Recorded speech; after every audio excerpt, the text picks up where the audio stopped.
Jane Eyre, an autobiography by Charlotte Brontë.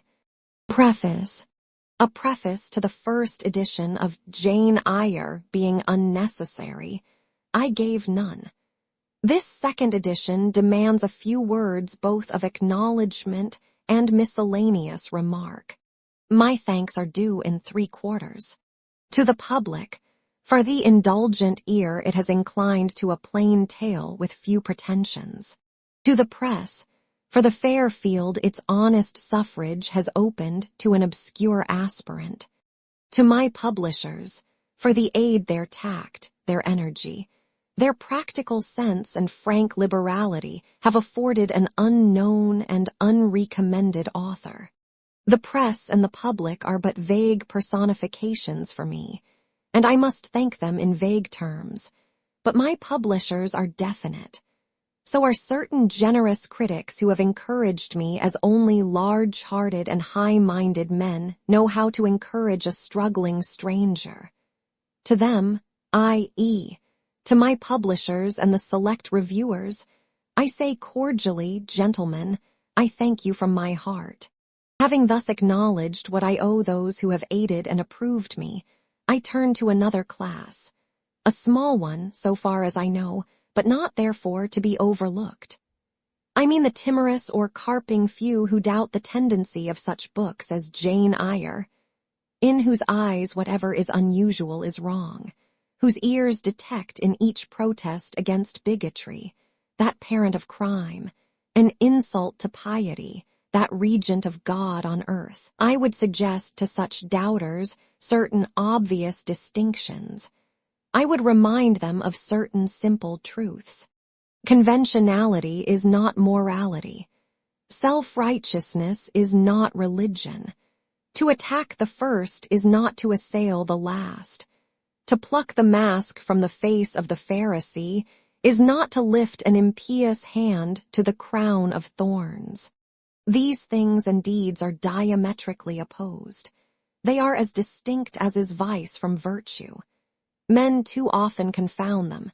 They should not be confounded. Appearance should not be mistaken for truth.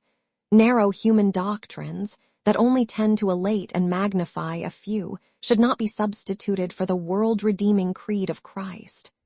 There is, I repeat it, a difference, and it is a good and not a bad action to mark broadly and clearly the line of separation between them.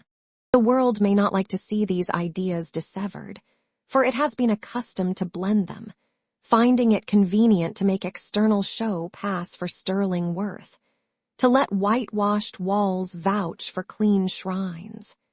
It may hate him who dares to scrutinize and expose, to raise the gilding and show base metal under it, to penetrate the sepulchre and reveal charnel relics.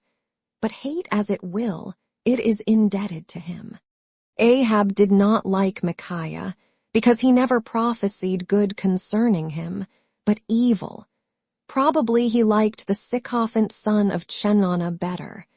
Yet might Ahab have escaped a bloody death, had he but stopped his ears to flattery and opened them to faithful counsel. There is a man in our own days whose words are not framed to tickle delicate ears, who, to my thinking, comes before the great ones of society, much as the son of Imlah came before the throned kings of Judah and Israel, and who speaks truth as deep, with a power as prophet-like and as vital, a mien as dauntless and as daring. Is the satirist of Vanity Fair admired in high places? I cannot tell, but I think if some of those amongst whom he hurls the Greek fire of his sarcasm, and over whom he flashes the leaven brand of his denunciation, were to take his warnings in time, they or their seed might yet escape a fatal Ramoth-Gilead. Why have I alluded to this man?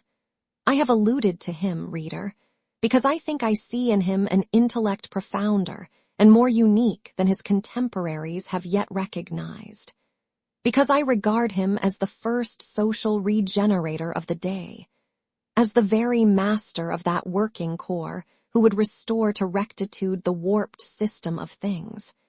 because I think no commentator on his writings has yet found the comparison that suits him, the terms which rightly characterize his talent. They say he is like Fielding. They talk of his wit, humor, comic powers. He resembles Fielding as an eagle does a vulture. Fielding could stoop on carrion, but Thackeray never does. His wit is bright, his humor attractive, but both bear the same relation to his serious genius that the mere lambent sheet lightning playing under the edge of the summer cloud does to the electric death spark hid in its womb. Finally, I have alluded to Mr. Thackeray, because to him, if he will accept the tribute of a total stranger, I have dedicated this second edition of Jane Eyre. Currer Bell, December 21st, 1847. Note to the third edition. I avail myself of the opportunity which a third edition of Jane Eyre affords me of again addressing a word to the public, to explain that my claim to the title of novelist rests on this one work alone. If, therefore, the authorship of other works of fiction has been attributed to me, an honor is awarded where it is not merited, and consequently denied where it is justly due. This explanation will serve to rectify mistakes which may already have been made, and to prevent future errors. Currer Bell, April 13th, 1848. Chapter 1. There was no possibility of taking a walk that day. We had been wandering, indeed, in the leafless shrubbery an hour in the morning. But since dinner, Mrs. Reed, when there was no company, dined early. The cold winter wind had brought with it clouds so somber, and a rain so penetrating, that further outdoor exercise was now out of the question. I was glad of it. I never liked long walks, especially on chilly afternoons. Dreadful to me was the coming home in the raw twilight, with nipped fingers and toes, and a heart saddened by the chidings of Bessie, the nurse, and humbled by the consciousness of my physical inferiority to Eliza, John, and Georgiana Reed. The said Eliza, John, and Georgiana were now clustered round their mamma in the drawing-room. She lay reclined on a sofa by the fireside, and with her darlings about her, for the time neither quarrelling nor crying, looked perfectly happy. Me she had dispensed from joining the group, saying she regretted to be under the necessity of keeping me at a distance, but that until she heard from Bessie, and could discover by her own observation that I was endeavoring in good earnest to acquire a more sociable and childlike disposition, a more attractive and sprightly manner, something lighter, franker, more natural, as it were. She really must exclude me from privileges intended only for contented, happy little children. "What does Bessie say I have done?" I asked. "Jane, I don't like cavillers or questioners. Besides, there is something truly forbidding in a child taking up her elders in that manner. Be seated somewhere, and until you can speak pleasantly, remain silent." A breakfast room adjoined the drawing-room. I slipped in there. It contained a bookcase. I soon possessed myself of a volume, taking care that it should be one stored with pictures. I mounted into the window seat. Gathering up my feet, I sat cross-legged like a Turk, and having drawn the red Morin curtain nearly close, I was shrined in double retirement. Folds of scarlet drapery shut in my view to the right hand. To the left were the clear panes of glass, protecting, but not separating me from the drear November day. At intervals, while turning over the leaves of my book, I studied the aspect of that winter afternoon.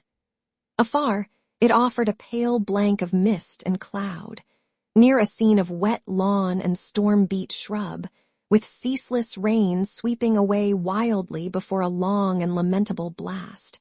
I returned to my book, Bewick's History of British Birds. The letterpress thereof I cared little for, generally speaking, and yet there were certain introductory pages that, child as I was, I could not pass quite as a blank.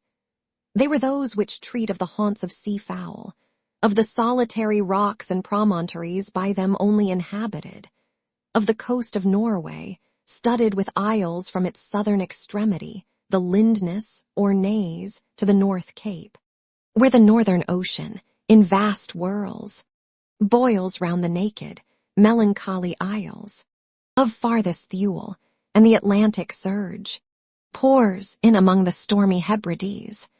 Nor could I pass unnoticed the suggestion of the bleak shores of Lapland, Siberia, Spitzbergen, Nova Zembla, Iceland, Greenland, with the vast sweep of the Arctic zone, and those forlorn regions of dreary space.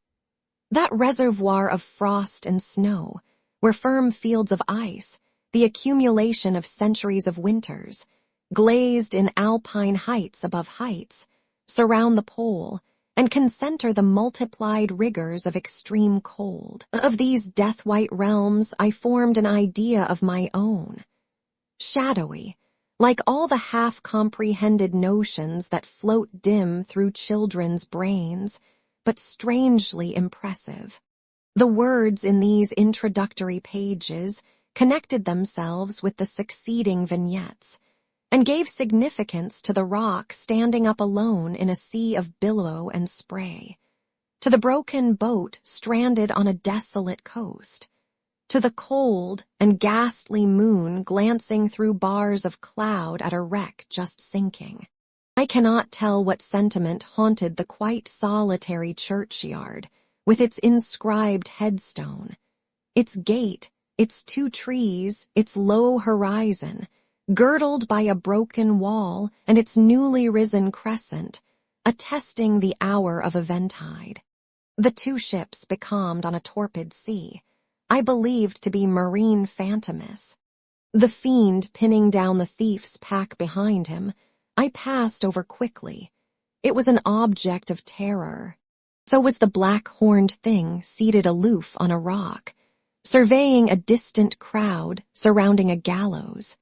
Each picture told a story, mysterious often to my undeveloped understanding and imperfect feelings, yet ever profoundly interesting. As interesting as the tales Bessie sometimes narrated on winter evenings, when she chanced to be in good humor. And when, having brought her ironing table to the nursery hearth, she allowed us to sit about it, and while she got up Mrs. Reed's lace frills and crimped her nightcap borders, fed our eager attention with passages of love and adventure taken from old fairy tales and other ballads, or, as at a later period I discovered, from the pages of Pamela and Henry, Earl of Moreland. With Bewick on my knee, I was then happy at least in my way. I feared nothing but interruption, and that came too soon. The breakfast-room door opened. "Beau, Madam Mope," cried the voice of John Reed.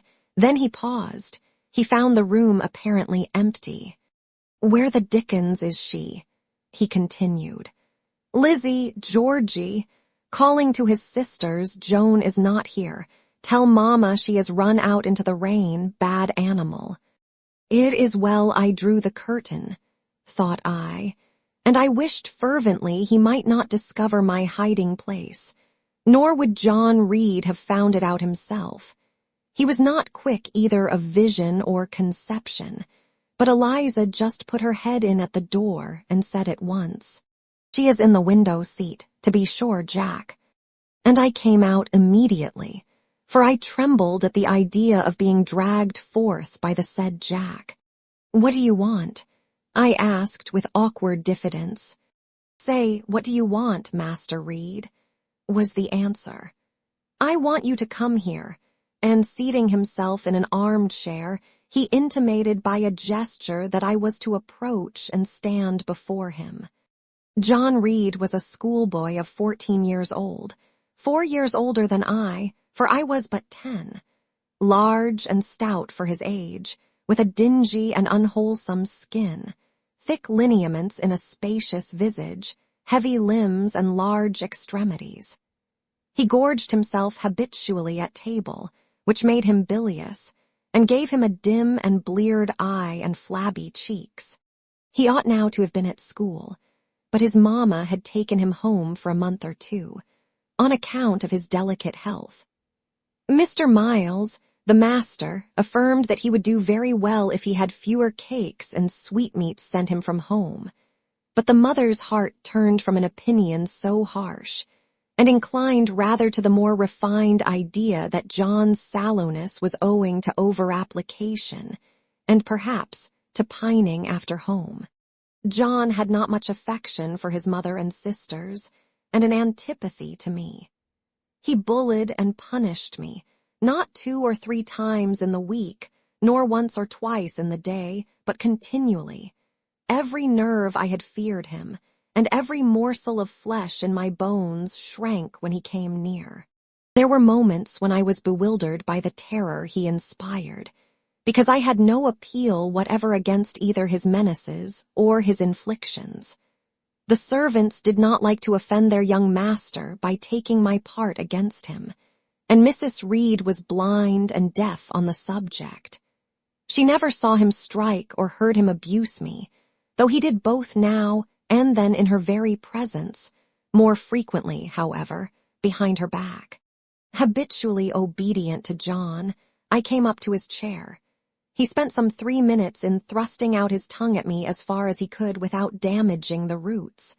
I knew he would soon strike, and while dreading the blow, I mused on the disgusting and ugly appearance of him who would presently deal it. I wonder if he read that notion in my face, for all at once, without speaking, he struck suddenly and strongly. I tottered, and on regaining, my equilibrium retired back a step or 2 from his chair. "That is for your impudence in answering Mamma a while since," said he, "and for your sneaking way of getting behind curtains, and for the look you had in your eyes 2 minutes since, you rat." Accustomed to John Reed's abuse, I never had an idea of replying to it. My care was how to endure the blow which would certainly follow the insult. "What were you doing behind the curtain?" he asked. "I was reading." "Show the book." I returned to the window and fetched it thence. "You have no business to take our books. You are a dependent, Mamma says. You have no money. Your father left you none. You ought to beg, and not to live here with gentlemen's children like us and eat the same meals we do and wear clothes at our mamma's expense. Now, I'll teach you to rummage my bookshelves, for they are mine. All the house belongs to me, or will do in a few years. Go and stand by the door, out of the way of the mirror and the windows." I did so, not at first aware what was his intention, but when I saw him lift and poise the book and stand in act to hurl it, I instinctively started aside with a cry of alarm. Not soon enough, however. The volume was flung, it hit me, and I fell, striking my head against the door and cutting it. The cut bled, the pain was sharp. My terror had passed its climax. Other feelings succeeded. "Wicked and cruel boy," I said. "You are like a murderer, you are like a slave driver, you are like the Roman emperors." I had read Goldsmith's History of Rome, and had formed my opinion of Nero, Caligula, and C. Also, I had drawn parallels in silence, which I never thought thus to have declared aloud. What?" he cried. "Did she say that to me? Did you hear her, Eliza and Georgiana? Won't I tell Mamma, but first—" He ran headlong at me. I felt him grasp my hair and my shoulder. He had closed with a desperate thing. I really saw in him a tyrant, a murderer. I felt a drop or 2 of blood from my head trickle down my neck, and was sensible of somewhat pungent suffering. These sensations for the time predominated over fear, and I received him in frantic sort. I don't very well know what I did with my hands, but he called me rat, and bellowed out aloud. Aid was near him. Eliza and Georgiana had run for Mrs. Reed, who was gone upstairs. She now came upon the scene, followed by Bessie and her maid Abbott. We were parted. I heard the words, "Dear, dear, what a fury to fly at Master John."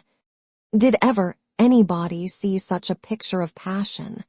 Then Mrs. Reed subjoined, "Take her away to the Red Room and lock her in there."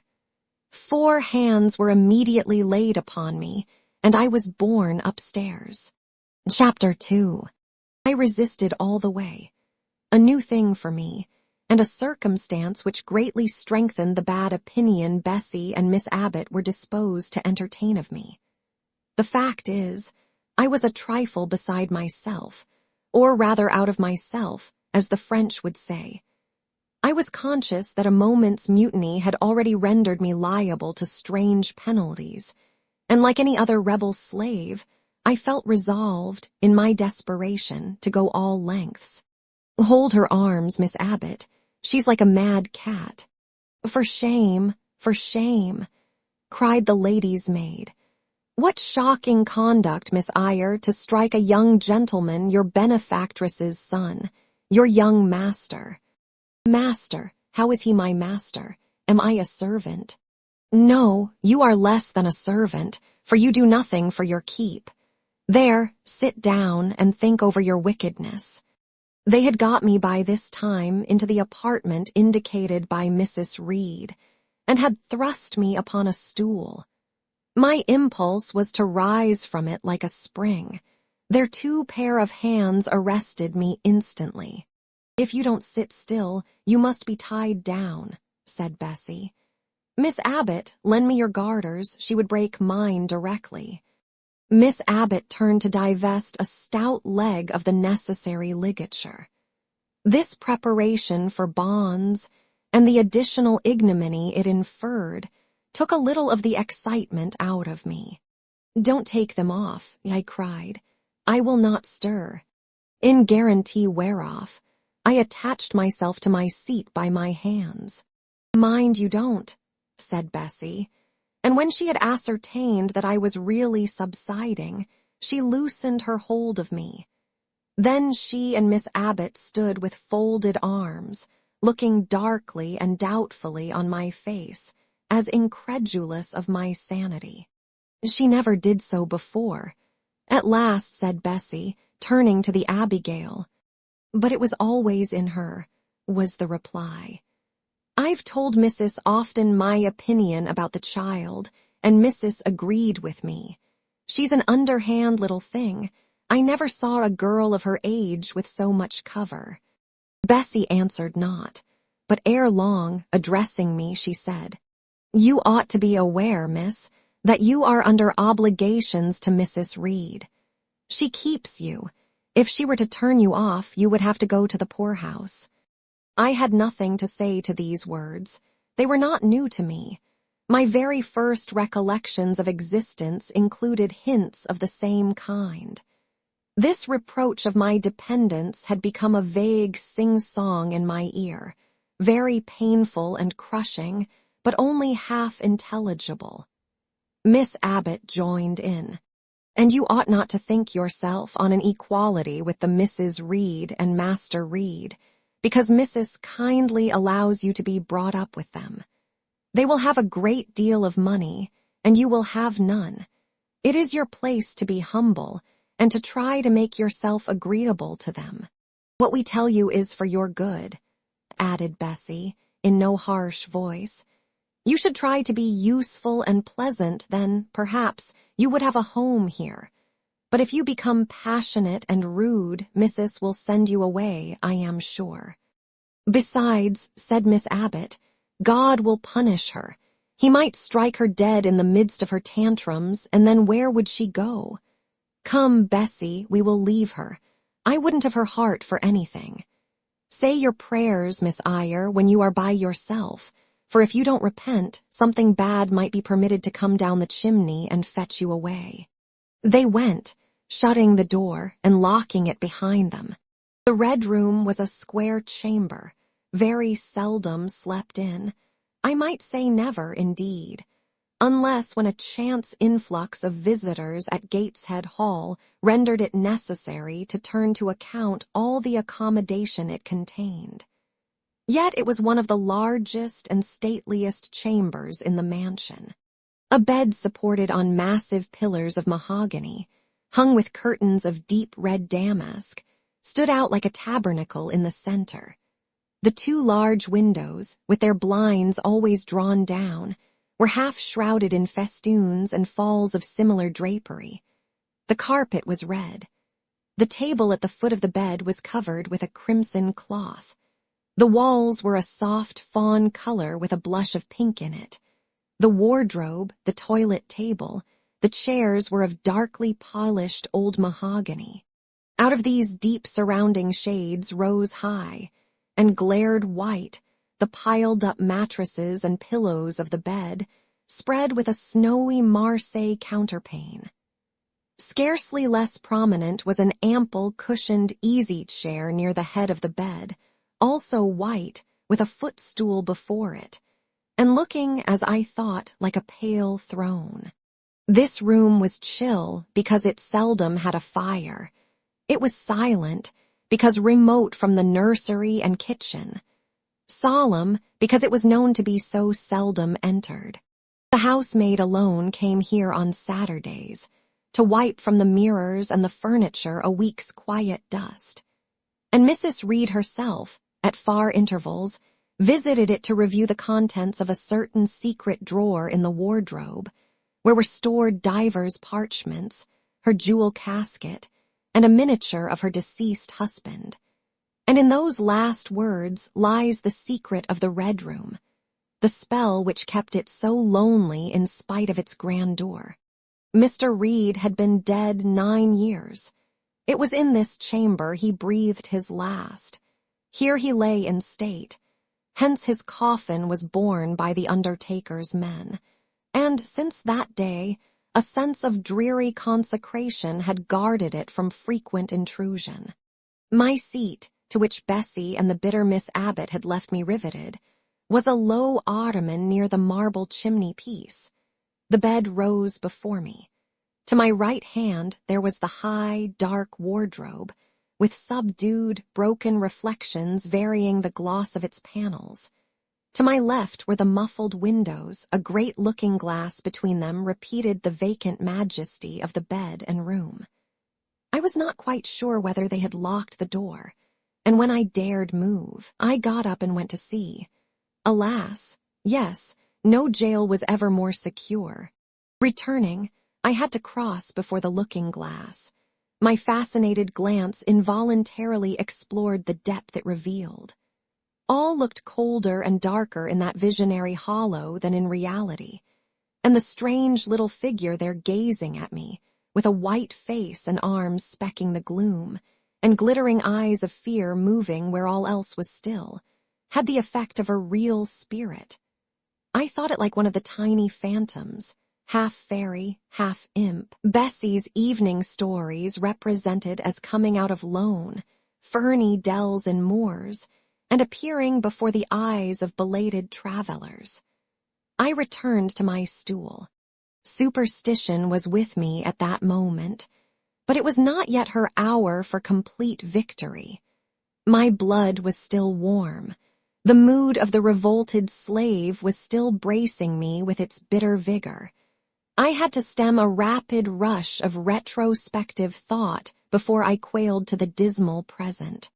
All John Reed's violent tyrannies, all his sister's proud indifference, all his mother's aversion, all the servants' partiality, turned up in my disturbed mind like a dark deposit in a turbid well. Why was I always suffering, always browbeaten, always accused, forever condemned? Why could I never please? Why was it useless to try to win anyone's favor? Eliza, who was headstrong and selfish, was respected. Georgiana, who had a spoiled temper, a very acrid spite, a captious and insolent carriage, was universally indulged. Her beauty, her pink cheeks and golden curls, seemed to give delight to all who looked at her, and to purchase indemnity for every fault.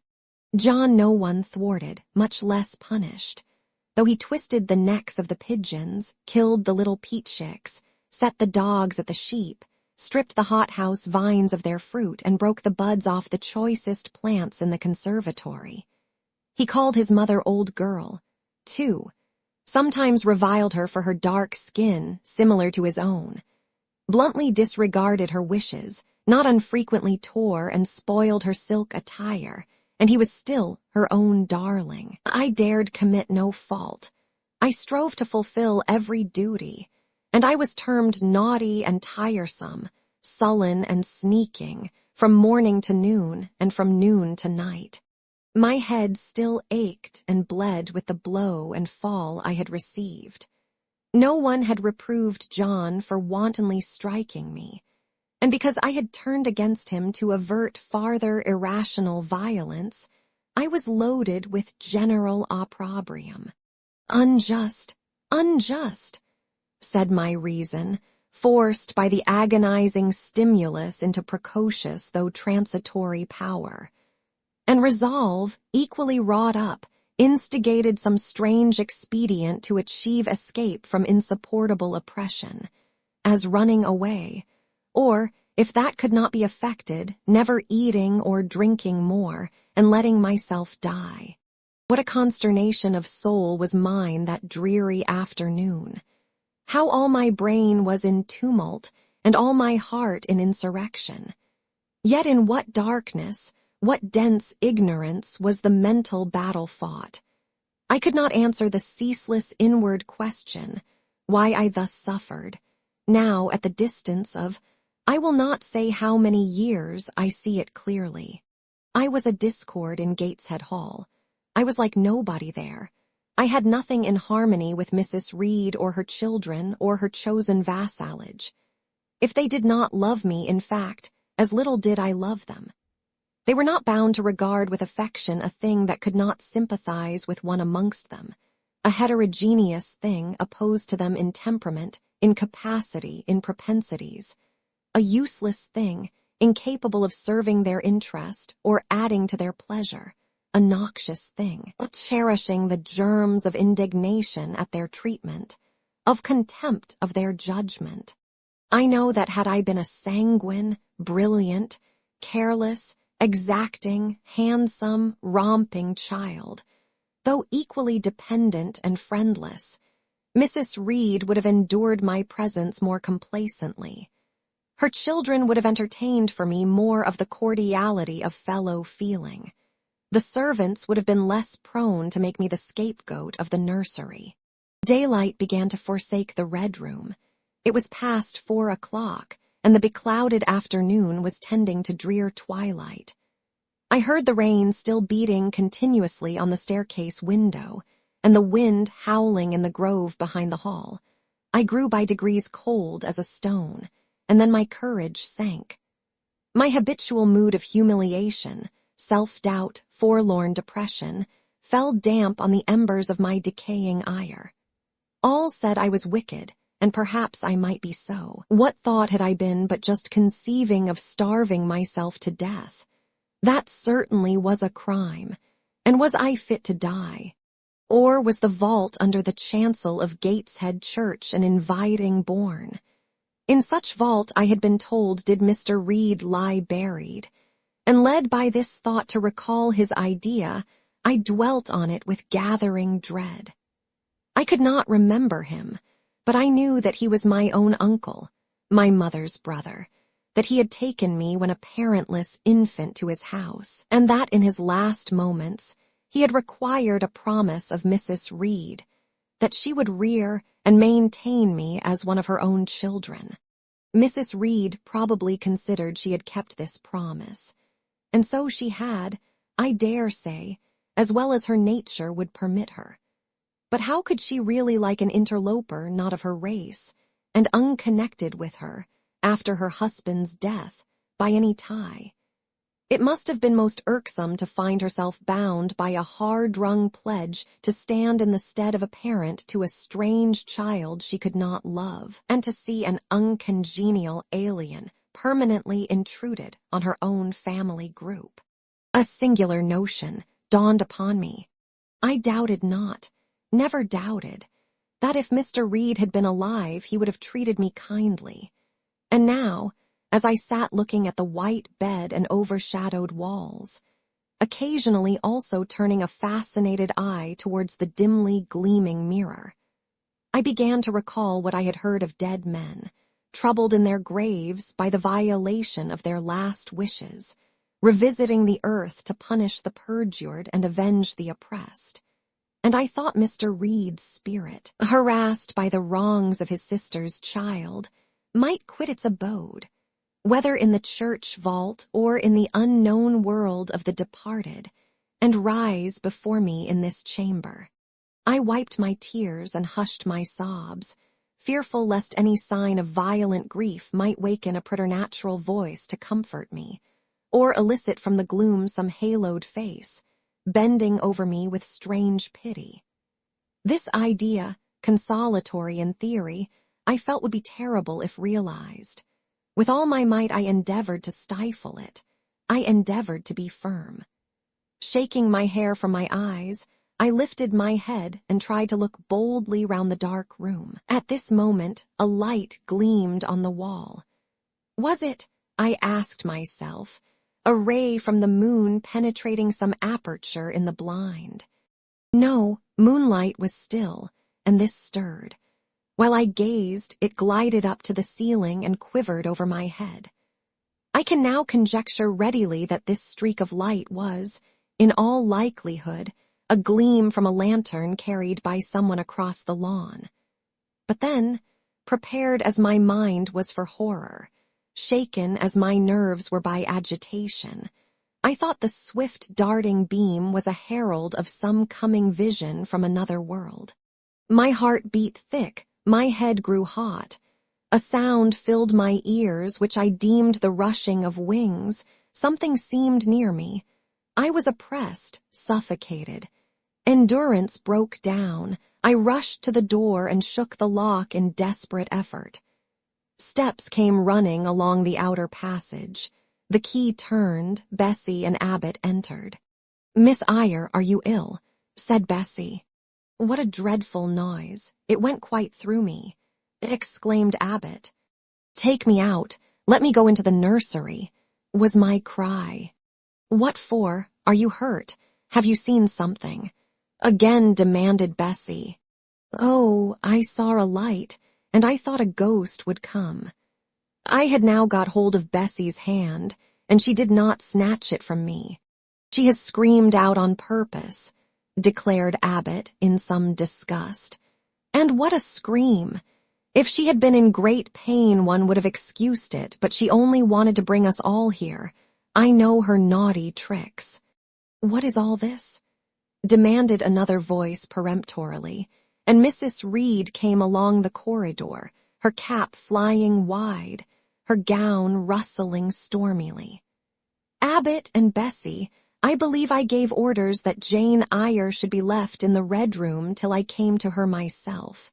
"Miss Jane screamed so loud, ma'am," pleaded Bessie. "Let her go," was the only answer. "Loose Bessie's hand, child. You cannot succeed in getting out by these means, be assured. I abhor artifice, particularly in children. It is my duty to show you that tricks will not answer. You will now stay here an hour longer, and it is only on condition of perfect submission and stillness that I shall liberate you then." "Oh, aunt, have pity, forgive me.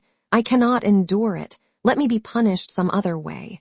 I shall be killed if—" "Silence, this violence is almost repulsive." And so, no doubt, she felt it. I was a precocious actress in her eyes. She sincerely looked on me as a compound of virulent passions, mean spirit, and dangerous duplicity. Bessie and Abbott having retreated, Mrs. Reed, impatient of my now frantic anguish and wild sobs, abruptly thrust me back and locked me in, without farther parley. I heard her sweeping away, and soon after she was gone, I suppose I had a species of fit. Unconsciousness closed the scene. Chapter 3. Next thing I remember is, waking up with a feeling as if I had had a frightful nightmare, and seeing before me a terrible red glare, crossed with thick black bars. I heard voices, too, speaking with a hollow sound, and as if muffled by a rush of wind or water. Agitation, uncertainty, and an all-predominating sense of terror confused my faculties. Ere long, I became aware that someone was handling me, lifting me up and supporting me in a sitting posture, and that more tenderly than I had ever been raised or upheld before. I rested my head against a pillow or an arm and felt easy. In 5 minutes more, the cloud of bewilderment dissolved. I knew quite well that I was in my own bed, and that the red glare was the nursery fire. It was night. A candle burnt on the table. Bessie stood at the bed foot with a basin in her hand, and a gentleman sat in a chair near my pillow, leaning over me. I felt an inexpressible relief, a soothing conviction of protection and security, when I knew that there was a stranger in the room, an individual not belonging to Gateshead, and not related to Mrs. Reed. Turning from Bessie, though her presence was far less obnoxious to me than that of Abbott, for instance, would have been, I scrutinized the face of the gentleman. I knew him. It was Mr. Lloyd, an apothecary, sometimes called in by Mrs. Reed when the servants were ailing. For herself and the children, she employed a physician. "Well, who am I?" he asked. I pronounced his name, offering him at the same time my hand. He took it, smiling and saying, "We shall do very well by and by." Then he laid me down and, addressing Bessie, charged her to be very careful that I was not disturbed during the night.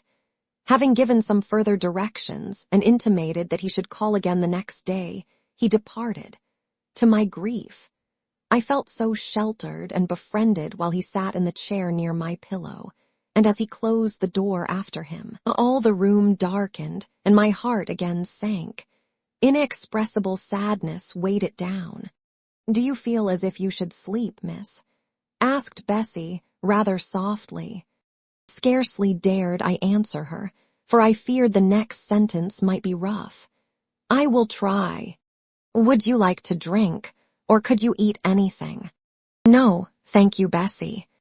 "Then I think I shall go to bed, for it is past 12 o'clock, but you may call me if you want anything in the night." Wonderful civility, this. It emboldened me to ask a question. "Bessie, what is the matter with me? Am I ill?" "You fell sick, I suppose, in the Red Room with crying. You'll be better soon, no doubt." Bessie went into the housemaid's apartment, which was near. I heard her say, "Sarah, come and sleep with me in the nursery. I daren't for my life be alone with that poor child tonight.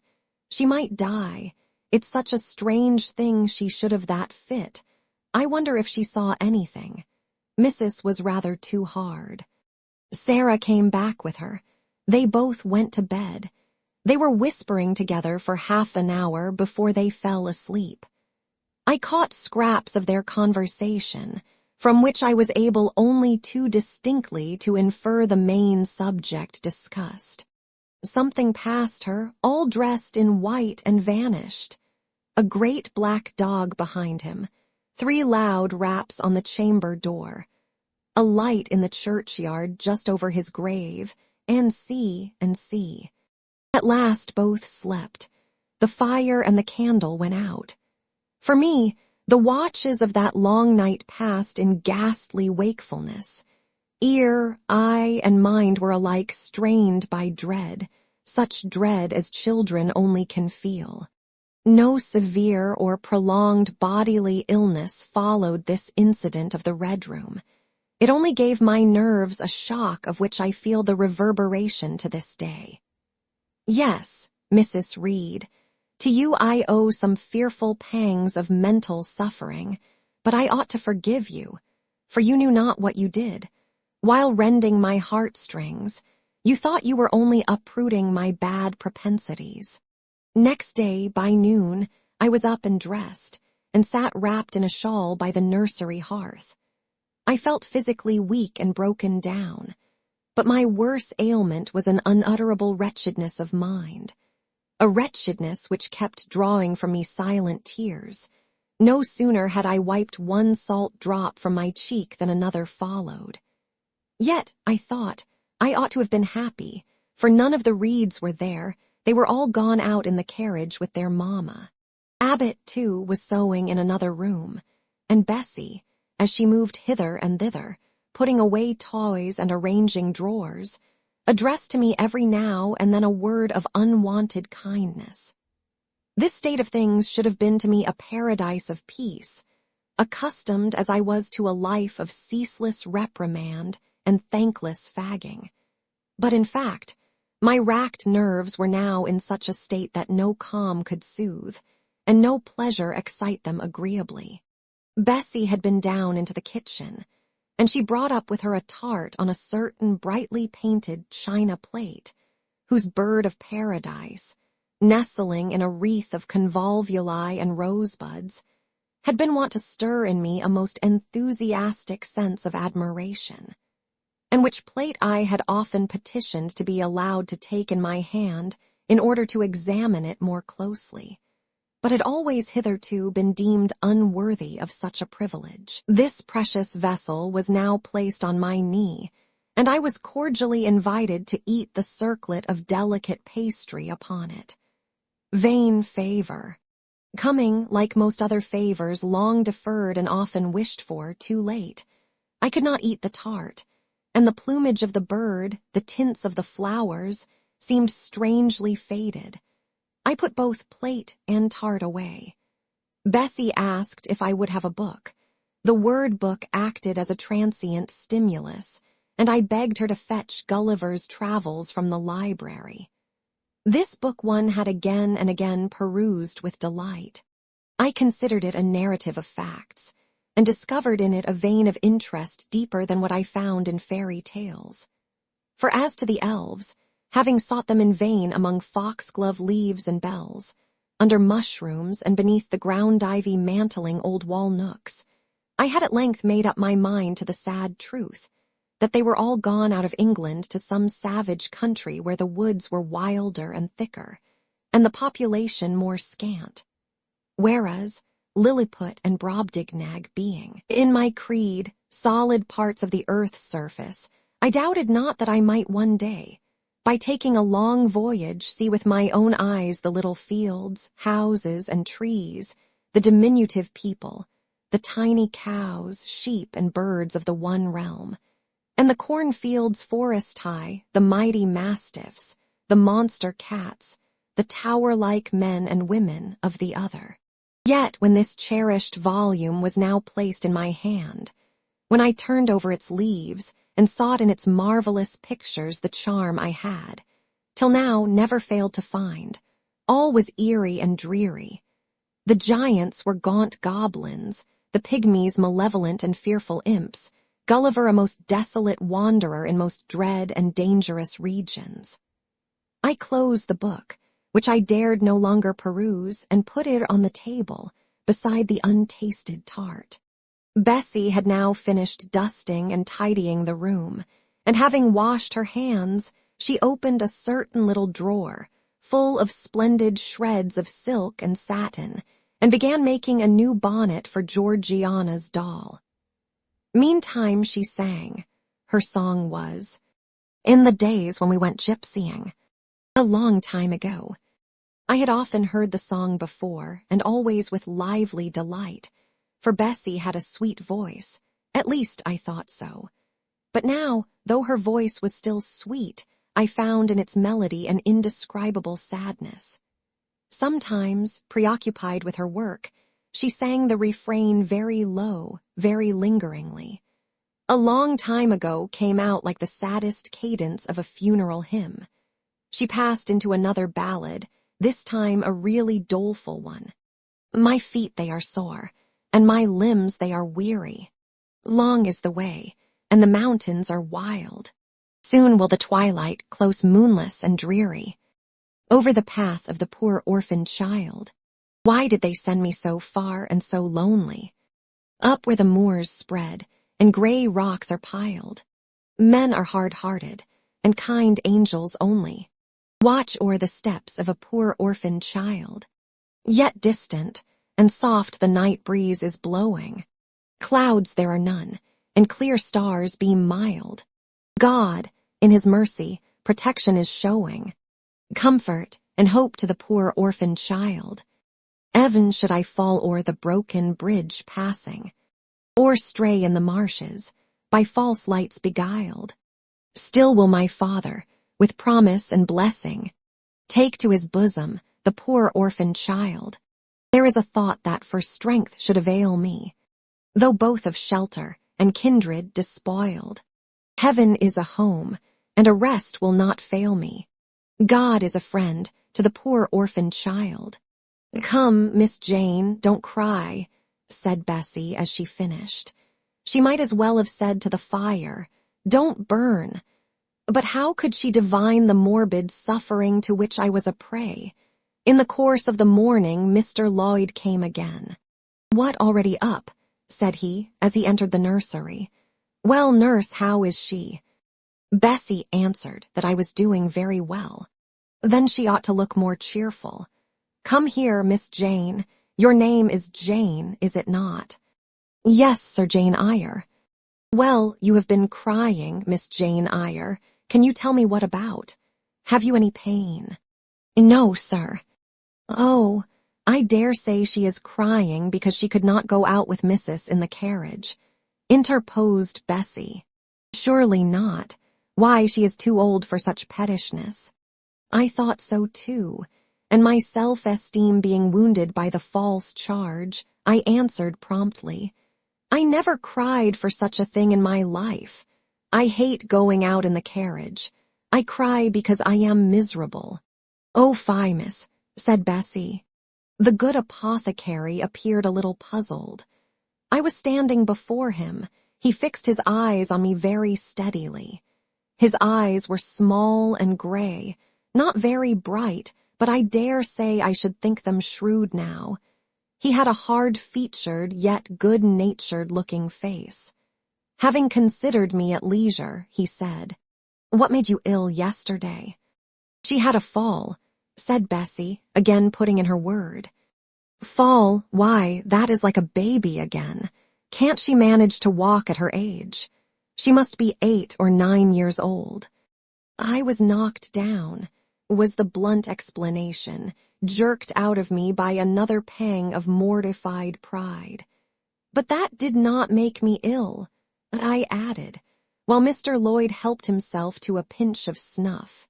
As he was returning the box to his waistcoat pocket, a loud bell rang for the servants' dinner. He knew what it was. That's for you, nurse, said he. You can go down. I'll give Miss Jane a lecture till you come back.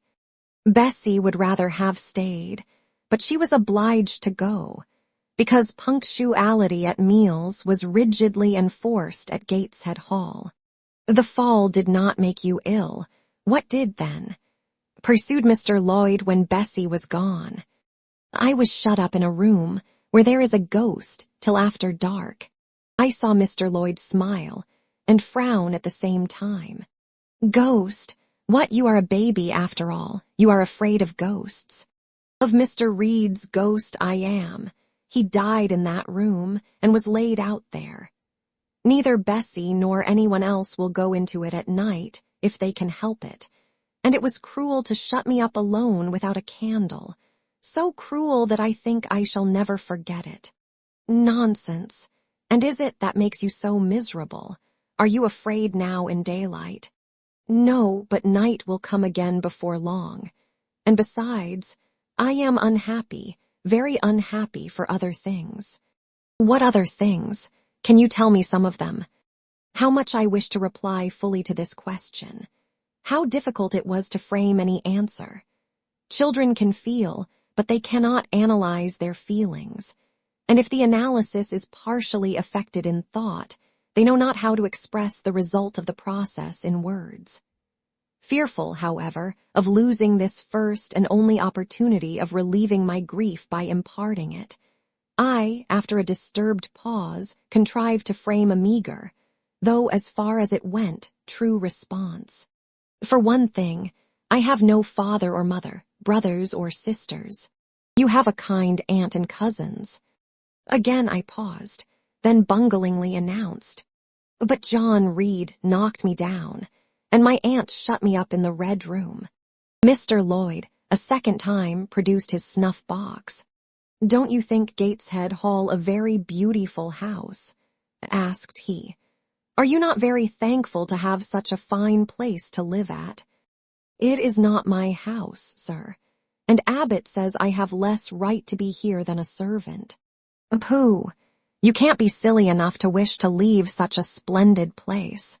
If I had anywhere else to go, I should be glad to leave it, but I can never get away from Gateshead till I am a woman." "Perhaps you may. Who knows? Have you any relations besides Mrs. Reed?" "I think not, sir." "None belonging to your father?" "I don't know. I asked Aunt Reed once, and she said possibly I might have some poor, low relations called Eyre, but she knew nothing about them." "If you had such, would you like to go to them?" I reflected. Poverty looks grim to grown people, still more so to children. They have not much idea of industrious, working, respectable poverty. They think of the word only as connected with ragged clothes, scanty food, fireless grates, rude manners, and debasing vices. Poverty for me was synonymous with degradation. "No, I should not like to belong to poor people," was my reply. "Not even if they were kind to you." I shook my head. I could not see how poor people had the means of being kind, and then to learn to speak like them, to adopt their manners, to be uneducated, to grow up like one of the poor women I saw sometimes nursing their children or washing their clothes at the cottage doors of the village of Gateshead. No, I was not heroic enough to purchase liberty at the price of caste. "But are your relatives so very poor? Are they working people?" "I cannot tell. Aunt Reed says if I have any, they must be a beggarly set. I should not like to go a-begging." "Would you like to go to school?" Again I reflected. I scarcely knew what school was. Bessie sometimes spoke of it as a place where young ladies sat in the stocks, wore backboards, and were expected to be exceedingly genteel and precise. John Reed hated his school and abused his master, but John Reed's tastes were no rule for mine, and if Bessie's accounts of school discipline, gathered from the young ladies of a family where she had lived before coming to Gateshead, were somewhat appalling, her details of certain accomplishments attained by these same young ladies were, I thought, equally attractive. She boasted of beautiful paintings of landscapes and flowers by them executed, of songs they could sing and pieces they could play, of purses they could net, of French books they could translate, till my spirit was moved to emulation as I listened. Besides, school would be a complete change. It implied a long journey, an entire separation from Gateshead, an entrance into a new life. I should indeed like to go to school, was the audible conclusion of my musings. "Well, well, who knows what may happen?" said Mr. Lloyd as he got up. "The child ought to have change of air and scene," he added, speaking to himself. "Nerves not in a good state." Bessie now returned. At the same moment the carriage was heard rolling up the gravel walk. "Is that your mistress, nurse?" asked Mr. Lloyd. "I should like to speak to her before I go." Bessie invited him to walk into the breakfast room, and led the way out. In the interview which followed between him and Mrs. Reed, I presume, from after occurrences, that the apothecary ventured to recommend my being sent to school, and the recommendation was no doubt readily enough adopted. For as Abbot said, in discussing the subject with Bessie when both sat sewing in the nursery one night, after I was in bed, and as they thought asleep. Mrs. was, she dared say, glad enough to get rid of such a tiresome, ill-conditioned child who always looked as if she were watching everybody and scheming plots underhand. Abbott, I think, gave me credit for being a sort of infantine Guy Fawkes. On that same occasion I learned, for the first time, from Miss Abbott's communications to Bessie, that my father had been a poor clergyman, that my mother had married him against the wishes of her friends, who considered the match beneath her, that my grandfather Reed was so irritated at her disobedience, he cut her off without a shilling, that after my mother and father had been married a year, the latter caught the typhus fever while visiting among the poor of a large manufacturing town where his curacy was situated, and where that disease was then prevalent, that my mother took the infection from him, and both died within a month of each other. Bessie, when she heard this narrative, sighed and said, "Poor Miss Jane is to be pitied too, Abbott." "Yes," responded Abbott. "If she were a nice, pretty child, one might compassionate her forlornness, but one really cannot care for such a little toad as that." "Not a great deal, to be sure," agreed Bessie. "At any rate, a beauty like Miss Georgiana would be more moving in the same condition." "Yes, I dote on Miss Georgiana," cried the fervent Abbott. "Little darling, with her long curls and her blue eyes and such a sweet color as she has, just as if she were painted. Bessie, I could fancy a Welsh rabbit for supper." "So could I, with a roast onion. Come, we'll go down." They went. Chapter 4. From my discourse with Mr. Lloyd, and from the above reported conference between Bessie and Abbott, I gathered enough of hope to suffice as a motive for wishing to get well. A change seemed near.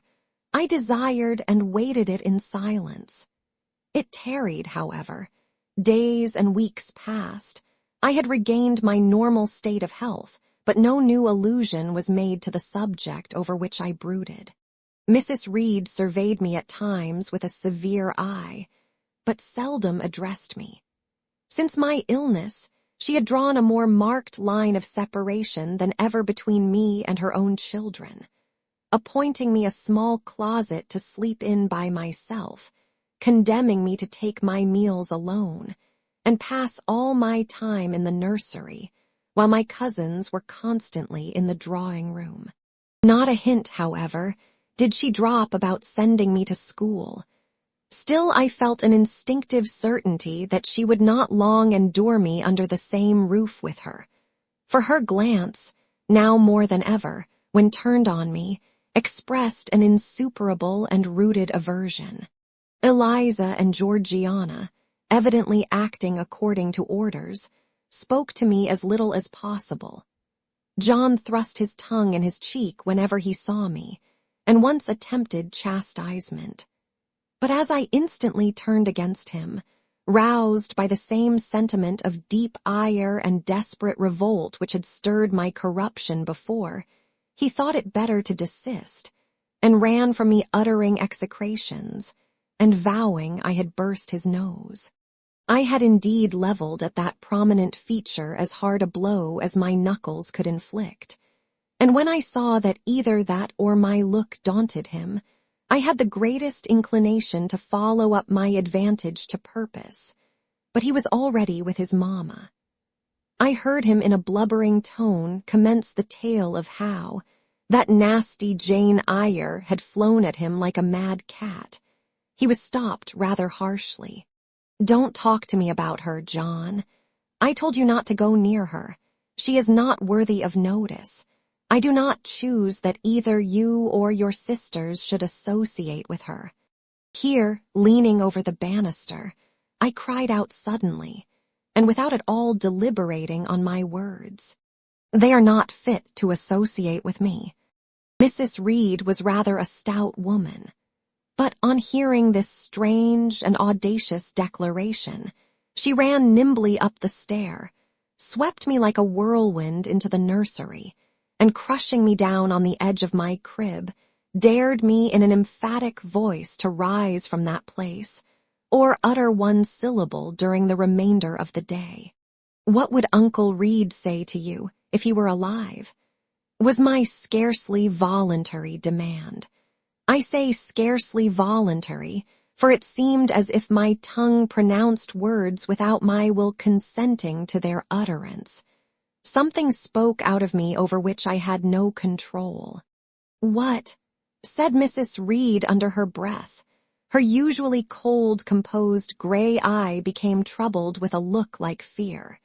She took her hand from my arm and gazed at me as if she really did not know whether I were child or fiend. I was now in for it. My Uncle Reed is in heaven and can see all you do and think, and so can Papa and Mama. They know how you shut me up all day long and how you wish me dead. Mrs. Reed soon rallied her spirits. She shook me most soundly, she boxed both my ears, and then left me without a word. Bessie supplied the hiatus by a homily of an hour's length, in which she proved beyond a doubt that I was the most wicked and abandoned child ever reared under a roof. I half believed her, for I felt indeed only bad feelings surging in my breast. November, December, and half of January passed away. Christmas and the New Year had been celebrated at Gateshead with the usual festive cheer. Presents had been interchanged, dinners and evening parties given. From every enjoyment I was, of course, excluded. My share of the gaiety consisted in witnessing the daily appareling of Eliza and Georgiana, and seeing them descend to the drawing-room, dressed out in thin muslin frocks and scarlet sashes, with hair elaborately ringleted.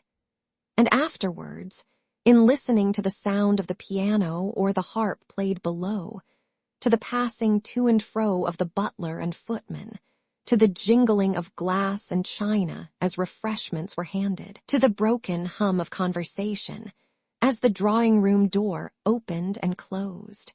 When tired of this occupation, I would retire from the stairhead to the solitary and silent nursery. There, though somewhat sad, I was not miserable. To speak truth, I had not the least wish to go into company, for in company I was very rarely noticed. And if Bessie had but been kind and companionable, I should have deemed it a treat to spend the evenings quietly with her, instead of passing them under the formidable eye of Mrs. Reed, in a room full of ladies and gentlemen. But Bessie, as soon as she had dressed her young ladies, used to take herself off to the lively regions of the kitchen and housekeeper's room, generally bearing the candle along with her. I then sat with my doll on my knee till the fire got low, glancing round occasionally to make sure that nothing worse than myself haunted the shadowy room. And when the embers sank to a dull red, I undressed hastily, tugging at knots and strings as I best might, and sought shelter from cold and darkness in my crib. To this crib I always took my doll. Human beings must love something, and in the dearth of worthier objects of affection, I contrived to find a pleasure in loving and cherishing a faded graven image, shabby as a miniature scarecrow. It puzzles me now to remember with what absurd sincerity I doted on this little toy, half fancying it alive and capable of sensation. I could not sleep unless it was folded in my nightgown, and when it lay there safe and warm, I was comparatively happy, believing it to be happy likewise. Long did the hours seem while I waited the departure of the company, and listened for the sound of Bessie's step on the stairs. Sometimes she would come up in the interval to seek her thimble or her scissors, or perhaps to bring me something by way of supper, a bun or a cheesecake. Then she would sit on the bed while I ate it, and when I had finished, she would tuck the clothes round me, and twice she kissed me and said, "Good night, Miss Jane." When thus gentle, Bessie seemed to me the best, prettiest, kindest being in the world, and I wished most intensely that she would always be so pleasant and amiable, and never push me about, or scold, or task me unreasonably, as she was too often wont to do. Bessie Lee must, I think, have been a girl of good natural capacity, for she was smart in all she did, and had a remarkable knack of narrative. So, at least, I judge from the impression made on me by her nursery tales. She was pretty, too, if my recollections of her face and person are correct. I remember her as a slim young woman, with black hair, dark eyes, very nice features, and good, clear complexion. But she had a capricious and hasty temper, and indifferent ideas of principle or justice. Still, such as she was, I preferred her to anyone else at Gateshead Hall. It was the 15th of January, about 9 o'clock in the morning. Bessie was gone down to breakfast. My cousins had not yet been summoned to their mamma. Eliza was putting on her bonnet and warm garden coat to go and feed her poultry, an occupation of which she was fond, and not less so of selling the eggs to the housekeeper and hoarding up the money she thus obtained. She had a turn for traffic, and a marked propensity for saving, shown not only in the vending of eggs and chickens, but also in driving hard bargains with the gardener about flower roots, seeds, and slips of plants, that functionary having orders from Mrs. Reed to buy of his young lady all the products of her part era she wished to sell. And Eliza would have sold the hair off her head if she could have made a handsome profit thereby. As to her money, she first secreted it in odd corners, wrapped in a rag or an old curl paper.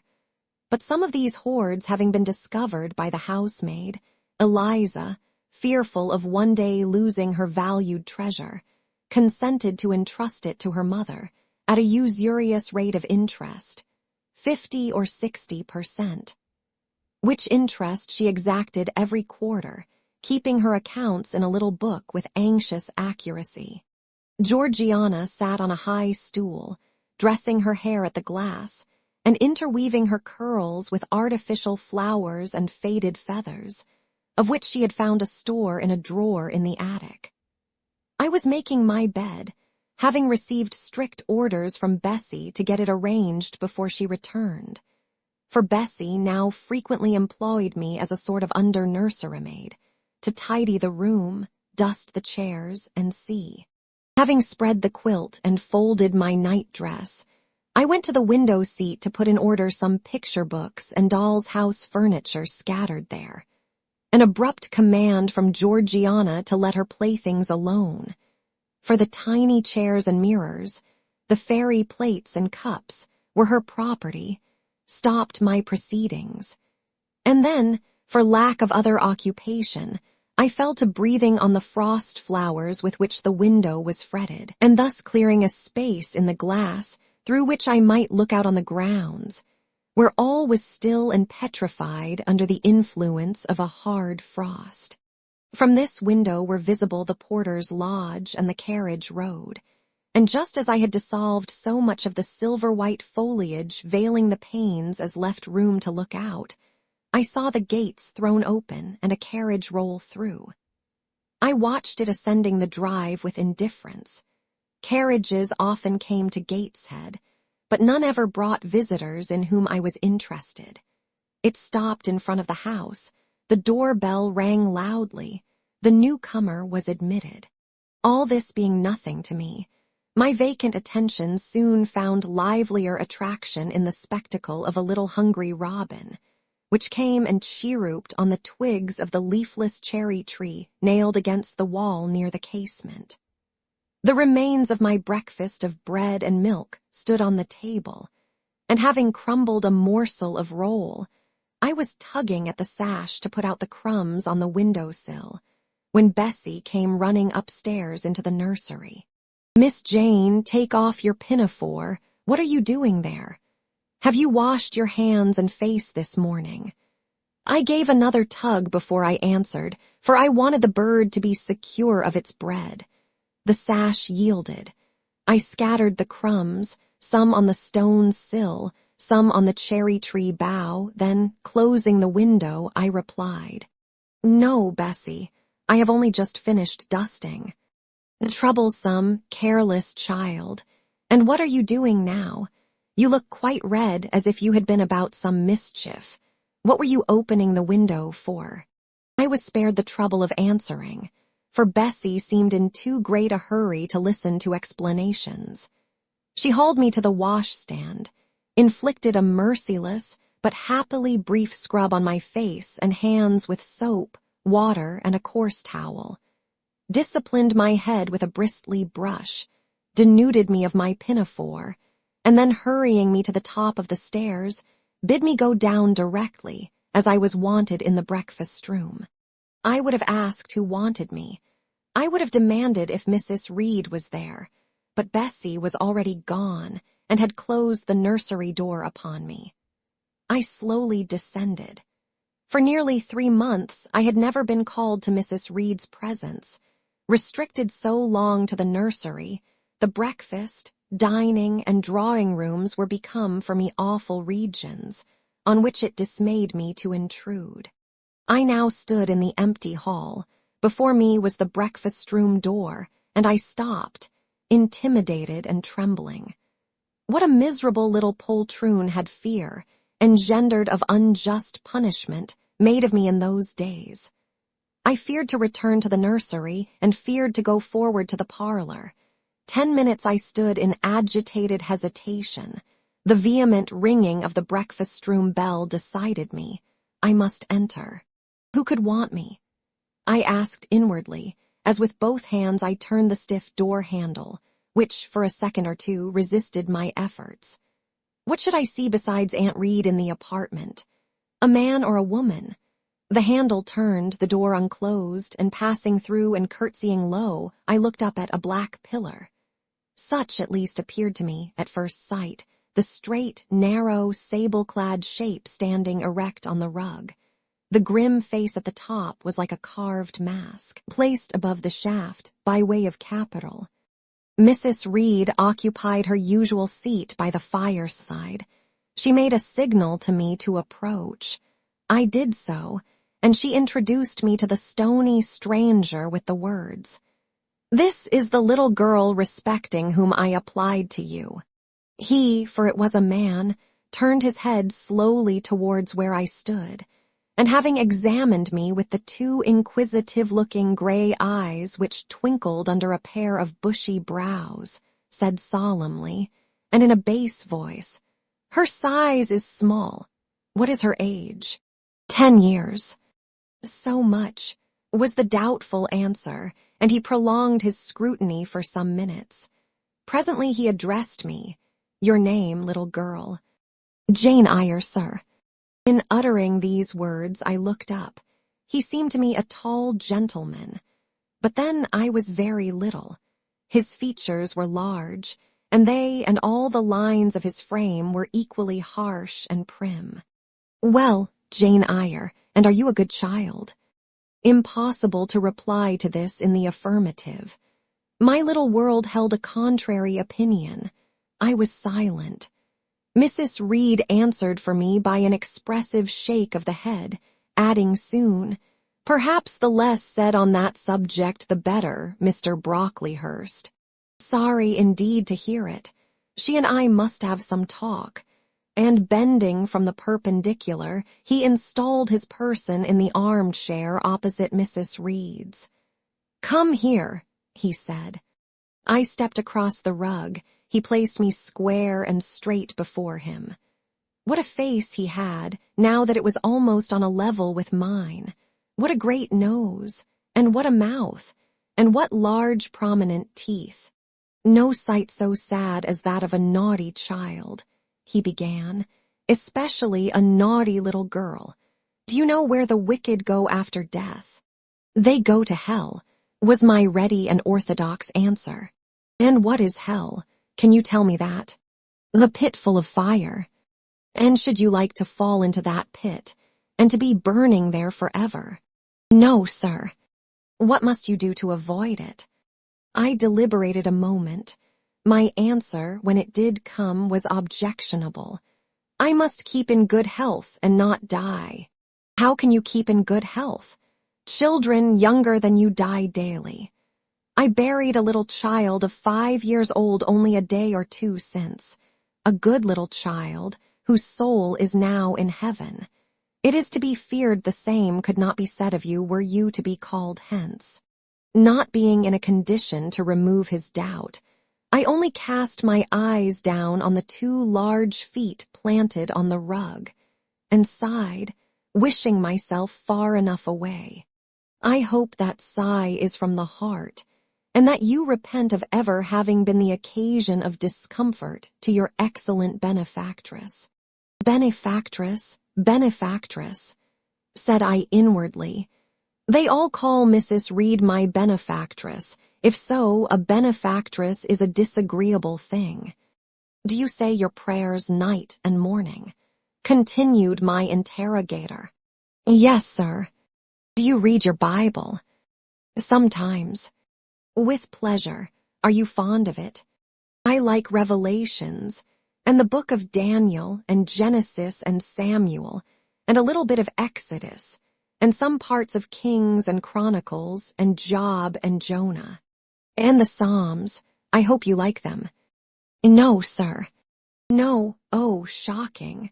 I have a little boy younger than you who knows 6 Psalms by heart, and when you ask him which he would rather have, a gingerbread nut to eat or a verse of a psalm to learn, he says, "Oh, the verse of a psalm. Angels sing psalms," says he. I wish to be a little angel here below. He then gets 2 nuts in recompense for his infant piety. Psalms are not interesting, I remarked. That proves you have a wicked heart, and you must pray to God to change it, to give you a new and clean one, to take away your heart of stone and give you a heart of flesh. I was about to propound a question, touching the manner in which that operation of changing my heart was to be performed, when Mrs. Reed interposed, telling me to sit down. She then proceeded to carry on the conversation herself. Mr. Brocklehurst, I believe I intimated in the letter which I wrote to you 3 weeks ago, that this little girl has not quite the character and disposition I could wish should you admit her into Lowood School. I should be glad if the superintendent and teachers were requested to keep a strict eye on her, and above all, to guard against her worst fault, a tendency to deceit. I mention this in your hearing, Jane, that you may not attempt to impose on Mr. Brocklehurst. Well might I dread, well might I dislike Mrs. Reed, for it was her nature to wound me cruelly. Never was I happy in her presence. However carefully I obeyed, however strenuously I strove to please her, my efforts were still repulsed and repaid by such sentences as the above. Now, uttered before a stranger, the accusation cut me to the heart. I dimly perceived that she was already obliterating hope from the new phase of existence which she destined me to enter. I felt, though I could not have expressed the feeling, that she was sowing aversion and unkindness along my future path. I saw myself transformed under Mr. Brocklehurst's eye into an artful, noxious child, and what could I do to remedy the injury? Nothing, indeed, thought I, as I struggled to repress a sob, and hastily wiped away some tears, the impotent evidences of my anguish. Deceit is, indeed, a sad fault in a child, said Mr. Brocklehurst. It is akin to falsehood, and all liars will have their portion in the lake burning with fire and brimstone. She shall, however, be watched, Mrs. Reed. I will speak to Miss Temple and the teachers. I should wish her to be brought up in a manner suiting her prospects, continued my benefactress, to be made useful, to be kept humble. As for the vacations, she will, with your permission, spend them always at Lowood. Your decisions are perfectly judicious, madam, returned Mr. Brocklehurst. Humility is a Christian grace, and one peculiarly appropriate to the pupils of Lowood. I, therefore, direct that especial care shall be bestowed on its cultivation amongst them. I have studied how best to mortify in them the worldly sentiment of pride, and only the other day I had a pleasing proof of my success. My second daughter, Augusta, went with her mamma to visit the school, and on her return she exclaimed, "Oh, dear papa, how quiet and plain all the girls at Lowood look, with their hair combed behind their ears, and their long pinafores, and those little holland pockets outside their frocks. They are almost like poor people's children." And, said she, they looked at my dress and mamma's, as if they had never seen a silk gown before. "This is the state of things I quite approve," returned Mrs. Reed. "Had I sought all England over, I could scarcely have found a system more exactly fitting a child like Jane Eyre. Consistency, my dear Mr. Brocklehurst. I advocate consistency in all things. Consistency, madam, is the first of Christian duties, and it has been observed in every arrangement connected with the establishment of Lowood. Plain fare, simple attire, unsophisticated accommodations, hardy and active habits. Such is the order of the day in the house and its inhabitants." "Quite right, sir. I may then depend upon this child being received as a pupil at Lowood, and there being trained in conformity to her position and prospects." "Madam, you may. She shall be placed in that nursery of chosen plants, and I trust she will show herself grateful for the inestimable privilege of her election. I will send her, then, as soon as possible, Mr. Brocklehurst, for I assure you, I feel anxious to be relieved of a responsibility that was becoming too irksome." No doubt, madam, and now I wish you good morning. I shall return to Brocklehurst Hall in the course of a week or two. My good friend, the Archdeacon, will not permit me to leave him sooner. I shall send Miss Temple notice that she is to expect a new girl, so that there will be no difficulty about receiving her. Goodbye. Goodbye, Mr. Brocklehurst. Remember me to Mrs. and Miss Brocklehurst, and to Augusta and Theodore, and Master Broughton Brocklehurst. "I will, madam. Little girl, here is a book entitled The Child's Guide. Read it with prayer, especially that part containing an account of the awfully sudden death of Martha G., a naughty child addicted to falsehood and deceit." With these words, Mr. Brocklehurst put into my hand a thin pamphlet sewn in a cover, and having rung for his carriage, he departed. Mrs. Reed and I were left alone. Some minutes passed in silence. She was sewing, I was watching her. Mrs. Reed might be at that time some 6 or 37. She was a woman of robust frame, square-shouldered and strong-limbed, not tall, and though stout, not obese. She had a somewhat large face, the under jaw being much developed and very solid. Her brow was low, her chin large and prominent, mouth and nose sufficiently regular. Under her light eyebrows glimmered an eye devoid of ruth. Her skin was dark and opaque, her hair nearly flaxen. Her constitution was sound as a bell. Illness never came near her. She was an exact, clever manager. Her household and tenantry were thoroughly under her control. Her children only at times defied her authority and laughed it to scorn. She dressed well, and had a presence and port calculated to set off handsome attire. Sitting on a low stool, a few yards from her armchair, I examined her figure. I perused her features. In my hand I held the tract containing the sudden death of the liar, to which narrative my attention had been pointed as to an appropriate warning. What had just passed? What Mrs. Reed had said concerning me to Mr. Brocklehurst? The whole tenor of their conversation was recent, raw, and stinging in my mind. I had felt every word as acutely as I had heard it plainly, and a passion of resentment fomented now within me. Mrs. Reed looked up from her work. Her eye settled on mine. Her fingers at the same time suspended their nimble movements. Go out of the room, return to the nursery, was her mandate. My look or something else must have struck her as offensive, for she spoke with extreme though suppressed irritation.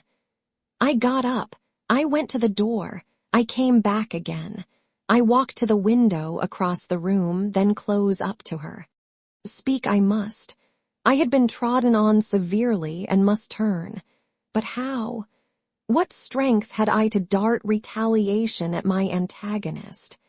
I gathered my energies and launched them in this blunt sentence. I am not deceitful. If I were, I should say I loved you. But I declare I do not love you. I dislike you the worst of anybody in the world except John Reed. And this book about the liar you may give to your girl, Georgiana, for it is she who tells lies, and not I. Mrs. Reed's hands still lay on her work inactive. Her eye of ice continued to dwell freezingly on mine. What more have you to say? She asked, rather in the tone in which a person might address an opponent of adult age than such as is ordinarily used to a child. That eye of hers, that voice stirred every antipathy I had. Shaking from head to foot, thrilled with ungovernable excitement, I continued. I am glad you are no relation of mine. I will never call you aunt again as long as I live.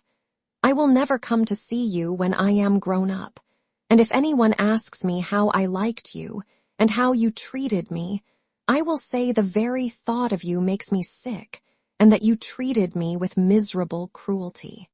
How dare you affirm that, Jane Eyre? How dare I, Mrs. Reed? How dare I? Because it is the truth. You think I have no feelings and that I can do without one bit of love or kindness, but I cannot live so, and you have no pity. I shall remember how you thrust me back, roughly and violently thrust me back into the red room and locked me up there to my dying day, though I was in agony, though I cried out while suffocating with distress, have mercy. Have mercy, Aunt Reed. And that punishment you made me suffer because your wicked boy struck me, knocked me down for nothing. I will tell anybody who asks me questions this exact tale. People think you a good woman, but you are bad, hard-hearted. You are deceitful. Ere I had finished this reply, my soul began to expand, to exult with the strangest sense of freedom, of triumph I ever felt. It seemed as if an invisible bond had burst, and that I had struggled out into unhoped-for liberty. Not without cause was this sentiment. Mrs. Reed looked frightened. Her work had slipped from her knee. She was lifting up her hands, rocking herself to and fro, and even twisting her face as if she would cry. Jane, you are under a mistake. What is the matter with you? Why do you tremble so violently? Would you like to drink some water? No, Mrs. Reed. Is there anything else you wish for, Jane? I assure you, I desire to be your friend. Not you. You told Mr. Brocklehurst I had a bad character, a deceitful disposition, and I'll let everybody at Lowood know what you are and what you have done. Jane, you don't understand these things. Children must be corrected for their faults. Deceit is not my fault. I cried out in a savage, high voice. But you are passionate, Jane, that you must allow. And now return to the nursery. There's a dear, and lie down a little. I am not your dear. I cannot lie down. Send me to school soon, Mrs. Reed, for I hate to live here. I will indeed send her to school soon, murmured Mrs. Reed sotto voce, and gathering up her work, she abruptly quitted the apartment. I was left there alone, winner of the field. It was the hardest battle I had fought, and the first victory I had gained. I stood a while on the rug, where Mr. Brocklehurst had stood, and I enjoyed my conqueror's solitude. First, I smiled to myself and felt elate, but this fierce pleasure subsided in me as fast as did the accelerated throb of my pulses. A child cannot quarrel with its elders, as I had done, cannot give its furious feelings uncontrolled play, as I had given mine, without experiencing afterwards the pang of remorse and the chill of reaction. A ridge of lighted heath, alive, glancing, devouring, would have been a meet emblem of my mind when I accused and menaced Mrs. Reed. The same ridge, black and blasted after the flames are dead, would have represented as meetly my subsequent condition, when half an hour's silence and reflection had shown me the madness of my conduct and the dreariness of my hated and hating position. Something of vengeance I had tasted for the first time, as aromatic wine it seemed, on swallowing, warm and racy. Its after flavor, metallic and corroding, gave me a sensation as if I had been poisoned. Willingly would I now have gone and asked Mrs. Reed's pardon, but I knew, partly from experience and partly from instinct, that was the way to make her repulse me with double scorn, thereby re-exciting every turbulent impulse of my nature. I would fain exercise some better faculty than that of fierce speaking, fain find nourishment for some less fiendish feeling than that of somber indignation. I took a book, some Arabian tales. I sat down and endeavored to read. I could make no sense of the subject. My own thoughts swam always between me and the page I had usually found fascinating. I opened the glass door in the breakfast room. The shrubbery was quite still. The black frost reigned, unbroken by sun or breeze, through the grounds. I covered my head and arms with the skirt of my frock, and went out to walk in a part of the plantation which was quite sequestrated. But I found no pleasure in the silent trees, the falling fir cones, the congealed relics of autumn, russet leaves, swept by past winds in heaps, and now stiffened together. I leaned against a gate and looked into an empty field where no sheep were feeding, where the short grass was nipped and blanched. It was a very grey day, a most opaque sky, onding on snaw, canopied all. Thence flakes fell at intervals which settled on the hard path and on the hoary lea without melting. I stood, a wretched child enough, whispering to myself over and over again, "What shall I do? What shall I do?" All at once I heard a clear voice call, "Miss Jane, where are you? Come to lunch." It was Bessie, I knew well enough, but I did not stir. Her light step came tripping down the path. "You naughty little thing," she said. "Why don't you come when you are called?" Bessie's presence, compared with the thoughts over which I had been brooding, seemed cheerful, even though, as usual, she was somewhat cross. The fact is, after my conflict with and victory over Mrs. Reed, I was not disposed to care much for the nursemaid's transitory anger, and I was disposed to bask in her youthful lightness of heart. I just put my 2 arms round her and said, "Come, Bessie, don't scold." The action was more frank and fearless than any I was habituated to indulge in. Somehow it pleased her. "You are a strange child, Miss Jane," she said, as she looked down at me. "A little roving, solitary thing, and you are going to school, I suppose." I nodded. "And won't you be sorry to leave poor Bessie? What does Bessie care for me? She is always scolding me. Because you're such a queer, frightened, shy little thing. You should be bolder." "What, to get more knocks?" "Nonsense. But you are rather put upon, that's certain. My mother said, when she came to see me last week, that she would not like a little one of her own to be in your place. Now, come in, and I've some good news for you." "I don't think you have, Bessie." "Child, what do you mean? What sorrowful eyes you fix on me." "Well, but Mrs. and the young ladies and Master John are going out to tea this afternoon, and you shall have tea with me. I'll ask cook to bake you a little cake, and then you shall help me to look over your drawers, for I am soon to pack your trunk." Mrs. intends you to leave Gateshead in a day or two, and you shall choose what toys you like to take with you. Bessie, you must promise not to scold me any more till I go. Well, I will, but mind you are a very good girl, and don't be afraid of me. Don't start when I chance to speak rather sharply. It's so provoking. I don't think I shall ever be afraid of you again, Bessie, because I have got used to you, and I shall soon have another set of people to dread. If you dread them, they'll dislike you, as you do, Bessie. I don't dislike you, miss. I believe I am fonder of you than of all the others. You don't show it. You little sharp thing, you've got quite a new way of talking. What makes you so venturesome and hearty? Why, I shall soon be away from you, and besides, I was going to say something about what had passed between me and Mrs. Reed, but on second thoughts, I considered it better to remain silent on that head. And so you're glad to leave me?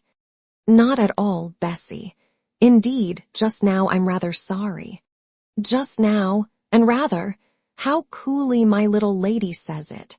I dare say now if I were to ask you for a kiss you wouldn't give it me. You'd say you'd rather not. I'll kiss you and welcome. Bend your head down. Bessie stooped. We mutually embraced, and I followed her into the house quite comforted. That afternoon lapsed in peace and harmony, and in the evening Bessie told me some of her most enchanting stories and sang me some of her sweetest songs. Even for me life had its gleams of sunshine. Chapter 5. 5 o'clock had hardly struck on the morning of the 19th of January, when Bessie brought a candle into my closet and found me already up and nearly dressed.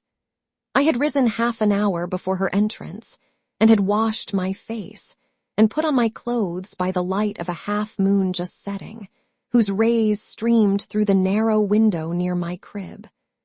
I was to leave Gateshead that day by a coach which passed the lodge gates at 6 a.m. Bessie was the only person yet risen. She had lit a fire in the nursery, where she now proceeded to make my breakfast. Few children can eat when excited with the thoughts of a journey, nor could I. Bessie, having pressed me in vain to take a few spoonfuls of the boiled milk and bread she had prepared for me, wrapped up some biscuits in a paper and put them into my bag. Then she helped me on with my pelisse and bonnet, and wrapping herself in a shawl, she and I left the nursery. As we passed Mrs. Reed's bedroom, she said, "Will you go in and bid Mrs. good-bye?" "No, Bessie. She came to my crib last night when you were gone down to supper, and said I need not disturb her in the morning, or my cousins either. And she told me to remember that she had always been my best friend, and to speak of her and be grateful to her accordingly." "What did you say, miss?" "Nothing. I covered my face with the bedclothes and turned from her to the wall." "That was wrong, Miss Jane." "It was quite right, Bessie. Your missus has not been my friend. She has been my foe." "Oh, Miss Jane, don't say so." "Good-bye to Gateshead," cried I, as we passed through the hall and went out at the front door. The moon was set, and it was very dark. Bessie carried a lantern, whose light glanced on wet steps and gravel road sodden by a recent thaw. Raw and chill was the winter morning. My teeth chattered as I hastened down the drive. There was a light in the porter's lodge.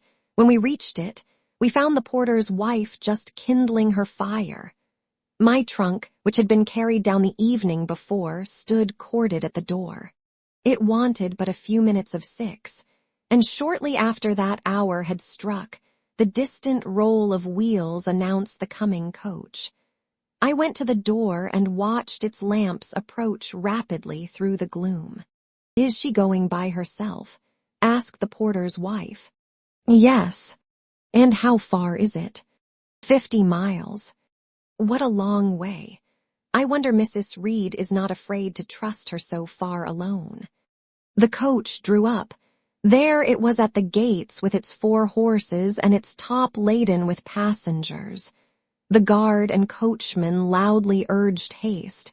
My trunk was hoisted up. I was taken from Bessie's neck, to which I clung with kisses. "Be sure and take good care of her," cried she to the guard, as he lifted me into the inside. "Aye," was the answer. The door was slapped to, a voice exclaimed, "All right," and on we drove. Thus was I severed from Bessie and Gateshead, thus whirled away to unknown, and, as I then deemed, remote and mysterious regions. I remember but little of the journey. I only know that the day seemed to me of a preternatural length, and that we appeared to travel over hundreds of miles of road. We passed through several towns, and in one, a very large one, the coach stopped. The horses were taken out, and the passengers alighted to dine. I was carried into an inn, where the guard wanted me to have some dinner. But, as I had no appetite, he left me in an immense room with a fireplace at each end, a chandelier pendant from the ceiling, and a little red gallery high up against the wall filled with musical instruments. Here I walked about for a long time, feeling very strange and mortally apprehensive of someone coming in and kidnapping me. For I believed in kidnappers, their exploits having frequently figured in Bessie's fireside chronicles. At last the guard returned. Once more I was stowed away in the coach. My protector mounted his own seat, sounded his hollow horn, and away we rattled over the stony street of L. The afternoon came on wet and somewhat misty. As it waned into dusk, I began to feel that we were getting very far indeed from Gateshead. We ceased to pass through towns. The country changed. Great gray hills heaved up round the horizon. As twilight deepened, we descended a valley, dark with wood, and long after night had overclouded the prospect, I heard a wild wind rushing amongst trees. Lulled by the sound, I at last dropped asleep. I had not long slumbered when the sudden cessation of motion awoke me. The coach door was open, and a person like a servant was standing at it. I saw her face and dress by the light of the lamps. "Is there a little girl called Jane Eyre here?" she asked. I answered yes, and was then lifted out. My trunk was handed down, and the coach instantly drove away. I was stiff with long sitting, and bewildered with the noise and motion of the coach gathering my faculties. I looked about me. Rain, wind, and darkness filled the air. Nevertheless, I dimly discerned a wall before me and a door open in it. Through this door I passed with my new guide. She shut and locked it behind her. There was now visible a house or houses, for the building spread far, with many windows and lights burning in some. We went up a broad, pebbly path, splashing wet, and were admitted at a door. Then the servant led me through a passage into a room with a fire, where she left me alone. I stood and warmed my numbed fingers over the blaze. Then I looked round. There was no candle, but the uncertain light from the hearth showed, by intervals, papered walls, carpet, curtains, shining mahogany furniture. It was a parlor, not so spacious or splendid as the drawing-room at Gateshead, but comfortable enough. I was puzzling to make out the subject of a picture on the wall, when the door opened, and an individual carrying a light entered. Another followed close behind. The first was a tall lady with dark hair, dark eyes, and a pale and large forehead. Her figure was partly enveloped in a shawl, her countenance was grave, her bearing erect. "The child is very young to be sent alone," said she, putting her candle down on the table. She considered me attentively for a minute or two, then further added, "She had better be put to bed soon. She looks tired. Are you tired?" she asked, placing her hand on my shoulder. "So little, ma'am. And hungry, too, no doubt. Let her have some supper before she goes to bed, Miss Miller." "Is this the first time you have left your parents to come to school, my little girl?" I explained to her that I had no parents. She inquired how long they had been dead, then how old I was, what was my name, whether I could read, write, and sew a little. Then she touched my cheek gently with her forefinger, and saying, she hoped I should be a good child, dismissed me along with Miss Miller. The lady I had left might be about 29. The one who went with me appeared some years younger. The first impressed me by her voice, look, and air. Miss Miller was more ordinary, ruddy in complexion, though of a careworn countenance, hurried in gait and action, like one who had always a multiplicity of tasks on hand. She looked, indeed, what I afterwards found she really was, an under-teacher. Led by her, I passed from compartment to compartment, from passage to passage, of a large and irregular building, till, emerging from the total and somewhat dreary silence pervading that portion of the house we had traversed, we came upon the hum of many voices, and presently entered a wide, long room with great deal tables, 2 at each end, on each of which burnt a pair of candles, and seated all round on benches, a congregation of girls of every age, from 9 or 10 to 20. Seen by the dim light of the dips, their number to me appeared countless, though not in reality exceeding 80. They were uniformly dressed in brown stuff frocks of quaint fashion and long holland pinafores. It was the hour of study. They were engaged in conning over their tomorrow's task, and the hum I had heard was the combined result of their whispered repetitions. Miss Miller signed to me to sit on a bench near the door. Then, walking up to the top of the long room, she cried out, "Monitors, collect the lesson books and put them away." 4 tall girls arose from different tables, and going round, gathered the books and removed them. Miss Miller again gave the word of command.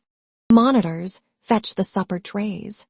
The tall girls went out and returned presently, each bearing a tray, with portions of something, I knew not what, arranged thereon, and a pitcher of water and mug in the middle of each tray. The portions were handed round. Those who liked took a draught of the water, the mug being common to all. When it came to my turn, I drank, for I was thirsty, but did not touch the food, excitement and fatigue rendering me incapable of eating. I now saw, however, that it was a thin oaten cake shared into fragments.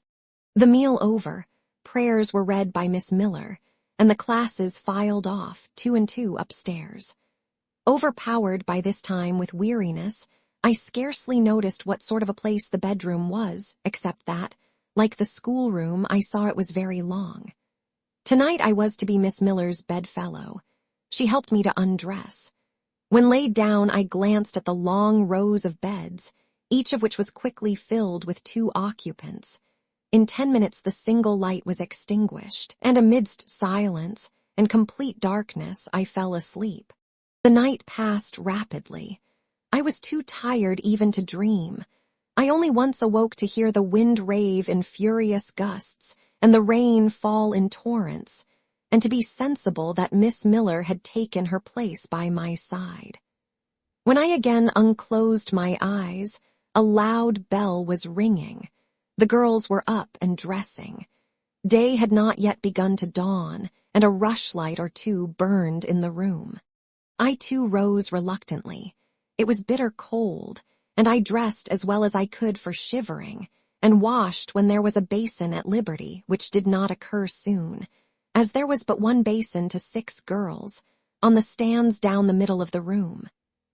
Again the bell rang. All formed in file, 2 and 2, and in that order descended the stairs and entered the cold and dimly lit schoolroom. Here prayers were read by Miss Miller. Afterwards she called out, "Form classes." Great tumult succeeded for some minutes, during which Miss Miller repeatedly exclaimed, "Silence!" and "Order!"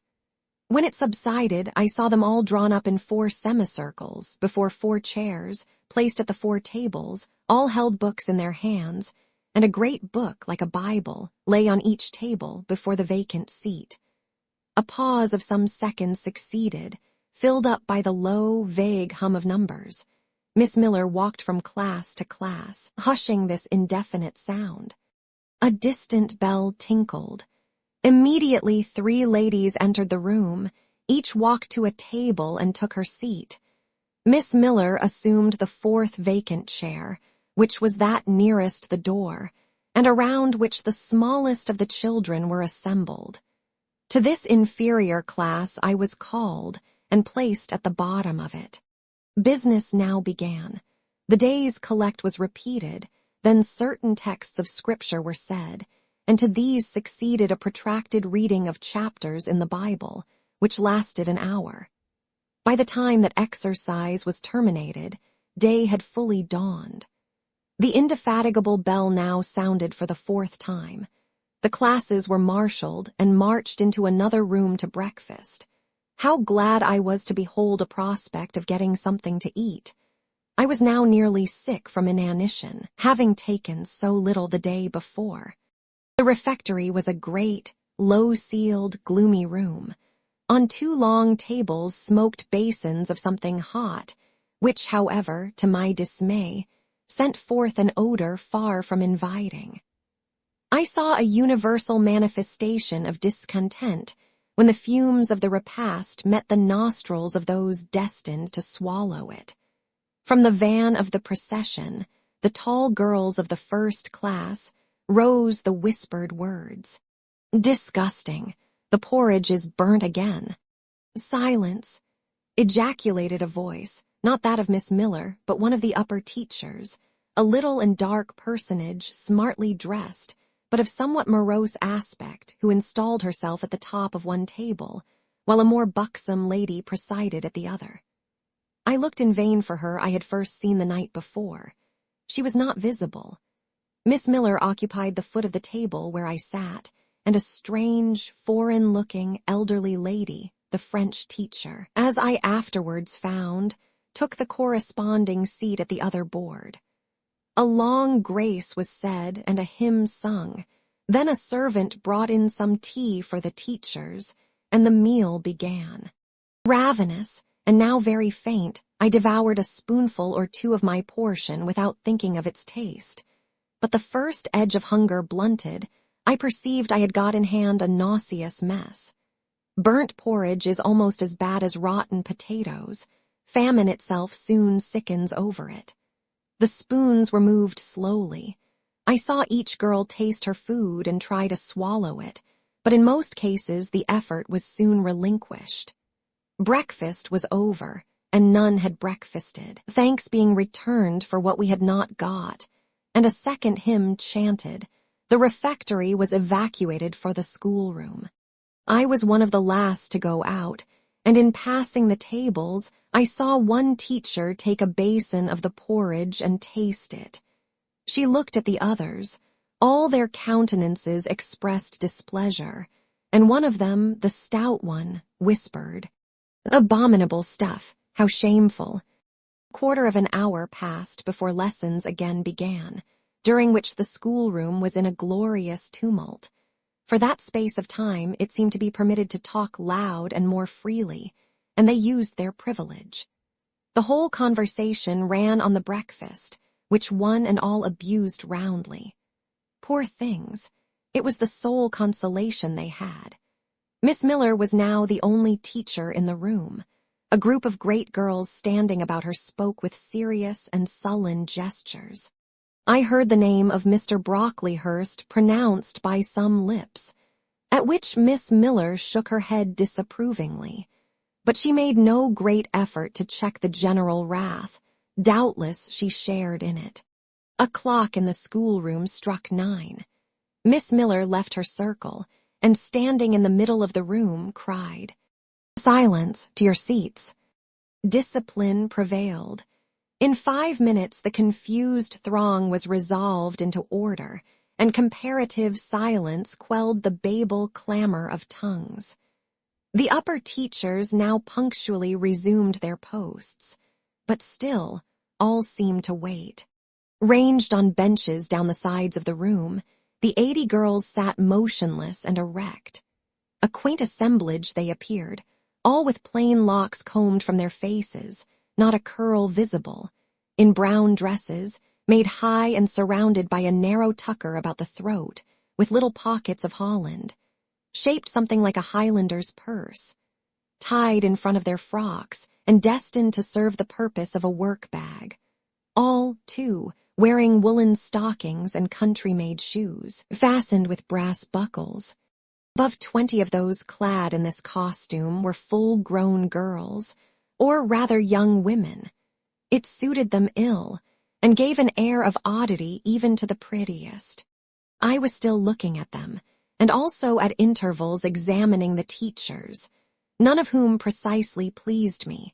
For the stout one was a little coarse, the dark one not a little fierce, the foreigner harsh and grotesque, and Miss Miller, poor thing, looked purple, weather-beaten, and overworked. When, as my eye wandered from face to face, the whole school rose simultaneously, as if moved by a common spring. What was the matter? I had heard no order given. I was puzzled. Ere I had gathered my wits, the classes were again seated. But as all eyes were now turned to one point, mine followed the general direction and encountered the personage who had received me last night. She stood at the bottom of the long room on the hearth, for there was a fire at each end. She surveyed the 2 rows of girls silently and gravely. Miss Miller, approaching, seemed to ask her a question, and having received her answer, went back to her place and said aloud, "Monitor of the first class, fetch the globes." While the direction was being executed, the lady consulted moved slowly up the room. I suppose I have a considerable organ of veneration, for I retain yet the sense of admiring awe with which my eyes traced her steps. Seen now, in broad daylight, she looked tall, fair, and shapely. Brown eyes with a benignant light in their irids, and a fine penciling of long lashes round, relieved the whiteness of her large front. On each of her temples her hair, of a very dark brown, was clustered in round curls, according to the fashion of those times, when neither smooth bands nor long ringlets were in vogue. Her dress, also in the mode of the day, was of purple cloth, relieved by a sort of Spanish trimming of black velvet. A gold watch, watches were not so common then as now, shone at her girdle. Let the reader add, to complete the picture, refined features, a complexion, if pale, clear, and a stately air and carriage, and he will have, at least, as clearly as words can give it, a correct idea of the exterior of Miss Temple, Maria Temple, as I afterwards saw the name written in a prayer book entrusted to me to carry to church. The superintendent of Lowood, for such was this lady, having taken her seat before a pair of globes placed on one of the tables, summoned the first class round her, and commenced giving a lesson on geography. The lower classes were called by the teachers. Repetitions in history, grammar, and sea went on for an hour. Writing and arithmetic succeeded, and music lessons were given by Miss Temple to some of the elder girls. The duration of each lesson was measured by the clock, which at last struck 12. The superintendent rose. "I have a word to address to the pupils," said she. The tumult of cessation from lessons was already breaking forth, but it sank at her voice. She went on. "You had this morning a breakfast which you could not eat. You must be hungry. I have ordered that a lunch of bread and cheese shall be served to all." The teachers looked at her with a sort of surprise. "It is to be done on my responsibility," she added, in an explanatory tone to them, and immediately afterwards left the room. The bread and cheese was presently brought in and distributed, to the high delight and refreshment of the whole school. The order was now given to the garden. Each put on a coarse straw bonnet with strings of colored calico and a cloak of gray frieze. I was similarly equipped, and following the stream, I made my way into the open air. The garden was a wide enclosure, surrounded with walls so high as to exclude every glimpse of prospect. A covered veranda ran down one side, and broad walks bordered a middle space divided into scores of little beds. These beds were assigned as gardens for the pupils to cultivate, and each bed had an owner. When full of flowers, they would doubtless look pretty. But now, at the latter end of January, all was wintry blight and brown decay. I shuddered as I stood and looked round me. It was an inclement day for outdoor exercise, not positively rainy, but darkened by a drizzling yellow fog. All underfoot was still soaking wet with the floods of yesterday. The stronger among the girls ran about and engaged in active games, but sundry pale and thin ones herded together for shelter and warmth in the veranda. And amongst these, as the dense mist penetrated to their shivering frames, I heard frequently the sound of a hollow cough. As yet I had spoken to no one, nor did anybody seem to take notice of me. I stood lonely enough, but to that feeling of isolation I was accustomed. It did not oppress me much. I leant against a pillar of the veranda, drew my gray mantle close about me, and trying to forget the cold which nipped me without, and the unsatisfied hunger which gnawed me within, delivered myself up to the employment of watching and thinking. My reflections were too undefined and fragmentary to merit record. I hardly yet knew where I was. Gateshead and my past life seemed floated away to an immeasurable distance. The present was vague and strange, and of the future I could form no conjecture. I looked round the convent-like garden, and then up at the house, a large building, half of which seemed gray and old, the other half quite new. The new part, containing the schoolroom and dormitory, was lit by mullioned and latticed windows, which gave it a church-like aspect. A stone tablet over the door bore this inscription: Lowood Institution. This portion was rebuilt A.D. by Naomi Brocklehurst, of Brocklehurst Hall, in this county. Let your light so shine before men, that they may see your good works and glorify your Father which is in heaven. St. Matt, v. 16. I read these words over and over again. I felt that an explanation belonged to them, and was unable fully to penetrate their import. I was still pondering the signification of institution, and endeavoring to make out a connection between the first words and the verse of Scripture, when the sound of a cough close behind me made me turn my head. I saw a girl sitting on a stone bench near. She was bent over a book, on the perusal of which she seemed intent. From where I stood I could see the title. It was Rasselas, a name that struck me as strange and consequently attractive. In turning a leaf, she happened to look up, and I said to her directly, "Is your book interesting?" I had already formed the intention of asking her to lend it to me some day. "I like it," she answered, after a pause of a second or two, during which she examined me.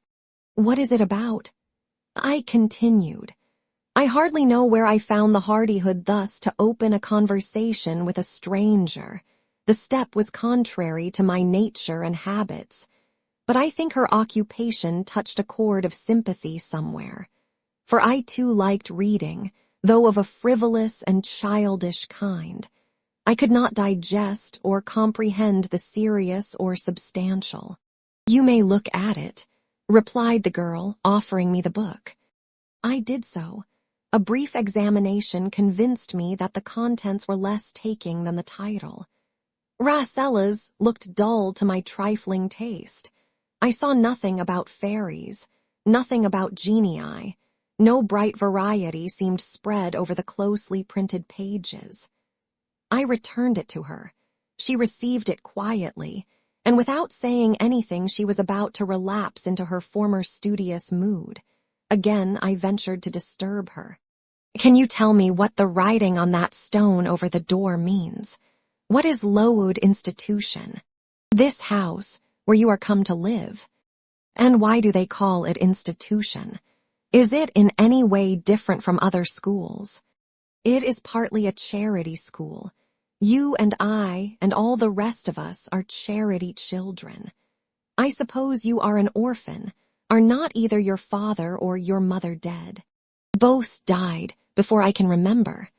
"Well, all the girls here have lost either one or both parents, and this is called an institution for educating orphans." "Do we pay no money? Do they keep us for nothing?" "We pay, or our friends pay, £15 a year for each." "Then why do they call us charity children?"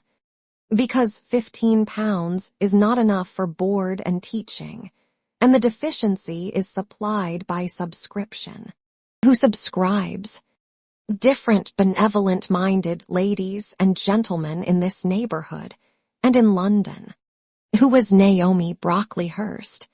"The lady who built the new part of this house as that tablet records, and whose son overlooks and directs everything here." "Why?" "Because he is treasurer and manager of the establishment." "Then this house does not belong to that tall lady who wears a watch, and who said we were to have some bread and cheese?" "To Miss Temple? Oh, no, I wish it did. She has to answer to Mr. Brocklehurst for all she does. Mr. Brocklehurst buys all our food and all our clothes." "Does he live here?"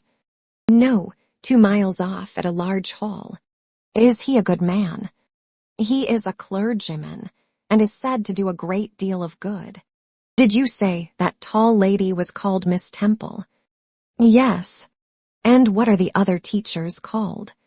"The one with red cheeks is called Miss Smith. She attends to the work and cuts out, for we make our own clothes, our frocks and pelisses and everything. The little one with black hair is Miss Scatcherd. She teaches history and grammar and hears the second-class repetitions. And the one who wears a shawl and has a pocket handkerchief tied to her side with a yellow riband is Madame Pirot. She comes from Lille in France and teaches French." "Do you like the teachers?" "Well enough." "Do you like the little black one and the madam? I cannot pronounce her name as you do. Miss Scatcherd is hasty. You must take care not to offend her. Madame Pirot is not a bad sort of person." "But Miss Temple is the best, isn't she?" "Miss Temple is very good and very clever. She is above the rest, because she knows far more than they do." "Have you been long here?" 2 years. "Are you an orphan?" "My mother is dead." "Are you happy here?" "You ask rather too many questions. I have given you answers enough for the present. Now I want to read." At that moment, the summons sounded for dinner. All re-entered the house. The odor which now filled the refectory was scarcely more appetizing than that which had regaled our nostrils at breakfast.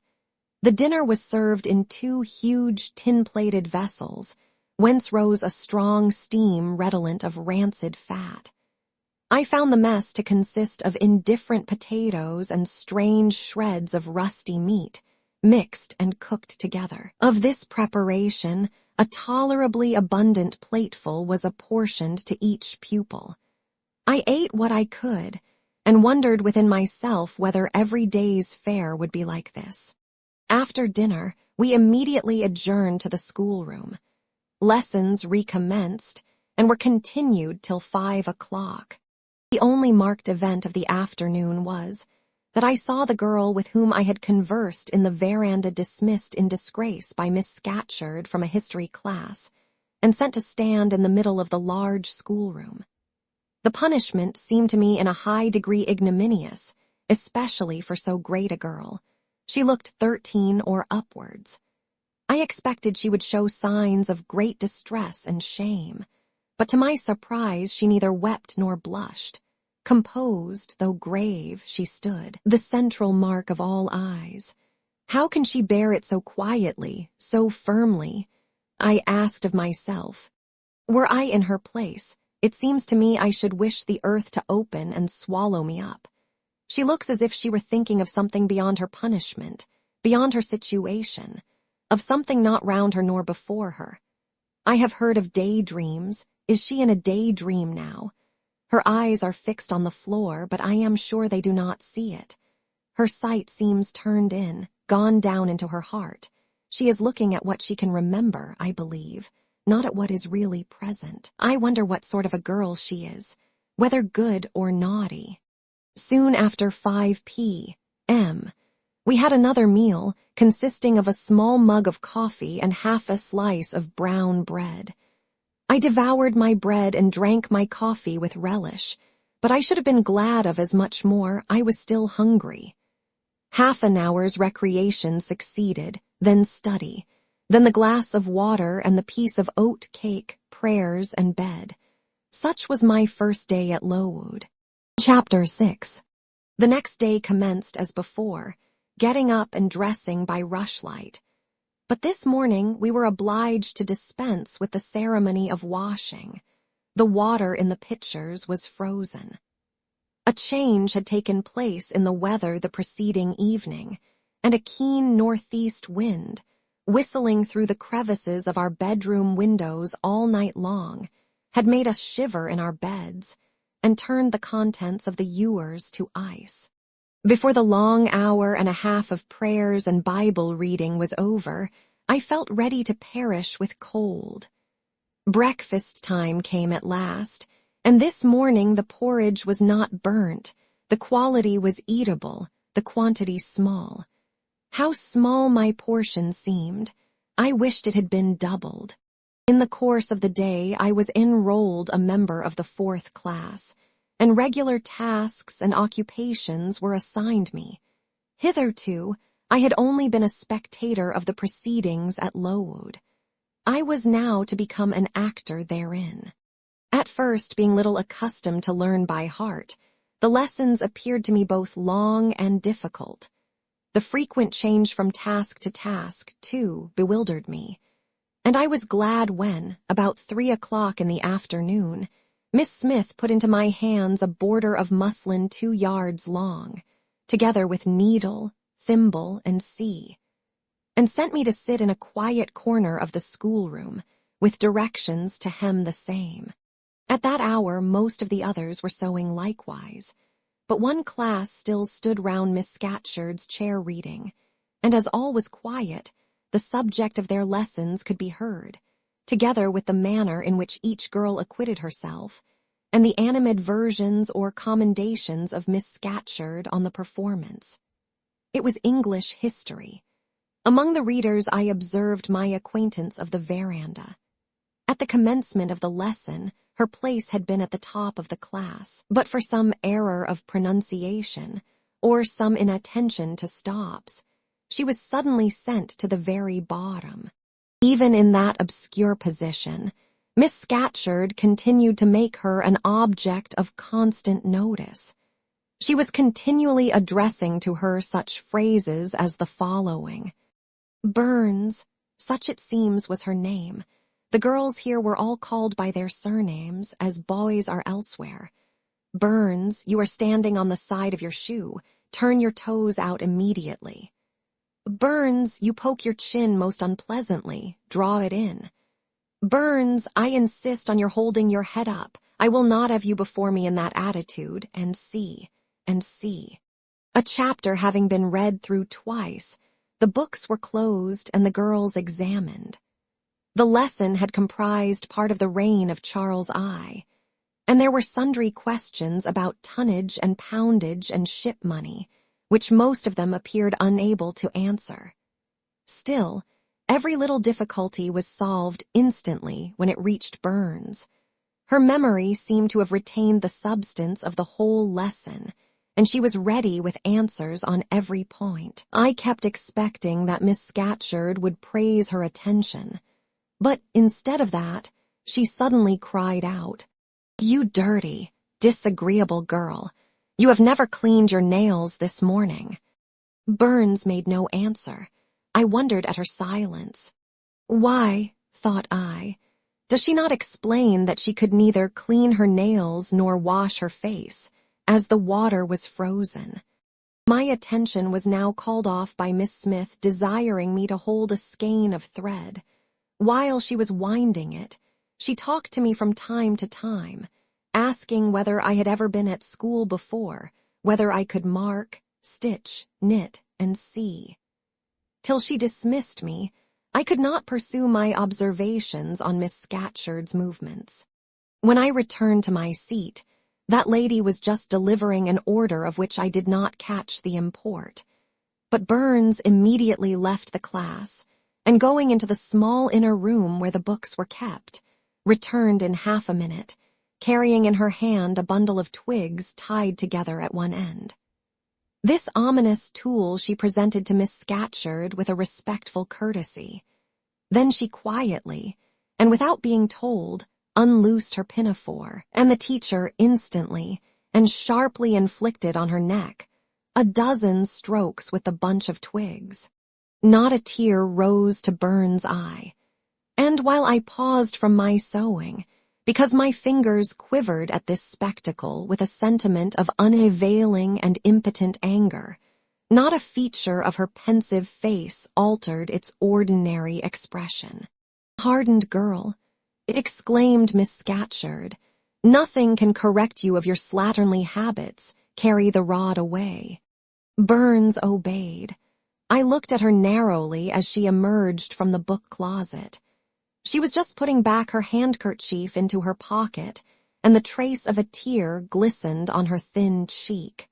The play hour in the evening I thought the pleasantest fraction of the day at Lowood. The bit of bread, the draught of coffee swallowed at 5 o'clock had revived vitality, if it had not satisfied hunger. The long restraint of the day was slackened. The schoolroom felt warmer than in the morning, its fires being allowed to burn a little more brightly, to supply, in some measure, the place of candles, not yet introduced. The ruddy gloaming, the licensed uproar, the confusion of many voices, gave one a welcome sense of liberty. On the evening of the day on which I had seen Miss Scatcherd flog her pupil, Burns, I wandered as usual among the forms and tables and laughing groups without a companion, yet not feeling lonely. When I passed the windows, I now and then lifted a blind and looked out. It snowed fast. A drift was already forming against the lower panes. Putting my ear close to the window, I could distinguish from the gleeful tumult within the disconsolate moan of the wind outside. Probably, if I had lately left a good home and kind parents, this would have been the hour when I should most keenly have regretted the separation. That wind would then have saddened my heart. This obscure chaos would have disturbed my peace. As it was, I derived from both a strange excitement, and reckless and feverish, I wished the wind to howl more wildly, the gloom to deepen to darkness, and the confusion to rise to clamor. Jumping over forms and creeping under tables, I made my way to one of the fireplaces. There, kneeling by the high wire fender, I found Burns, absorbed, silent, abstracted from all round her by the companionship of a book, which she read by the dim glare of the embers. "Is it still Ricella's?" I asked, coming behind her. "Yes," she said, "and I have just finished it." And in 5 minutes more she shut it up. I was glad of this. Now, thought I can perhaps get her to talk. I sat down by her on the floor. "What is your name besides Burns?" "Helen." "Do you come a long way from here?" "I come from a place farther north, quite on the borders of Scotland." "Will you ever go back?" "I hope so, but nobody can be sure of the future." "You must wish to leave Lowood." "No, why should I? I was sent to Lowood to get an education, and it would be of no use going away until I have attained that object." But that teacher, Miss Scatcherd, is so cruel to you. Cruel? Not at all. She is severe. She dislikes my faults. And if I were in your place, I should dislike her. I should resist her. If she struck me with that rod, I should get it from her hand. I should break it under her nose. Probably you would do nothing of the sort. But if you did, Mr. Brocklehurst would expel you from the school. That would be a great grief to your relations. It is far better to endure patiently a smart which nobody feels but yourself, than to commit a hasty action whose evil consequences will extend to all connected with you. And besides, the Bible bids us return good for evil. But then it seems disgraceful to be flogged, and to be sent to stand in the middle of a room full of people. And you are such a great girl. I am far younger than you, and I could not bear it. Yet it would be your duty to bear it, if you could not avoid it. It is weak and silly to say you cannot bear what it is your fate to be required to bear. I heard her with wonder. I could not comprehend this doctrine of endurance, and still less could I understand or sympathize with the forbearance she expressed for her chastiser. Still, I felt that Helen Burns considered things by a light invisible to my eyes. I suspected she might be right and I wrong, but I would not ponder the matter deeply. Like Felix, I put it off to a more convenient season. You say you have faults, Helen. What are they? To me you seem very good. Then learn from me, not to judge by appearances. I am, as Miss Scatcherd said slatternly. I seldom put and never keep things in order. I am careless. I forget rules. I read when I should learn my lessons. I have no method.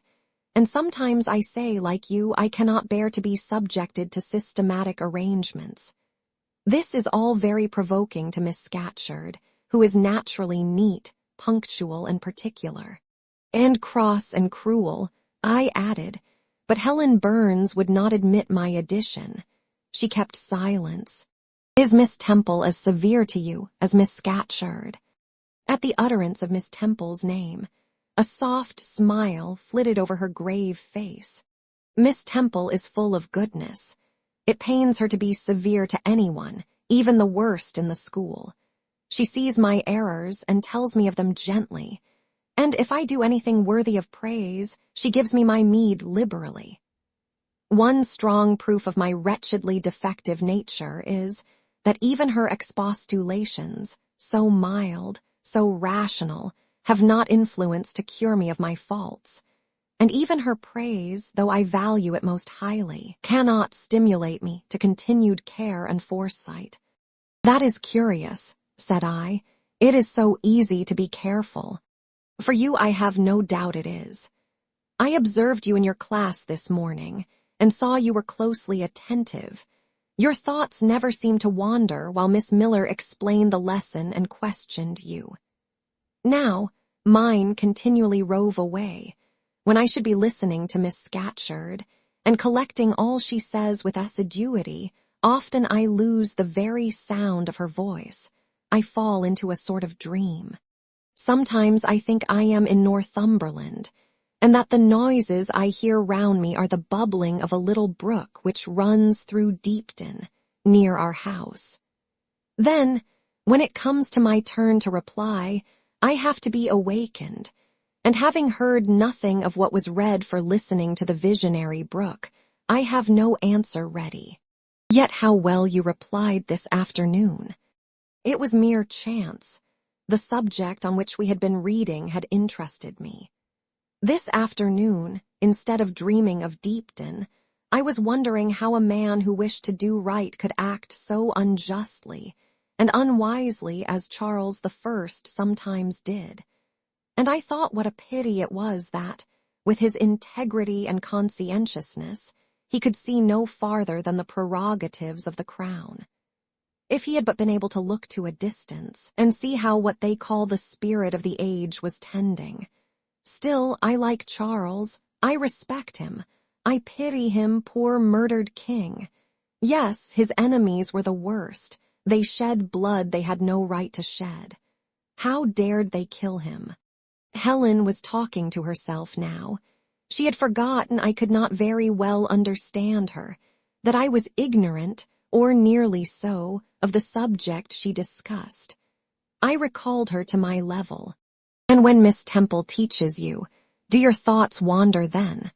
No, certainly, not often, because Miss Temple has generally something to say which is newer than my own reflections. Her language is singularly agreeable to me, and the information she communicates is often just what I wished to gain. Well then, with Miss Temple you are good. Yes, in a passive way. I make no effort. I follow as inclination guides me. There is no merit in such goodness. A great deal. You are good to those who are good to you. It is all I ever desire to be. If people were always kind and obedient to those who are cruel and unjust, the wicked people would have it all their own way. They would never feel afraid, and so they would never alter, but would grow worse and worse. When we are struck at without a reason, we should strike back again very hard. I am sure we should, so hard as to teach the person who struck us never to do it again. You will change your mind, I hope, when you grow older. As yet you are but a little untaught girl. But I feel this, Helen. I must dislike those who, whatever I do to please them, persist in disliking me. I must resist those who punish me unjustly. It is as natural as that I should love those who show me affection, or submit to punishment when I feel it is deserved. Heathens and savage tribes hold that doctrine, but Christians and civilized nations disown it. How? I don't understand. It is not violence that best overcomes hate, nor vengeance that most certainly heals injury. What then? Read the New Testament and observe what Christ says and how he acts. Make his word your rule and his conduct your example. What does he say? Love your enemies, bless them that curse you, do good to them that hate you and despitefully use you. Then I should love Mrs. Reed, which I cannot do. I should bless her son John, which is impossible. In her turn, Helen Burns asked me to explain, and I proceeded forthwith to pour out, in my own way, the tale of my sufferings and resentments. Bitter and truculent when excited, I spoke as I felt, without reserve or softening. Helen heard me patiently to the end. I expected she would then make a remark, but she said nothing. Well, I asked impatiently, is not Mrs. Reed a hard-hearted, bad woman? She has been unkind to you, no doubt, because you see, she dislikes your cast of character, as Miss Scatcherd does mine. But how minutely you remember all she has done and said to you. What a singularly deep impression her injustice seems to have made on your heart. No ill usage so brands its record on my feelings. Would you not be happier if you tried to forget her severity, together with the passionate emotions it excited? Life appears to me too short to be spent in nursing animosity or registering wrongs. We are, and must be, one and all, burdened with faults in this world. But the time will soon come when, I trust, we shall put them off in putting off our corruptible bodies, when debasement and sin will fall from us with this cumbrous frame of flesh, and only the spark of the Spirit will remain, the impalpable principle of light and thought, pure as when it left the Creator to inspire the creature. Whence it came it will return, perhaps again to be communicated to some being higher than man, perhaps to pass through gradations of glory, from the pale human soul to brighten to the seraph.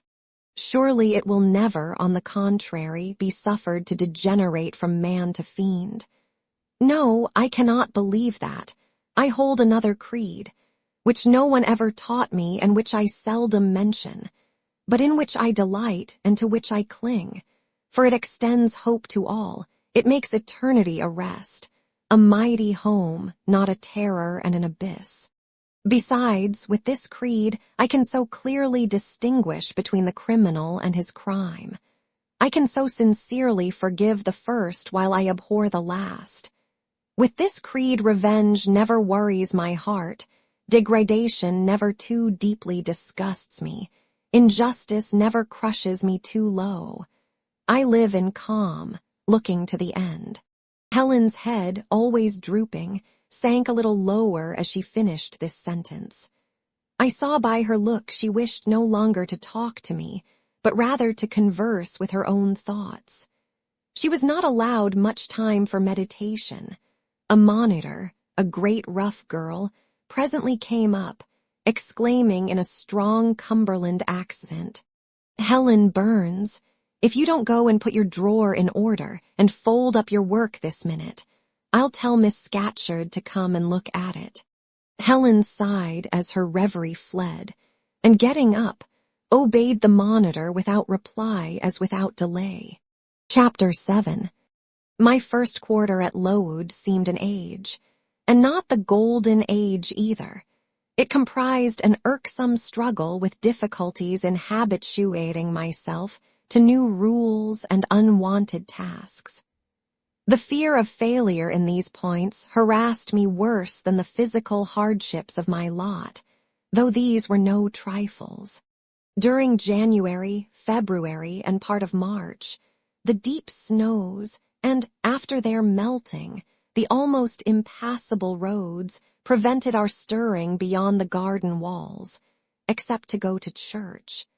But within these limits we had to pass an hour every day in the open air.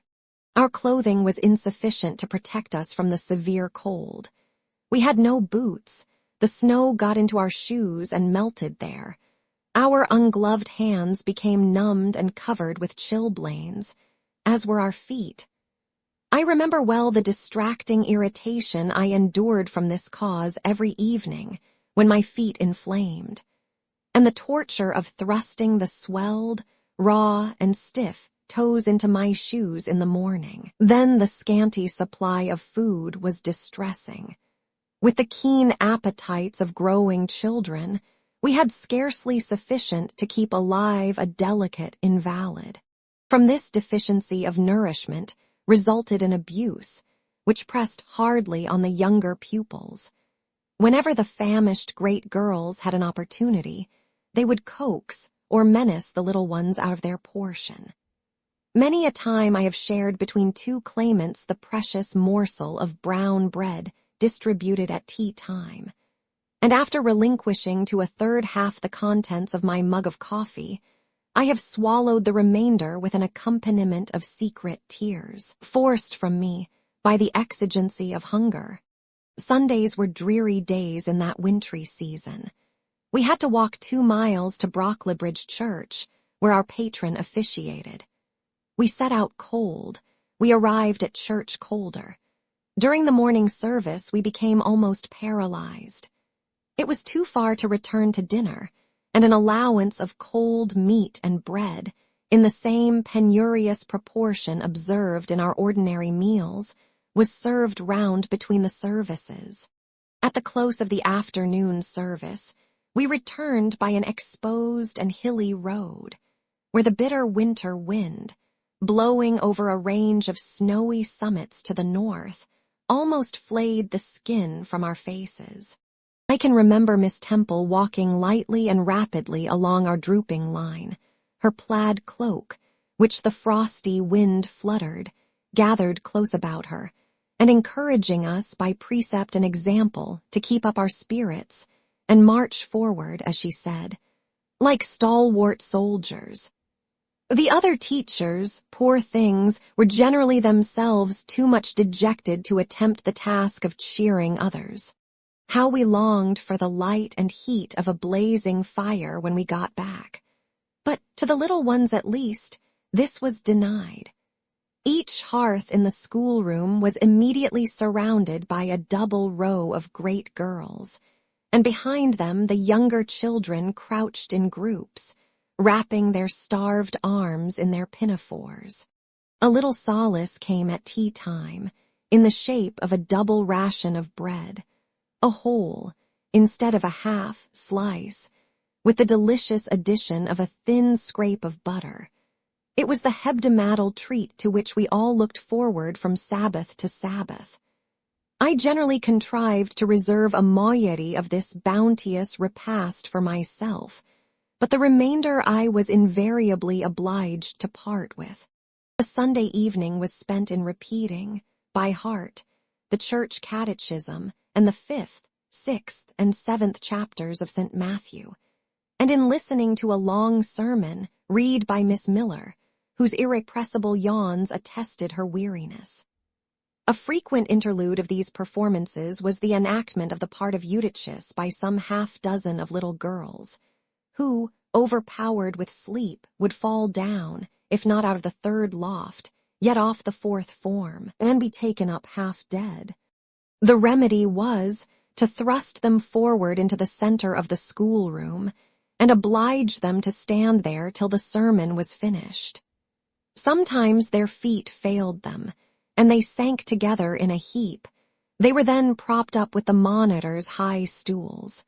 I have not yet alluded to the visits of Mr. Brocklehurst, and indeed that gentleman was from home during the greater part of the 1st month after my arrival, perhaps prolonging his stay with his friend the Archdeacon. His absence was a relief to me. I need not say that I had my own reasons for dreading his coming, but come he did at last. One afternoon, I had then been 3 weeks at Lowood, as I was sitting with a slate in my hand, puzzling over a sum in long division, my eyes, raised in abstraction to the window, caught sight of a figure just passing. I recognized almost instinctively that gaunt outline, and when, 2 minutes after all the school, teachers included, rose en masse, it was not necessary for me to look up in order to ascertain whose entrance they thus greeted. A long stride measured the schoolroom, and presently beside Miss Temple, who herself had risen, stood the same black column which had frowned on me so ominously from the hearthrug of Gateshead. I now glanced sideways at this piece of architecture. Yes, I was right. It was Mr. Brocklehurst, buttoned up in a surtout, and looking longer, narrower, and more rigid than ever. I had my own reasons for being dismayed at this apparition. Too well I remembered the perfidious hints given by Mrs. Reed about my disposition, and the promise pledged by Mr. Brocklehurst to apprise Miss Temple and the teachers of my vicious nature. All along I had been dreading the fulfillment of this promise. I had been looking out daily for the coming man, whose information respecting my past life and conversation was to brand me as a bad child forever. Now there he was. He stood at Miss Temple's side. He was speaking low in her ear. I did not doubt he was making disclosures of my villainy, and I watched her eye with painful anxiety, expecting every moment to see its dark orb turn on me a glance of repugnance and contempt. I listened, too, and as I happened to be seated quite at the top of the room, I caught most of what he said. Its import relieved me from immediate apprehension. I suppose, Miss Temple, the thread I bought at Lowton will do. It struck me that it would be just of the quality for the calico chemises, and I sorted the needles to match. You may tell Miss Smith that I forgot to make a memorandum of the darning needles, but she shall have some papers sent in next week, and she is not, on any account, to give out more than one at a time to each pupil. If they have more, they are apt to be careless and lose them. And, oh, ma'am, I wish the woolen stockings were better looked to. When I was here last, I went into the kitchen garden and examined the clothes drying on the line. There was a quantity of black hose in a very bad state of repair. From the size of the holes in them, I was sure they had not been well mended from time to time. He paused. "Your directions shall be attended to, sir," said Miss Temple. "And, ma'am," he continued, The laundress tells me some of the girls have 2 clean tuckers in the week. It is too much. The rules limit them to 1. I think I can explain that circumstance.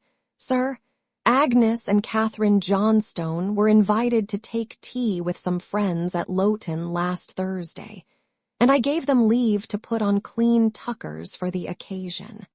Mr. Brocklehurst nodded. Well, for once it may pass, but please not to let the circumstance occur too often. And there is another thing which surprised me. I find, in settling accounts with the housekeeper, that a lunch, consisting of bread and cheese, has twice been served out to the girls during the past fortnight. How is this? I looked over the regulations, and I find no such meal as lunch mentioned. Who introduced this innovation, and by what authority? I must be responsible for the circumstance, sir, replied Miss Temple. The breakfast was so ill prepared that the pupils could not possibly eat it, and I dared not allow them to remain fasting till dinner time. Madam, allow me an instant. You are aware that my plan in bringing up these girls is not to accustom them to habits of luxury and indulgence, but to render them hardy, patient, self-denying. Should any little accidental disappointment of the appetite occur, such as the spoiling of a meal, the under or the overdressing of a dish, the incident ought not to be neutralized by replacing with something more delicate the comfort lost, thus pampering the body and obviating the aim of this institution. It ought to be improved to the spiritual edification of the pupils, by encouraging them to evince fortitude under the temporary privation. A brief address on those occasions would not be mistimed, wherein a judicious instructor would take the opportunity of referring to the sufferings of the primitive Christians, to the torments of martyrs, to the exhortations of our blessed Lord himself, calling upon his disciples to take up their cross and follow him, to his warnings, that man shall not live by bread alone, but by every word that proceedeth out of the mouth of God, to his divine consolations, if ye suffer hunger or thirst for my sake, happy are ye. O, madam, when you put bread and cheese instead of burnt porridge into these children's mouths, you may indeed feed their vile bodies, but you little think how you starve their immortal souls. Mr. Brocklehurst again paused, perhaps overcome by his feelings. Miss Temple had looked down when he first began to speak to her, but she now gazed straight before her, and her face, naturally pale as marble, appeared to be assuming also the coldness and fixity of that material. Especially her mouth, closed as if it would have required a sculptor's chisel to open it, and her brow settled gradually into petrified severity. Meantime, Mr. Brocklehurst, standing on the hearth with his hands behind his back, majestically surveyed the whole school. Suddenly his eye gave a blink, as if it had met something that either dazzled or shocked its pupil. Turning, he said in more rapid accents than he had hitherto used, Miss Temple, what is that girl with curled hair? Red hair, ma'am, curled all over. And extending his cane, he pointed to the awful object, his hand shaking as he did so. It is Julia Severn, replied Miss Temple very quietly. Julia Severn, ma'am. And why has she, or any other, curled hair? Why, in defiance of every precept and principle of this house, does she conform to the world so openly, here in an evangelical, charitable establishment, as to wear her hair one mass of curls? Julia's hair curls naturally, returned Miss Temple, still more quietly. Naturally, yes, but we are not to conform to nature. I wish these girls to be the children of grace, and why that abundance? I have again and again intimated that I desire the hair to be arranged closely, modestly, plainly. Miss Temple, that girl's hair must be cut off entirely. I will send a barber tomorrow, and I see others who have far too much of the excrescence. That tall girl, tell her to turn round. Tell all the first form to rise up, and direct their faces to the wall. Miss Temple passed her handkerchief over her lips, as if to smooth away the involuntary smile that curled them. She gave the order, however, and when the first class could take in what was required of them, they obeyed. Leaning a little back on my bench, I could see the looks and grimaces with which they commented on this maneuver. It was a pity Mr. Brocklehurst could not see them too. He would perhaps have felt that, whatever he might do with the outside of the cup and platter, the inside was further beyond his interference than he imagined. He scrutinized the reverse of these living metals some 5 minutes, then pronounced sentence. These words fell like the knell of doom. All those top knots must be cut off. Miss Temple seemed to remonstrate. "Madam," he pursued, "I have a master to serve whose kingdom is not of this world. My mission is to mortify in these girls the lusts of the flesh, to teach them to clothe themselves with shamefacedness and sobriety, not with braided hair and costly apparel. And each of the young persons before us has a string of hair twisted in plaits which vanity itself might have woven. These, I repeat, must be cut off. Think of the time wasted, of—" Mr. Brocklehurst was here interrupted. 3 other visitors, ladies, now entered the room. They ought to have come a little sooner to have heard his lecture on dress, for they were splendidly attired in velvet, silk, and furs. The 2 younger of the trio, fine girls of 16 and 17, had gray beaver hats, then in fashion, shaded with ostrich plumes, and from under the brim of this graceful headdress fell a profusion of light tresses, elaborately curled. The elder lady was enveloped in a costly velvet shawl, trimmed with ermine, and she wore a false front of French curls. These ladies were deferentially received by Miss Temple, as Mrs. and the Misses Brocklehurst, and conducted to seats of honor at the top of the room.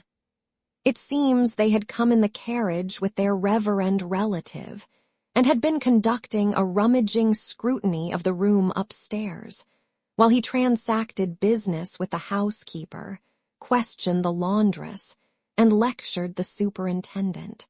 They now proceeded to address divers remarks and reproofs to Miss Smith, who was charged with the care of the linen and the inspection of the dormitories. But I had no time to listen to what they said. Other matters called off and enchanted my attention. Hitherto, while gathering up the discourse of Mr. Brocklehurst and Miss Temple, I had not, at the same time, neglected precautions to secure my personal safety, which I thought would be effected if I could only elude observation. To this end I had sat well back on the form, and while seeming to be busy with my sum, had held my slate in such a manner as to conceal my face. I might have escaped notice, had not my treacherous slate somehow happened to slip from my hand, and falling with an obtrusive crash, directly drawn every eye upon me. I knew it was all over now, and as I stooped to pick up the 2 fragments of slate, I rallied my forces for the worst. It came. "A careless girl," said Mr. Brocklehurst, and immediately after, "It is the new pupil, I perceive, and before I could draw breath, I must not forget I have a word to say respecting her." Then aloud, how loud it seemed to me, "Let the child who broke her slate come forward." Of my own accord I could not have stirred. I was paralyzed. But the 2 great girls who sat on each side of me set me on my legs and pushed me towards the dread judge, and then Miss Temple gently assisted me to his very feet, and I caught her whispered counsel. "Don't be afraid, Jane. I saw it was an accident. You shall not be punished." The kind whisper went to my heart like a dagger. Another minute, and she will despise me for a hypocrite, thought I, and an impulse of fury against Reed, Brocklehurst, and Co. bounded in my pulses at the conviction. I was no Helen Burns.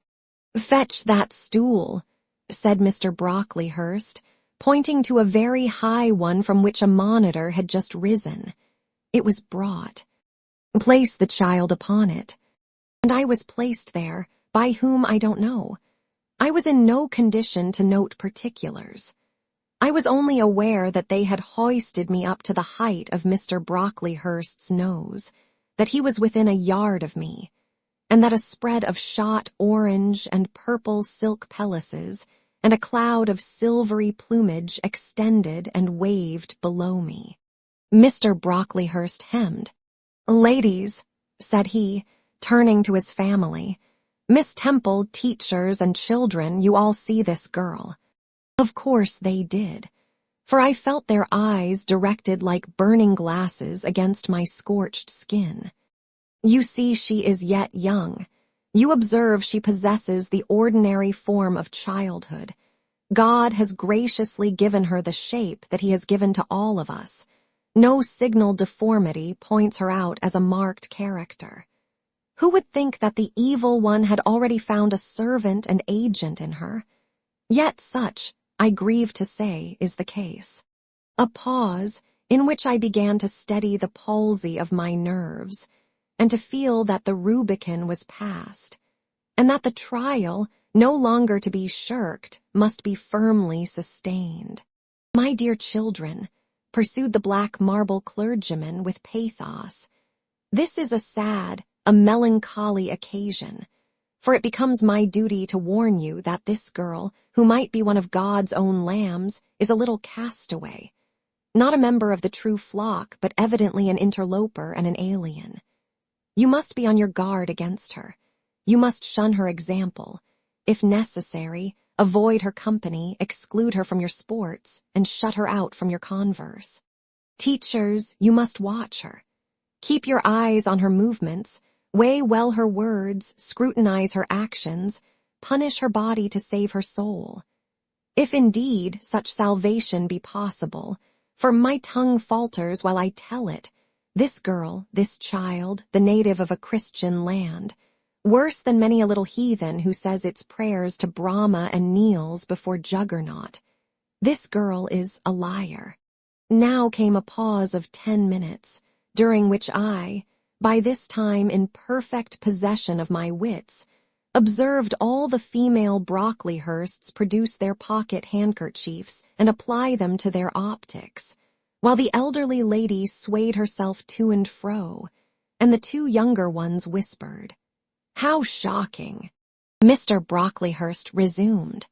"This I learned from her benefactress, from the pious and charitable lady who adopted her in her orphan state, reared her as her own daughter, and whose kindness, whose generosity the unhappy girl repaid by an ingratitude so bad, so dreadful, that at last her excellent patroness was obliged to separate her from her own young ones, fearful lest her vicious example should contaminate their purity.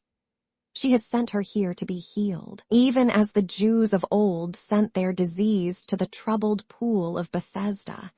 And, teachers, superintendent, I beg of you not to allow the waters to stagnate round her."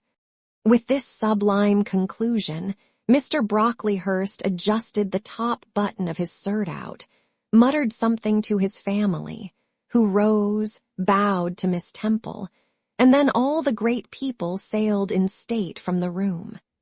Turning at the door, my judge said, "Let her stand half an hour longer on that stool, and let no one speak to her during the remainder of the day." There was I, then, mounted aloft. I, who had said I could not bear the shame of standing on my natural feet in the middle of the room, was now exposed to general view on a pedestal of infamy. What my sensations were, no language can describe, but just as they all rose, stifling my breath and constricting my throat, a girl came up and passed me. In passing, she lifted her eyes. What a strange light inspired them! What an extraordinary sensation that ray sent through me! How the new feeling bore me up.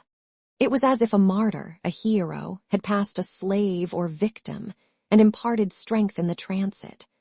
I mastered the rising hysteria, lifted up my head, and took a firm stand on the stool. Helen Burns asked some slight question about her work of Miss Smith, was chidden for the triviality of the inquiry, returned to her place, and smiled at me as she again went by. What a smile! I remember it now, and I know that it was the effluence of fine intellect, of true courage. It lit up her marked lineaments, her thin face, her sunken gray eye, like a reflection from the aspect of an angel. Yet at that moment, Helen Burns wore on her arm the untidy badge. Scarcely an hour ago I had heard her condemned by Miss Scatcherd to a dinner of bread and water on the morrow, because she had blotted an exercise in copying it out. Such is the imperfect nature of man. Such spots are there on the disk of the clearest planet, and eyes like Miss Scatcherd's can only see those minute defects, and are blind to the full brightness of the orb. Chapter 8. Ere the half-hour ended, 5 o'clock struck, school was dismissed, and all were gone into the refectory to tea. I now ventured to descend. It was deep dusk. I retired into a corner and sat down on the floor. The spell by which I had been so far supported began to dissolve. Reaction took place, and soon, so overwhelming was the grief that seized me, I sank prostrate with my face to the ground. Now I wept. Helen Burns was not here. Nothing sustained me. Left to myself, I abandoned myself, and my tears watered the boards. I had meant to be so good, and to do so much at Lowood, to make so many friends, to earn respect and win affection. Already I had made visible progress. That very morning I had reached the head of my class. Miss Miller had praised me warmly. Miss Temple had smiled approbation. She had promised to teach me drawing and to let me learn French if I continued to make similar improvement 2 months longer. And then I was well received by my fellow pupils, treated as an equal by those of my own age, and not molested by any. Now, here I lay again crushed and trodden on, and could I ever rise more? Never, I thought, and ardently I wished to die. While sobbing out this wish in broken accents, someone approached. I started up. Again Helen Burns was near me. The fading fires just showed her coming up the long, vacant room. She brought my coffee and bread. "Come, eat something," she said, but I put both away from me, feeling as if a drop or a crumb would have choked me in my present condition. Helen regarded me, probably with surprise. I could not now abate my agitation, though I tried hard. I continued to weep aloud. She sat down on the ground near me, embraced her knees with her arms, and rested her head upon them. In that attitude she remained silent as an Indian. I was the first who spoke. "Helen, why do you stay with a girl whom everybody believes to be a liar?" "Everybody, Jane. Why, there are only 80 people who have heard you called so, and the world contains hundreds of millions." "But what have I to do with millions? The Eyre I know despise me." "Jane, you are mistaken. Probably not one in the school either despises or dislikes you. Many, I am sure, pity you much." "How can they pity me, after what Mr. Brocklehurst has said?" "Mr. Brocklehurst is not a god, nor is he even a great and admired man. He is little liked here. He never took steps to make himself liked. Had he treated you as an especial favorite, you would have found enemies, declared or covert, all around you. As it is, the greater number would offer you sympathy if they dared. Teachers and pupils may look coldly on you for a day or two, but friendly feelings are concealed in their hearts, and if you persevere in doing well, these feelings will ere long appear so much the more evidently for their temporary suppression. Besides, Jane—" She paused. "Well, Helen," said I, putting my hand into hers. She chafed my fingers gently to warm them and went on. If all the world hated you and believed you wicked, while your own conscience approved you and absolved you from guilt, you would not be without friends. No, I know I should think well of myself, but that is not enough. If others don't love me, I would rather die than live. I cannot bear to be solitary and hated, Helen. Look here. To gain some real affection from you, or Miss Temple, or any other whom I truly love, I would willingly submit to have the bone of my arm broken, or to let a bull toss me, or to stand behind a kicking horse, and let it dash its hoof at my chest. Hush, Jane. You think too much of the love of human beings. You are too impulsive, too vehement.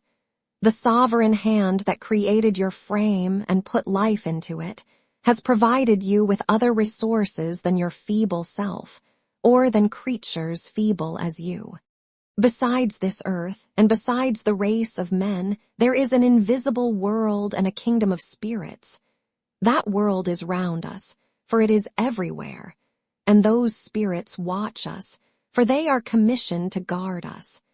And if we were dying in pain and shame, if scorn smote us on all sides and hatred crushed us, angels see our tortures, recognize our innocence, if innocent we be. As I know you are of this charge which Mr. Brocklehurst has weakly and pompously repeated at second hand from Mrs. Reed. For I read a sincere nature in your ardent eyes and on your clear front, and God waits only the separation of spirit from flesh to crown us with a full reward. Why, then, should we ever sink overwhelmed with distress, when life is so soon over, and death is so certain an entrance to happiness, to glory? I was silent. Helen had calmed me, but in the tranquility she imparted there was an alloy of inexpressible sadness. I felt the impression of woe as she spoke, but I could not tell whence it came, and when, having done speaking, she breathed a little fast and coughed a short cough, I momentarily forgot my own sorrows to yield to a vague concern for her. Resting my head on Helen's shoulder, I put my arms round her waist. She drew me to her, and we reposed in silence. We had not sat long thus when another person came in. Some heavy clouds, swept from the sky by a rising wind, had left the moon bare, and her light, streaming in through a window near, shone full both on us and on the approaching figure, which we at once recognized as Miss Temple. "I came on purpose to find you, Jane Eyre," said she. "I want you in my room, and as Helen Burns is with you, she may come too." We went. Following the superintendent's guidance, we had to thread some intricate passages and mount a staircase before we reached her apartment. It contained a good fire and looked cheerful. Miss Temple told Helen Burns to be seated in a low armchair on one side of the hearth, and herself taking another, she called me to her side. "Is it all over?" she asked, looking down at my face. "Have you cried your grief away?" "I am afraid I never shall do that." "Why?" "Because I have been wrongly accused, and you, ma'am, and everybody else will now think me wicked." "We shall think you what you prove yourself to be, my child. Continue to act as a good girl, and you will satisfy us." "Shall I, Miss Temple?" "You will," said she, passing her arm round me. "And now tell me who is the lady whom Mr. Brocklehurst called your benefactress?" "Mrs. Reed, my uncle's wife. My uncle is dead, and he left me to her care." "Did she not, then, adopt you of her own accord?" "No, ma'am. She was sorry to have to do it. But my uncle, as I have often heard the servants say, got her to promise before he died that she would always keep me. Well now, Jane, you know, or at least I will tell you that when a criminal is accused, he is always allowed to speak in his own defense. You have been charged with falsehood. Defend yourself to me as well as you can. Say whatever your memory suggests is true, but add nothing and exaggerate nothing. I resolved, in the depth of my heart, that I would be most moderate, most correct. And having reflected a few minutes in order to arrange coherently what I had to say, I told her all the story of my sad childhood. Exhausted by emotion, my language was more subdued than it generally was when it developed that sad theme, and mindful of Helen's warnings against the indulgence of resentment, I infused into the narrative far less of gall and wormwood than ordinary. Thus restrained and simplified, it sounded more credible. I felt as I went on that Miss Temple fully believed me.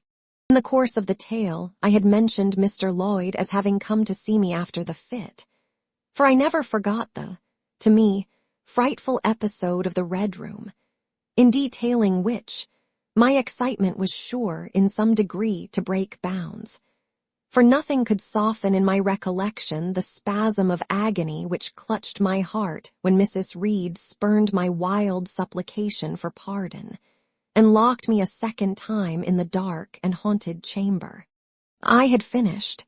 Miss Temple regarded me a few minutes in silence. She then said, "I know something of Mr. Lloyd. I shall write to him. If his reply agrees with your statement, you shall be publicly cleared from every imputation. To me, Jane, you are clear now." She kissed me, and still keeping me at her side, where I was well contented to stand, for I derived a child's pleasure from the contemplation of her face, her dress, her one or two ornaments, her white forehead, her clustered and shining curls, and beaming dark eyes. She proceeded to address Helen Burns. "How are you tonight, Helen? Have you coughed much today?" "Not quite so much, I think, ma'am." "And the pain in your chest?" "It is a little better." Miss Temple got up, took her hand and examined her pulse. Then she returned to her own seat. As she resumed it, I heard her sigh low. She was pensive a few minutes, then rousing herself, she said cheerfully, "But you two are my visitors tonight. I must treat you as such." She rang her bell. "Barbara," she said to the servant who answered it, "I have not yet had tea. Bring the tray and place cups for these two young ladies." And a tray was soon brought. How pretty to my eyes did the china cups and bright teapot look, placed on the little round table near the fire. How fragrant was the steam of the beverage and the scent of the toast, of which, however, I, to my dismay, for I was beginning to be hungry, discerned only a very small portion. Miss Temple discerned it too. "Barbara," said she, "can you not bring a little more bread and butter? There is not enough for 3. Barbara went out. She returned soon. "Madam, Mrs. Harden says she has sent up the usual quantity." Mrs. Harden, be it observed, was the housekeeper, a woman after Mr. Brocklehurst's own heart, made up of equal parts of whalebone and iron. "Oh, very well," returned Miss Temple. "We must make it do, Barbara, I suppose." And as the girl withdrew, she added, smiling, "Fortunately, I have it in my power to supply deficiencies for this once." Having invited Helen and me to approach the table, and placed before each of us a cup of tea with one delicious but thin morsel of toast, she got up, unlocked a drawer, and taking from it a parcel wrapped in paper, disclosed presently to our eyes a good-sized seed cake. "I meant to give each of you some of this to take with you," said she, "but as there is so little toast, you must have it now," and she proceeded to cut slices with a generous hand. We feasted that evening as on nectar and ambrosia, and not the least delight of the entertainment was the smile of gratification with which our hostess regarded us, as we satisfied our famished appetites on the delicate fare she liberally supplied. Tea over and the tray removed, she again summoned us to the fire. We sat one on each side of her, and now a conversation followed between her and Helen, which it was indeed a privilege to be admitted to hear. Miss Temple had always something of serenity in her air, of state in her mien, of refined propriety in her language, which precluded deviation into the ardent, the excited, the eager. Something which chastened the pleasure of those who looked on her and listened to her by a controlling sense of awe. And such was my feeling now. But as to Helen Burns, I was struck with wonder. The refreshing meal, the brilliant fire, the presence and kindness of her beloved instructress, or perhaps more than all these, something in her own unique mind, had roused her powers within her. They woke, they kindled. First, they glowed in the bright tint of her cheek, which till this hour I had never seen but pale and bloodless. Then they shone in the liquid luster of her eyes, which had suddenly acquired a beauty more singular than that of Miss Temple's, a beauty neither of fine color nor long eyelash, nor penciled brow, but of meaning, of movement, of radiance. Then her soul sat on her lips, and language flowed, from what source I cannot tell. Has a girl of 14 a heart large enough, vigorous enough, to hold the swelling spring of pure, full, fervid eloquence? Such was the characteristic of Helen's discourse on that, to me, memorable evening. Her spirit seemed hastening to live within a very brief span as much as many live during a protracted existence. They conversed of things I had never heard of nations and times past, of countries far away, of secrets of nature discovered or guessed at. They spoke of books, how many they had read, what stores of knowledge they possessed. Then they seemed so familiar with French names and French authors. But my amazement reached its climax when Miss Temple asked Helen if she sometimes snatched a moment to recall the Latin her father had taught her, and taking a book from a shelf, bade her read and construe a page of Virgil. And Helen obeyed, my organ of veneration expanding at every sounding line. She had scarcely finished ere the bell announced bedtime. No delay could be admitted. Miss Temple embraced us both, saying, as she drew us to her heart, "God bless you, my children." Helen she held a little longer than me. She let her go more reluctantly. It was Helen her eye followed to the door. It was for her she a second time breathed a sad sigh. For her she wiped a tear from her cheek. On reaching the bedroom, we heard the voice of Miss Scatcherd. She was examining drawers. She had just pulled out Helen Burns's, and when we entered, Helen was greeted with a sharp reprimand, and told that tomorrow she should have half a dozen of untidily folded articles pinned to her shoulder. My things were indeed in shameful disorder, murmured Helen to me in a low voice. I intended to have arranged them, but I forgot. Next morning, Miss Scatcherd wrote in conspicuous characters on a piece of pasteboard the word slattern, and bound it like a phylactery round Helen's large, mild, intelligent, and benign-looking forehead. She wore it till evening, patient, unresentful, regarding it as a deserved punishment. The moment Miss Scatcherd withdrew after afternoon school, I ran to Helen, tore it off, and thrust it into the fire. The fury of which she was incapable had been burning in my soul all day, and tears, hot and large, had continually been scalding my cheek. For the spectacle of her sad resignation gave me an intolerable pain at the heart. About a week subsequently to the incidents above narrated, Miss Temple, who had written to Mr. Lloyd, received his answer. It appeared that what he said went to corroborate my account. Miss Temple, having assembled the whole school, announced that inquiry had been made into the charges alleged against Jane Eyre, and that she was most happy to be able to pronounce her completely cleared from every imputation. The teachers then shook hands with me and kissed me, and a murmur of pleasure ran through the ranks of my companions. Thus relieved of a grievous load, I from that hour set to work afresh, resolved to pioneer my way through every difficulty. I toiled hard, and my success was proportionate to my efforts. My memory, not naturally tenacious, improved with practice. Exercise sharpened my wits. In a few weeks I was promoted to a higher class. In less than 2 months I was allowed to commence French and drawing. I learned the first 2 tenses of the verb être, and sketched my first cottage, whose walls, by the by, outrivaled in slope those of the Leaning Tower of Pisa, on the same day.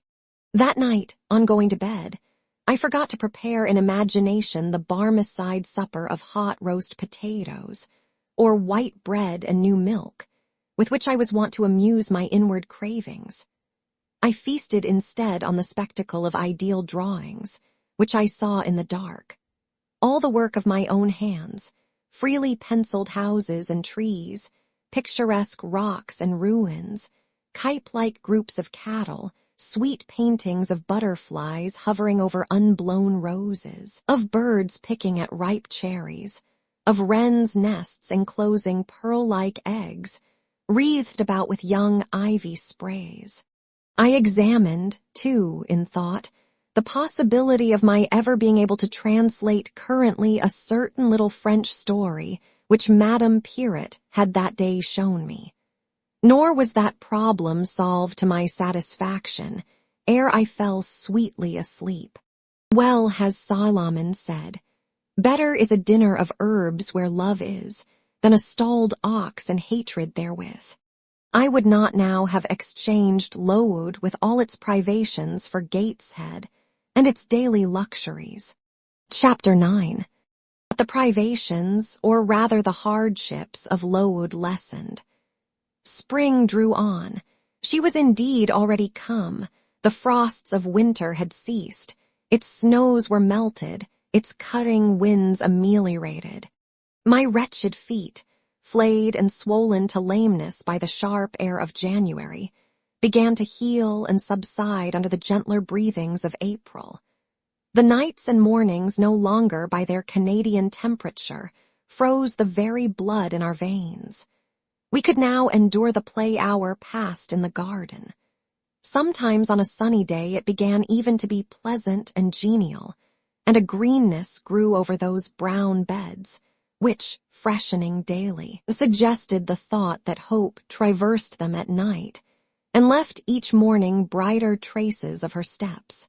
Flowers peeped out amongst the leaves, snowdrops, crocuses, purple auriculas, and golden-eyed pansies. On Thursday afternoons, half-holidays, we now took walks and found still sweeter flowers opening by the wayside, under the hedges. I discovered, too, that a great pleasure, an enjoyment which the horizon only bounded, lay all outside the high and spike-guarded walls of our garden. This pleasure consisted in prospect of noble summits girdling a great hill hollow, rich in verdure and shadow, in a bright beck, full of dark stones and sparkling eddies. How different had this scene looked when I viewed it laid out beneath the iron sky of winter, stiffened in frost, shrouded with snow. When mists as chill as death wandered to the impulse of east winds along those purple peaks, and rolled down Ing, and home till they blended with the frozen fog of the beck. That beck itself was then a torrent, turbid and curbless. It tore asunder the wood, and sent a raving sound through the air, often thickened with wild rain or whirling sleet, and for the forest on its banks, that showed only ranks of skeletons. April advanced to May. A bright, serene May it was. Days of blue sky, placid sunshine, and soft western or southern gales filled up its duration. And now vegetation matured with vigor. Lowood shook loose its tresses. It became all green, all flowery. Its great elm, ash, and oak skeletons were restored to majestic life. Woodland plants sprang up profusely in its recesses. Unnumbered varieties of moss filled its hollows, and it made a strange ground sunshine out of the wealth of its wild primrose plants. I have seen their pale gold gleam in overshadowed spots like scatterings of the sweetest luster. All this I enjoyed often and fully, free, unwatched, and almost alone. For this unwanted liberty and pleasure there was a cause, to which it now becomes my task to advert. Have I not described a pleasant site for a dwelling, when I speak of it as bosomed in hill and wood, and rising from the verge of a stream? Assuredly, pleasant enough, but whether healthy or not is another question.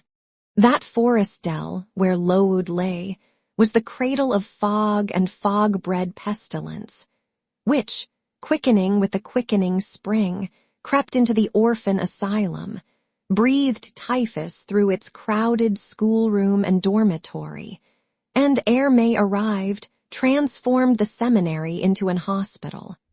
Semi-starvation and neglected colds had predisposed most of the pupils to receive infection. 45 out of the 80 girls lay ill at one time. Classes were broken up, rules relaxed. The few who continued well were allowed almost unlimited license, because the medical attendant insisted on the necessity of frequent exercise to keep them in health. And had it been otherwise, no one had leisure to watch or restrain them. Miss Temple's whole attention was absorbed by the patients.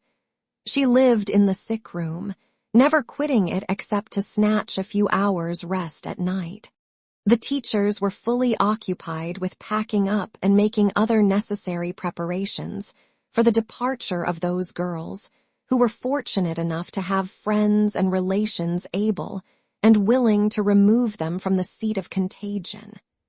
Many, already smitten, went home only to die. Some died at the school and were buried quietly and quickly, the nature of the malady forbidding delay. While disease had thus become an inhabitant of Lowood, and death its frequent visitor, while there was gloom and fear within its walls, while its rooms and passages steamed with hospital smells, the drug and the pastil striving vainly to overcome the effluvia of mortality, that bright May shone unclouded over the bold hills and beautiful woodland out of doors. Its garden, too, glowed with flowers. Hollyhocks had sprung up tall as trees, lilies had opened, tulips and roses were in bloom.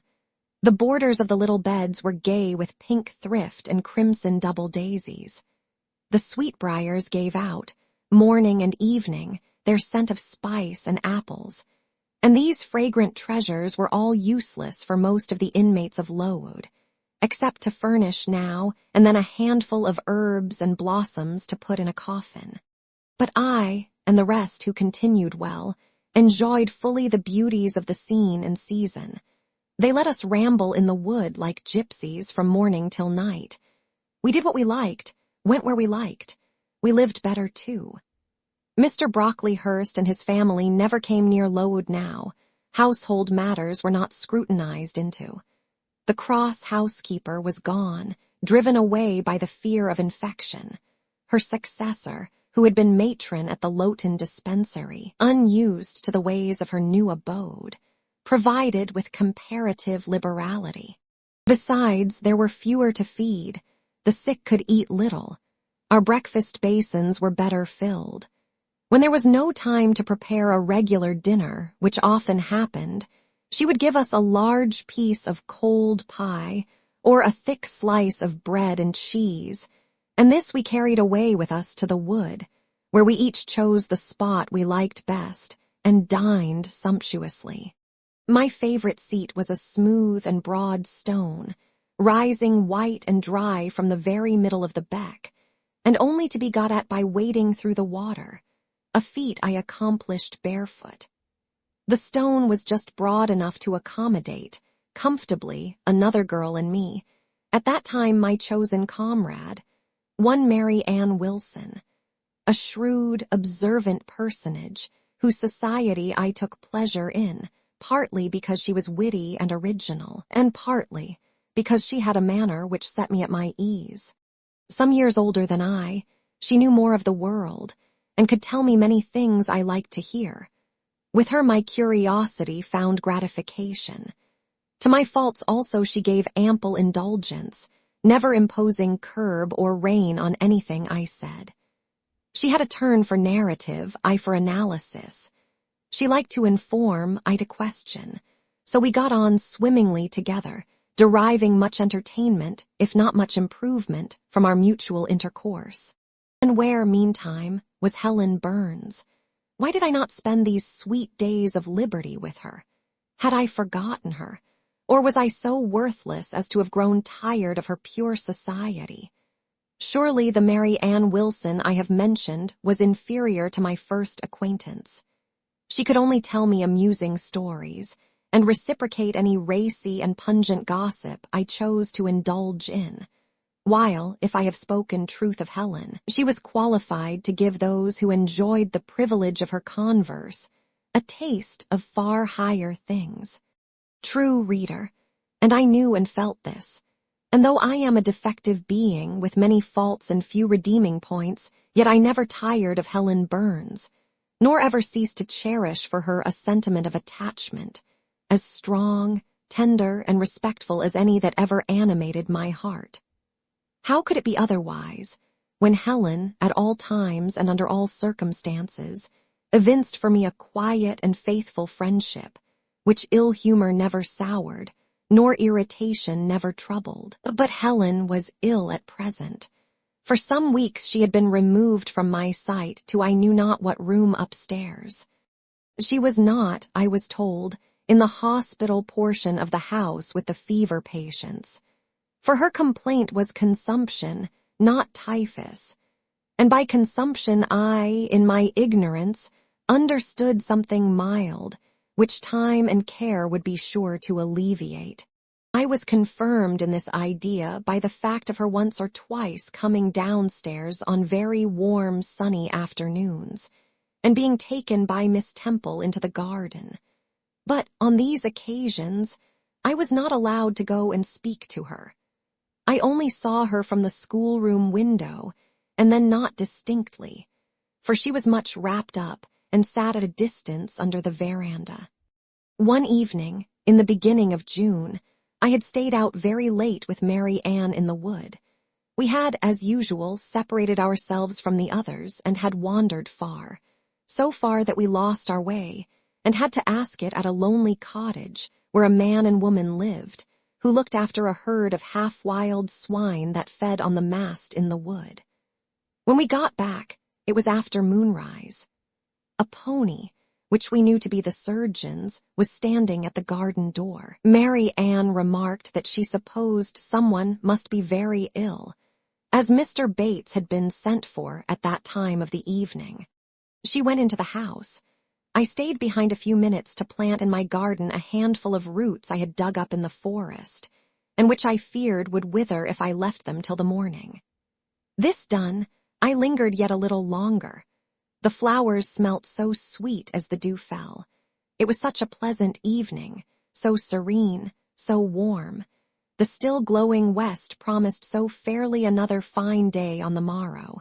The moon rose with such majesty in the grave east. I was noting these things, and enjoying them as a child might, when it entered my mind as it had never done before. How sad to be lying now on a sick bed, and to be in danger of dying. This world is pleasant. It would be dreary to be called from it, and to have to go who knows where. And then my mind made its first earnest effort to comprehend what had been infused into it concerning heaven and hell. And for the first time it recoiled, baffled, and for the first time glancing behind on each side, and before it saw all round an unfathomed gulf. It felt the one point where it stood, the present. All the rest was formless cloud and vacant depth, and it shuddered at the thought of tottering and plunging amid that chaos. While pondering this new idea, I heard the front door open. Mr. Bates came out, and with him was a nurse.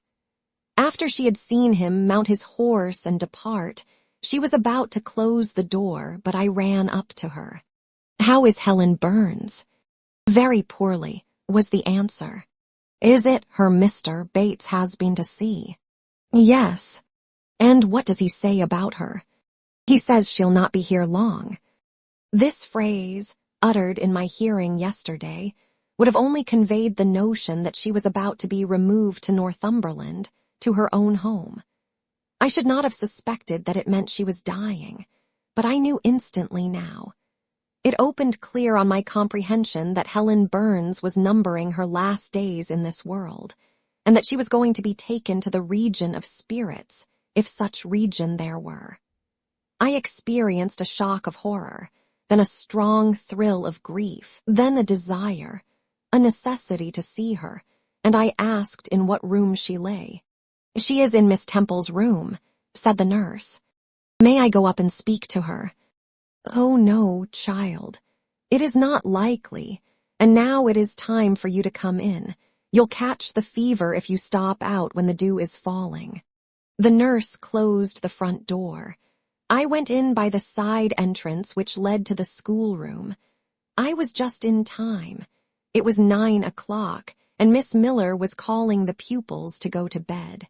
It might be 2 hours later, probably near 11, when I, not having been able to fall asleep, and deeming from the perfect silence of the dormitory that my companions were all wrapped in profound repose, rose softly, put on my frock over my night-dress, and without shoes crept from the apartment and set off in quest of Miss Temple's room. It was quite at the other end of the house, but I knew my way, and the light of the unclouded summer moon, entering here and there at passage windows, enabled me to find it without difficulty. An odor of camphor and burnt vinegar warned me when I came near the fever room, and I passed its door quickly, fearful lest the nurse who sat up all night should hear me. I dreaded being discovered and sent back, for I must see Helen. I must embrace her before she died. I must give her one last kiss, exchange with her one last word. Having descended a staircase, traversed a portion of the house below, and succeeded in opening and shutting, without noise, 2 doors, I reached another flight of steps. These I mounted, and then just opposite to me was Miss Temple's room. A light shone through the keyhole and from under the door. A profound stillness pervaded the vicinity. Coming near, I found the door slightly ajar, probably to admit some fresh air into the close abode of sickness. Indisposed to hesitate, and full of impatient impulses, soul and senses quivering with keen throes, I put it back and looked in. My eye sought Helen and feared to find death. Close by Miss Temple's bed, and half covered with its white curtains, there stood a little crib. I saw the outline of a form under the clothes, but the face was hid by the hangings. The nurse I had spoken to in the garden sat in an easy chair asleep. An unsnuffed candle burnt dimly on the table. Miss Temple was not to be seen. I knew afterwards that she had been called to a delirious patient in the fever room. I advanced, then paused by the crib side. My hand was on the curtain, but I preferred speaking before I withdrew it. I still recoiled at the dread of seeing a corpse. "Helen," I whispered softly, "are you awake?" She stirred herself, put back the curtain, and I saw her face, pale, wasted, but quite composed. She looked so little changed that my fear was instantly dissipated. "Can it be you, Jane?" she asked in her own gentle voice. "Oh, I thought. She is not going to die. They are mistaken." She could not speak and look so calmly if she were. I got onto her crib and kissed her. Her forehead was cold, and her cheek both cold and thin, and so were her hand and wrist. But she smiled as of old. "Why are you come here, Jane? It is past 11 o'clock. I heard it strike some minutes since. I came to see you, Helen. I heard you were very ill, and I could not sleep till I had spoken to you. You came to bid me good-bye, then. You are just in time, probably." Are you going somewhere, Helen? Are you going home? Yes, to my long home, my last home. No, no, Helen. I stopped, distressed. While I tried to devour my tears, a fit of coughing seized Helen. It did not, however, wake the nurse. When it was over, she lay some minutes exhausted.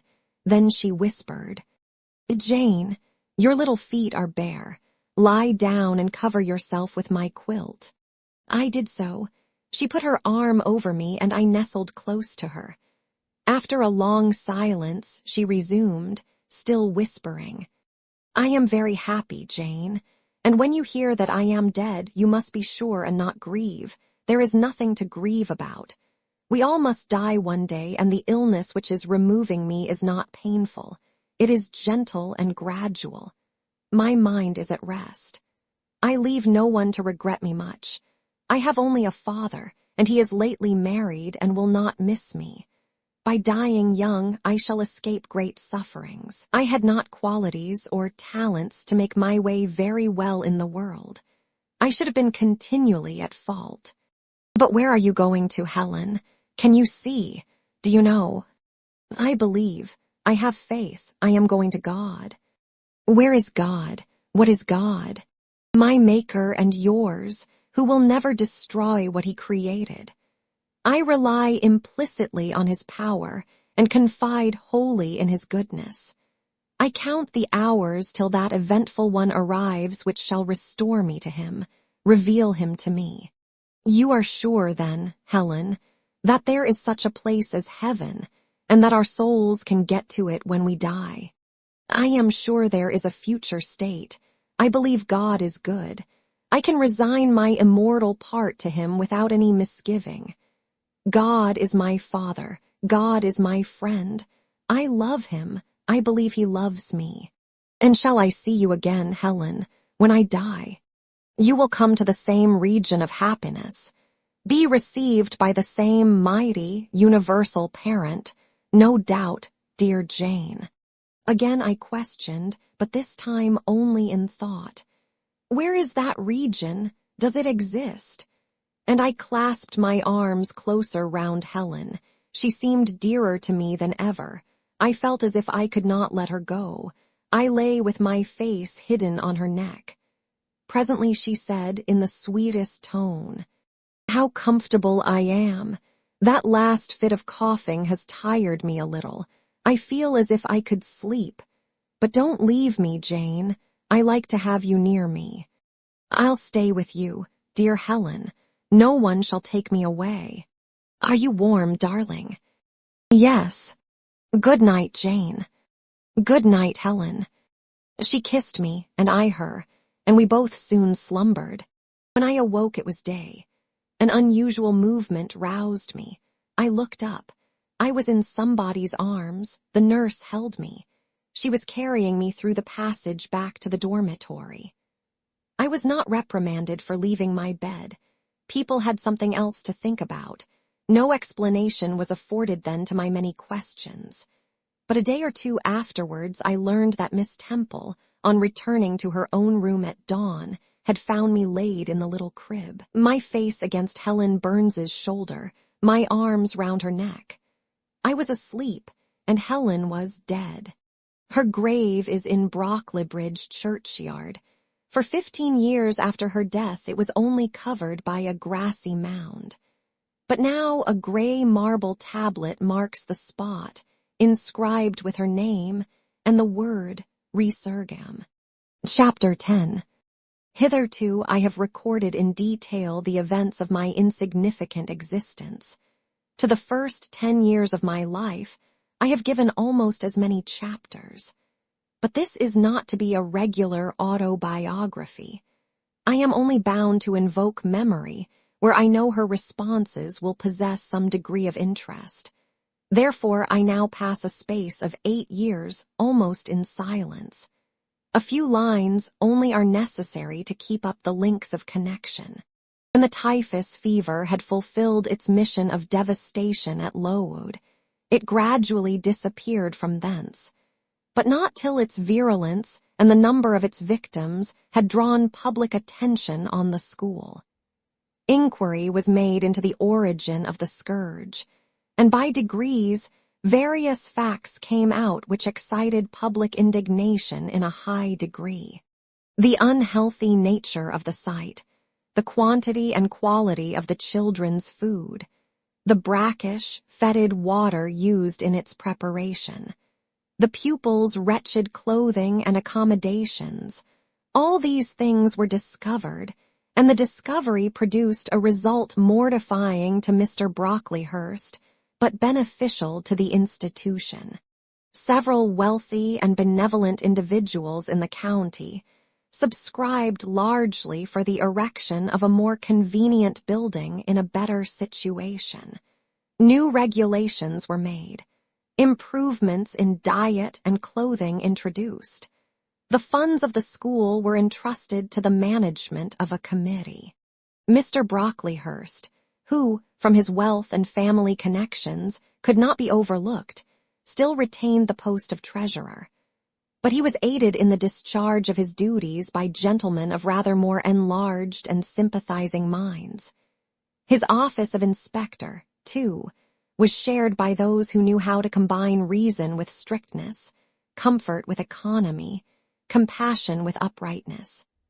The school, thus improved, became in time a truly useful and noble institution.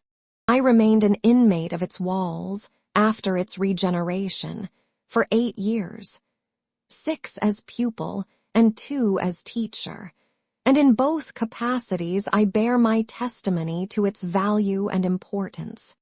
During these 8 years my life was uniform, but not unhappy, because it was not inactive. I had the means of an excellent education placed within my reach, a fondness for some of my studies, and a desire to excel in all, together with a great delight in pleasing my teachers, especially such as I loved, urged me on. I availed myself fully of the advantages offered me. In time, I rose to be the first girl of the first class. Then I was invested with the office of teacher, which I discharged with zeal for 2 years. But at the end of that time I altered. Miss Temple, through all changes, had thus far continued superintendent of the seminary. To her instruction I owed the best part of my acquirements. Her friendship and society had been my continual solace. She had stood me in the stead of mother, governess, and latterly companion. At this period she married, removed with her husband, a clergyman, an excellent man, almost worthy of such a wife, to a distant county, and consequently was lost to me. From the day she left I was no longer the same.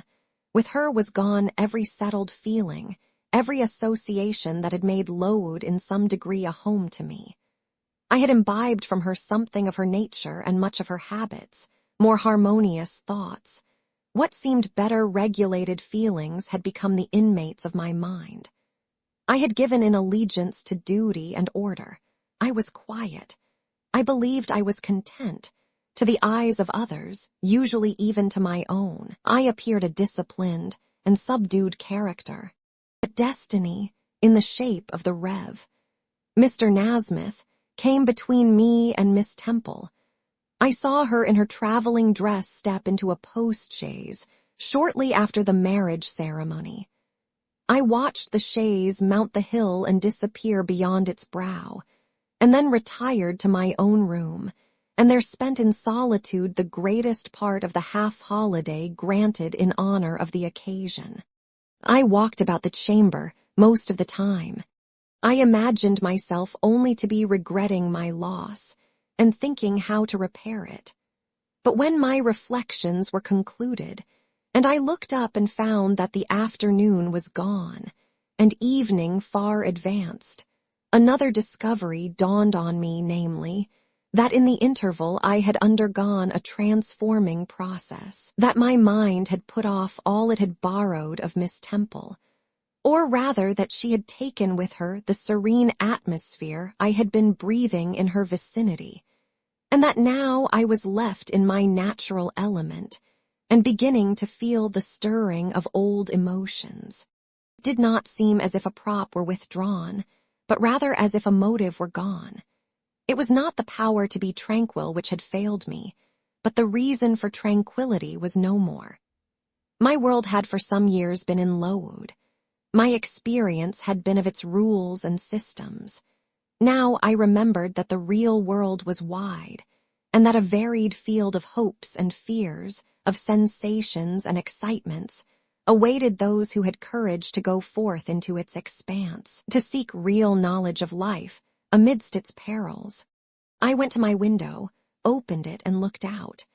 There were the two wings of the building, there was the garden, there were the skirts of Lowood, there was the hilly horizon.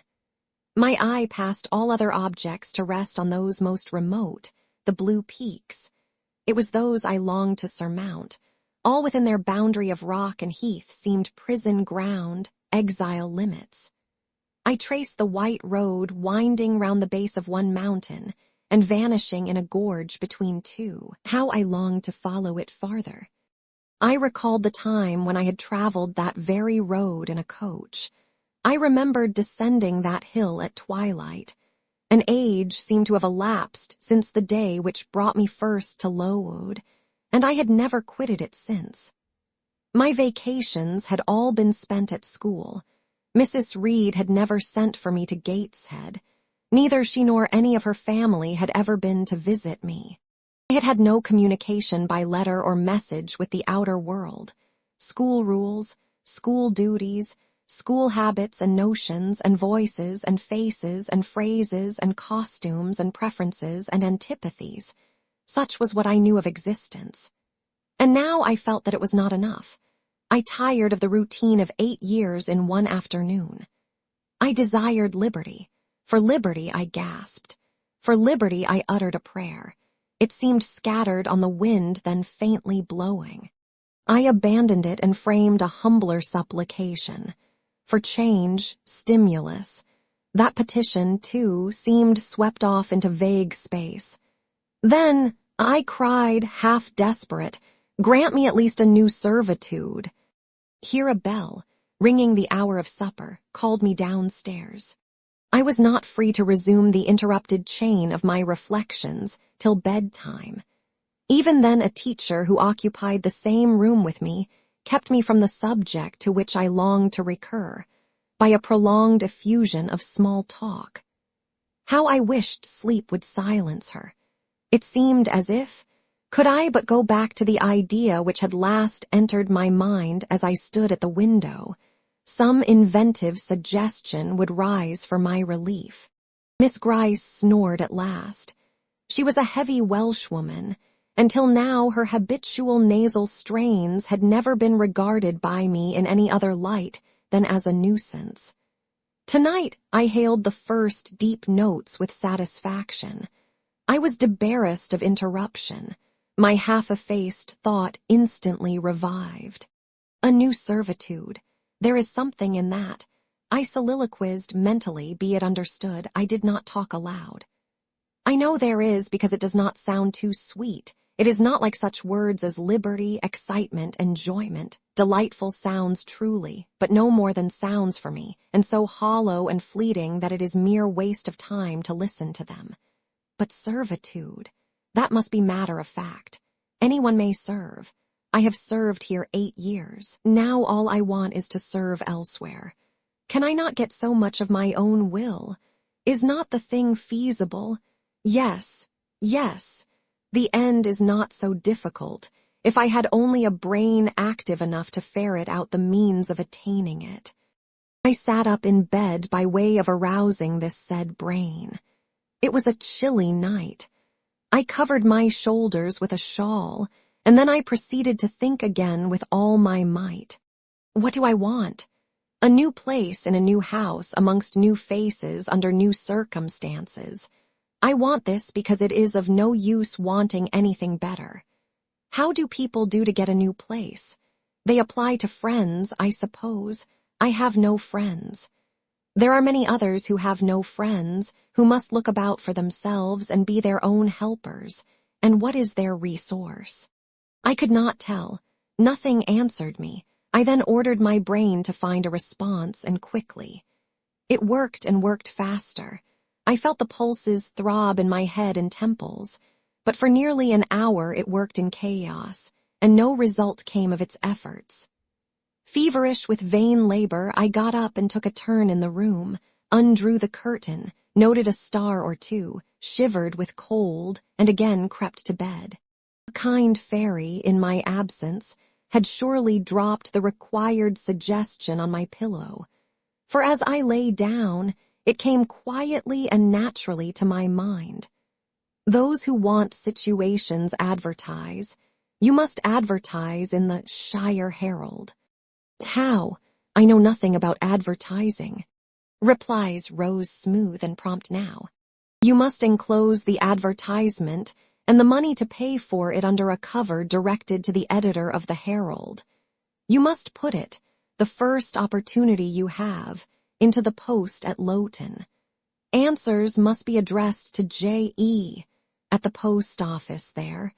You can go and inquire in about a week after you send your letter, if any are come, and act accordingly. This scheme I went over twice, thrice. It was then digested in my mind. I had it in a clear, practical form. I felt satisfied and fell asleep. With earliest day I was up. I had my advertisement written, enclosed, and directed before the bell rang to rouse the school. It ran thus: a young lady accustomed to tuition, had I not been a teacher 2 years, is desirous of meeting with a situation in a private family where the children are under 14. I thought that as I was barely 18, it would not do to undertake the guidance of pupils nearer my own age. She is qualified to teach the usual branches of a good English education, together with French, drawing, and music. In those days, reader, this now narrow catalogue of accomplishments would have been held tolerably comprehensive. Address J.E., Post Office, Loughton, Shire. This document remained locked in my drawer all day. After tea, I asked leave of the new superintendent to go to Loughton, in order to perform some small commissions for myself and 1 or 2 of my fellow teachers. Permission was readily granted. I went. It was a walk of 2 miles, and the evening was wet, but the days were still long. I visited a shop or 2, slipped the letter into the post office, and came back through heavy rain, with streaming garments, but with a relieved heart. The succeeding week seemed long. It came to an end at last, however, like all sublunary things, and once more, towards the close of a pleasant autumn day, I found myself afoot on the road to Loughton. A picturesque track it was, by the way, lying along the side of the beck and through the sweetest curves of the dale, but that day I thought more of the letters, that might or might not be awaiting me at the little bourg whither I was bound, than of the charms of lea and water. My ostensible errand on this occasion was to get measured for a pair of shoes. So I discharged that business first, and when it was done, I stepped across the clean and quiet little street from the shoemaker's to the post office. It was kept by an old dame, who wore horn spectacles on her nose and black mittens on her hands. "Are there any letters for J.E.?" I asked. She peered at me over her spectacles, and then she opened a drawer and fumbled among its contents for a long time, so long that my hopes began to falter. At last, having held a document before her glasses for nearly 5 minutes, she presented it across the counter, accompanying the act by another inquisitive and mistrustful glance. It was for J.E. "Is there only one?" I demanded. "There are no more," said she, and I put it in my pocket and turned my face homeward. I could not open it then. Rules obliged me to be back by 8, and it was already 7:30. Various duties awaited me on my arrival. I had to sit with the girls during their hour of study. Then it was my turn to read prayers, to see them to bed. Afterwards I supped with the other teachers. Even when we finally retired for the night, the inevitable Miss Gryce was still my companion. We had only a short end of candle in our candlestick, and I dreaded lest she should talk till it was all burnt out. Fortunately, however, the heavy supper she had eaten produced a soporific effect. She was already snoring before I had finished undressing. There still remained an inch of candle. I now took out my letter. The seal was an initial F. I broke it. The contents were brief. If J.E., who advertised in the Shire Herald of last Thursday, possesses the acquirements mentioned, and if she is in a position to give satisfactory references as to character and competency, a situation can be offered her where there is but one pupil, a little girl under 10 years of age, and where the salary is £30 per annum. J.E. is requested to send references, name, address, and all particulars to the direction. Mrs. Fairfax, Thornfield near Millcote, Shire. I examined the document long. The writing was old-fashioned and rather uncertain, like that of an elderly lady. This circumstance was satisfactory. A private fear had haunted me, that in thus acting for myself, and by my own guidance, I ran the risk of getting into some scrape. And above all things, I wished the result of my endeavors to be respectable, proper, en règle.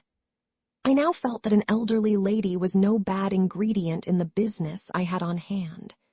Mrs. Fairfax, I saw her in a black gown and widow's cap, frigid, perhaps, but not uncivil, a model of elderly English respectability.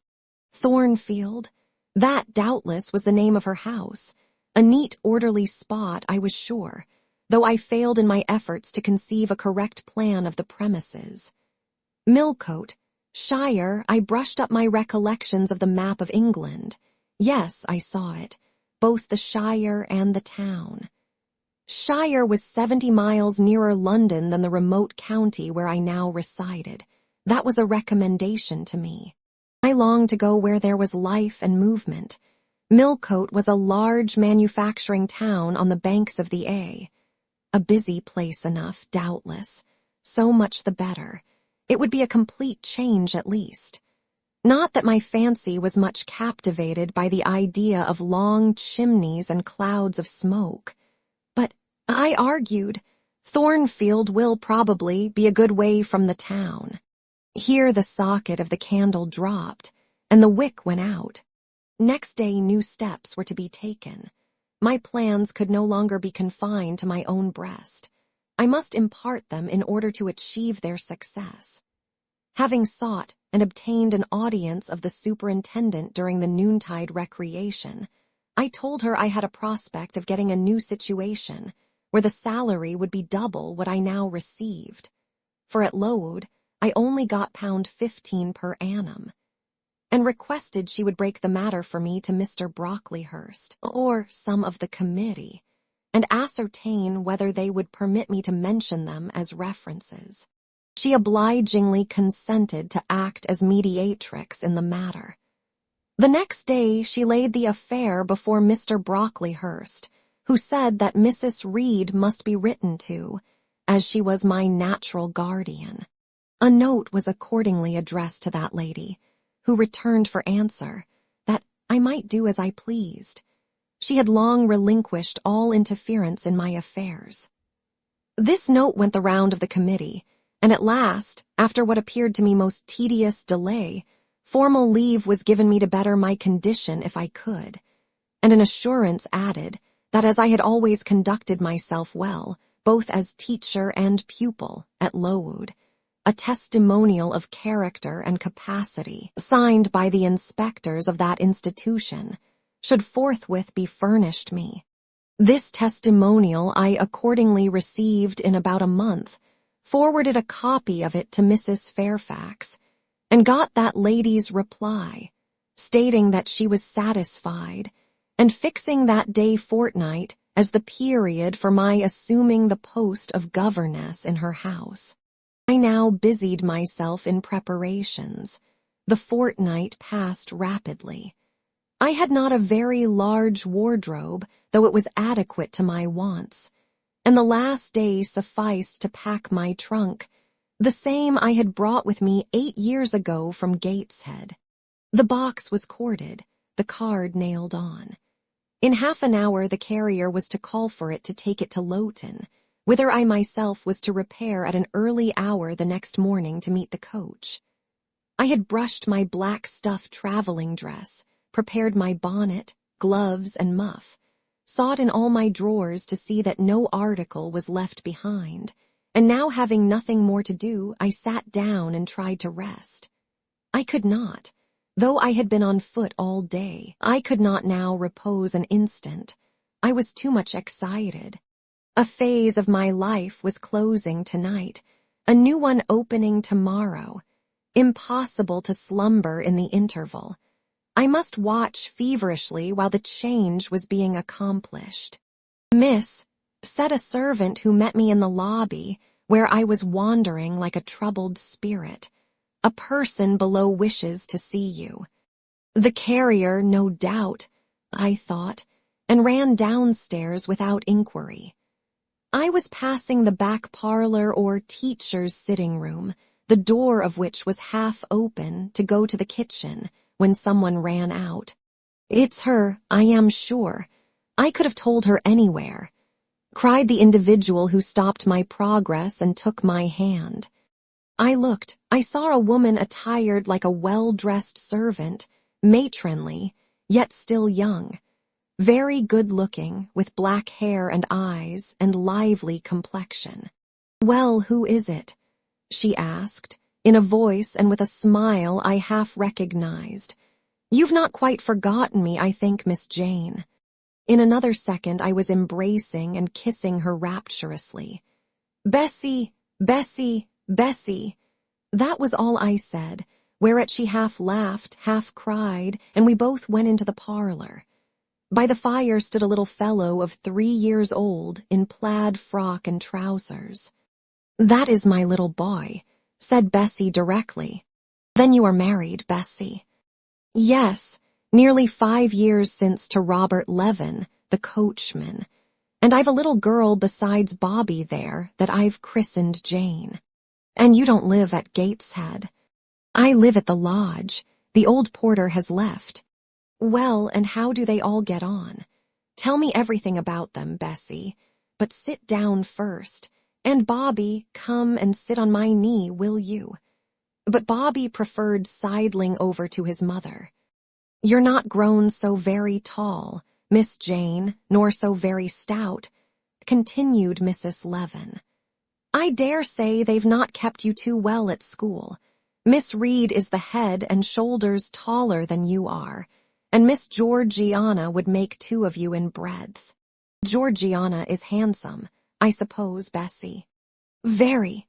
She went up to London last winter with her mamma, and there everybody admired her, and a young lord fell in love with her, but his relations were against the match. And what do you think? He and Miss Georgiana made it up to run away, but they were found out and stopped. It was Miss Reed that found them out. I believe she was envious, and now she and her sister lead a cat and dog life together. They are always quarreling." "Well, and what of John Reed?" "Oh, he is not doing so well as his mamma could wish. He went to college, and he got plucked, I think they call it. And then his uncles wanted him to be a barrister and study the law. But he is such a dissipated young man, they will never make much of him, I think." "What does he look like?" "He is very tall. Some people call him a fine-looking young man, but he has such thick lips." "And Mrs. Reed?" "Mrs. looks stout and well enough in the face, but I think she's not quite easy in her mind. Mr. John's conduct does not please her. He spends a deal of money." "Did she send you here, Bessie?" "No, indeed. But I have long wanted to see you, and when I heard that there had been a letter from you, and that you were going to another part of the country, I thought I'd just set off, and get a look at you before you were quite out of my reach.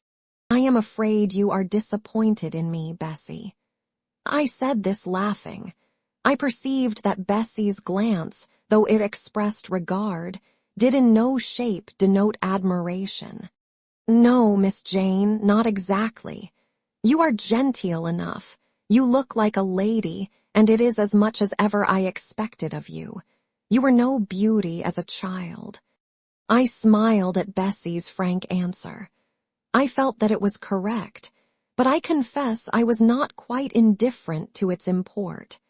At 18 most people wish to please, and the conviction that they have not an exterior likely to second that desire brings anything but gratification. I dare say you are clever, though, continued Bessie by way of solace. What can you do? Can you play on the piano? A little. There was one in the room. Bessie went and opened it, and then asked me to sit down and give her a tune. I played a waltz or two, and she was charmed. The Miss Reeds could not play as well, said she exultingly. I always said you would surpass them in learning, and can you draw? That is one of my paintings over the chimney-piece.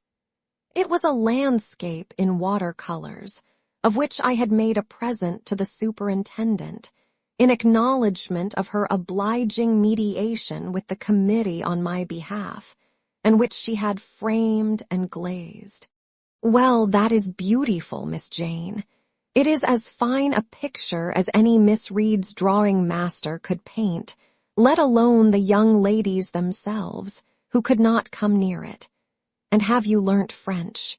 Yes, Bessie, I can both read it and speak it. And you can work on muslin and canvas. I can. Oh, you are quite a lady, Miss Jane. I knew you would be. You will get on whether your relations notice you or not. There was something I wanted to ask you. Have you ever heard anything from your father's kinsfolk, the Eyres? Never in my life. Well, you know Mrs. always said they were poor and quite despicable, and they may be poor, but I believe they are as much gentry as the Reeds are. For one day, nearly 7 years ago, a Mr. Eyre came to Gateshead and wanted to see you. Mrs. said you were at school 50 miles off. He seemed so much disappointed, for he could not stay. He was going on a voyage to a foreign country, and the ship was to sail from London in a day or 2. He looked quite a gentleman, and I believe he was your father's brother. What foreign country was he going to, Bessie? An island thousands of miles off, where they make wine. The butler did tell me. Madeira, I suggested. Yes, that is it. That is the very word. So he went. Yes, he did not stay many minutes in the house. Mrs. was very high with him. She called him afterwards a sneaking tradesman. My Robert believes he was a wine merchant. Very likely, I returned. Or perhaps clerk or agent to a wine merchant. Bessie and I conversed about old times an hour longer, and then she was obliged to leave me. I saw her again for a few minutes the next morning at Lowton, while I was waiting for the coach. We parted finally at the door of the Brockleyhurst Arms there. Each went her separate way. She set off, for the brow of Lowood fell to meet the conveyance which was to take her back to Gateshead. I mounted the vehicle which was to bear me to new duties, and a new life in the unknown environs of Millcote. Chapter 11. A new chapter in a novel is something like a new scene in a play. And when I draw up the curtain this time, reader, you must fancy you see a room in the George Inn at Millcote, with such large figured papering on the walls as inn-rooms have. Such a carpet, such furniture, such ornaments on the mantelpiece, such prints, including a portrait of George III, and another of the Prince of Wales, and a representation of the death of Wolfe. All this is visible to you by the light of an oil lamp hanging from the ceiling, and by that of an excellent fire, near which I sit in my cloak and bonnet. My muff and umbrella lie on the table, and I am warming away the numbness and chill contracted by 16 hours' exposure to the rawness of an October day. I left Loughton at 4:00 a.m., and the Millcote town clock is now just striking 8. Reader, though I look comfortably accommodated, I am not very tranquil in my mind. I thought when the coach stopped here there would be someone to meet me. I looked anxiously round as I descended the wooden steps, the boots placed for my convenience, expecting to hear my name pronounced, and to see some description of carriage waiting to convey me to Thornfield. Nothing of the sort was visible, and when I asked a waiter if anyone had been to inquire after a Miss Eyre, I was answered in the negative.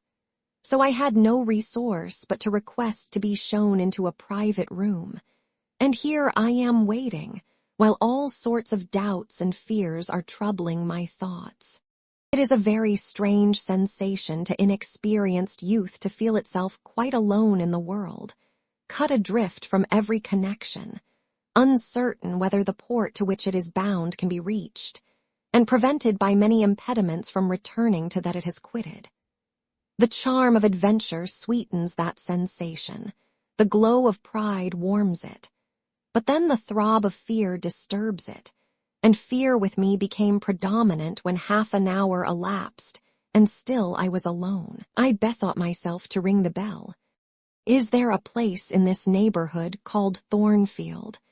I asked of the waiter who answered the summons. Thornfield? I don't know, ma'am. I'll inquire at the bar. He vanished, but reappeared instantly. Is your name Eyre, miss? Yes. Person here waiting for you. I jumped up, took my muff and umbrella, and hastened into the inn passage. A man was standing by the open door, and in the lamplit street I dimly saw a one-horse conveyance. This will be your luggage, I suppose, said the man rather abruptly when he saw me, pointing to my trunk in the passage. Yes. He hoisted it onto the vehicle, which was a sort of car, and then I got in. Before he shut me up, I asked him how far it was to Thornfield. A matter of 6 miles. How long shall we be before we get there? Happen an hour and a half. He fastened the car door, climbed to his own seat outside, and we set off. Our progress was leisurely, and gave me ample time to reflect. I was content to be at length so near the end of my journey, and as I leaned back in the comfortable though not elegant conveyance, I meditated much at my ease. I suppose, thought I, judging from the plainness of the servant and carriage, Mrs. Fairfax is not a very dashing person. So much the better. I never lived amongst fine people but once, and I was very miserable with them. I wonder if she lives alone except this little girl. If so, and if she is in any degree amiable, I shall surely be able to get on with her. I will do my best. It is a pity that doing one's best does not always answer. At Lowood, indeed, I took that resolution, kept it, and succeeded in pleasing. But with Mrs. Reed, I remember my best was always spurned with scorn. I pray God Mrs. Fairfax may not turn out a second Mrs. Reed, but if she does, I am not bound to stay with her. Let the worst come to the worst, I can advertise again. How far are we on our road now, I wonder? I let down the window and looked out. Millcote was behind us. Judging by the number of its lights, it seemed a place of considerable magnitude, much larger than Loughton. We were now, as far as I could see, on a sort of common, but there were houses scattered all over the district. I felt we were in a different region to Lowood, more populous, less picturesque, more stirring, less romantic. The roads were heavy, the night misty. My conductor let his horse walk all the way, and the hour and a half extended, I verily believe, to 2 hours. At last he turned in his seat and said, "You're known so far fro Thornfield now." Again I looked out. We were passing a church. I saw its low, broad tower against the sky, and its bell was tolling a quarter. I saw a narrow galaxy of lights, too, on a hillside, marking a village or hamlet. About 10 minutes after, the driver got down and opened a pair of gates. We passed through, and they clashed to behind us. We now slowly ascended a drive and came upon the long front of a house. Candlelight gleamed from one curtained bow window. All the rest were dark. The car stopped at the front door. It was opened by a maid-servant. I alighted and went in. "Will you walk this way, ma'am?" said the girl, and I followed her across a square hall with high doors all round. She ushered me into a room whose double illumination of fire and candle at first dazzled me, contrasting as it did with the darkness to which my eyes had been for 2 hours inured. When I could see, however, a cozy and agreeable picture presented itself to my view. A snug small room, a round table by a cheerful fire, an armchair high-backed and old-fashioned, wherein sat the neatest imaginable little elderly lady, in widow's cap, black silk gown, and snowy muslin apron, exactly like what I had fancied Mrs. Fairfax, only less stately and milder looking. She was occupied in knitting. A large cat sat demurely at her feet. Nothing, in short, was wanting to complete the beau ideal of domestic comfort. A more reassuring introduction for a new governess could scarcely be conceived. There was no grandeur to overwhelm, no stateliness to embarrass. And then, as I entered, the old lady got up and promptly and kindly came forward to meet me. "How do you do, my dear? I am afraid you have had a tedious ride. John drives so slowly. You must be cold. Come to the fire." "Mrs. Fairfax, I suppose," said I. "Yes, you are right. Do sit down." She conducted me to her own chair, and then began to remove my shawl and untie my bonnet strings. I begged she would not give herself so much trouble. "Oh, it is no trouble. I dare say your own hands are almost numbed with cold. Lee, make a little hot negus and cut a sandwich or two. Here are the keys of the storeroom." And she produced from her pocket a most housewifely bunch of keys, and delivered them to the servant. "Now then, draw nearer to the fire," she continued.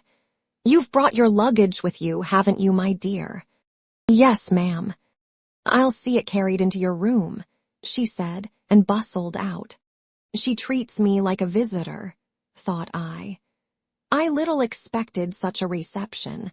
I anticipated only coldness and stiffness. This is not like what I have heard of the treatment of governesses, but I must not exult too soon. She returned.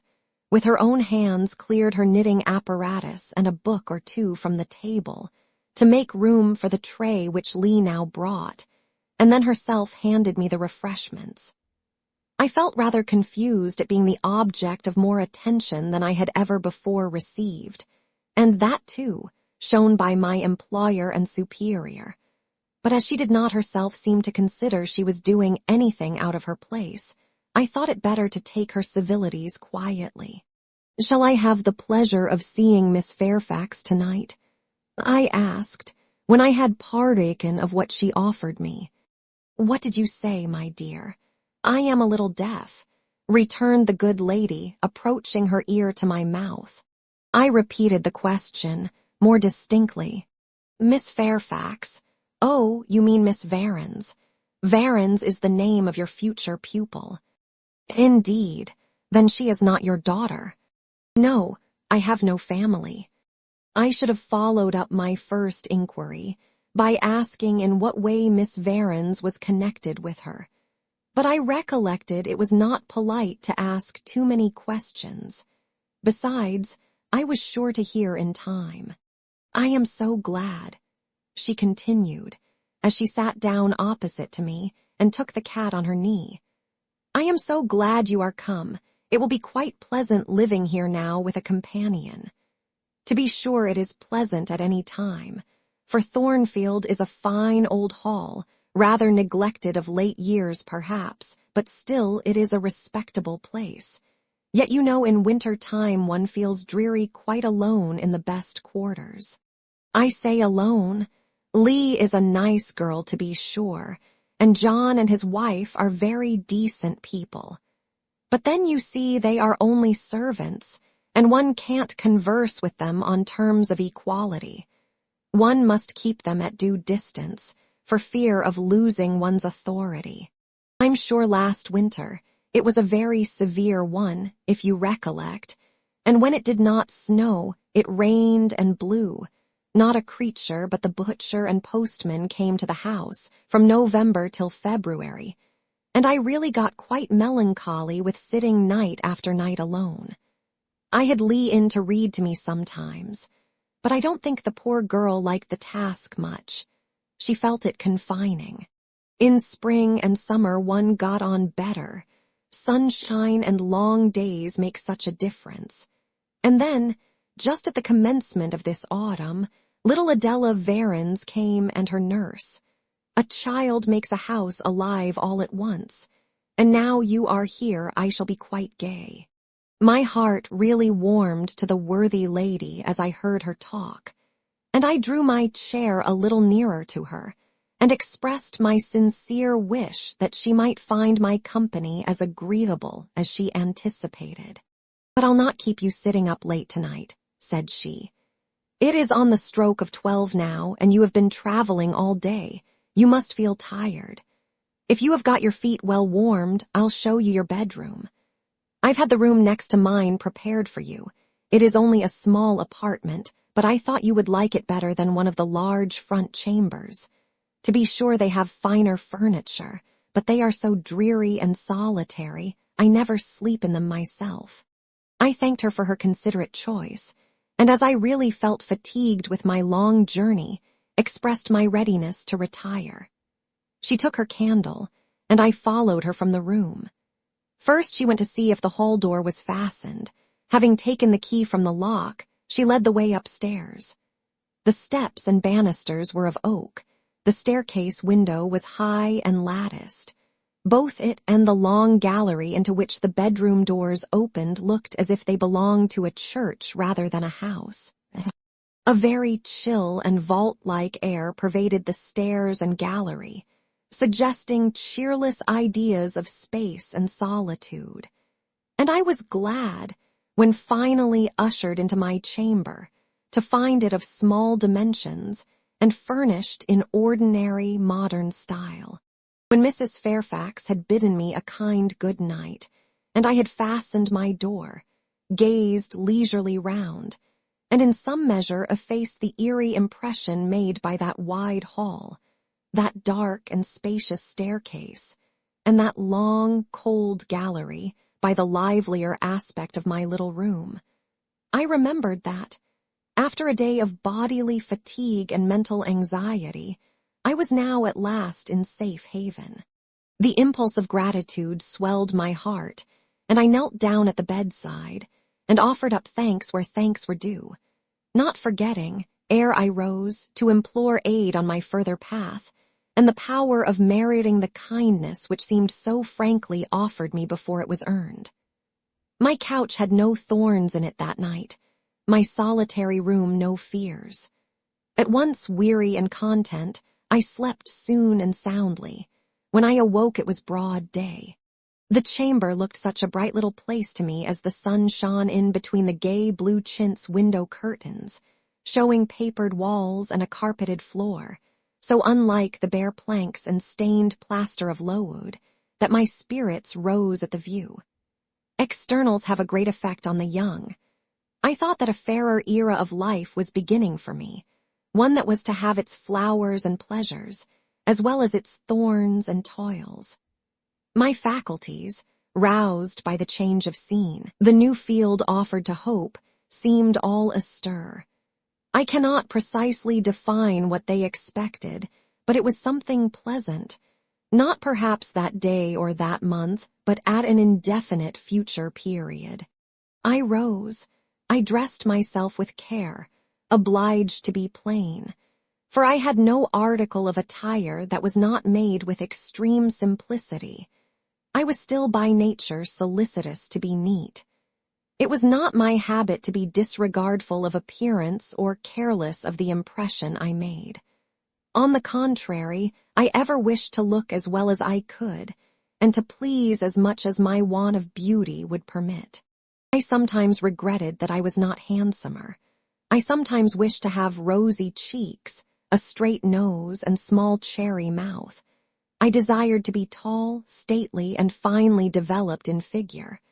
I felt it a misfortune that I was so little, so pale, and had features so irregular and so marked. And why had I these aspirations and these regrets? It would be difficult to say. I could not then distinctly say it to myself, yet I had a reason, and a logical, natural reason too. However, when I had brushed my hair very smooth, and put on my black frock, which, Quaker-like as it was, at least had the merit of fitting to a nicety, and adjusted my clean white tucker, I thought I should do respectably enough to appear before Mrs. Fairfax, and that my new pupil would not at least recoil from me with antipathy. Having opened my chamber window, and seen that I left all things straight and neat on the toilet table, I ventured forth. Traversing the long and matted gallery, I descended the slippery steps of oak. Then I gained the hall. I halted there a minute. I looked at some pictures on the walls. One, I remember, represented a grim man in a cuirass, and one a lady with powdered hair and a pearl necklace. At a bronze lamp pendant from the ceiling, at a great clock whose case was of oak curiously carved, and ebon black with time and rubbing. Everything appeared very stately and imposing to me, but then I was so little accustomed to grandeur. The hall door, which was half of glass, stood open. I stepped over the threshold. It was a fine autumn morning. The early sun shone serenely on embrowned groves and still green fields. Advancing on to the lawn, I looked up and surveyed the front of the mansion. It was 3 stories high, of proportions not vast, though considerable, a gentleman's manor house, not a nobleman's seat. Battlements round the top gave it a picturesque look. Its grey front stood out well from the background of a rookery, whose cawing tenants were now on the wing. They flew over the lawn and grounds to alight in a great meadow, from which these were separated by a sunk fence, and where an array of mighty old thorn trees, strong, knotty, and broad as oaks, at once explained the etymology of the mansion's designation. Farther off were hills, not so lofty as those round Lowood, nor so craggy, nor so like barriers of separation from the living world, but yet quiet and lonely hills enough, and seeming to embrace Thornfield with a seclusion I had not expected to find existent so near the stirring locality of Millcote.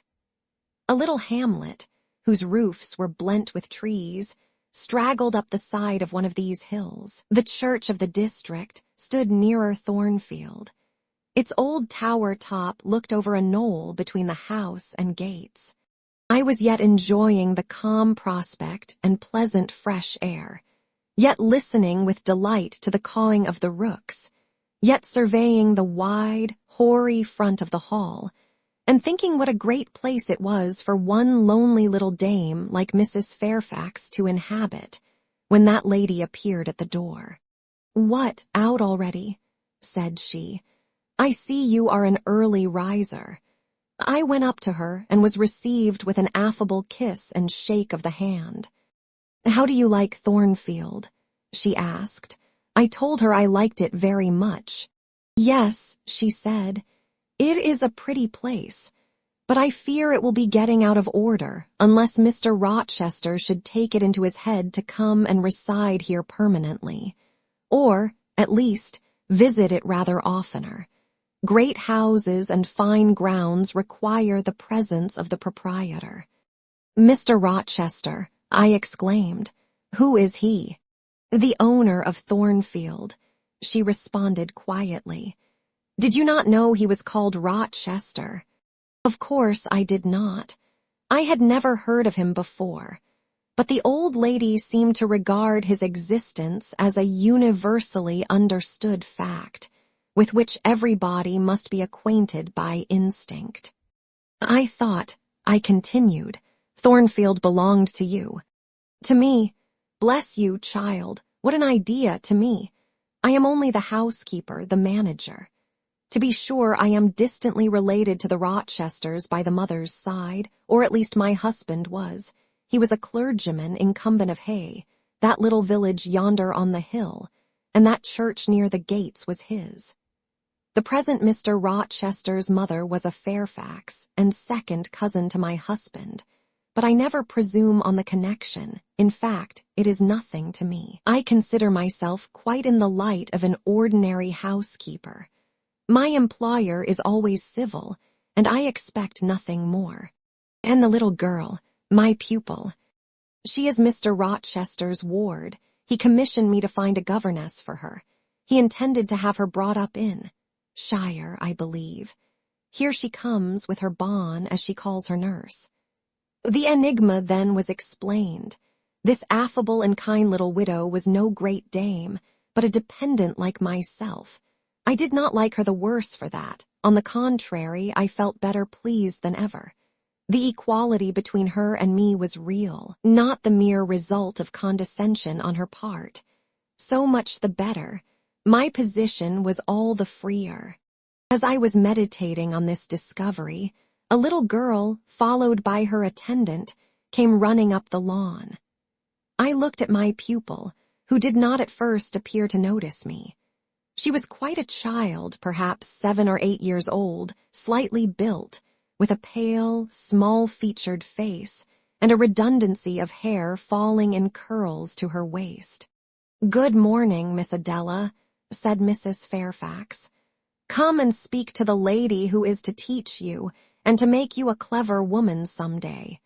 She approached. "C'est la ma gouvernante," said she, pointing to me and addressing her nurse, who answered, "Mais oui, certainement." "Are they foreigners?" I inquired, amazed at hearing the French language. The nurse is a foreigner, and Adela was born on the continent, and, I believe, never left it till within 6 months ago.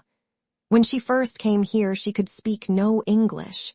Now she can make shift to talk it a little. I don't understand her. She mixes it so with French, but you will make out her meaning very well, I dare say. Fortunately, I had had the advantage of being taught French by a French lady, and as I had always made a point of conversing with Madame Pirot as often as I could, and had besides, during the last 7 years, learned a portion of French by heart daily, applying myself to take pains with my accent, and imitating as closely as possible the pronunciation of my teacher, I had acquired a certain degree of readiness and correctness in the language, and was not likely to be much at a loss with Mademoiselle Adela. She came and shook hands with me when she heard that I was her governess, and as I led her in to breakfast, I addressed some phrases to her in her own tongue. She replied briefly at first, but after we were seated at the table, and she had examined me some 10 minutes with her large hazel eyes, she suddenly commenced chattering fluently. "Ah," cried she in French, "you speak my language as well as Mr. Rochester does. I can talk to you as I can to him, and so can Sophie. She will be glad. Nobody here understands her. Madame Fairfax is all English. Sophie is my nurse. She came with me over the sea in a great ship with a chimney that smoked. How it did smoke! And I was sick, and so was Sophie, and so was Mr. Rochester. Mr. Rochester lay down on a sofa in a pretty room called the salon, and Sophie and I had little beds in another place. I nearly fell out of mine. It was like a shelf. And mademoiselle, what is your name?" "Eyre, Jane Eyre." "Eyre, bah, I cannot say it. Well, our ship stopped in the morning before it was quite daylight at a great city. A huge city with very dark houses and all smoky. Not at all like the pretty clean town I came from. And Mr. Rochester carried me in his arms over a plank to the land, and Sophie came after, and we all got into a coach, which took us to a beautiful large house, larger than this and finer, called an hotel. We stayed there nearly a week. I and Sophie used to walk every day in a great green place full of trees, called the park, and there were many children there besides me, and a pond with beautiful birds in it that I fed with crumbs. Can you understand her when she runs on so fast? Asked Mrs. Fairfax.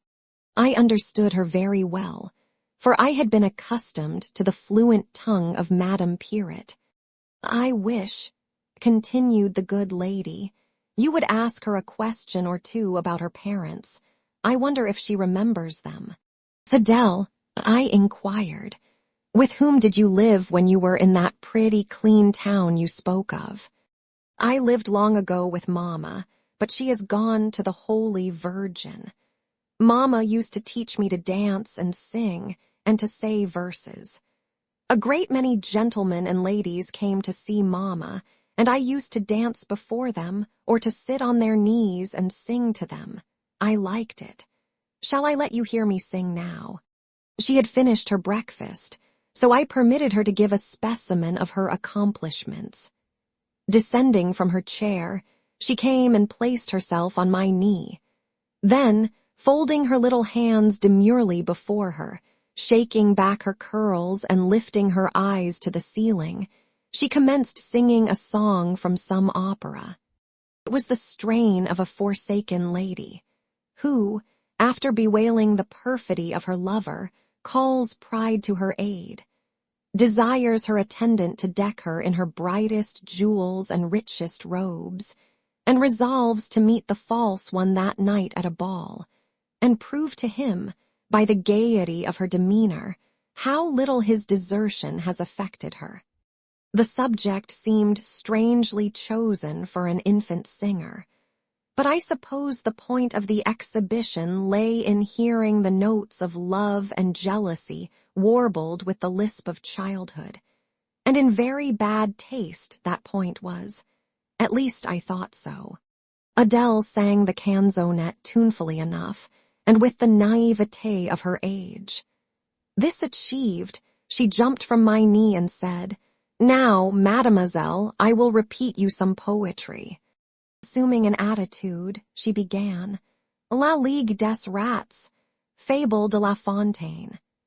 She then declaimed the little piece with an attention to punctuation and emphasis, a flexibility of voice and an appropriateness of gesture, very unusual indeed at her age, and which proved she had been carefully trained.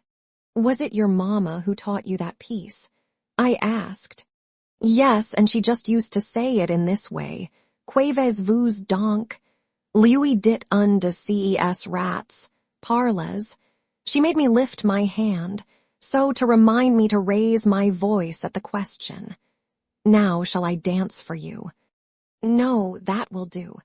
But after your mamma went to the Holy Virgin, as you say, with whom did you live then? With Madame Frederick and her husband. She took care of me, but she is nothing related to me. I think she is poor, for she had not so fine a house as mamma. I was not long there. Mr. Rochester asked me if I would like to go and live with him in England, and I said yes. For I knew Mr. Rochester before I knew Madame Frederick, and he was always kind to me and gave me pretty dresses and toys. But you see he has not kept his word, for he has brought me to England, and now he has gone back again himself, and I never see him. After breakfast, Adele and I withdrew to the library, which room, it appears, Mr. Rochester had directed should be used as the schoolroom. Most of the books were locked up behind glass doors, but there was one bookcase left open containing everything that could be needed in the way of elementary works, and several volumes of light literature, poetry, biography, travels, a few romances, and sea. I suppose he had considered that these were all the governess would require for her private perusal, and indeed, they contented me amply for the present. Compared with the scanty pickings I had now and then been able to glean at Lowood, they seemed to offer an abundant harvest of entertainment and information. In this room, too, there was a cabinet piano, quite new and of superior tone, also an easel for painting and a pair of globes. I found my pupil sufficiently docile, though disinclined to apply. She had not been used to regular occupation of any kind. I felt it would be injudicious to confine her too much at first, so, when I had talked to her a great deal and got her to learn a little, and when the morning had advanced to noon, I allowed her to return to her nurse. I then proposed to occupy myself till dinner time in drawing some little sketches for her use. As I was going upstairs to fetch my portfolio and pencils, Mrs. Fairfax called to me. "Your morning school hours are over now, I suppose," said she. She was in a room the folding doors of which stood open. I went in when she addressed me. It was a large, stately apartment with purple chairs and curtains, a turkey carpet, walnut-paneled walls, one vast window rich in stained glass, and a lofty ceiling, nobly molded. Mrs. Fairfax was dusting some vases of fine purple spar, which stood on a sideboard. "What a beautiful room!" I exclaimed as I looked round, for I had never before seen any half so imposing. "Yes, this is the dining room. I have just opened the window to let in a little air and sunshine, for everything gets so damp in apartments that are seldom inhabited. The drawing-room yonder feels like a vault." She pointed to a wide arch corresponding to the window, and hung like it with a Tyrian-dyed curtain, now looped up. Mounting to it by two broad steps, and looking through, I thought I caught a glimpse of a fairy place, so bright to my novice eyes appeared the view beyond. Yet it was merely a very pretty drawing-room, and within it a boudoir, both spread with white carpets, on which seemed laid brilliant garlands of flowers, both sealed with snowy moldings of white grapes and vine leaves, beneath which glowed in rich contrast crimson couches and ottomans, while the ornaments on the pale Parian mantelpiece were of sparkling Bohemian glass, ruby red, and between the windows large mirrors repeated the general blending of snow and fire. "In what order you keep these rooms, Mrs. Fairfax?" said I. "No dust, no canvas coverings, except that the air feels chilly. One would think they were inhabited daily." "Why, Miss Eyre, though Mr. Rochester's visits here are rare, they are always sudden and unexpected. And as I observed that it put him out to find everything swathed up, and to have a bustle of arrangement on his arrival, I thought it best to keep the rooms in readiness. Is Mr. Rochester an exacting, fastidious sort of man?" "Not particularly so, but he has a gentleman's tastes and habits, and he expects to have things managed in conformity to them." "Do you like him? Is he generally liked?" "Oh, yes. The family have always been respected here. Almost all the land in this neighborhood, as far as you can see, has belonged to the Rochesters time out of mind." "Well, but, leaving his land out of the question, do you like him? Is he liked for himself?"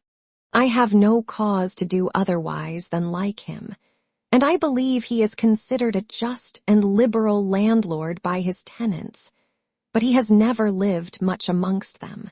"But has he no peculiarities? What, in short, is his character?" "Oh, his character is unimpeachable, I suppose. He is rather peculiar, perhaps. He has traveled a great deal, and seen a great deal of the world, I should think. I dare say he is clever, but I never had much conversation with him." "In what way is he peculiar?" "I don't know. It is not easy to describe. Nothing striking, but you feel it when he speaks to you. You cannot be always sure whether he is in jest or earnest, whether he is pleased or the contrary. You don't thoroughly understand him, in short. At least, I don't. But it is of no consequence. He is a very good master." This was all the account I got from Mrs. Fairfax of her employer and mine. There are people who seem to have no notion of sketching a character or observing and describing salient points, either in persons or things. The good lady evidently belonged to this class. My queries puzzled, but did not draw her out. Mr. Rochester was Mr. Rochester in her eyes. A gentleman, a landed proprietor, nothing more. She inquired and searched no further, and evidently wondered at my wish to gain a more definite notion of his identity. When we left the dining room, she proposed to show me over the rest of the house, and I followed her upstairs and downstairs, admiring as I went, for all was well arranged and handsome. The large front chambers I thought especially grand, and some of the third-story rooms, though dark and low, were interesting from their air of antiquity. The furniture once appropriated to the lower apartments had from time to time been removed here, as fashions changed.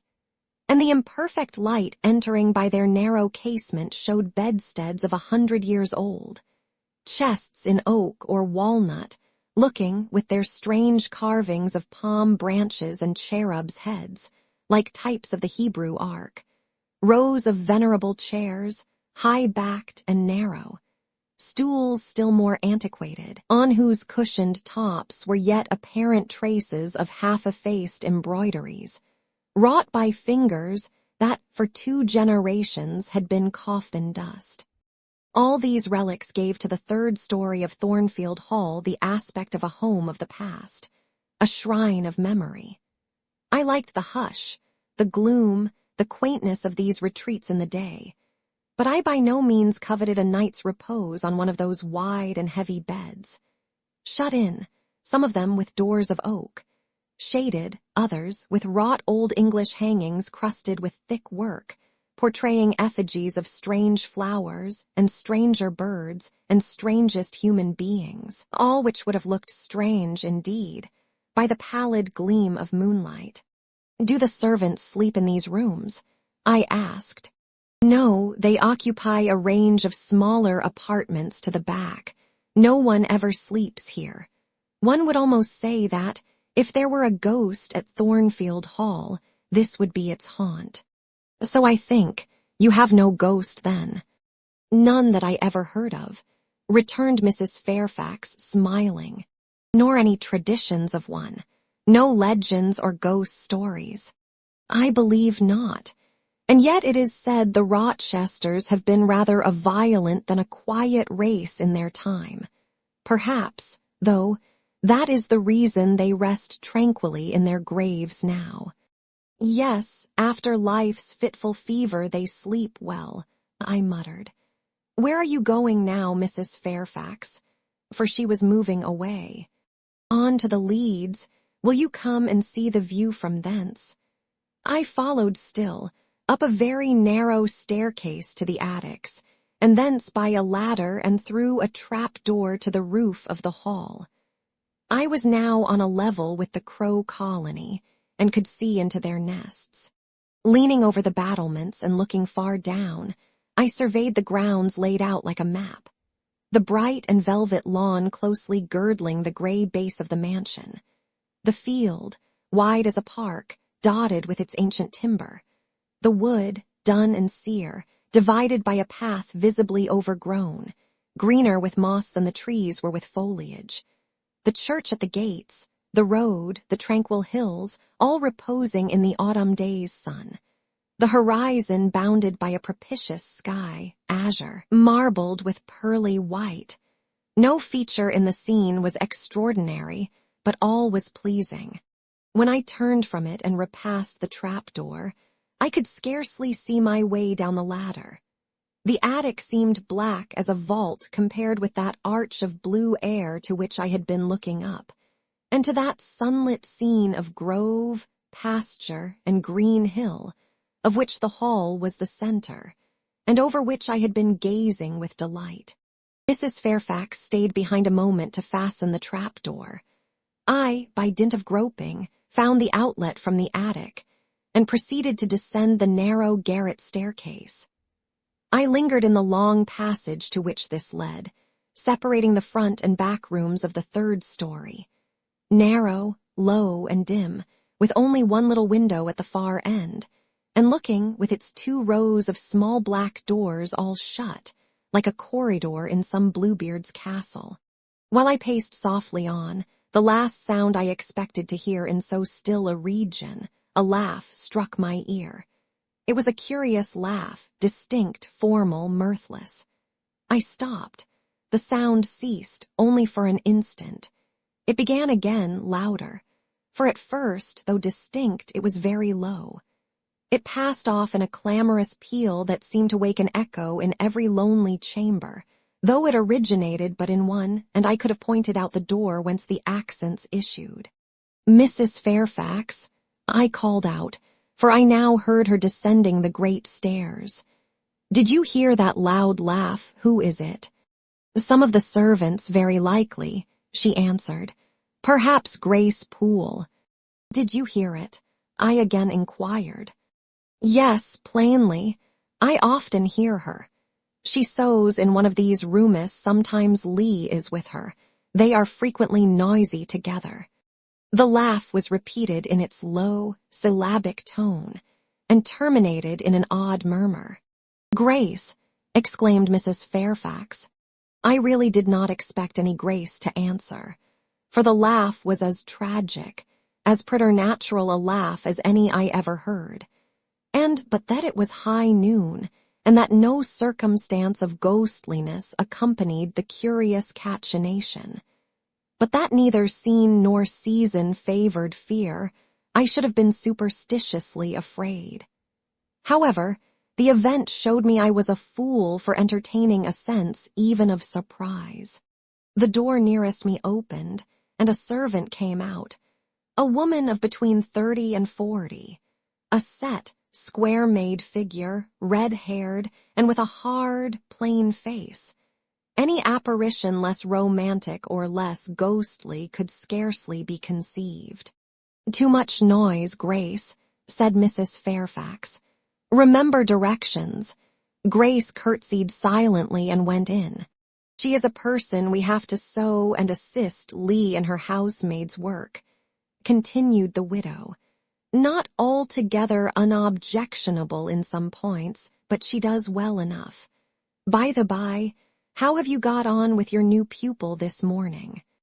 The conversation, thus turned on Adele, continued till we reached the light and cheerful region below.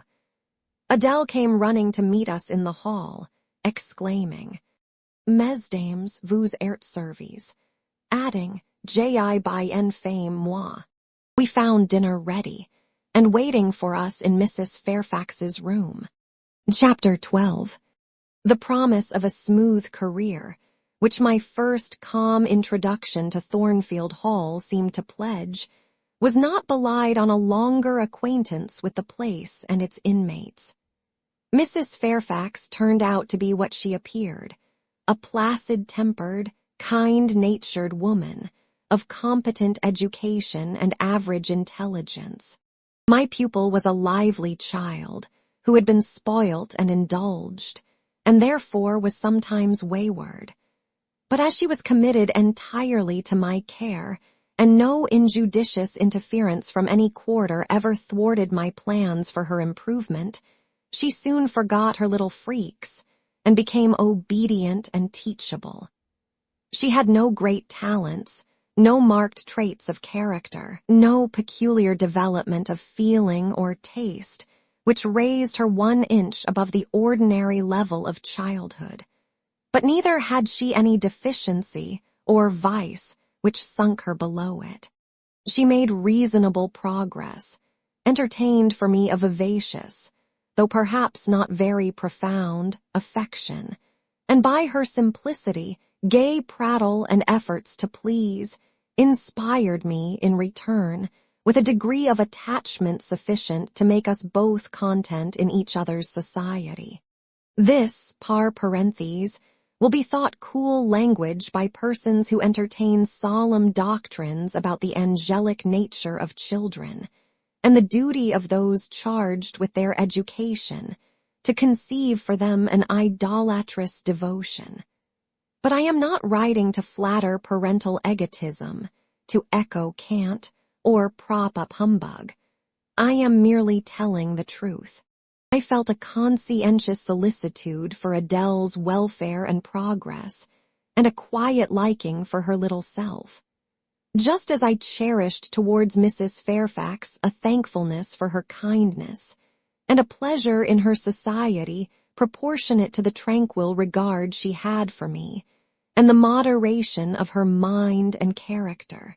Anybody may blame me who likes, when I add further that now and then, when I took a walk by myself in the grounds, when I went down to the gates and looked through them along the road, or when, while Adele played with her nurse, and Mrs. Fairfax made jellies in the storeroom, I climbed the 3 staircases, raised the trapdoor of the attic, and having reached the leads, looked out afar over sequestered field and hill, and along dim skyline, that then I longed for a power of vision which might overpass that limit, which might reach the busy world, towns, regions full of life I had heard of but never seen, that then I desired more of practical experience than I possessed, more of intercourse with my kind, of acquaintance with variety of character, than was here within my reach. I valued what was good in Mrs. Fairfax, and what was good in Adele, but I believed in the existence of other and more vivid kinds of goodness, and what I believed in I wished to behold. Who blames me? Many, no doubt, and I shall be called discontented. I could not help it. The restlessness was in my nature. It agitated me to pain sometimes. Then my sole relief was to walk along the corridor of the 3rd story, backwards and forwards, safe in the silence and solitude of the spot, and allow my mind's eye to dwell on whatever bright visions rose before it, and certainly they were many and glowing, to let my heart be heaved by the exultant movement, which, while it swelled it in trouble, expanded it with life, and best of all, to open my inward ear to a tale that was never ended, a tale my imagination created and narrated continuously, quickened with all of incident, life, fire, feeling, that I desired and had not in my actual existence. It is in vain to say human beings ought to be satisfied with tranquility. They must have action, and they will make it if they cannot find it. Millions are condemned to a stiller doom than mine, and millions are in silent revolt against their lot. Nobody knows how many rebellions besides political rebellions ferment in the masses of life which people earth.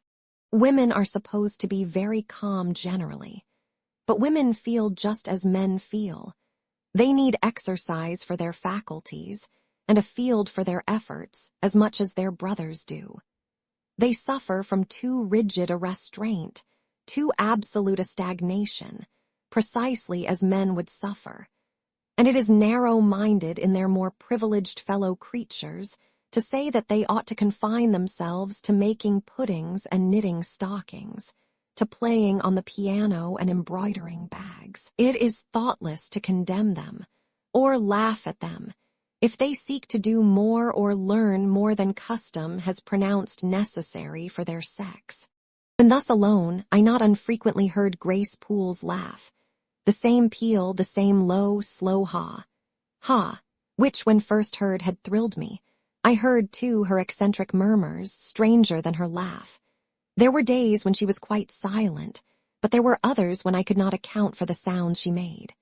Sometimes I saw her. She would come out of her room with a basin or a plate or a tray in her hand, go down to the kitchen and shortly return, generally, a romantic reader, forgive me for telling the plain truth, bearing a pot of porter. Her appearance always acted as a damper to the curiosity raised by her oral oddities. Hard-featured and staid, she had no point to which interest could attach. I made some attempts to draw her into conversation, but she seemed a person of few words. A monosyllabic reply usually cut short every effort of that sort. The other members of the household, viz., John and his wife, Lee the housemaid, and Sophie the French nurse, were decent people, but in no respect remarkable. With Sophie I used to talk French, and sometimes I asked her questions about her native country. But she was not of a descriptive or narrative turn, and generally gave such vapid and confused answers as were calculated rather to check than encourage inquiry. October, November, December passed away. One afternoon in January, Mrs. Fairfax had begged a holiday for Adele because she had a cold, and as Adele seconded the request with an ardor that reminded me how precious occasional holidays had been to me in my own childhood, I accorded it, deeming that I did well in showing pliability on the point. It was a fine, calm day, though very cold. I was tired of sitting still in the library through a whole long morning. Mrs. Fairfax had just written a letter which was waiting to be posted, so I put on my bonnet and cloak and volunteered to carry it to Hay. The distance, 2 miles, would be a pleasant winter afternoon walk. Having seen Adele comfortably seated in her little chair by Mrs. Fairfax's parlor fireside, and given her her best wax doll, which I usually kept enveloped in silver paper in a drawer to play with, and a storybook for change of amusement, and having replied to her revenes by entot, ma bon Amy, ma cheer deal. Jeanette, with a kiss, I set out. The ground was hard, the air was still, my road was lonely. I walked fast till I got warm, and then I walked slowly to enjoy and analyze the species of pleasure brooding for me in the hour and situation. It was 3 o'clock. The church bell tolled as I passed under the belfry. The charm of the hour lay in its approaching dimness, in the low gliding and pale beaming sun. I was a mile from Thornfield, in a lane noted for wild roses in summer, for nuts and blackberries in autumn, and even now possessing a few coral treasures in hips and haws, but whose best winter delight lay in its utter solitude and leafless repose. If a breath of air stirred, it made no sound here, for there was not a holly, not an evergreen to rustle, and the stripped hawthorn and hazel bushes were as still as the white, worn stones which causewayed the middle of the path.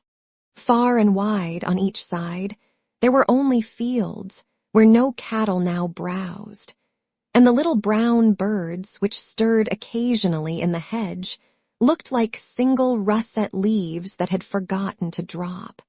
This lane inclined uphill all the way to Hay. Having reached the middle, I sat down on a stile which led thence into a field. Gathering my mantle about me, and sheltering my hands in my muff, I did not feel the cold, though it froze keenly, as was attested by a sheet of ice covering the causeway, where a little brooklet, now congealed, had overflowed after a rapid thaw some days since. From my seat I could look down on Thornfield. The gray and battlemented hall was the principal object in the vale below me. Its woods and dark rookery rose against the west. I lingered till the sun went down amongst the trees and sank crimson and clear behind them.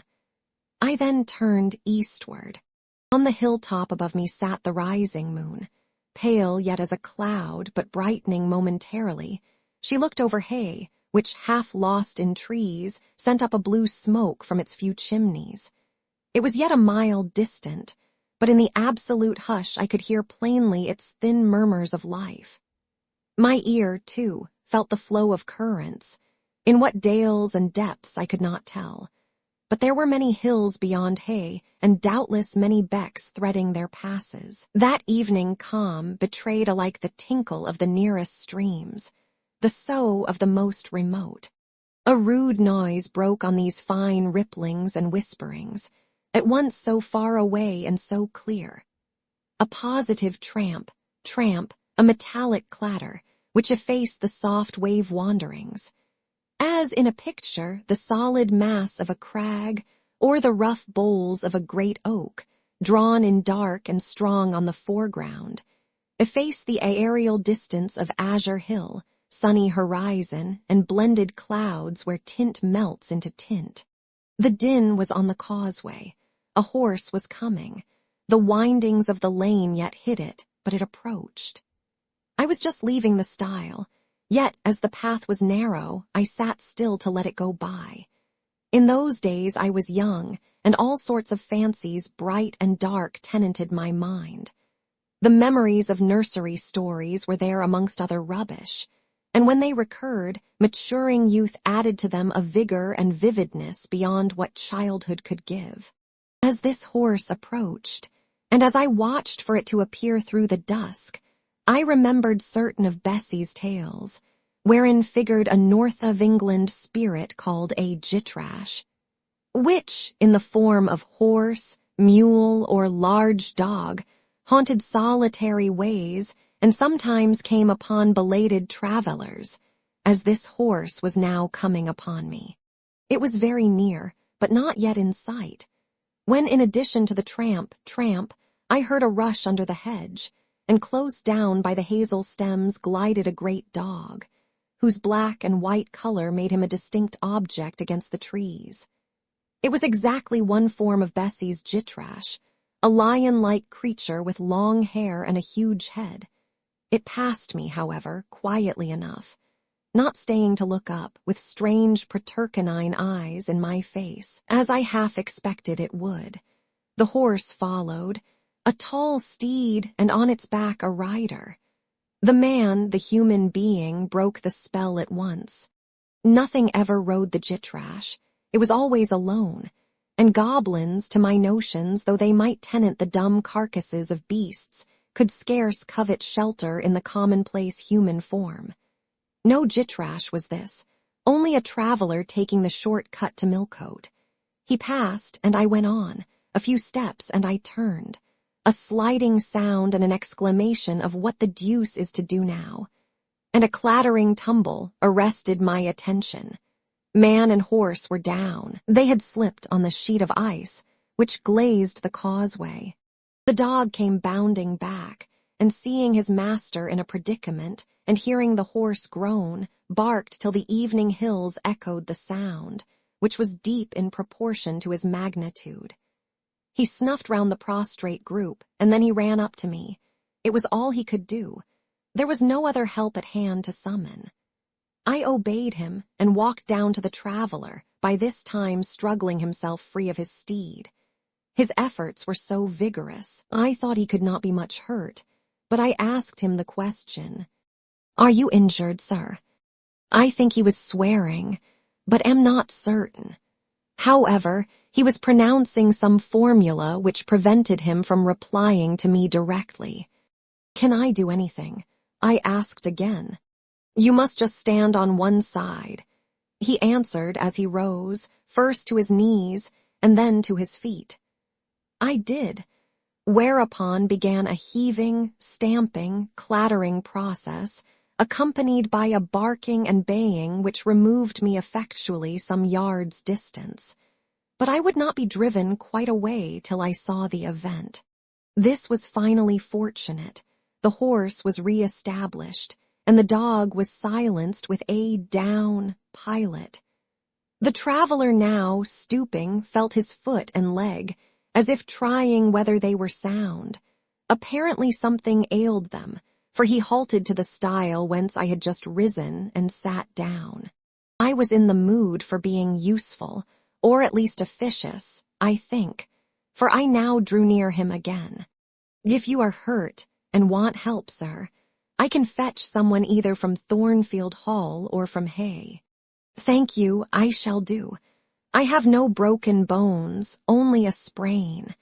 And again he stood up and tried his foot, but the result extorted an involuntary ugh. Something of daylight still lingered, and the moon was waxing bright. I could see him plainly. His figure was enveloped in a riding cloak, fur collared and steel clasped. Its details were not apparent, but I traced the general points of middle height and considerable breadth of chest. He had a dark face, with stern features and a heavy brow. His eyes and gathered eyebrows looked ireful and thwarted just now. He was past youth, but had not reached middle age. Perhaps he might be 35.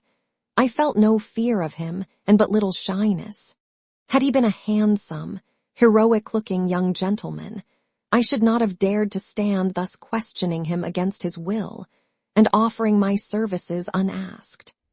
I had hardly ever seen a handsome youth, never in my life spoken to one. I had a theoretical reverence and homage for beauty, elegance, gallantry, fascination. But had I met those qualities incarnate in masculine shape, I should have known instinctively that they neither had nor could have sympathy with anything in me, and should have shunned them as one would fire, lightning, or anything else that is bright but antipathetic. If even this stranger had smiled and been good-humored to me when I addressed him, if he had put off my offer of assistance gaily, and with thanks, I should have gone on my way and not felt any vocation to renew inquiries. But the frown, the roughness of the traveler, set me at my ease. I retained my station when he waved to me to go, and announced, "I cannot think of leaving you, sir, at so late an hour in this solitary lane, till I see you are fit to mount your horse." He looked at me when I said this. He had hardly turned his eyes in my direction before. "I should think you ought to be at home yourself," said he. "If you have a home in this neighborhood, where do you come from?"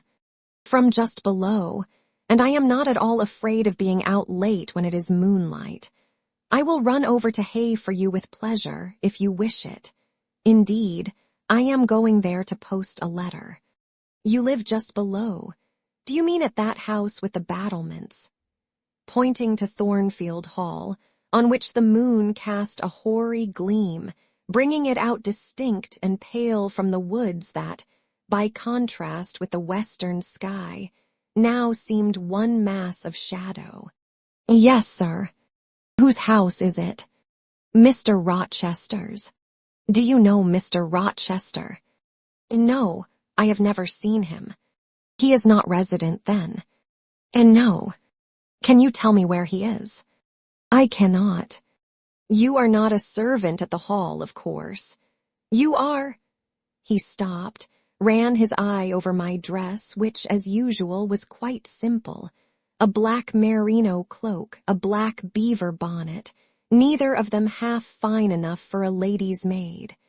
He seemed puzzled to decide what I was. I helped him. "I am the governess." "Ah, the governess." He repeated, "Deuce take me if I had not forgotten, the governess." And again my raiment underwent scrutiny. In 2 minutes he rose from the stile. His face expressed pain when he tried to move. "I cannot commission you to fetch help," he said, "but you may help me a little yourself if you will be so kind." "Yes, sir." "You have not an umbrella that I can use as a stick." "No." "Try to get hold of my horse's bridle and lead him to me. You are not afraid." I should have been afraid to touch a horse when alone, but when told to do it, I was disposed to obey. I put down my muff on the stile and went up to the tall steed. I endeavored to catch the bridle, but it was a spirited thing and would not let me come near its head. I made effort on effort, though in vain. Meantime, I was mortally afraid of its trampling 4 feet. The traveler waited and watched for some time, and at last he laughed. "I see," he said. "The mountain will never be brought to Mahomet, so all you can do is to aid Mahomet to go to the mountain. I must beg of you to come here." I came. "Excuse me," he continued. "Necessity compels me to make you useful." He laid a heavy hand on my shoulder and, leaning on me with some stress, limped to his horse. Having once caught the bridle, he mastered it directly and sprang to his saddle, grimacing grimly as he made the effort, for it wrenched his sprain. "Now," said he, releasing his underlip from a hard bite. "Just hand me my whip. It lies there under the hedge." I sought it and found it. "Thank you. Now make haste with the letter to Hay, and return as fast as you can." A touch of a spurred heel made his horse first start and rear, and then bound away. The dog rushed in his traces. All three vanished. Like heath that, in the wilderness, the wild wind whirls away. I took up my muff and walked on. The incident had occurred and was gone for me. It was an incident of no moment, no romance, no interest in a sense, yet it marked with change one single hour of a monotonous life. My help had been needed and claimed. I had given it. I was pleased to have done something. Trivial, transitory though the deed was, it was yet an active thing, and I was weary of an existence all passive. The new face, too, was like a new picture introduced to the gallery of memory, and it was dissimilar to all the others hanging there, firstly, because it was masculine, and secondly, because it was dark, strong, and stern. I had it still before me when I entered Hay and slipped the letter into the post office. I saw it as I walked fast downhill all the way home. When I came to the stile, I stopped a minute, looked round and listened, with an idea that a horse's hoofs might ring on the causeway again, and that a rider in a cloak and a jitrash-like Newfoundland dog might be again apparent. I saw only the hedge and a pollard willow before me, rising up still and straight to meet the moonbeams. I heard only the faintest waft of wind roaming fitful among the trees round Thornfield, a mile distant, and when I glanced down in the direction of the murmur, my eye, traversing the hall front, caught a light kindling in a window. It reminded me that I was late, and I hurried on. I did not like re-entering Thornfield. To pass its threshold was to return to stagnation, to cross the silent hall, to ascend the darksome staircase, to seek my own lonely little room, and then to meet tranquil Mrs. Fairfax and spend the long winter evening with her, and her only was to quell wholly the faint excitement wakened by my walk, to slip again over my faculties the viewless fetters of an uniform and too still existence, of an existence whose very privileges of security and ease I was becoming incapable of appreciating. What good it would have done me at that time to have been tossed in the storms of an uncertain, struggling life, and to have been taught by rough and bitter experience to long for the calm amidst which I now repined. Yes, just as much good as it would do a man tired of sitting still in a too-easy chair to take a long walk, and just as natural was the wish to stir, under my circumstances, as it would be under his. I lingered at the gates. I lingered on the lawn. I paced backwards and forwards on the pavement. The shutters of the glass door were closed. I could not see into the interior, and both my eyes and spirit seemed drawn from the gloomy house, from the gray hollow filled with rayless cells, as it appeared to me, to that sky expanded before me, a blue sea absolved from taint of cloud, the moon ascending it in solemn march, her orb seeming to look up as she left the hilltops, from behind which she had come, far and farther below her, and aspired to the zenith midnight dark in its fathomless depth and measureless distance. And for those trembling stars that followed her course, they made my heart tremble, my veins glow when I viewed them. Little things recall us to earth. The clock struck in the hall. That sufficed. I turned from moon and stars, opened a side door, and went in. The hall was not dark, nor yet was it lit, only by the high-hung bronze lamp. A warm glow suffused both it and the lower steps of the oak staircase. This ruddy shine issued from the great dining room, whose two-leaved door stood open, and showed a genial fire in the grate, glancing on marble hearth and brass fire-irons, and revealing purple draperies and polished furniture in the most pleasant radiance. It revealed, too, a group near the mantelpiece. I had scarcely caught it and scarcely become aware of a cheerful mingling of voices, amongst which I seemed to distinguish the tones of Adele, when the door closed. I hastened to Mrs. Fairfax's room. There was a fire there, too, but no candle and no Mrs. Fairfax. Instead, all alone, sitting upright on the rug and gazing with gravity at the blaze, I beheld a great black and white long-haired dog, just like the jitrash of the lane.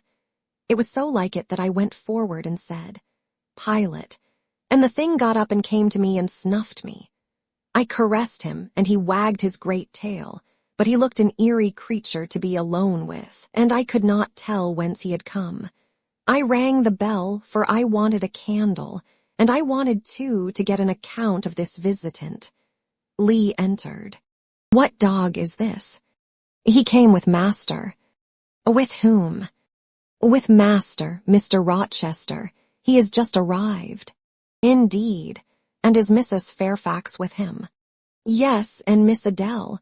They are in the dining room, and John is gone for a surgeon. For master has had an accident. His horse fell and his ankle is sprained." "Did the horse fall in Hay Lane?" "Yes, coming downhill. It slipped on some ice." "Ah, bring me a candle, will you, Lee?" Lee brought it. She entered, followed by Mrs. Fairfax, who repeated the news, adding that Mr. Carter the surgeon was come, and was now with Mr. Rochester. Then she hurried out to give orders about tea, and I went upstairs to take off my things. Chapter 13.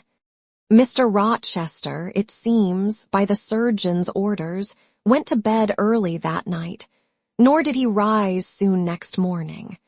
When he did come down, it was to attend to business. His agent and some of his tenants were arrived, and waiting to speak with him. Adele and I had now to vacate the library.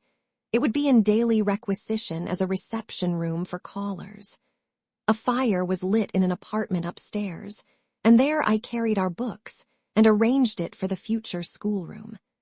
I discerned in the course of the morning that Thornfield Hall was a changed place. No longer silent as a church, it echoed every hour or two to a knock at the door or a clang of the bell. Steps, too, often traversed the hall, and new voices spoke in different keys below. A rill from the outer world was flowing through it. It had a master. For my part, I liked it better. Adele was not easy to teach that day. She could not apply.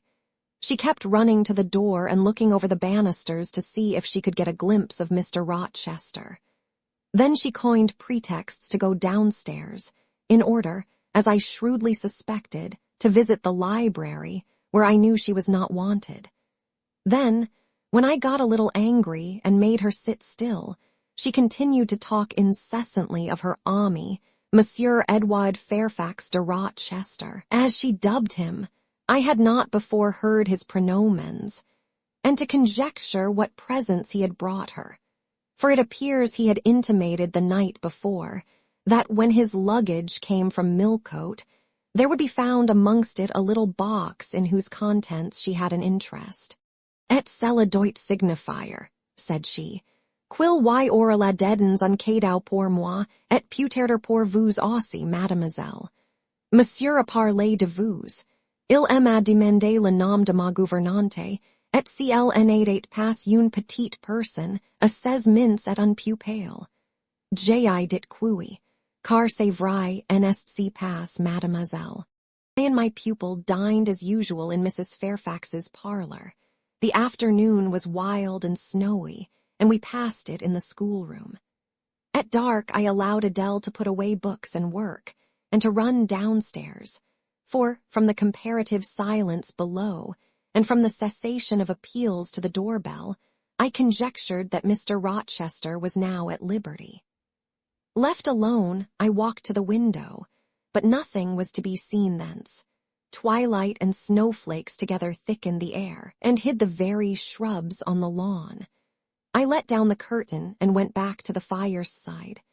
In the clear embers I was tracing a view.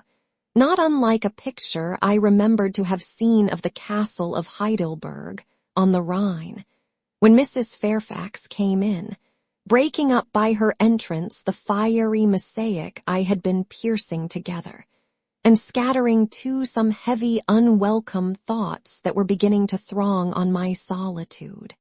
"Mr. Rochester would be glad if you and your pupil would take tea with him in the drawing-room this evening," said she.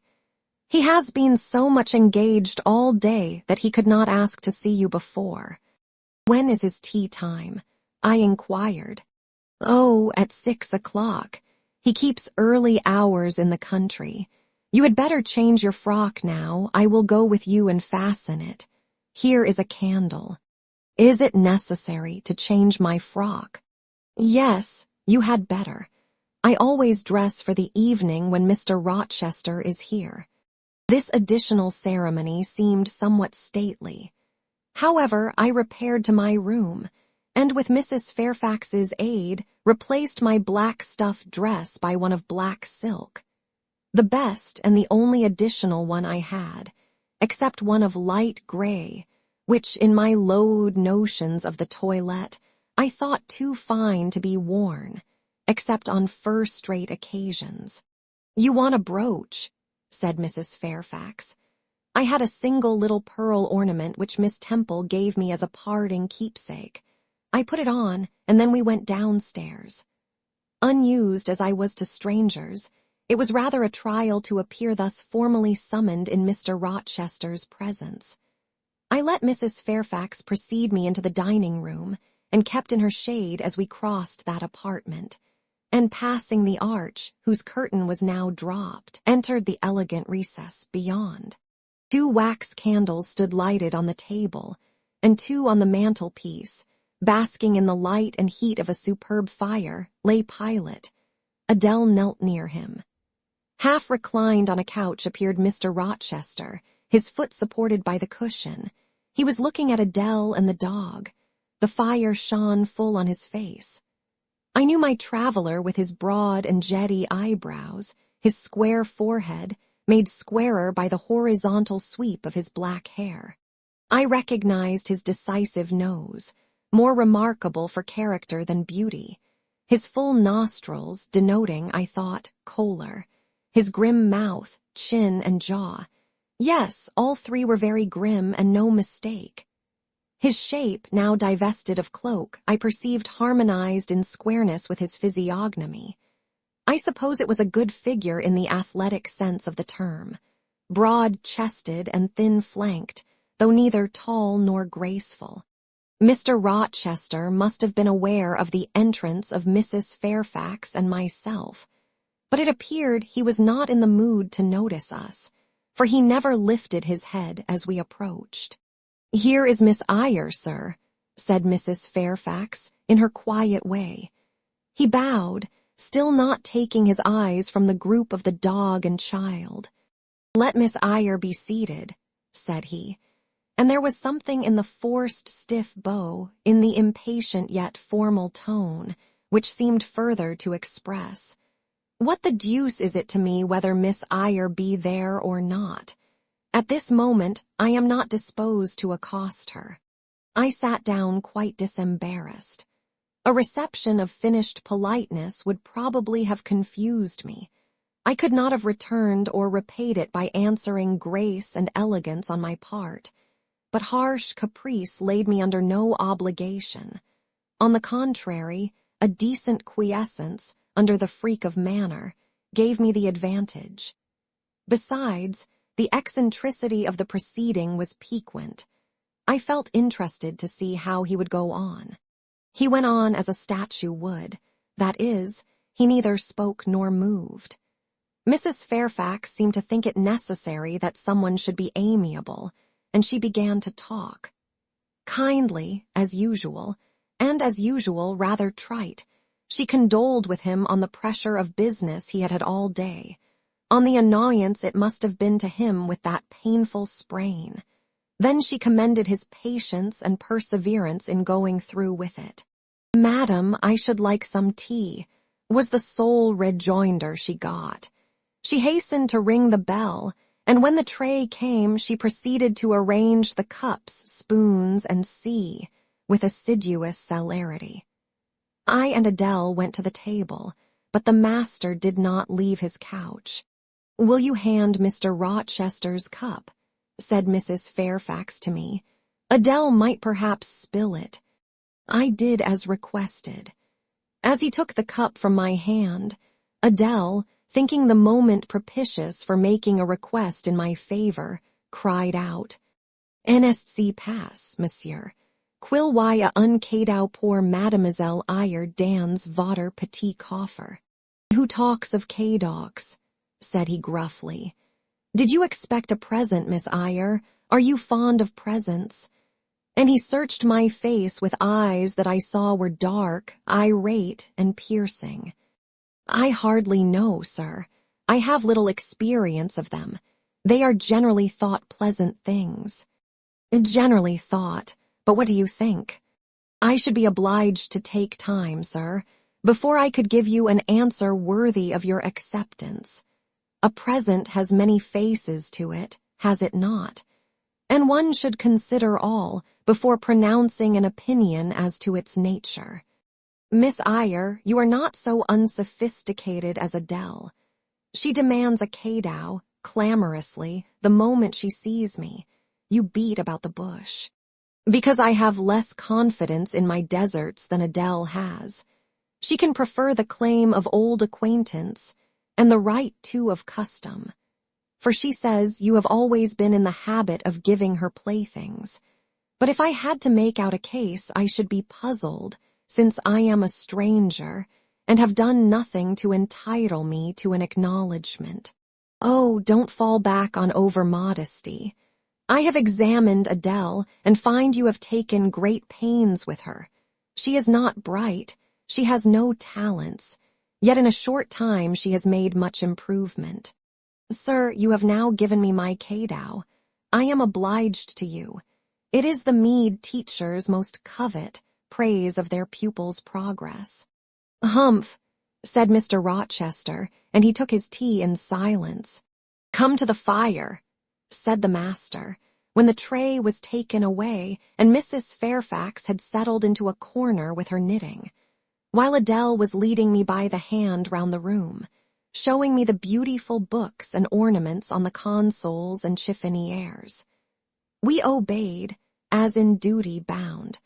Adele wanted to take a seat on my knee, but she was ordered to amuse herself with Pilate. "You have been resident in my house 3 months." "Yes, sir." "And you came from?" "From Lowood School in Shire." "Ah, a charitable concern. How long were you there?" 8 years. 8 years, you must be tenacious of life. I thought half the time in such a place would have done up any constitution. No wonder you have rather the look of another world. I marveled where you had got that sort of face. When you came on me in Hay Lane last night, I thought unaccountably of fairy tales, and had half a mind to demand whether you had bewitched my horse. I am not sure yet. Who are your parents?" "I have none." "Nor ever had, I suppose. Do you remember them?" "And no." "I thought not. And so you were waiting for your people when you sat on that stile." "For whom, sir?" "For the men in green. It was a proper moonlight evening for them. Did I break through one of your rings, that you spread that damned ice on the causeway?" I shook my head. "The men in green all forsook England 100 years ago," said I, speaking as seriously as he had done. "And not even in Hay Lane or the fields about it could you find a trace of them. I don't think either summer or harvest or winter moon will ever shine on their revels more." Mrs. Fairfax had dropped her knitting, and with raised eyebrows, seemed wondering what sort of talk this was. "Well," resumed Mr. Rochester, "if you disown parents, you must have some sort of kinsfolk, uncles and aunts." "No, none that I ever saw." "And your home?" "I have none." "Where do your brothers and sisters live?" "I have no brothers or sisters." Who recommended you to come here?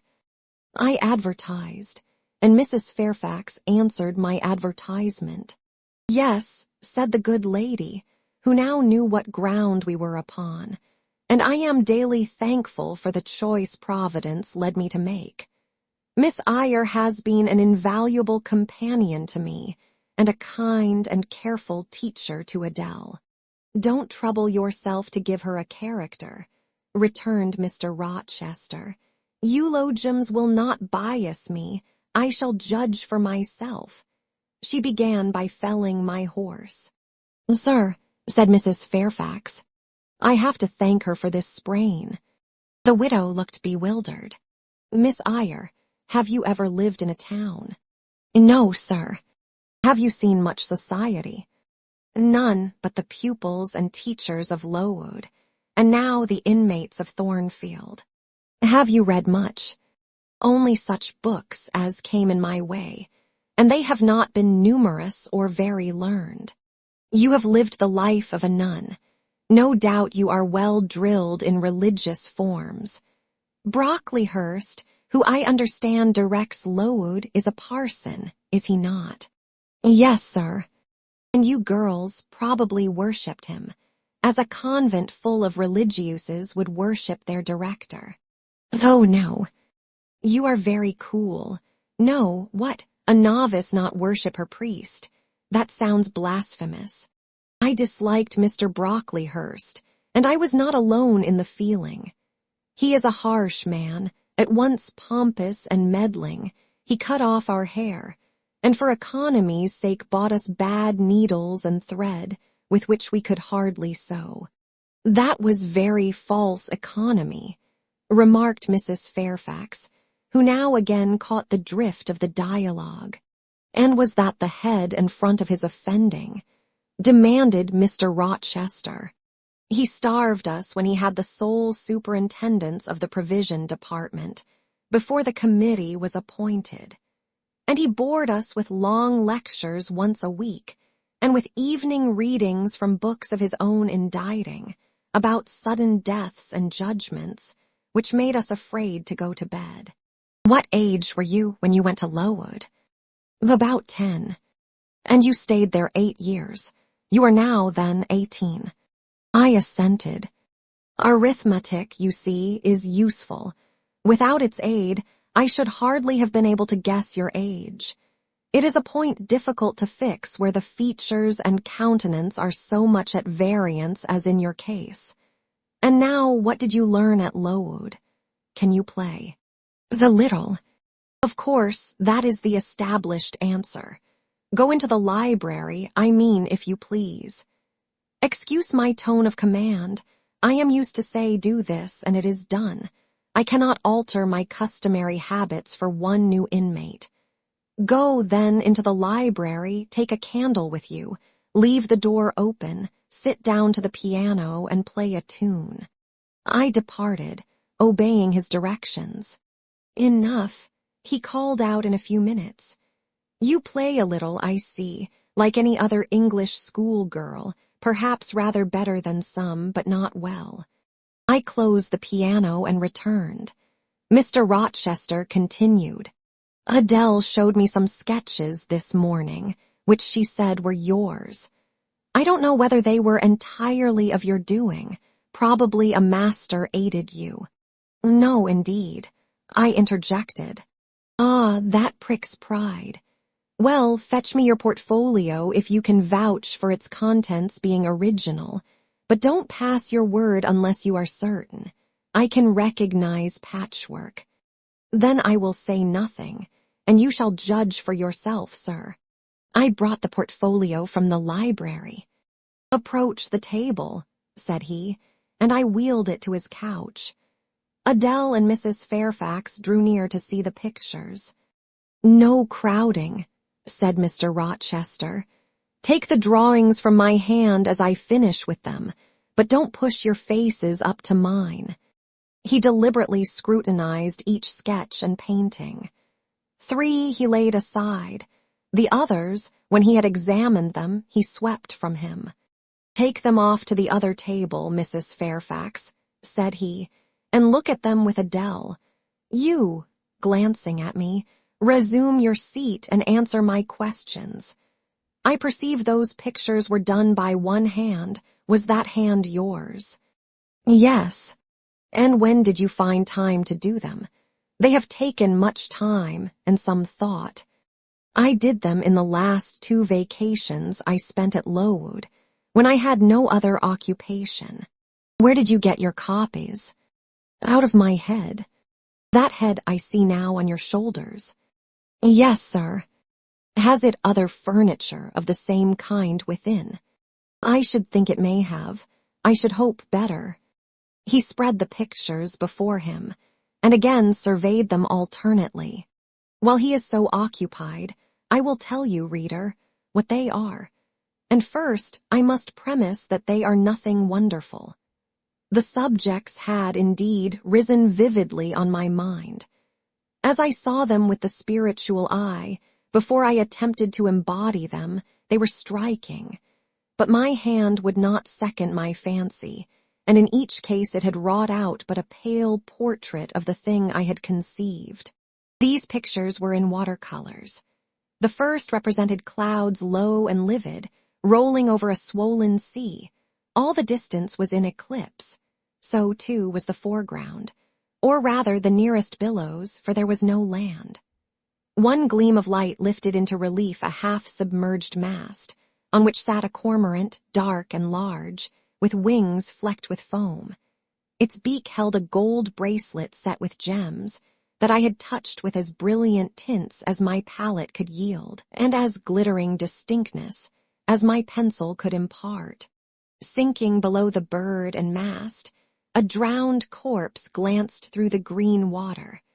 A fair arm was the only limb clearly visible, whence the bracelet had been washed or torn. The second picture contained for foreground only the dim peak of a hill, with grass and some leaves slanting as if by a breeze. Beyond and above spread an expanse of sky, dark blue as at twilight. Rising into the sky was a woman's shape to the bust, portrayed in tints as dusk and soft as I could combine. The dim forehead was crowned with a star. The lineaments below were seen as through the suffusion of vapor. The eyes shone dark and wild. The hair streamed shadowy, like a beamless cloud, torn by storm or by electric travail. On the neck lay a pale reflection like moonlight. The same faint luster touched the train of thin clouds from which rose and bowed this vision of the evening star. The third showed the pinnacle of an iceberg piercing a polar winter sky. A muster of northern lights reared their dim lances, close serried, along the horizon.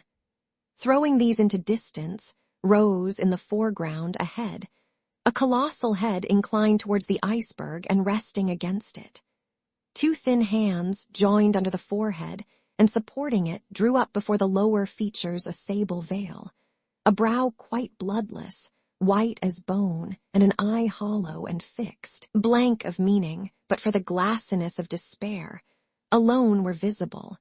Above the temples, amidst wreathed turban folds of black drapery, vague in its character and consistency as cloud, gleamed a ring of white flame, gemmed with sparkles of a more lurid tinge. This pale crescent was the likeness of a kingly crown. What it diademed was the shape which shape had none.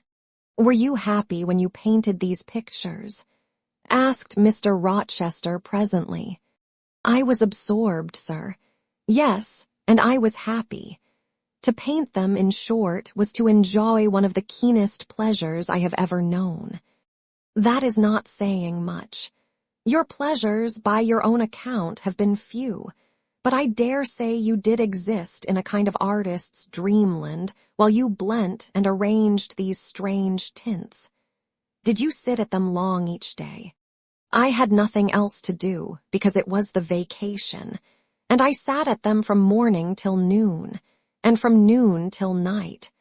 The length of the midsummer days favored my inclination to apply, and you felt self-satisfied with the result of your ardent labors. Far from it. I was tormented by the contrast between my idea and my handiwork. In each case, I had imagined something which I was quite powerless to realize. Not quite. You have secured the shadow of your thought, but no more, probably. You had not enough of the artist's skill and science to give it full being, yet the drawings are, for a schoolgirl, peculiar. As to the thoughts, they are elfish. These eyes in the evening star you must have seen in a dream. How could you make them look so clear and yet not at all brilliant? For the planet above quells their rays. And what meaning is that in their solemn depth? And who taught you to paint wind? There is a high gale in that sky and on this hill top. Where did you see Latmos? For that is Latmos. There, put the drawings away. I had scarce tied the strings of the portfolio, when, looking at his watch, he said abruptly, "It is 9 o'clock. What are you about, Miss Eyre, to let Adele sit up so long? Take her to bed." Adele went to kiss him before quitting the room.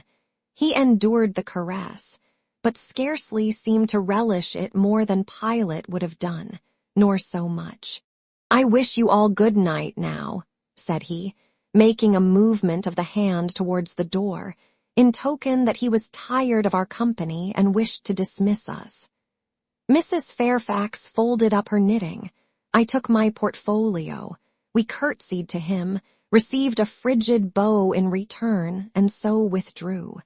"You said Mr. Rochester was not strikingly peculiar, Mrs. Fairfax," I observed, when I rejoined her in her room after putting Adele to bed. "Well, is he?" "I think so. He is very changeful and abrupt." "True, no doubt he may appear so to a stranger, but I am so accustomed to his manner, I never think of it. And then, if he has peculiarities of temper, allowance should be made." "Why?" "Partly because it is his nature, and we can none of us help our nature, and partly because he has painful thoughts, no doubt, to harass him and make his spirits unequal." "What about?" "Family troubles, for one thing." "But he has no family." "Not now, but he has had, or at least relatives. He lost his elder brother a few years since." "His elder brother?" "Yes. The present Mr. Rochester has not been very long in possession of the property, only about 9 years. 9 years is a tolerable time. Was he so very fond of his brother as to be still inconsolable for his loss?" "Why, no, perhaps not. I believe there were some misunderstandings between them. Mr. Roland Rochester was not quite just to Mr. Edward, and perhaps he prejudiced his father against him. The old gentleman was fond of money and anxious to keep the family estate together. He did not like to diminish the property by division, and yet he was anxious that Mr. Edward should have wealth, too, to keep up the consequence of the name, and soon after he was of age, some steps were taken that were not quite fair, and made a great deal of mischief. Old Mr. Rochester and Mr. Roland combined to bring Mr. Edward into what he considered a painful position, for the sake of making his fortune. What the precise nature of that position was I never clearly knew, but his spirit could not brook what he had to suffer in it. He is not very forgiving. He broke with his family, and now for many years he has led an unsettled kind of life. I don't think he has ever been resident at Thornfield for a fortnight together, since the death of his brother without a will left him master of the estate, and indeed, no wonder he shuns the old place. Why should he shun it? Perhaps he thinks it gloomy. The answer was evasive. I should have liked something clearer, but Mrs. Fairfax either could not, or would not, give me more explicit information of the origin and nature of Mr. Rochester's trials. She averred they were a mystery to herself, and that what she knew was chiefly from conjecture. It was evident, indeed, that she wished me to drop the subject, which I did accordingly. Chapter 14. For several subsequent days I saw little of Mr. Rochester. In the mornings, he seemed much engaged with business, and, in the afternoon, gentlemen from Millcote or the neighborhood called, and sometimes stayed to dine with him. When his sprain was well enough to admit of horse exercise, he rode out a good deal, probably to return these visits, as he generally did not come back till late at night. During this interval, even Adele was seldom sent for to his presence, and all my acquaintance with him was confined to an occasional rencontre in the hall, on the stairs, or in the gallery, when he would sometimes pass me haughtily and coldly, just acknowledging my presence by a distant nod or a cool glance, and sometimes bow and smile with gentlemanlike affability. His changes of mood did not offend me, because I saw that I had nothing to do with their alternation. The ebb and flow depended on causes quite disconnected with me. One day he had had company to dinner, and had sent for my portfolio, in order, doubtless, to exhibit its contents. The gentleman went away early to attend a public meeting at Millcote, as Mrs. Fairfax informed me, but the night being wet and inclement, Mr. Rochester did not accompany them. Soon after they were gone, he rang the bell. A message came that I and Adele were to go downstairs. I brushed Adele's hair and made her neat, and having ascertained that I was myself in my usual Quaker trim, where there was nothing to retouch, all being too close and plain, braided locks included, to admit of disarrangement, we descended, Adele wondering whether the petit coffer was at length come, for owing to some mistake its arrival had hitherto been delayed. She was gratified. There it stood, a little carton, on the table when we entered the dining room. She appeared to know it by instinct. Ma boit, exclaimed she, running towards it. Yes, there is your Boyd at last. Take it into a corner, you genuine daughter of Paris, and amuse yourself with disemboweling it, said the deep and rather sarcastic voice of Mr. Rochester, proceeding from the depths of an immense easy-chair at the fireside. And mind, he continued, don't bother me with any details of the anatomical process, or any notice of the condition of the entrails. Let your operation be conducted in silence. Tines toi tranquil, infant, comprends-tu? Adele seemed scarcely to need the warning. She had already retired to a sofa with her treasure, and was busy untying the cord which secured the lid. Having removed this impediment, and lifted certain silvery envelopes of tissue paper, she merely exclaimed, "Oh, seal, que c'est beau," and then remained absorbed in ecstatic contemplation. "Is Miss Eyre there?" now demanded the master, half rising from his seat to look round to the door, near which I still stood. "Ah, well, come forward, be seated here." He drew a chair near his own. "I am not fond of the prattle of children," he continued. "For old bachelor as I am, I have no pleasant associations connected with their lisp. It would be intolerable to me to pass a whole evening tete-a-tete with a brat. Don't draw that chair farther off, Miss Eyre. Sit down exactly where I placed it, if you please, that is. Confound these civilities. I continually forget them, nor do I particularly affect simple-minded old ladies. By the by, I must have mine in mind. It won't do to neglect her. She is a Fairfax, or wed to one, and blood is said to be thicker than water." He rang, and dispatched an invitation to Mrs. Fairfax, who soon arrived, knitting basket in hand. "Good evening, madam. I sent to you for a charitable purpose. I have forbidden Adele to talk to me about her presence, and she is bursting with repletion. Have the goodness to serve her as auditress and interlocutress. It will be one of the most benevolent acts you ever performed."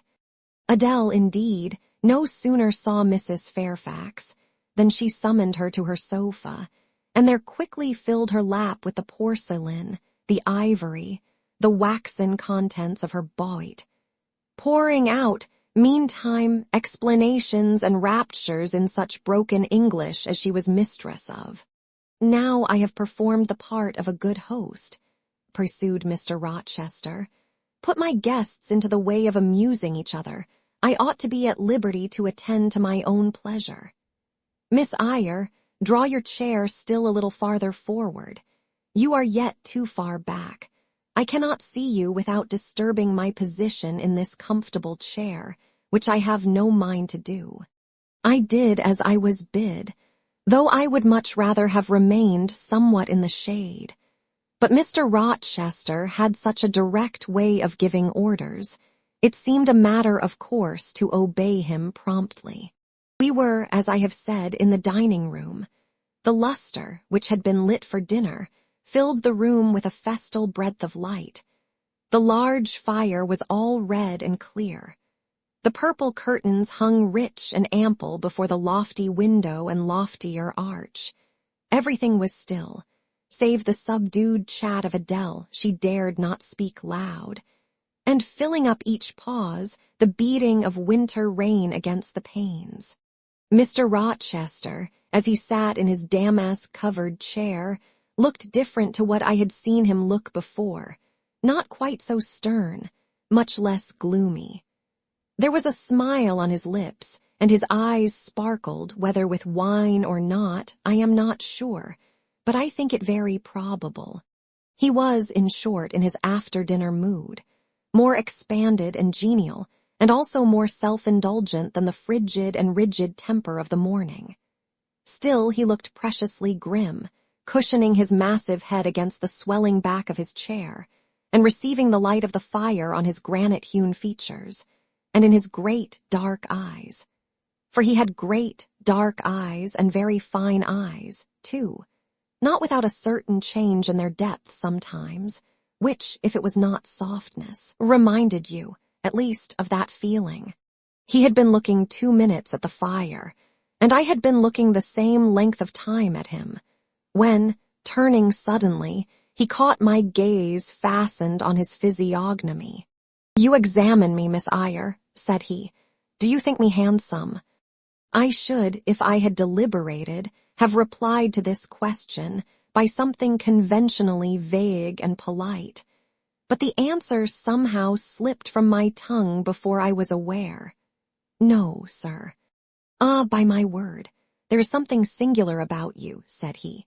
"You have the air of a little non-net, quaint, quiet, grave, and simple, as you sit with your hands before you and your eyes generally bent on the carpet, except, by the by, when they are directed piercingly to my face, as just now, for instance. And when one asks you a question, or makes a remark to which you are obliged to reply, you rap out a round rejoinder, which, if not blunt, is at least brusque. What do you mean by it?" "Sir, I was too plain. I beg your pardon. I ought to have replied that it was not easy to give an impromptu answer to a question about appearances, that tastes mostly differ, and that beauty is of little consequence, or something of that sort. You ought to have replied no such thing. Beauty of little consequence, indeed. And so, under pretense of softening the previous outrage, of stroking and soothing me into placidity, you stick a sly penknife under my ear. Go on. What fault do you find with me, pray? I suppose I have all my limbs and all my features like any other man. Mr. Rochester, allow me to disown my first answer. I intended no pointed repartee. It was only a blunder. Just so, I think so, and you shall be answerable for it. Criticize me. Does my forehead not please you? He lifted up the sable waves of hair which lay horizontally over his brow, and showed a solid enough mass of intellectual organs, but an abrupt deficiency where the suave sign of benevolence should have risen. Now, ma'am, am I a fool? Far from it, sir. You would, perhaps, think me rude if I inquired in return whether you are a philanthropist. There again, another stick of the penknife when she pretended to pat my head, and that is because I said I did not like the society of children and old women, low be it spoken. No, young lady, I am not a general philanthropist, but I bear a conscience. And he pointed to the prominences which are said to indicate that faculty, and which, fortunately for him, were sufficiently conspicuous, giving, indeed, a marked breadth to the upper part of his head. And, besides, I once had a kind of rude tenderness of heart. When I was as old as you, I was a feeling fellow enough, partial to the unfledged, unfostered, and unlucky. But fortune has knocked me about since she has even kneaded me with her knuckles, and now I flatter myself I am hard and tough as an india-rubber ball, pervious, though, through a chink or two still, and with one sentient point in the middle of the lump. Yes, does that leave hope for me? Hope of what, sir? Of my final retransformation, from india-rubber back to flesh. Decidedly he has had too much wine, I thought, and I did not know what answer to make to his queer question. How could I tell whether he was capable of being retransformed? You looked very much puzzled, Miss Eyre, and though you are not pretty any more than I am handsome, yet a puzzled air becomes you. Besides, it is convenient, for it keeps those searching eyes of yours away from my physiognomy, and busies them with the worsted flowers of the rug. So puzzle on. Young lady, I am disposed to be gregarious and communicative tonight. With this announcement, he rose from his chair and stood, leaning his arm on the marble mantelpiece. In that attitude, his shape was seen plainly as well as his face, his unusual breadth of chest, disproportionate almost to his length of limb. I am sure most people would have thought him an ugly man, yet there was so much unconscious pride in his port, so much ease in his demeanor, such a look of complete indifference to his own external appearance, so haughty a reliance on the power of other qualities, intrinsic or adventitious, to atone for the lack of mere personal attractiveness, that in looking at him, one inevitably shared the indifference, and even in a blind, imperfect sense, put faith in the confidence. I am disposed to be gregarious and communicative tonight, he repeated, and that is why I sent for you. The fire and the chandelier were not sufficient company for me, nor would Pilate have been, for none of these can talk. Adele is a degree better, but still far below the mark. Mrs. Fairfax ditto. You, I am persuaded, can suit me if you will. You puzzled me the first evening I invited you down here. I have almost forgotten you since. Other ideas have driven yours from my head. But tonight I am resolved to be at ease, to dismiss what importunes and recall what pleases. It would please me now to draw you out, to learn more of you, therefore speak. Instead of speaking, I smiled, and not a very complacent or submissive smile either. Speak, he urged. What about, sir? Whatever you like. I leave both the choice of subject and the manner of treating it entirely to yourself. Accordingly, I sat and said nothing. If he expects me to talk for the mere sake of talking and showing off, he will find he has addressed himself to the wrong person, I thought. You are dumb, Miss Eyre. I was dumb still. He bent his head a little towards me, and with a single hasty glance seemed to dive into my eyes. Stubborn, he said, and annoyed. Ah, it is consistent. I put my request in an absurd, almost insolent form. Miss Eyre, I beg your pardon. The fact is, once for all, I don't wish to treat you like an inferior. That is, correcting himself, I claim only such superiority as must result from 20 years' difference in age and a century's advance in experience. This is legitimate, et ji tines, as Adele would say, and it is by virtue of this superiority, and this alone, that I desire you to have the goodness to talk to me a little now, and divert my thoughts, which are galled with dwelling on one point, cankering as a rusty nail. He had deigned an explanation, almost an apology, and I did not feel insensible to his condescension, and would not seem so. "I am willing to amuse you if I can, sir, quite willing, but I cannot introduce a topic because how do I know what will interest you? Ask me questions, and I will do my best to answer them. Then, in the first place, do you agree with me that I have a right to be a little masterful, abrupt, perhaps exacting? Sometimes, on the grounds I stated, namely, that I am old enough to be your father, and that I have battled through a varied experience with many men of many nations, and roamed over half the globe, while you have lived quietly with one set of people in one house. Do as you please, sir. That is no answer, or rather it is a very irritating because a very evasive one. Reply clearly. I don't think, sir, you have a right to command me, merely because you are older than I, or because you have seen more of the world than I have. Your claim to superiority depends on the use you have made of your time and experience. Humph, promptly spoken. But I won't allow that, seeing that it would never suit my case, as I have made an indifferent, not to say a bad, use of both advantages. Leaving superiority out of the question, then, you must still agree to receive my orders now and then, without being piqued or hurt by the tone of command.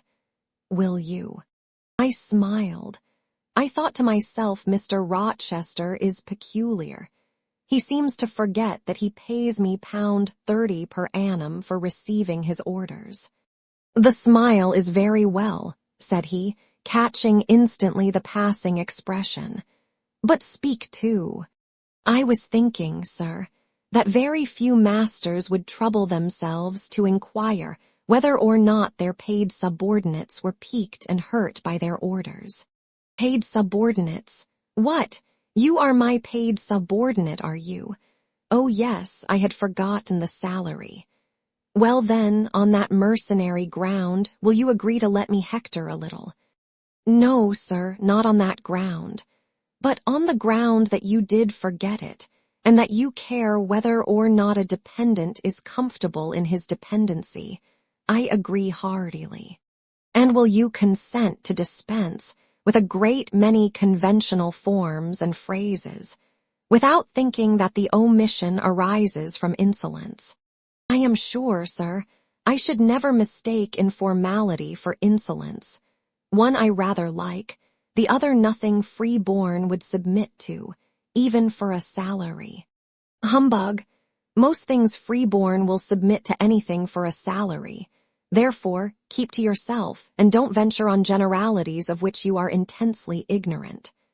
However, I mentally shake hands with you for your answer, despite its inaccuracy, and as much for the manner in which it was said, as for the substance of the speech. The manner was frank and sincere. One does not often see such a manner. No, on the contrary, affectation or coldness or stupid, coarse-minded misapprehension of one's meaning are the usual rewards of candor. Not 3 in 3,000 raw schoolgirl governesses would have answered me as you have just done. But I don't mean to flatter you. If you are cast in a different mold to the majority, it is no merit of yours. Nature did it. And then, after all, I go too fast in my conclusions. For what I yet know, you may be no better than the rest. You may have intolerable defects to counterbalance your few good points. And so may you, I thought. My eye met his as the idea crossed my mind. He seemed to read the glance, answering as if its import had been spoken as well as imagined. Yes, you are right, said he. I have plenty of faults of my own. I know it, and I don't wish to palliate them, I assure you. God wot I need not be too severe about others. I have a past existence, a series of deeds, a color of life to contemplate within my own breast, which might well call my sneers and censures from my neighbors to myself. I started, or rather, for like other defaulters, I like to lay half the blame on ill fortune and adverse circumstances, was thrust on to a wrong tack at the age of 21, and have never recovered the right course since. But I might have been very different. I might have been as good as you, wiser, almost as stainless. I envy you your peace of mind, your clean conscience, your unpolluted memory. Little girl, a memory without blot or contamination must be an exquisite treasure, an inexhaustible source of pure refreshment. Is it not? How was your memory when you were 18, sir? All right then, limpid, salubrious. No gush of bilge water had turned it to fetid puddle. I was your equal at 18, quite your equal. Nature meant me to be, on the whole, a good man, Miss Eyre, one of the better kind, and you see I am not so. You would say you don't see it. At least I flatter myself I read as much in your eye, beware, by the by, what you express with that organ. I am quick at interpreting its language. Then take my word for it. I am not a villain. You are not to suppose that, not to attribute to me any such bad eminence. But owing, I verily believe, rather to circumstances than to my natural bent, I am a trite commonplace sinner, hackneyed in all the poor petty dissipations with which the rich and worthless try to put on life. Do you wonder that I avow this to you? Know that in the course of your future life you will often find yourself elected the involuntary confidant of your acquaintances' secrets. People will instinctively find out, as I have done, that it is not your forte to tell of yourself, but to listen while others talk of themselves. They will feel, too, that you listen with no malevolent scorn of their indiscretion, but with a kind of innate sympathy, not the less comforting and encouraging, because it is very unobtrusive in its manifestations. How do you know? How can you guess all this, sir? I know it well, therefore I proceed almost as freely as if I were writing my thoughts in a diary. You would say I should have been superior to circumstances, so I should, but you see I was not. When fate wronged me, I had not the wisdom to remain cool. I turned desperate, then I degenerated. Now, when any vicious simpleton excites my disgust by his paltry ribaldry, I cannot flatter myself that I am better than he. I am forced to confess that he and I are on a level. I wish I had stood firm. God knows I do. Dread remorse when you are tempted to err, Miss Eyre. Remorse is the poison of life. Repentance is said to be its cure, sir. It is not its cure. Reformation may be its cure, and I could reform. I have strength yet for that. But where is the use of thinking of it, hampered, burdened, cursed as I am? Besides, since happiness is irrevocably denied me, I have a right to get pleasure out of life, and I will get it, cost what it may.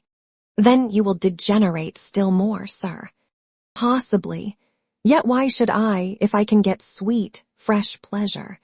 And I may get it as sweet and fresh as the wild honey the bee gathers on the moor. It will sting. It will taste bitter, sir. How do you know? You never tried it. How very serious, how very solemn you look, and you are as ignorant of the matter as this cameo head, taking one from the mantelpiece. You have no right to preach to me, you neophyte, that have not passed the porch of life, and are absolutely unacquainted with its mysteries. I only remind you of your own words, sir. You said error brought remorse, and you pronounced remorse the poison of existence. And who talks of error now? I scarcely think the notion that flittered across my brain was an error. I believe it was an inspiration rather than a temptation. It was very genial, very soothing, I know that. Here it comes again. It is no devil, I assure you, or if it be, it has put on the robes of an angel of light. I think I must admit so fair a guest when it asks entrance to my heart. Distrust it, sir. It is not a true angel. Once more, how do you know? By what instinct do you pretend to distinguish between a fallen seraph of the abyss and a messenger from the eternal throne, between a guide and a seducer? I judged by your countenance, sir, which was troubled when you said the suggestion had returned upon you. I feel sure it will work you more misery if you listen to it. Not at all, it bears the most gracious message in the world. For the rest, you are not my conscience keeper, so don't make yourself uneasy. Here, come in, bonny wanderer. He said this as if he spoke to a vision, viewless to any eye but his own. Then, folding his arms, which he had half extended, on his chest, he seemed to enclose in their embrace the invisible being. Now, he continued, again addressing me, I have received the pilgrim, a disguised deity, as I verily believe. Already it has done me good. My heart was a sort of charnel, it will now be a shrine. To speak truth, sir, I don't understand you at all. I cannot keep up the conversation because it has got out of my depth. Only one thing I know. You said you were not as good as you should like to be, and that you regretted your own imperfection. One thing I can comprehend. You intimated that to have a sullied memory was a perpetual bane. It seems to me that if you tried hard, you would in time find it possible to become what you yourself would approve, and that if from this day you began with resolution to correct your thoughts and actions, you would in a few years have laid up a new and stainless store of recollections, to which you might revert with pleasure. Justly thought, rightly said, Miss Eyre, and at this moment I am paving hell with energy. Sir, I am laying down good intentions, which I believe durable as flint. Certainly, my associates and pursuits shall be other than they have been. And better, so much better as pure ore is than foul dross. You seem to doubt me. I don't doubt myself. I know what my aim is, what my motives are, and at this moment I pass a law, unalterable as that of the Medes and Persians, that both are right. They cannot be, sir, if they require a new statute to legalize them. They are, Miss Eyre, though they absolutely require a new statute. Unheard-of combinations of circumstances demand unheard-of rules. That sounds a dangerous maxim, sir, because one can see at once that it is liable to abuse. Sententious sage, so it is, but I swear by my household gods not to abuse it. You are human and fallible. I am, so are you, what then? The human and fallible should not arrogate a power with which the divine and perfect alone can be safely entrusted. What power? That of saying of any strange, unsanctioned line of action, let it be right. Let it be right, the very words, you have pronounced them.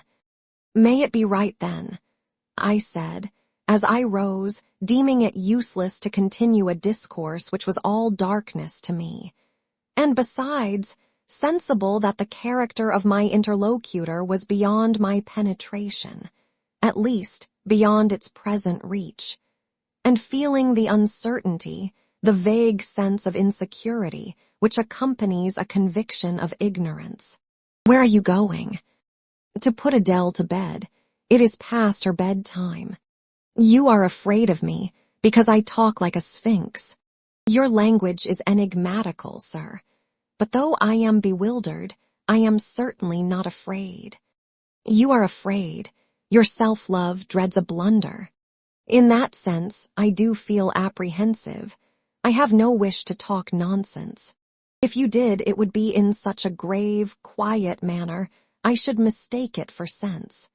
Do you never laugh, Miss Eyre? Don't trouble yourself to answer. I see you laugh rarely, but you can laugh very merrily. Believe me, you are not naturally austere, any more than I am naturally vicious. The load constraint still clings to you somewhat, controlling your features. muffling your voice and restricting your limbs. And you fear in the presence of a man and a brother, or father or master, or what you will, to smile too gaily, speak too freely, or move too quickly. But in time, I think you will learn to be natural with me, as I find it impossible to be conventional with you. And then your looks and movements will have more vivacity and variety than they dare offer now. I see at intervals the glance of a curious sort of bird through the close-set bars of a cage. A vivid, restless, resolute captive is there. Were it but free, it would soar cloud-high. You are still bent on going. It has struck 9, sir. Never mind. Wait a minute. Adele is not ready to go to bed yet. My position, Miss Eyre, with my back to the fire and my face to the room, favors observation. While talking to you, I have also occasionally watched Adele. I have my own reasons for thinking her a curious study. Reasons that I may, nay, that I shall, impart to you some days. She pulled out of her box, about 10 minutes ago, a little pink silk frock. Rapture lit her face as she unfolded it. Coquetry runs in her blood, blends with her brains, and seasons the marrow of her bones. Il faut que je l'essaie, cried she at a instant merm, and she rushed out of the room. She is now with Sophie undergoing a robing process. In a few minutes she will re-enter, and I know what I shall see. A miniature of saline Varens as she used to appear on the boards at the rising of, but never mind that. However, my tenderest feelings are about to receive a shock. Such is my presentiment. Stay now to see whether it will be realized. Ere long, Adele's little foot was heard tripping across the hall. She entered, transformed as her guardian had predicted. A dress of rose-colored satin, very short, and as full in the skirt as it could be gathered, replaced the brown frock she had previously worn. A wreath of rosebuds circled her forehead. Her feet were dressed in silk stockings and small white satin sandals. "Est-ce que ma robe va bien?" cried she, bounding forwards. "Et mes souliers, et mes basses, tenez, je crois que je vais danser." And spreading out her dress, she chassed across the room till, having reached Mr. Rochester, she wheeled lightly round before him on tiptoe, then dropped on one knee at his feet, exclaiming, "Monsieur, je vous remercie mille fois de votre bonté." Then rising, she added, "C'est comme cela que maman faisait, en est passe, monsieur." "Precisely," was the answer. "And comme cela, she charmed my English gold out of my British breeches pocket. I have been green, too, Miss Eyre. Aye, grass green. Not a more vernal tint freshens you now than once freshened me. My spring is gone, however, but it has left me that French floweret on my hands, which in some moods I would fain be rid of. Not valuing now the root whence it sprang, having found that it was of a sort which nothing but gold dust could manure, I have but half a liking to the blossom, especially when it looks so artificial as just now. I keep it and rear it rather on the Roman Catholic principle of expiating numerous sins, great or small, by one good work. I'll explain all this some day. Good night." Chapter 15. Mr. Rochester did, on a future occasion, explain it. It was one afternoon, when he chanced to meet me and Adele in the grounds, and while she played with Pilot and her shuttlecock, he asked me to walk up and down a long beech avenue within sight of her. He then said that she was the daughter of a French opera dancer, Céline Varens, towards whom he had once cherished what he called a grand passion. This passion Céline had professed to return with even superior ardor.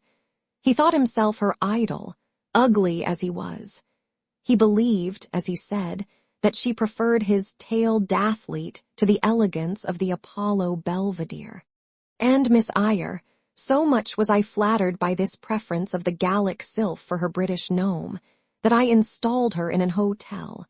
gave her a complete establishment of servants, a carriage, cashmeres, diamonds, dentelles, and sea. In short, I began the process of ruining myself in the received style, like any other spoonie. I had not, it seems, the originality to chalk out a new road to shame and destruction, but trode the old track with stupid exactness not to deviate an inch from the beaten center. I had, as I deserved to have, the fate of all other spoonies. Happening to call one evening when Celine did not expect me, I found her out. But it was a warm night, and I was tired with strolling through Paris, so I sat down in her boudoir, happy to breathe the air consecrated so lately by her presence. No, I exaggerate. I never thought there was any consecrating virtue about her. It was rather a sort of pastel perfume she had left, a scent of musk and amber than an odor of sanctity. I was just beginning to stifle with the fumes of conservatory flowers and sprinkled essences, when I bethought myself to open the window and step out onto the balcony. It was moonlight and gaslight besides, and very still and serene. The balcony was furnished with a chair or two. I sat down and took out a cigar. I will take one now if you will excuse me. Here ensued a pause, filled up by the producing and lighting of a cigar. Having placed it to his lips and breathed a trail of Havana incense on the freezing and sunless air, he went on. I liked bonbons too in those days, Miss Eyre, and I was croquant. Overlook the barbarism. Croquant chocolate comfits, and smoking alternately, watching meantime the equipages that rolled along the fashionable streets towards the neighboring opera house, when in an elegant close carriage drawn by a beautiful pair of English horses, and distinctly seen in the brilliant city night, I recognized the voiture I had given Celine. She was returning. Of course my heart thumped with impatience against the iron rails I leant upon. The carriage stopped, as I had expected, at the hotel door. My flame, that is the very word for an opera inamorata, alighted, though muffed in a cloak, an unnecessary encumbrance, by the by, on so warm a June evening. I knew her instantly by her little foot, seen peeping from the skirt of her dress, as she skipped from the carriage step. Bending over the balcony, I was about to murmur Mon Ange, in a tone, of course, which should be audible to the ear of love alone, when a figure jumped from the carriage after her, cloaked also. But that was a spurred heel which had rung on the pavement, and that was a hatted head which now passed under the arched porte-cochere of the hotel. You never felt jealousy, did you, Miss Eyre? Of course not. I need not ask you, because you never felt love. You have both sentiments yet to experience. Your soul sleeps. The shock is yet to be given which shall waken it. You think all existence lapses in as quiet a flow as that in which your youth has hitherto slid away.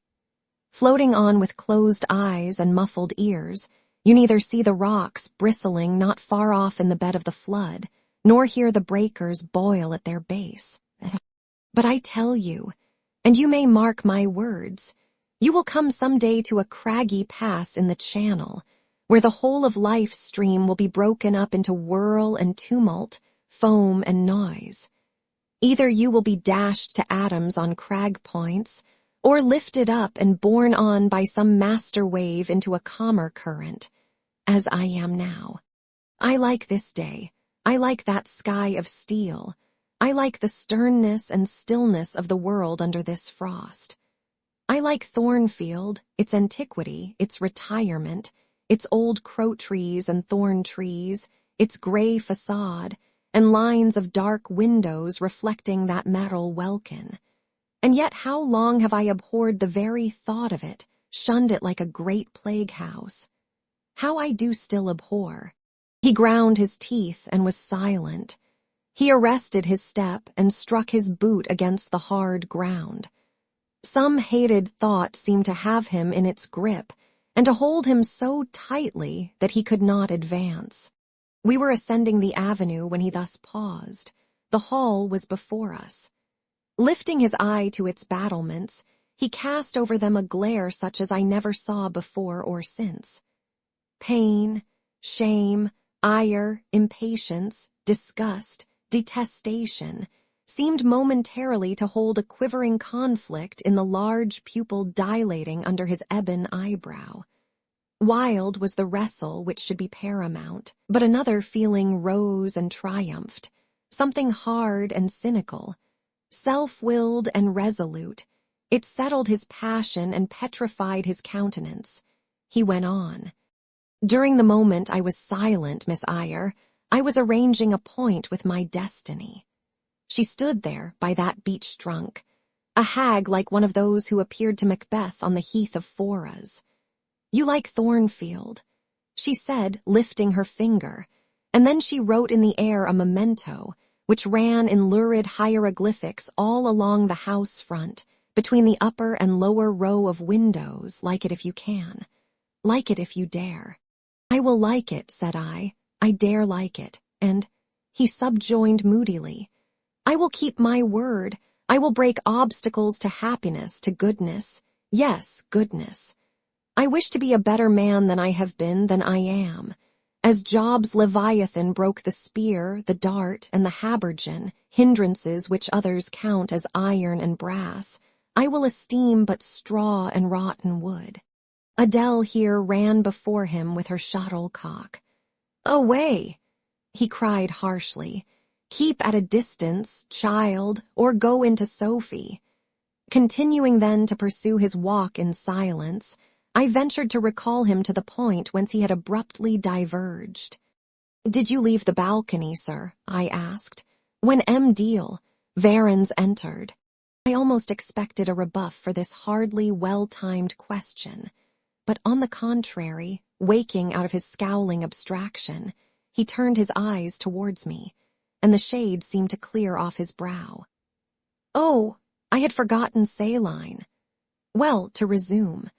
When I saw my charmer thus come in accompanied by a cavalier, I seemed to hear a hiss, and the green snake of jealousy, rising on undulating coils from the moonlit balcony, glided within my waistcoat, and ate its way in 2 minutes to my heart's core. Strange," he exclaimed, suddenly starting again from the point. "Strange that I should choose you for the confidant of all this, young lady. Passing strange that you should listen to me quietly, as if it were the most usual thing in the world for a man like me to tell stories of his opera mistresses to a quaint, inexperienced girl like you. But the last singularity explains the first, as I intimated once before. You, with your gravity, considerateness, and caution, were made to be the recipient of secrets. Besides, I know what sort of a mind I have placed in communication with my own.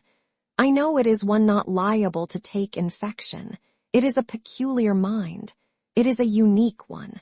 Happily, I do not mean to harm it, but if I did, it would not take harm from me. The more you and I converse, the better, for while I cannot blight you, you may refresh me." After this digression, he proceeded. I remained in the balcony. They will come to her boudoir, no doubt, thought I. Let me prepare an ambush. So putting my hand in through the open window, I drew the curtain over it, leaving only an opening through which I could take observations. Then I closed the casement, all but a chink just wide enough to furnish an outlet to lovers' whispered vows. Then I stole back to my chair, and as I resumed it, the pair came in. My eye was quickly at the aperture. Saline's chambermaid entered, lit a lamp, left it on the table, and withdrew. The couple were thus revealed to me clearly. Both removed their cloaks, and there was the Varens, shining in satin and jewels. My gifts, of course, and there was her companion in an officer's uniform, and I knew him for a young roué of a vicomte, a brainless and vicious youth whom I had sometimes met in society, and had never thought of hating because I despised him so absolutely. On recognizing him, the fang of the snake jealousy was instantly broken, because at the same moment, my love for Saline sank under an extinguisher. A woman who could betray me for such a rival was not worth contending for. She deserved only scorn, less, however, than I, who had been her dupe. They began to talk. Their conversation eased me completely. Frivolous, mercenary, heartless, and senseless, it was rather calculated to weary than enrage a listener. A card of mine lay on the table. This being perceived, brought my name under discussion. Neither of them possessed energy or wit to belabor me soundly, but they insulted me as coarsely as they could in their little way. Especially Saline, who even waxed rather brilliant on my personal defects. Deformities, she termed them. Now it had been her custom to launch out into fervent admiration of what she called my beauté male, wherein she differed diametrically from you, who told me point blank, at the second interview, that you did not think me handsome. The contrast struck me at the time, and Adele here came running up again. Monsieur, John has just been to say that your agent has called and wishes to see you. Ah, in that case I must abridge. Opening the window, I walked in upon them, liberated Saline from my protection, gave her notice to vacate her hotel, offered her a purse for immediate exigencies, disregarded screams, hysterics, prayers, protestations, convulsions, made an appointment with the Vicomte for a meeting at the Bois de Boulogne.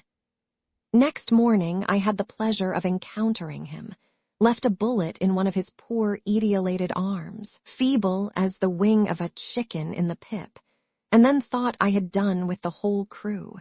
But unluckily, the Varens, 6 months before, had given me this Filette Adele, who, she affirmed, was my daughter, and perhaps she may be, though I see no proofs of such grim paternity written in her countenance.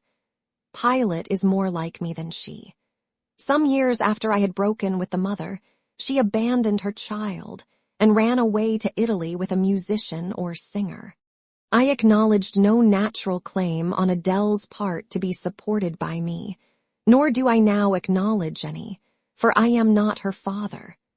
But hearing that she was quite destitute, I took the poor thing out of the slime and mud of Paris and transplanted it here, to grow up clean in the wholesome soil of an English country garden. Mrs. Fairfax found you to train it, but now you know that it is the illegitimate offspring of a French opera girl, you will perhaps think differently of your post and prodégé. You will be coming to me some day with notice that you have found another place, that you beg me to look out for a new governess and see. No, Adele is not answerable for either her mother's faults or yours. I have a regard for her, and now that I know she is, in a sense, parentless, forsaken by her mother and disowned by you, sir, I shall cling closer to her than before. How could I possibly prefer the spoilt pet of a wealthy family, who would hate her governess as a nuisance, to a lonely little orphan who leans towards her as a friend? Oh, that is the light in which you view it. Well, I must go in now, and you too, it darkens. But I stayed out a few minutes longer with Adele and Pilot, ran a race with her, and played a game of battledore and shuttlecock. When we went in, and I had removed her bonnet and coat, I took her on my knee, kept her there an hour, allowing her to prattle as she liked, not rebuking even some little freedoms and trivialities into which she was apt to stray when much noticed, and which betrayed in her a superficiality of character, inherited probably from her mother, hardly congenial to an English mind. Still she had her merits, and I was disposed to appreciate all that was good in her to the utmost. I sought in her countenance and features a likeness to Mr. Rochester, but found none. No trait, no turn of expression announced relationship. It was a pity. If she could but have been proved to resemble him, he would have thought more of her. It was not till after I had withdrawn to my own chamber for the night that I steadily reviewed the tale Mr. Rochester had told me.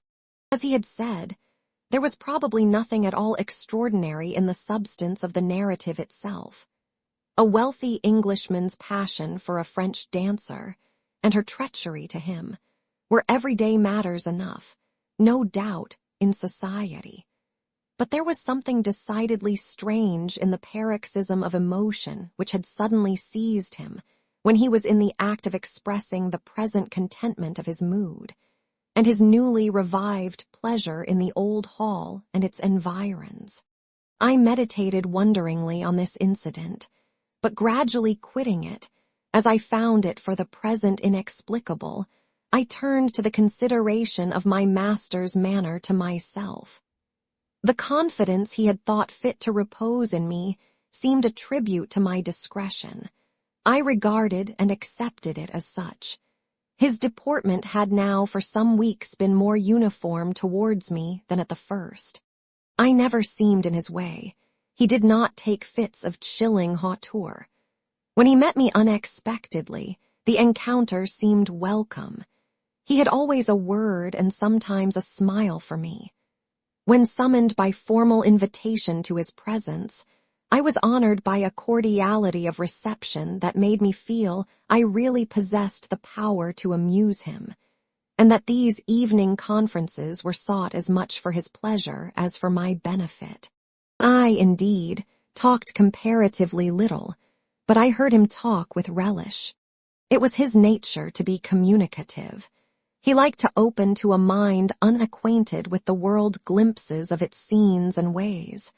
I do not mean its corrupt scenes and wicked ways, but such as derived their interest from the great scale on which they were acted, the strange novelty by which they were characterized. And I had a keen delight in receiving the new ideas he offered, in imagining the new pictures he portrayed, and following him in thought through the new regions he disclosed, never startled or troubled by one noxious illusion. The ease of his manner freed me from painful restraint. The friendly frankness, as correct as cordial, with which he treated me, drew me to him. I felt at times as if he were my relation rather than my master, yet he was imperious sometimes still. But I did not mind that. I saw it was his way. So happy, so gratified did I become with this new interest added to life, that I ceased to pine after kindred. My thin crescent destiny seemed to enlarge. The blanks of existence were filled up. My bodily health improved. I gathered flesh and strength. And was Mr. Rochester now ugly in my eyes? No, reader. Gratitude and many associations, all pleasurable and genial, made his face the object I best liked to see. His presence in a room was more cheering than the brightest fire. Yet I had not forgotten his faults. Indeed, I could not, for he brought them frequently before me. He was proud, sardonic, harsh to inferiority of every description. In my secret soul, I knew that his great kindness to me was balanced by unjust severity to many others. He was moody, too, unaccountably so. I more than once, when sent for to read to him, found him sitting in his library alone with his head bent on his folded arms. And when he looked up, a morose, almost a malignant, scowl blackened his features. But I believed that his moodiness, his harshness, and his former faults of morality, I say former, for now he seemed corrected of them, had their source in some cruel cross of fate. I believed he was naturally a man of better tendencies, higher principles, and purer tastes than such as circumstances had developed, education instilled, or destiny encouraged. I thought there were excellent materials in him, though for the present they hung together somewhat spoiled and tangled. I cannot deny that I grieved for his grief, whatever that was, and would have given much to assuage it. Though I had now extinguished my candle and was laid down in bed, I could not sleep for thinking of his look when he paused in the avenue, and told how his destiny had risen up before him and dared him to be happy at Thornfield. Why not? I asked myself. What alienates him from the house? Will he leave it again soon? Mrs. Fairfax said he seldom stayed here longer than a fortnight at a time, and he has now been resident 8 weeks. If he does go, the change will be doleful. Suppose he should be absent spring, summer, and autumn. How joyless sunshine and fine days will seem. I hardly know whether I had slept or not after this musing. At any rate, I started wide awake on hearing a vague murmur, peculiar and lugubrious, which sounded, I thought, just above me. I wished I had kept my candle burning. The night was drearily dark. My spirits were depressed. I rose and sat up in bed, listening. The sound was hushed. I tried again to sleep, but my heart beat anxiously. My inward tranquility was broken. The clock, far down in the hall, struck 2. Just then it seemed my chamber door was touched, as if fingers had swept the panels in groping a way along the dark gallery outside. I said, "Who is there?" Nothing answered. I was chilled with fear. All at once I remembered that it might be Pilot, who, when the kitchen door chanced to be left open, not unfrequently found his way up to the threshold of Mr. Rochester's chamber. I had seen him lying there myself in the mornings. The idea calmed me somewhat. I lay down. Silence composes the nerves, and as an unbroken hush now reigned again through the whole house, I began to feel the return of slumber. But it was not fated that I should sleep that night. A dream had scarcely approached my ear, when it fled affrighted, scared by a marrow-freezing incident enough. This was a demoniac laugh, low, suppressed, and deep, uttered as it seemed at the very keyhole of my chamber door. The head of my bed was near the door, and I thought at first the goblin laugher stood at my bedside, or rather crouched by my pillow, but I rose, looked round, and could see nothing, while, as I still gazed, the unnatural sound was reiterated, and I knew it came from behind the panels. My first impulse was to rise and fasten the bolt, my next again to cry out, "Who is there?" Something gurgled and moaned. Ere long, steps retreated up the gallery towards the 3rd-story staircase. A door had lately been made to shut in that staircase. I heard it open and close, and all was still. Was that Grace Poole, and is she possessed with a devil? Thought I, impossible now to remain longer by myself. I must go to Mrs. Fairfax. I hurried on my frock and a shawl. I withdrew the bolt and opened the door with a trembling hand. There was a candle burning just outside and on the matting in the gallery. I was surprised at this circumstance, but still more was I amazed to perceive the air quite dim, as if filled with smoke, and while looking to the right hand and left, to find whence these blue wreaths issued, I became further aware of a strong smell of burning. Something creaked. It was a door ajar, and that door was Mr. Rochester's, and the smoke rushed in a cloud from thence. I thought no more of Mrs. Fairfax. I thought no more of Grace Poole or the laugh. In an instant I was within the chamber. Tongues of flame darted round the bed. The curtains were on fire. In the midst of blaze and vapor, Mr. Rochester lay stretched motionless, in deep sleep. "Wake, wake!" I cried. I shook him, but he only murmured and turned. The smoke had stupefied him. Not a moment could be lost. The very sheets were kindling. I rushed to his basin and ewer. Fortunately, one was wide and the other deep, and both were filled with water. I heaved them up, deluged the bed and its occupant, flew back to my own room, brought my own water jug, baptized the couch afresh, and by God's aid, succeeded in extinguishing the flames which were devouring it. The hiss of the quenched element, the breakage of a pitcher which I flung from my hand when I had emptied it, and above all, the splash of the shower bath I had liberally bestowed, roused Mr. Rochester at last. Though it was now dark, I knew he was awake. because I heard him fulminating strange anathemas at finding himself lying in a pool of water. "Is there a flood?" he cried. "No, sir," I answered. "But there has been a fire. Get up, do. You are quenched now. I will fetch you a candle. In the name of all the elves in Christendom, is that Jane Eyre?"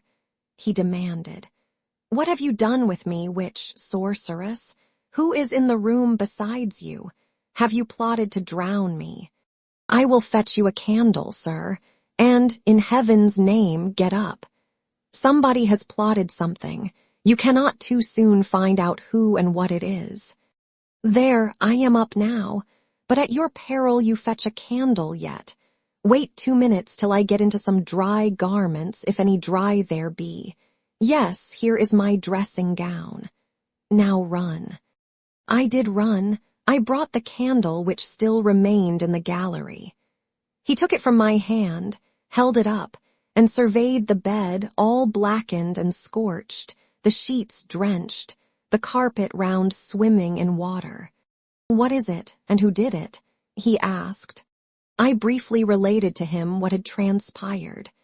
The strange laugh I had heard in the gallery, the step ascending to the 3rd story, the smoke, the smell of fire which had conducted me to his room, in what state I had found matters there, and how I had deluged him with all the water I could lay hands on.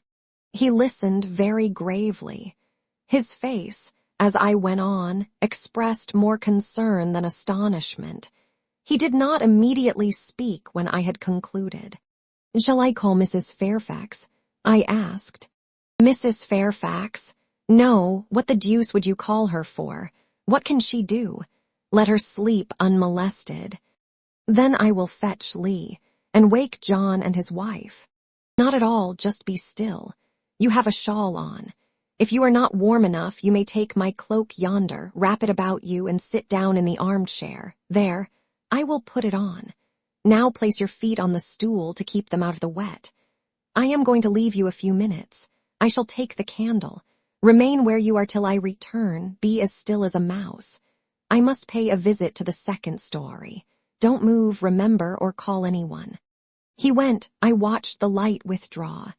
He passed up the gallery very softly, unclosed the staircase door with as little noise as possible, shut it after him, and the last ray vanished. I was left in total darkness. I listened for some noise, but heard nothing. A very long time elapsed. I grew weary. It was cold in spite of the cloak, and then I did not see the use of staying, as I was not to rouse the house. I was on the point of risking Mr. Rochester's displeasure by disobeying his orders, when the light once more gleamed dimly on the gallery wall, and I heard his unshod feet tread the matting. "I hope it is he," thought I, and not something worse. He re-entered, pale and very gloomy. "I have found it all out," said he, setting his candle down on the washstand. "It is as I thought." "How, sir?" He made no reply, but stood with his arms folded, looking on the ground. At the end of a few minutes he inquired in rather a peculiar tone, "I forget whether you said you saw anything when you opened your chamber door." "No, sir, only the candlestick on the ground."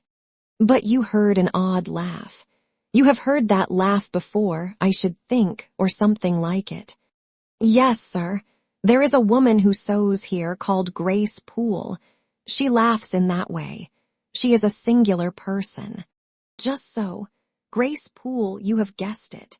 She is, as you say, singular very. Well, I shall reflect on the subject.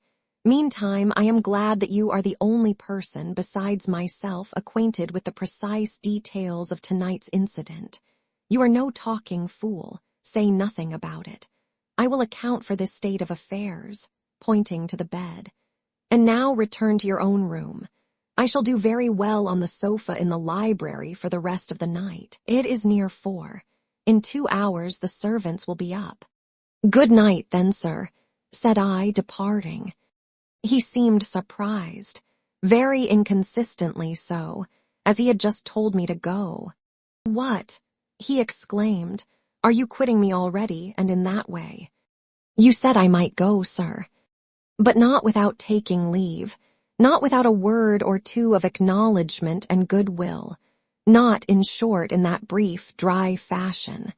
Why, you have saved my life, snatched me from a horrible and excruciating death, and you walk past me as if we were mutual strangers, at least shake hands." He held out his hand. I gave him mine. He took it first in one, then in both his own. "You have saved my life. I have a pleasure in owing you so immense a debt. I cannot say more. Nothing else that has being would have been tolerable to me in the character of creditor for such an obligation. But you, it is different. I feel your benefits no burden, Jane." He paused, gazed at me. Words almost visible trembled on his lips, but his voice was checked. "Good night again, sir. There is no debt, benefit, burden, obligation in the case. I knew," he continued, "you would do me good in some way at some time. I saw it in your eyes when I first beheld you. Their expression and smile did not." Again he stopped. "Did not," he proceeded hastily, "strike delight to my very inmost heart so for nothing. People talk of natural sympathies. I have heard of good genii. There are grains of truth in the wildest fable. My cherished preserver, good night." A strange energy was in his voice, strange fire in his look. "I am glad I happened to be awake," I said, and then I was going. "What, you will go?" "I am cold, sir." "Cold, yes, and standing in a pool. Go, then, Jane, go." But he still retained my hand, and I could not free it. I bethought myself of an expedient. "I think I hear Mrs. Fairfax move, sir," said I. "Well, leave me." He relaxed his fingers, and I was gone. I regained my couch, but never thought of sleep. Till morning dawned, I was tossed on a buoyant but unquiet sea, where billows of trouble rolled under surges of joy. I thought sometimes I saw beyond its wild waters a shore, sweet as the hills of Beulah, and now and then a freshening gale, wakened by hope, bore my spirit triumphantly towards the bourne. But I could not reach it, even in fancy. A counteracting breeze blew off land, and continually drove me back. Sense would resist delirium. Judgment would warn passion. Too feverish to rest, I rose as soon as day dawned. Chapter 16. I both wished and feared to see Mr. Rochester on the day which followed this sleepless night. I wanted to hear his voice again, yet feared to meet his eye.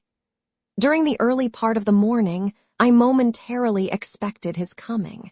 He was not in the frequent habit of entering the schoolroom, but he did step in for a few minutes sometimes, and I had the impression that he was sure to visit it that day.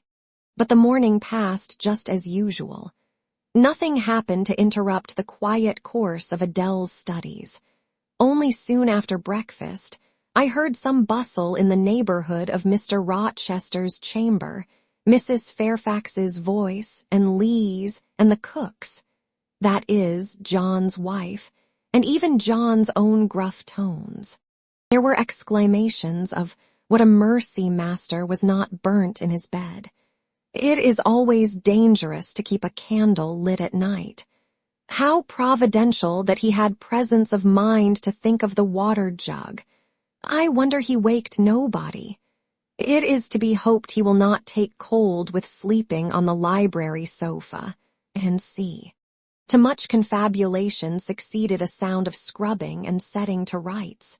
And when I passed the room in going downstairs to dinner, I saw through the open door that all was again restored to complete order. Only the bed was stripped of its hangings. Lee stood up in the window seat, rubbing the panes of glass dimmed with smoke. I was about to address her, for I wished to know what account had been given of the affair, but, on advancing, I saw a second person in the chamber, a woman sitting on a chair by the bedside, and sewing rings to new curtains. That woman was no other than Grace Poole. There she sat, staid and taciturn-looking, as usual, in her brown stuff gown, her check apron, white handkerchief, and cap. She was intent on her work, in which her whole thought seemed absorbed. On her hard forehead, and in her commonplace features, was nothing either of the paleness or desperation one would have expected to see marking the countenance of a woman who had attempted murder, and whose intended victim had followed her last night to her lair, and, as I believed, charged her with the crime she wished to perpetrate. I was amazed, confounded. She looked up while I still gazed at her. No start, no increase or failure of color betrayed emotion, consciousness of guilt, or fear of detection. She said, "Good morning, miss," in her usual phlegmatic and brief manner, and taking up another ring and more tape, went on with her sewing. I will put her to some test, thought I. Such absolute impenetrability is past comprehension. "Good morning, Grace," I said. "Has anything happened here? I thought I heard the servants all talking together a while ago." Only Master had been reading in his bed last night. He fell asleep with his candle lit, and the curtains got on fire. But fortunately, he awoke before the bedclothes or the woodwork caught, and contrived to quench the flames with the water in the ewer. A strange affair, I said in a low voice, then looking at her fixedly. Did Mr. Rochester wake nobody? Did no one hear him move? She again raised her eyes to me, and this time there was something of consciousness in their expression. She seemed to examine me warily. Then she answered, "The servants sleep so far off, you know, miss, they would not be likely to hear. Mrs. Fairfax's room and yours are the nearest to Master's, but Mrs. Fairfax said she heard nothing. When people get elderly, they often sleep heavy." She paused, and then added with a sort of assumed indifference, but still in a marked and significant tone, "But you are young, miss, and I should say a light sleeper. Perhaps you may have heard a noise." "I did," said I, dropping my voice so that Lee, who was still polishing the panes, could not hear me. "And at first I thought it was Pilot. But Pilot cannot laugh, and I am certain I heard a laugh, and a strange one." She took a new needleful of thread, waxed it carefully, threaded her needle with a steady hand, and then observed with perfect composure, "It is hardly likely Master would laugh. I should think, miss, when he was in such danger. You must have been dreaming." "I was not dreaming," I said with some warmth, for her brazen coolness provoked me. Again she looked at me, and with the same scrutinizing and conscious eye. "Have you told Master that you heard a laugh?" she inquired. "I have not had the opportunity of speaking to him this morning." "You did not think of opening your door and looking out into the gallery?" she further asked. She appeared to be cross-questioning me, attempting to draw from me information unawares. The idea struck me that if she discovered I knew or suspected her guilt, she would be playing of some of her malignant pranks on me.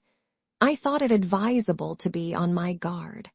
"On the contrary," said I bolted my door. "Then you are not in the habit of bolting your door every night before you get into bed." Fiend, she wants to know my habits that she may lay her plans accordingly. Indignation again prevailed over prudence. I replied sharply, "Hitherto I have often omitted to fasten the bolt. I did not think it necessary. I was not aware any danger or annoyance was to be dreaded at Thornfield Hall, but in future," and I laid marked stress on the words, "I shall take good care to make all secure before I venture to lie down." "It will be wise so to do," was her answer. "This neighborhood is as quiet as any I know, and I never heard of the hall being attempted by robbers since it was a house. though there are hundreds of pounds worth of plate in the plate closet, as is well known. And you see, for such a large house, there are very few servants, because master has never lived here much. And when he does come, being a bachelor, he needs little waiting on. But I always think it best to err on the safe side. A door is soon fastened, and it is as well to have a drawn bolt between one and any mischief that may be about. A deal of people, miss, are for trusting all to Providence, but I say Providence will not dispense with the means, though he often blesses them when they are used discreetly. And here she closed her harangue, a long one for her, and uttered with the demureness of a quackeress. I still stood absolutely dumbfounded at what appeared to me her miraculous self-possession and most inscrutable hypocrisy, when the cook entered. "Mrs. Poole," said she, addressing Grace, "the servants' dinner will soon be ready. Will you come down?" "No, just put my pint of porter and bit of pudding on a tray, and I'll carry it upstairs." "You'll have some meat." "Just a morsel, and a taste of cheese, that's all. And the sago." "Never mind it at present. I shall be coming down before tea time. I'll make it myself." The cook here turned to me, saying that Mrs. Fairfax was waiting for me, so I departed. I hardly heard Mrs. Fairfax's account of the curtain conflagration during dinner. So much was I occupied in puzzling my brains over the enigmatical character of Grace Poole, and still more in pondering the problem of her position at Thornfield, and questioning why she had not been given into custody that morning, or, at the very least, dismissed from her master's service. He had almost as much as declared his conviction of her criminality last night. What mysterious cause withheld him from accusing her? Why had he enjoined me, too, to secrecy? It was strange. A bold, vindictive, and haughty gentleman seemed somehow in the power of one of the meanest of his dependents. So much in her power that even when she lifted her hand against his life, he dared not openly charge her with the attempt, much less punish her for it. Had Grace been young and handsome, I should have been tempted to think that tenderer feelings than prudence or fear influenced Mr. Rochester in her behalf. But hard-favored and matronly as she was, the idea could not be admitted. Yet, I reflected, she has been young once. Her youth would be contemporary with her master's. Mrs. Fairfax told me once she had lived here many years. I don't think she can ever have been pretty, but for aught I know, she may possess originality and strength of character to compensate for the want of personal advantages. Mr. Rochester is an amateur of the decided and eccentric. Grace is eccentric at least. What if a former caprice, a freak very possible to a nature so sudden and headstrong as his, has delivered him into her power, and she now exercises over his actions a secret influence, the result of his own indiscretion, which he cannot shake off and dare not disregard. But having reached this point of conjecture, Mrs. Poole's square, flat figure and uncomely, dry, even coarse face recurred so distinctly to my mind's eye that I thought, no, impossible. My supposition cannot be correct. Yet suggested the secret voice which talks to us in our own hearts. You are not beautiful either, and perhaps Mr. Rochester approves you. At any rate, you have often felt as if he did, and last night, remember his words, remember his look, remember his voice. I well remembered all. Language, glance, and tone seemed at the moment vividly renewed. I was now in the schoolroom. Adele was drawing. I bent over her and directed her pencil. She looked up with a sort of start. "Qu'avez-vous, mademoiselle?" said she. "Vos doigts tremblant comme la fuel, et vos joues sont rouges, mais rouges comme des cerises." "I am hot," Adele with stooping. She went on sketching, I went on thinking. I hastened to drive from my mind the hateful notion I had been conceiving respecting Grace Poole. It disgusted me. I compared myself with her and found we were different. Bessie Levin had said I was quite a lady, and she spoke truth. I was a lady. And now I looked much better than I did when Bessie saw me. I had more color and more flesh, more life, more vivacity, because I had brighter hopes and keener enjoyments. "Evening approaches," said I, as I looked towards the window. I have never heard Mr. Rochester's voice or step in the house today, but surely I shall see him before night. I feared the meeting in the morning. Now I desire it, because expectation has been so long baffled that it is grown impatient. When dusk actually closed, and when Adele left me to go and play in the nursery with Sophie, I did most keenly desire it. I listened for the bell to ring below. I listened for Lee coming up with a message. I fancied sometimes I heard Mr. Rochester's own tread, and I turned to the door, expecting it to open and admit him. The door remained shut. Darkness only came in through the window. Still it was not late. He often sent for me at 7 and 8 o'clock, and it was yet but 6. Surely I should not be wholly disappointed tonight, when I had so many things to say to him. I wanted again to introduce the subject of Grace Poole, and to hear what he would answer.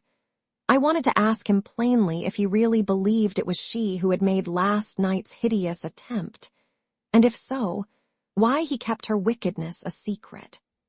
It little mattered whether my curiosity irritated him. I knew the pleasure of vexing and soothing him by turns. It was one I chiefly delighted in, and a sure instinct always prevented me from going too far. Beyond the verge of provocation, I never ventured. On the extreme brink, I liked well to try my skill.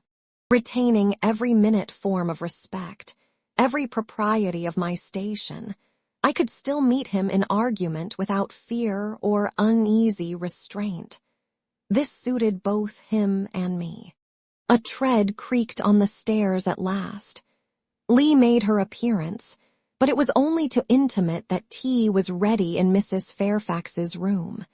Thither I repaired, glad at least to go downstairs, for that brought me, I imagined, nearer to Mr. Rochester's presence.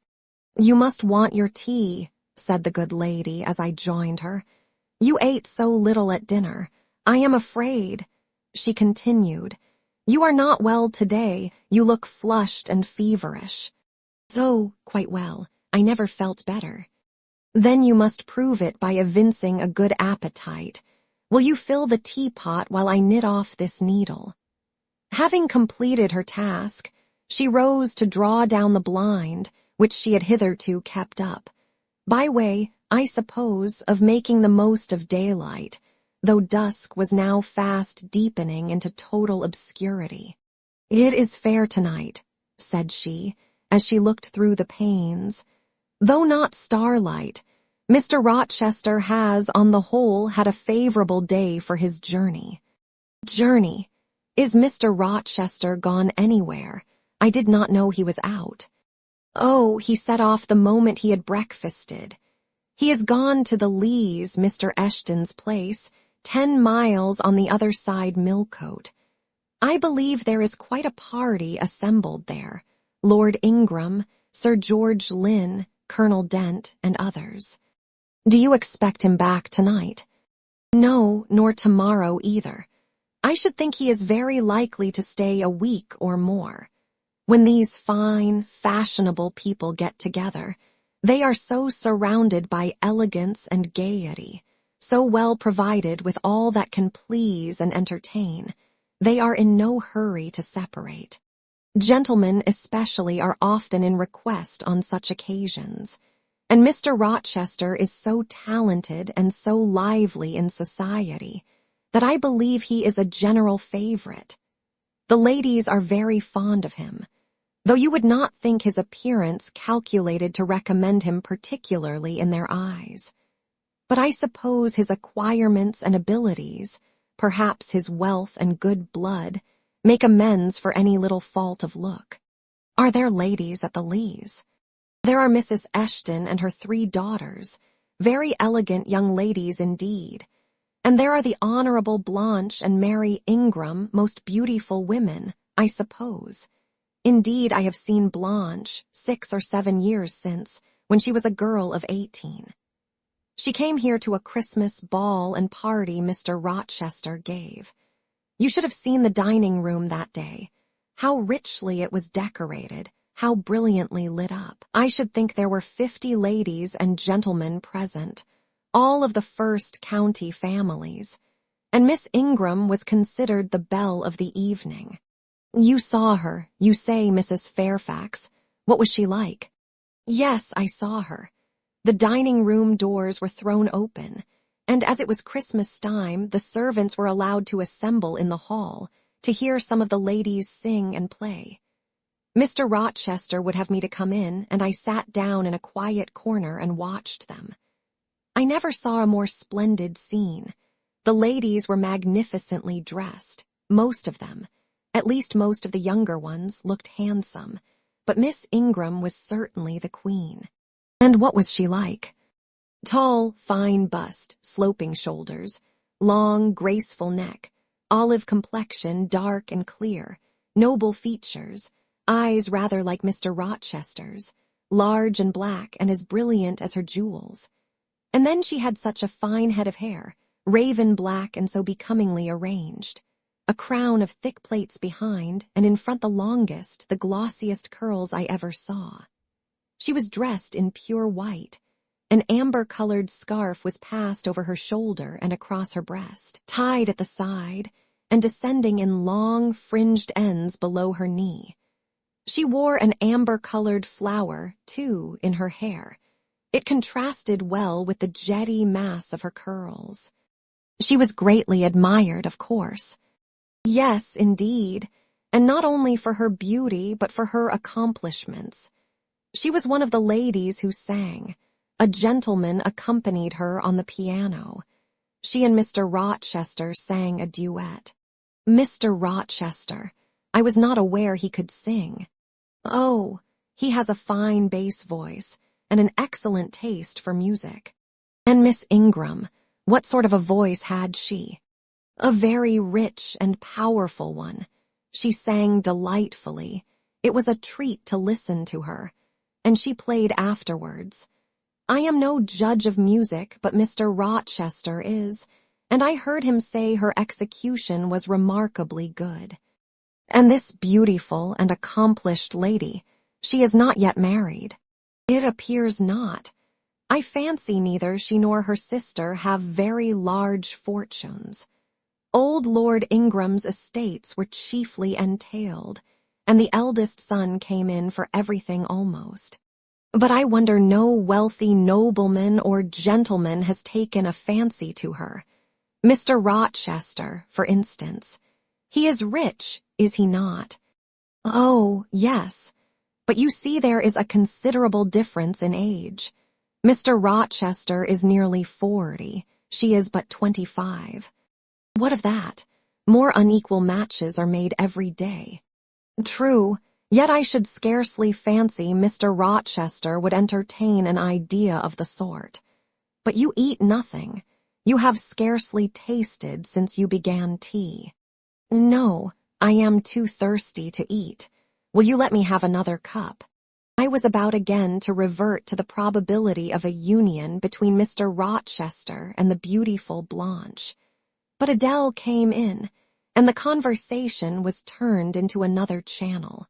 When once more alone, I reviewed the information I had got, looked into my heart, examined its thoughts and feelings, and endeavored to bring back with a strict hand such as had been straying through imagination's boundless and trackless waste into the safe fold of common sense. Arraigned at my own bar, memory having given her evidence of the hopes, wishes, sentiments I had been cherishing since last night, of the general state of mind in which I had indulged for nearly a fortnight past.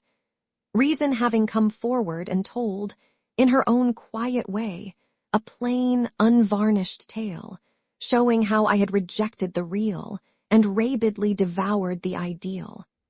I pronounced judgment to this effect, that a greater fool than Jane Eyre had never breathed the breath of life, that a more fantastic idiot had never surfeited herself on sweet lies, and swallowed poison as if it were nectar. You, I said, a favorite with Mr. Rochester, you gifted with the power of pleasing him, you of importance to him in any way. Go, your folly sickens me, and you have derived pleasure from occasional tokens of preference, equivocal tokens shown by a gentleman of family and a man of the world to a dependent and a novice. How dared you, poor stupid dupe? Could not even self-interest make you wiser? You repeated to yourself this morning the brief scene of last night. Cover your face and be ashamed. He said something in praise of your eyes, did he? Blind puppy. Open their bleared lids and look on your own accursed senselessness. It does good to no woman to be flattered by her superior, who cannot possibly intend to marry her. And it is madness in all women to let a secret love kindle within them, which, if unreturned and unknown, must devour the life that feeds it, and if discovered and responded to, must lead, ignes fatus like, into miry wilds whence there is no extrication. Listen then, Jane Eyre, to your sentence. Tomorrow place the glass before you and draw in chalk your own picture, faithfully, without softening one defect. Omit no harsh line. Smooth away no displeasing irregularity. Write under it, portrait of a governess, disconnected, poor, and plain. Afterwards, take a piece of smooth ivory. You have one prepared in your drawing box. Take your palette, mix your freshest, finest, clearest tints. Choose your most delicate camel hair pencils. Delineate carefully the loveliest face you can imagine. Paint it in your softest shades and sweetest lines, according to the description given by Mrs. Fairfax of Blanche Ingram. Remember the raven ringlets, the oriental eye. What? You revert to Mr. Rochester as a model. Order, no snivel, no sentiment, no regret. I will endure only sense and resolution. Recall the august yet harmonious lineaments, the Grecian neck and bust. Let the round and dazzling arm be visible, and the delicate hand.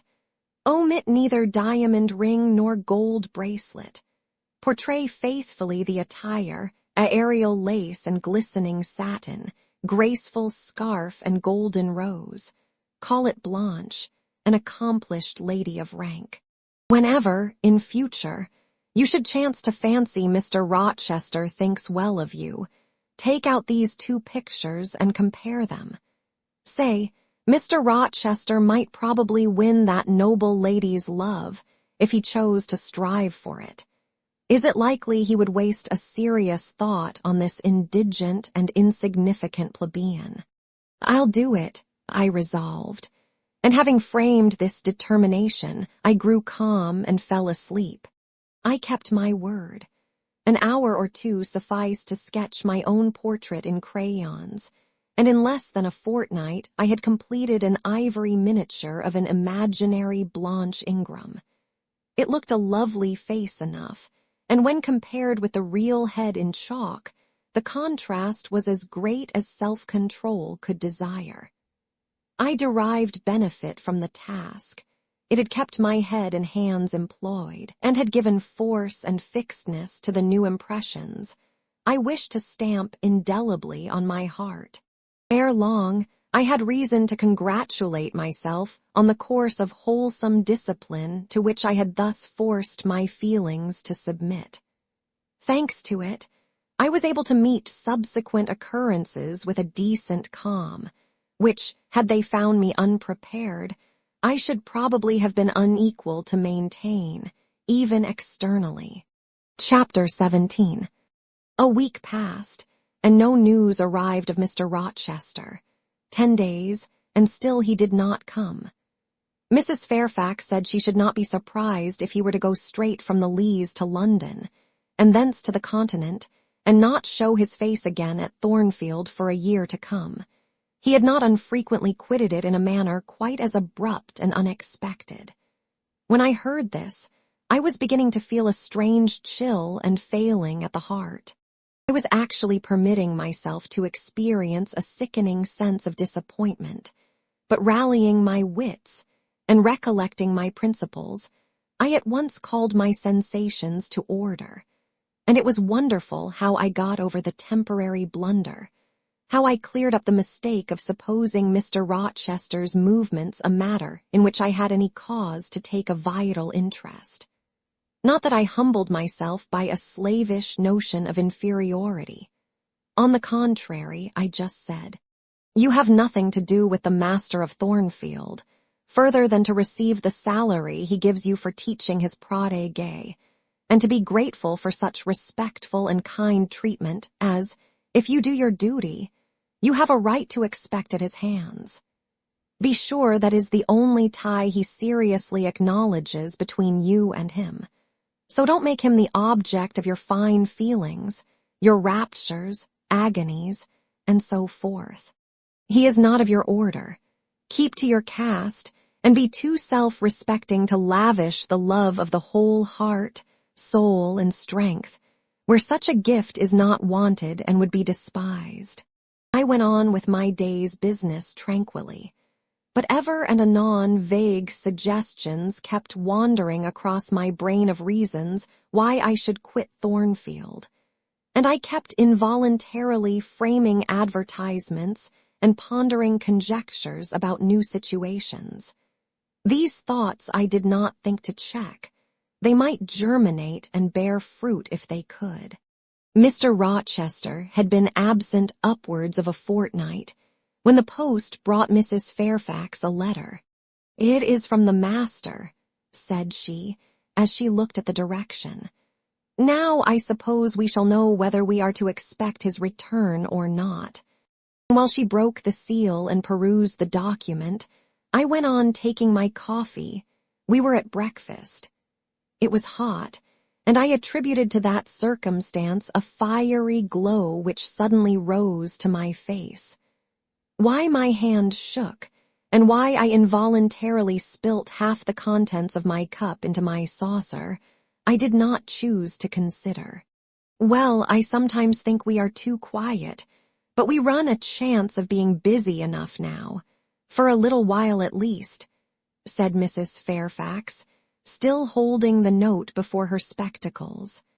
Ere I permitted myself to request an explanation, I tied the string of Adele's pinafore, which happened to be loose. Having helped her also to another bun and refilled her mug with milk, I said, nonchalantly, "Mr. Rochester is not likely to return soon, I suppose." "Indeed he is, in 3 days, he says. That will be next Thursday, and not alone either.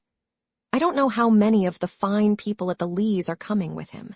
He sends directions for all the best bedrooms to be prepared, and the library and drawing rooms are to be cleaned out. I am to get more kitchen hands from the George Inn at Millcote and from wherever else I can, and the ladies will bring their maids and the gentlemen their valets. So we shall have a full house of it." And Mrs. Fairfax swallowed her breakfast and hastened away to commence operations. The 3 days were, as she had foretold, busy enough. I had thought all the rooms at Thornfield beautifully clean and well arranged, but it appears I was mistaken.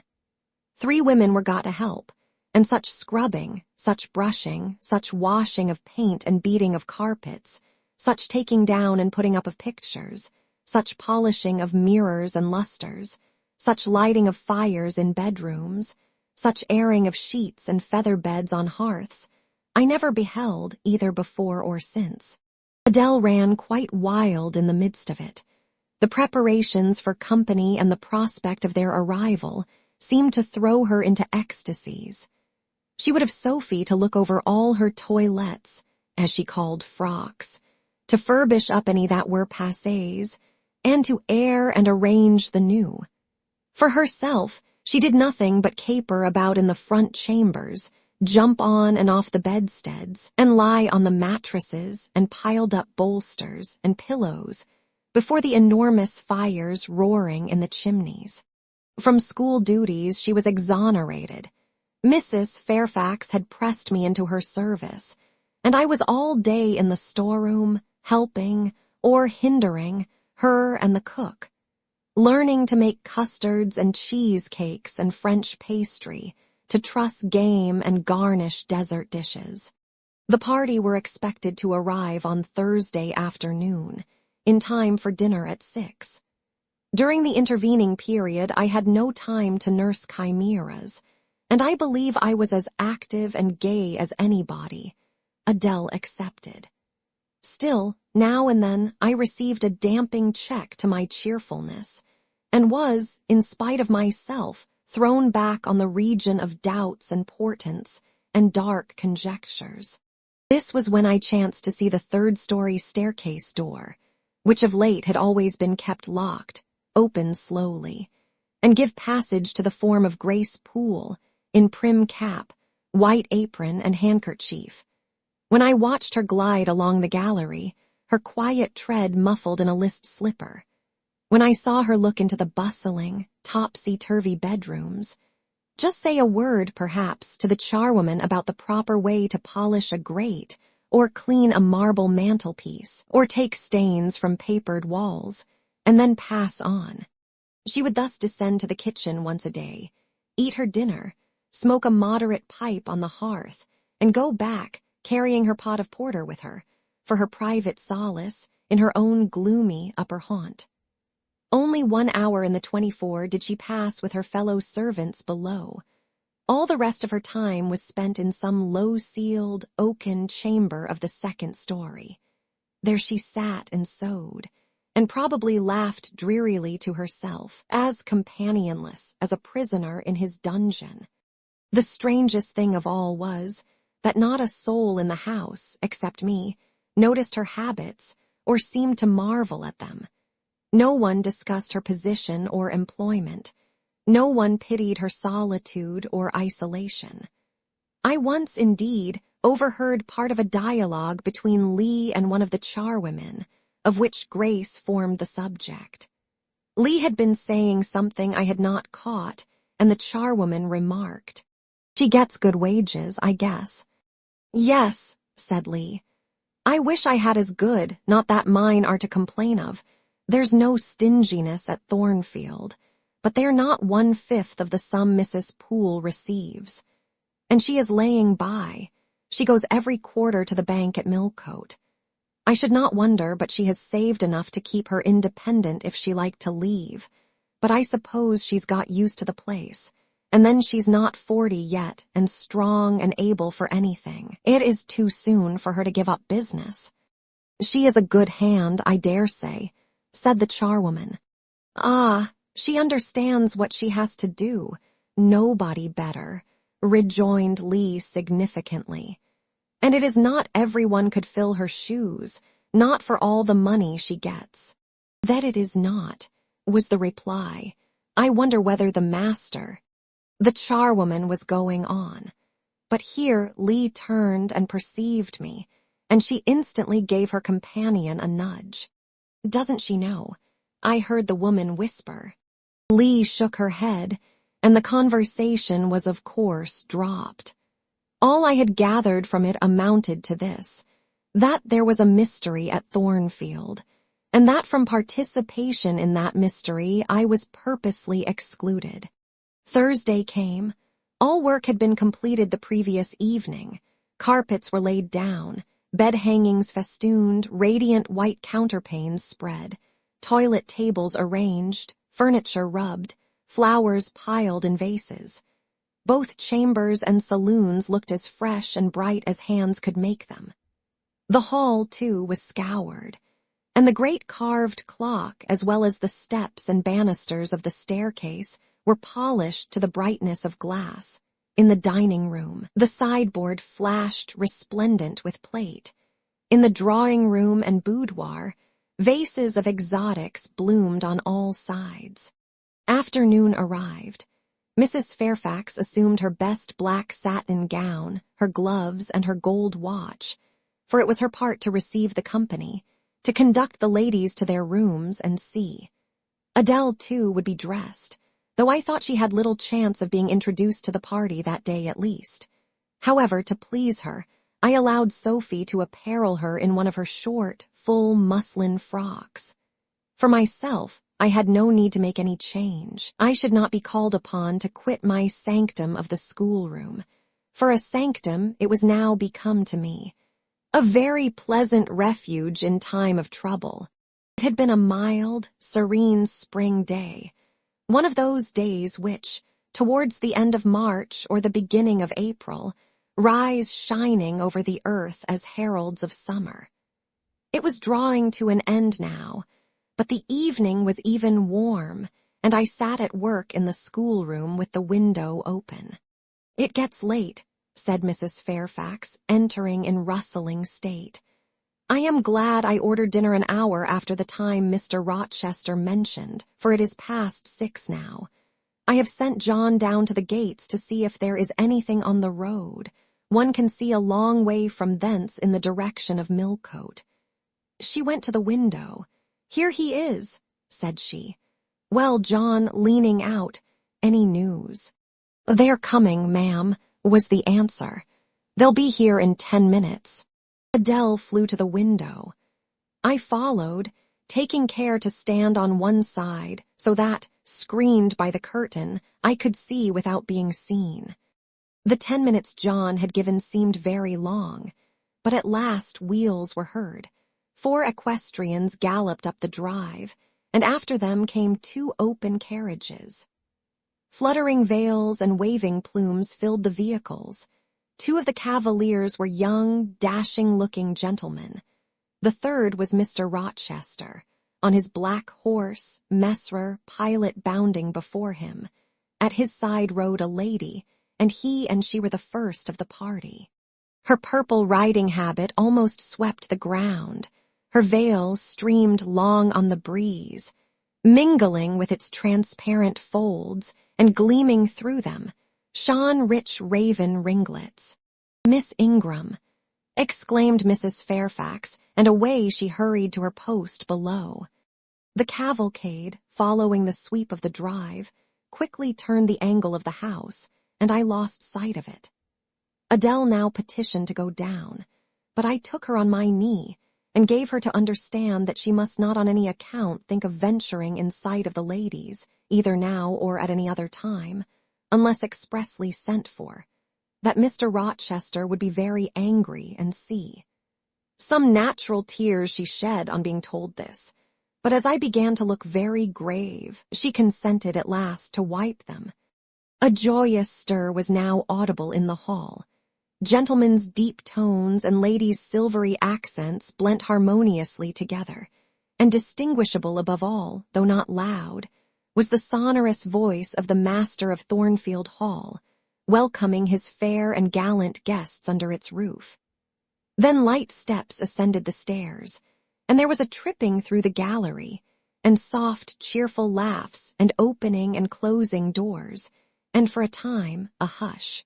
"Elle's changent de toilettes," said Adele, who, listening attentively, had followed every movement, and she sighed. "Chez Mammon," said she, "quand il y avait du monde, je le suivais part out, au salon et à leurs chambers. Souvent je regardais les femmes de chambre coiffure et habiller les dames, et c'erait si amusant. Comme cela on apprend."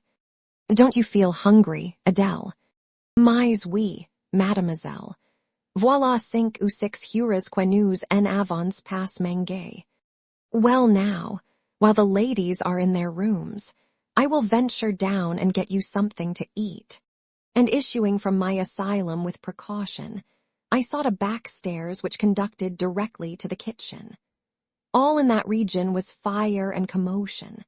The soup and fish were in the last stage of projection, and the cook hung over her crucibles in a frame of mind and body threatening spontaneous combustion. In the servants' hall, 2 coachmen and 3 gentlemen stood or sat round the fire. The Abigails, I suppose, were upstairs with their mistresses. The new servants, that had been hired from Millcote, were bustling about everywhere. Threading this chaos, I at last reached the larder. There I took possession of a cold chicken, a roll of bread, some tarts, a plate or 2, and a knife and fork. With this booty I made a hasty retreat. I had regained the gallery and was just shutting the back door behind me when an accelerated hum warned me that the ladies were about to issue from their chambers. I could not proceed to the schoolroom without passing some of their doors, and running the risk of being surprised with my cargo of victualage.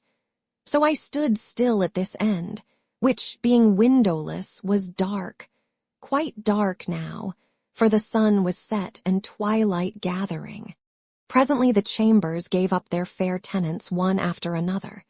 Each came out gaily and airily, with dress that gleamed lustrous through the dusk. For a moment they stood grouped together at the other extremity of the gallery, conversing in a key of sweet, subdued vivacity. They then descended the staircase almost as noiselessly as a bright mist rolls down a hill. Their collective appearance had left on me an impression of high-born elegance, such as I had never before received. I found Adele peeping through the schoolroom door, which she held ajar. "What beautiful ladies!" cried she in English. "Oh, I wish I might go to them. Do you think Mr. Rochester will send for us by and by after dinner?" "No, indeed, I don't. Mr. Rochester has something else to think about. Never mind the ladies tonight. Perhaps you will see them tomorrow. Here is your dinner." She was really hungry, so the chicken and tarts served to divert her attention for a time. It was well I secured this forage, or both she, I, and Sophie, to whom I conveyed a share of our repast, would have run a chance of getting no dinner at all. Everyone downstairs was too much engaged to think of us. The dessert was not carried out till after 9, and at 10 footmen were still running to and fro with trays and coffee cups. I allowed Adele to sit up much later than usual, for she declared she could not possibly go to sleep while the doors kept opening and shutting below, and people bustling about. Besides, she added, a message might possibly come from Mr. Rochester when she was undressed. Et alors quel dommage. I told her stories as long as she would listen to them, and then for a change I took her out into the gallery. The hall lamp was now lit, and it amused her to look over the balustrade and watch the servants passing backwards and forwards. When the evening was far advanced, a sound of music issued from the drawing-room, whither the piano had been removed. Adele and I sat down on the top step of the stairs to listen. Presently a voice blent with the rich tones of the instrument. It was a lady who sang, and very sweet her notes were. The solo over, a duet followed, and then a glee.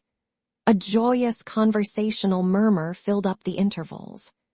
I listened long. Suddenly I discovered that my ear was wholly intent on analyzing the mingled sounds, and trying to discriminate amidst the confusion of accents those of Mr. Rochester. And when it caught them, which it soon did, it found a further task in framing the tones, rendered by distance inarticulate into words. The clock struck 11. I looked at Adele, whose head leant against my shoulder. Her eyes were waxing heavy, so I took her up in my arms and carried her off to bed. It was near 1 before the gentlemen and ladies sought their chambers. The next day was as fine as its predecessor. It was devoted by the party to an excursion to some site in the neighborhood. They set out early in the forenoon, some on horseback, the rest in carriages. I witnessed both the departure and the return. Miss Ingram, as before, was the only lady equestrian, and as before, Mr. Rochester galloped at her side. The two rode a little apart from the rest. I pointed out this circumstance to Mrs. Fairfax, who was standing at the window with me. "You said it was not likely they should think of being married," said I. "But you see Mr. Rochester evidently prefers her to any of the other ladies." "Yes, I dare say. No doubt he admires her. And she him," I added. "Look how she leans her head towards him as if she were conversing confidentially. I wish I could see her face. I have never had a glimpse of it yet." "You will see her this evening," answered Mrs. Fairfax. I happened to remark to Mr. Rochester how much Adele wished to be introduced to the ladies, and he said, "Oh, let her come into the drawing-room after dinner, and request Miss Eyre to accompany her." "Yes, he said that from mere politeness. I need not go, I am sure," I answered. "Well, I observed to him that as you were unused to company, I did not think you would like appearing before so gay a party, all strangers," and he replied in his quick way, "Nonsense. If she objects, tell her it is my particular wish, and if she resists, say I shall come and fetch her in case of contumacy." "I will not give him that trouble," I answered. "I will go if no better may be, but I don't like it. Shall you be there, Mrs. Fairfax?" "No," I pleaded off, and he admitted my plea. "I'll tell you how to manage so as to avoid the embarrassment of making a formal entrance, which is the most disagreeable part of the business. You must go into the drawing-room while it is empty, before the ladies leave the dinner table. Choose your seat in any quiet nook you like. You need not stay long after the gentlemen come in, unless you please. Just let Mr. Rochester see you are there and then slip away. Nobody will notice you." "Will these people remain long, do you think?" "Perhaps 2 or 3 weeks, certainly not more. After the Easter recess, Sir George Lynn, who was lately elected member for Millcote, will have to go up to town and take his seat. I dare say Mr. Rochester will accompany him. It surprises me that he has already made so protracted a stay at Thornfield." It was with some trepidation that I perceived the hour approach when I was to repair with my charge to the drawing-room. Adele had been in a state of ecstasy all day, after hearing she was to be presented to the ladies in the evening, and it was not till Sophie commenced the operation of dressing her that she sobered down. Then the importance of the process quickly steadied her, and by the time she had her curls arranged in well-smoothed, drooping clusters, her pink satin frock put on, her long sash tied, and her lace mittens adjusted, she looked as grave as any judge. No need to warn her not to disarrange her attire. When she was dressed, she sat demurely down in her little chair, taking care previously to lift up the satin skirt for fear she should crease it, and assured me she would not stir thence till I was ready. This I quickly was. My best dress, the silver grey one, purchased for Miss Temple's wedding and never worn since, was soon put on. My hair was soon smoothed. My sole ornament, the pearl brooch, soon assumed. We descended. Fortunately, there was another entrance to the drawing-room than that through the saloon where they were all seated at dinner. We found the apartment vacant, a large fire burning silently on the marble hearth, and wax candles shining in bright solitude, amid the exquisite flowers with which the tables were adorned. The crimson curtain hung before the arch. Slight as was the separation this drapery formed from the party in the adjoining saloon, they spoke in so low a key that nothing of their conversation could be distinguished beyond a soothing murmur. Adele, who appeared to be still under the influence of a most solemnizing impression, sat down, without a word, on the footstool I pointed out to her. I retired to a window seat, and taking a book from a table near, endeavored to read. Adele brought her stool to my feet. Ere long she touched my knee.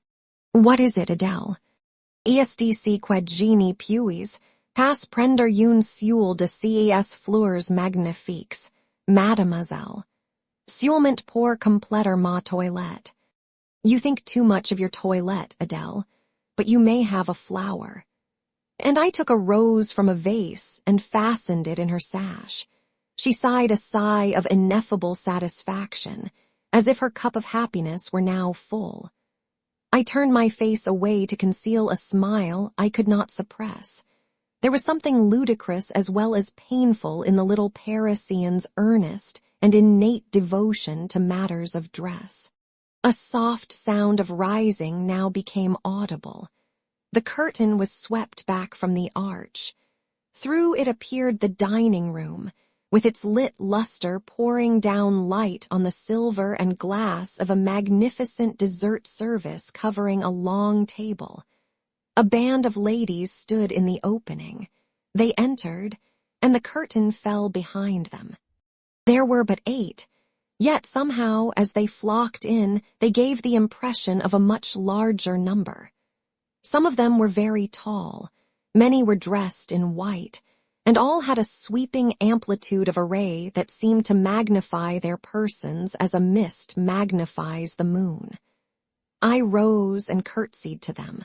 1 or 2 bent their heads in return, the others only stared at me. They dispersed about the room, reminding me, by the lightness and buoyancy of their movements, of a flock of white plummy birds. Some of them threw themselves in half-reclining positions on the sofas and ottomans. Some bent over the tables and examined the flowers and books. The rest gathered in a group round the fire.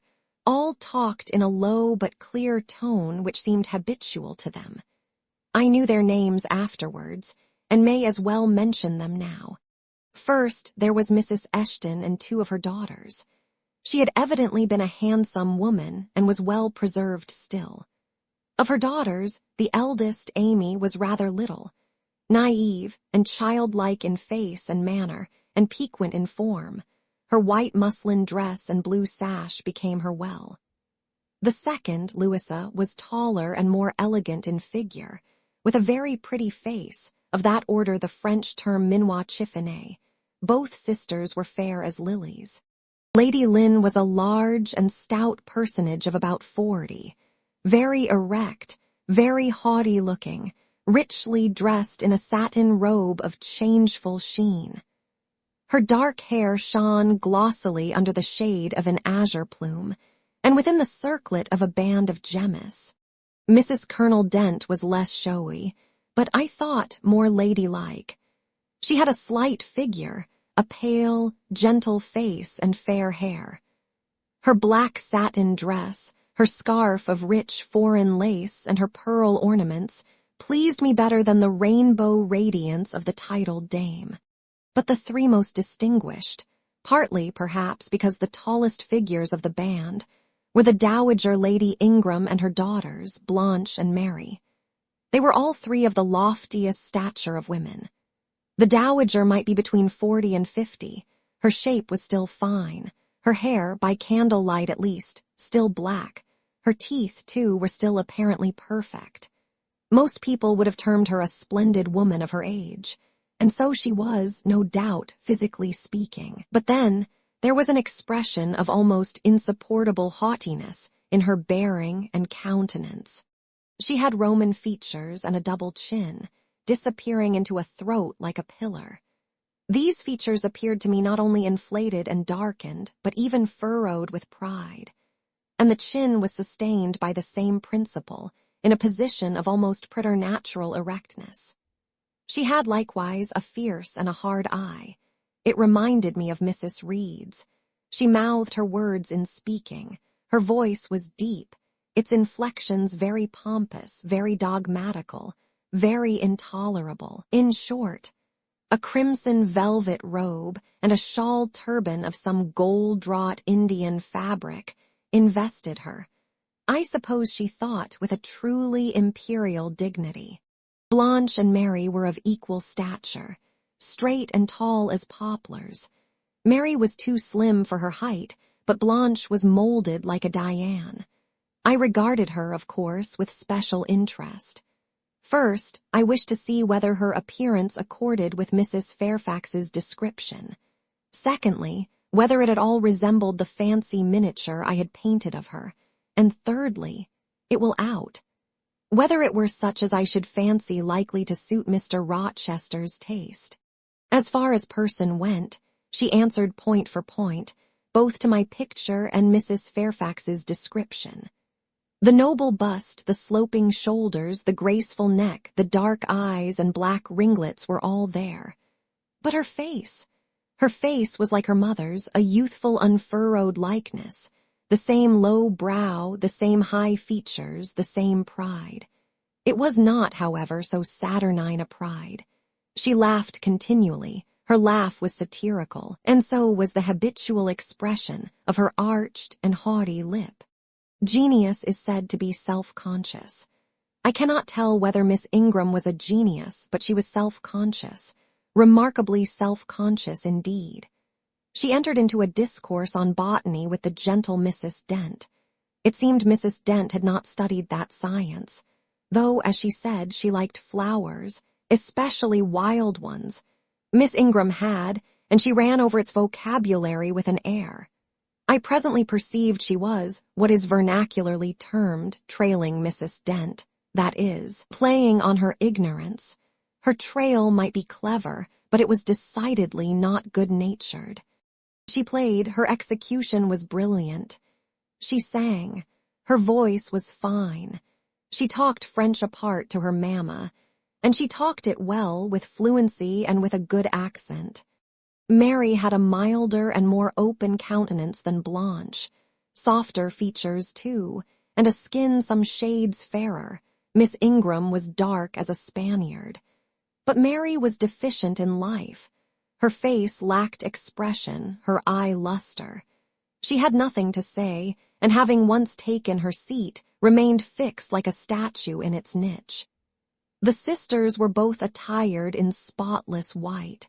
And did I now think Miss Ingram such a choice as Mr. Rochester would be likely to make? I could not tell. I did not know his taste in female beauty. If he liked the majestic, she was the very type of majesty. Then she was accomplished, sprightly. Most gentlemen would admire her, I thought, and that he did admire her, I already seemed to have obtained proof. To remove the last shade of doubt, it remained but to see them together. You are not to suppose, reader, that Adele has all this time been sitting motionless on the stool at my feet. No, when the ladies entered, she rose, advanced to meet them, made a stately reverence, and said with gravity, "Bonjour, mesdames." And Miss Ingram had looked down at her with a mocking air, and exclaimed, "Oh, what a little puppet." Lady Lynn had remarked, "It is Mr. Rochester's ward, I suppose," the little French girl he was speaking of. Mrs. Dent had kindly taken her hand and given her a kiss. Amy and Louisa Eshton had cried out simultaneously, "What a love of a child!" And then they had called her to a sofa, where she now sat, ensconced between them, chattering alternately in French and broken English, absorbing not only the young lady's attention, but that of Mrs. Eshton and Lady Lynn, and getting spoilt to her heart's content. At last coffee is brought in, and the gentlemen are summoned. I sit in the shade, if any shade there be in this brilliantly lit apartment. The window curtain half hides me. Again the arch yawns, they come. The collective appearance of the gentlemen, like that of the ladies, is very imposing. They are all costumed in black. Most of them are tall, some young. Henry and Frederick Lynn are very dashing sparks indeed, and Colonel Dent is a fine soldierly man. Mr. Eshton, the magistrate of the district, is gentlemanlike. His hair is quite white, his eyebrows and whiskers still dark, which gives him something of the appearance of a peer noble de theatre. Lord Ingram, like his sisters, is very tall.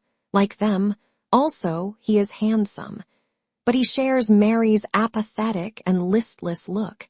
He seems to have more length of limb than vivacity of blood or vigor of brain. And where is Mr. Rochester? He comes in last. I am not looking at the arch, yet I see him enter. I try to concentrate my attention on those netting needles, on the meshes of the purse I am forming. I wish to think only of the work I have in my hands, to see only the silver beads and silk threads that lie in my lap. Whereas I distinctly behold his figure, and I inevitably recall the moment when I last saw it. Just after I had rendered him what he deemed an essential service, and he, holding my hand and looking down on my face, surveyed me with eyes that revealed a heart full and eager to overflow, in whose emotions I had a part. How near had I approached him at that moment? What had occurred since, calculated to change his and my relative positions? Yet now, how distant, how far estranged we were. So far estranged that I did not expect him to come and speak to me. I did not wonder when, without looking at me, he took a seat at the other side of the room and began conversing with some of the ladies. No sooner did I see that his attention was riveted on them, and that I might gaze without being observed, than my eyes were drawn involuntarily to his face. I could not keep their lids under control. They would rise, and the irids would fix on him. I looked, and had an acute pleasure in looking, a precious yet poignant pleasure, pure gold with a steely point of agony, a pleasure like what the thirst-perishing man might feel who knows the well to which he has crept is poisoned, yet stoops and drinks divine draughts nevertheless. Most true is it that beauty is in the eye of the gazer. My master's colorless, olive face, square, massive brow, broad and jetty eyebrows, deep eyes, strong features, firm, grim mouth, all energy, decision, will, were not beautiful according to rule, but they were more than beautiful to me. They were full of an interest, an influence that quite mastered me, that took my feelings from my own power and fettered them in his. I had not intended to love him. The reader knows I had wrought hard to extirpate from my soul the germs of love there detected. And now, at the first renewed view of him, they spontaneously arrived, green and strong. He made me love him without looking at me. I compared him with his guests. What was the gallant grace of the Lynns, the languid elegance of Lord Ingram, even the military distinction of Colonel Dent, contrasted with his look of native pith and genuine power? I had no sympathy in their appearance, their expression. Yet I could imagine that most observers would call them attractive, handsome, imposing, while they would pronounce Mr. Rochester at once harsh-featured and melancholy-looking. I saw them smile, laugh. It was nothing. The light of the candles had as much soul in it as their smile, the tinkle of the bell as much significance as their laugh. I saw Mr. Rochester smile. His stern features softened. His eye grew both brilliant and gentle, its ray both searching and sweet. He was talking, at the moment, to Louisa and Amy Eshton. I wondered to see them receive with calm that look which seemed to me so penetrating. I expected their eyes to fall, their color to rise under it. Yet I was glad when I found they were in no sense moved. He is not to them what he is to me, I thought. He is not of their kind. I believe he is of mine. I am sure he is. I feel akin to him. I understand the language of his countenance and movements. Though rank and wealth sever us widely, I have something in my brain and heart, in my blood and nerves, that assimilates me mentally to him. Did I say, a few days since, that I had nothing to do with him but to receive my salary at his hands? Did I forbid myself to think of him in any other light than as a paymaster? Blasphemy against nature. Every good, true, vigorous feeling I have gathers impulsively round him. I know I must conceal my sentiments. I must smother hope. I must remember that he cannot care much for me. For when I say that I am of his kind, I do not mean that I have his force to influence, and his spell to attract. I mean only that I have certain tastes and feelings in common with him. I must, then, repeat continually that we are forever sundered. And yet, while I breathe and think, I must love him. Coffee is handed. The ladies, since the gentleman entered, have become lively as larks. Conversation waxes brisk and merry. Colonel Dent and Mr. Eshton argue on politics, their wives listen. The two proud dowagers, Lady Lynn and Lady Ingram, confabulate together. Sir George, whom by the by I have forgotten to describe, a very big and very fresh-looking country gentleman, stands before their sofa, coffee cup in hand, and occasionally puts in a word. Mr. Frederick Lynn has taken a seat beside Mary Ingram, and is showing her the engravings of a splendid volume. She looks, smiles now and then, but apparently says little. The tall and phlegmatic Lord Ingram leans with folded arms on the chair back of the little and lively Amy Eshton. She glances up at him, and chatters like a wren. She likes him better than she does Mr. Rochester. Henry Lynn has taken possession of an ottoman at the feet of Louisa. Adele shares it with him. He is trying to talk French with her, and Louisa laughs at his blunders. With whom will Blanche Ingram pair? She is standing alone at the table, bending gracefully over an album. She seems waiting to be sought, but she will not wait too long. She herself selects a mate. Mr. Rochester, having quitted the Eshtons, stands on the hearth as solitary as she stands by the table. She confronts him, taking her station on the opposite side of the mantelpiece. Mr. Rochester, I thought you were not fond of children.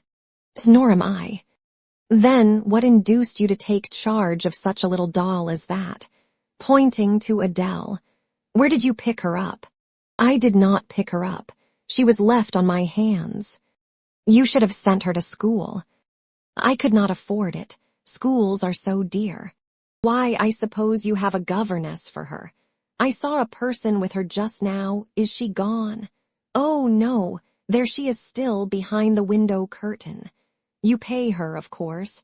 I should think it quite as expensive, more so, for you have them both to keep in addition. I feared, or should I say, hoped. The allusion to me would make Mr. Rochester glance my way, and I involuntarily shrank farther into the shade, but he never turned his eyes. I have not considered the subject, said he indifferently, looking straight before him. No, you men never do consider economy and common sense. You should hear Mamma on the chapter of governesses. Mary, and I have had, I should think, a dozen at least in our day. Half of them detestable and the rest ridiculous and all incubi. Were they not, Mamma? And did you speak, my own? The young lady thus claimed as the dowager's special property reiterated her question with an explanation. My dearest, don't mention governesses. The word makes me nervous. I have suffered a martyrdom from their incompetency and caprice. I thank heaven I have now done with them.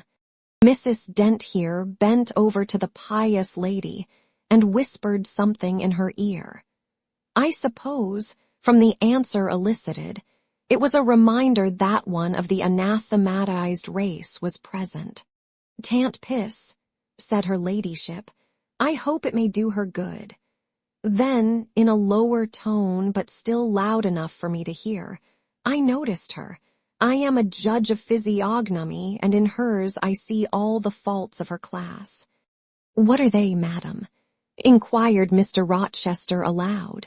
I will tell you in your private ear, replied she, wagging her turban 3 times with portentous significancy.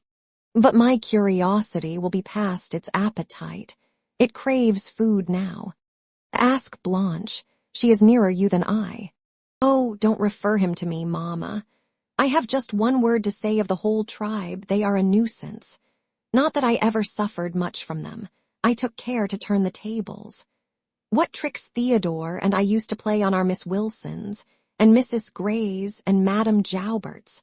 Mary was always too sleepy to join in a plot with spirit. The best fun was with Madame Joubert. Miss Wilson was a poor sickly thing, lachrymose and low-spirited, not worth the trouble of vanquishing, in short, and Mrs. Gray was coarse and insensible. No blow took effect on her. But poor Madame Joubert, I see her yet in her raging passions, when we had driven her to extremities, spilt our tea, crumbled our bread and butter, tossed our books up to the ceiling, and played a charivari with the ruler and desk, the fender and fire irons. Theodore, do you remember those merry days? Yas, to be sure I do, drawled Lord Ingram. And the poor old stick used to cry out, "Oh, you villain's childs." And then we sermonized her on the presumption of attempting to teach such clever blades as we were, when she was herself so ignorant.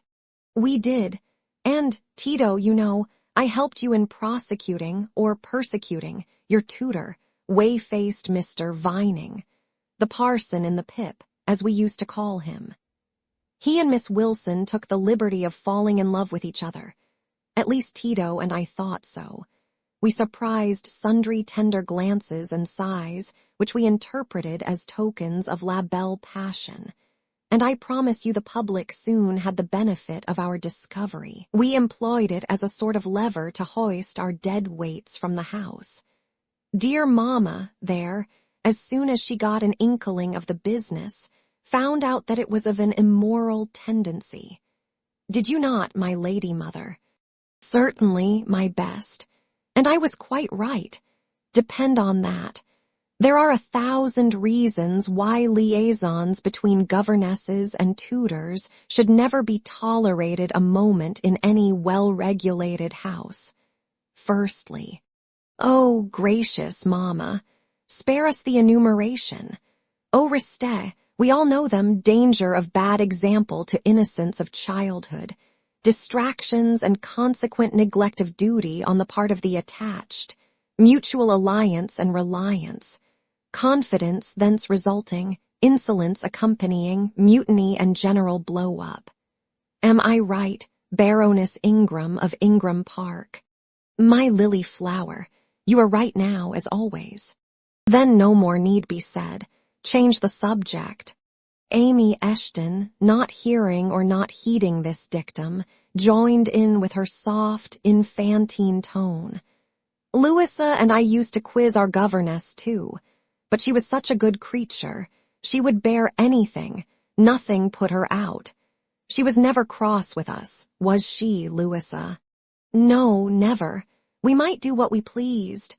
Ransack her desk and her work-box and turn her drawers inside out. And she was so good-natured, she would give us anything we asked for. I suppose now, said Miss Ingram, curling her lip sarcastically, we shall have an abstract of the memoirs of all the governesses extant.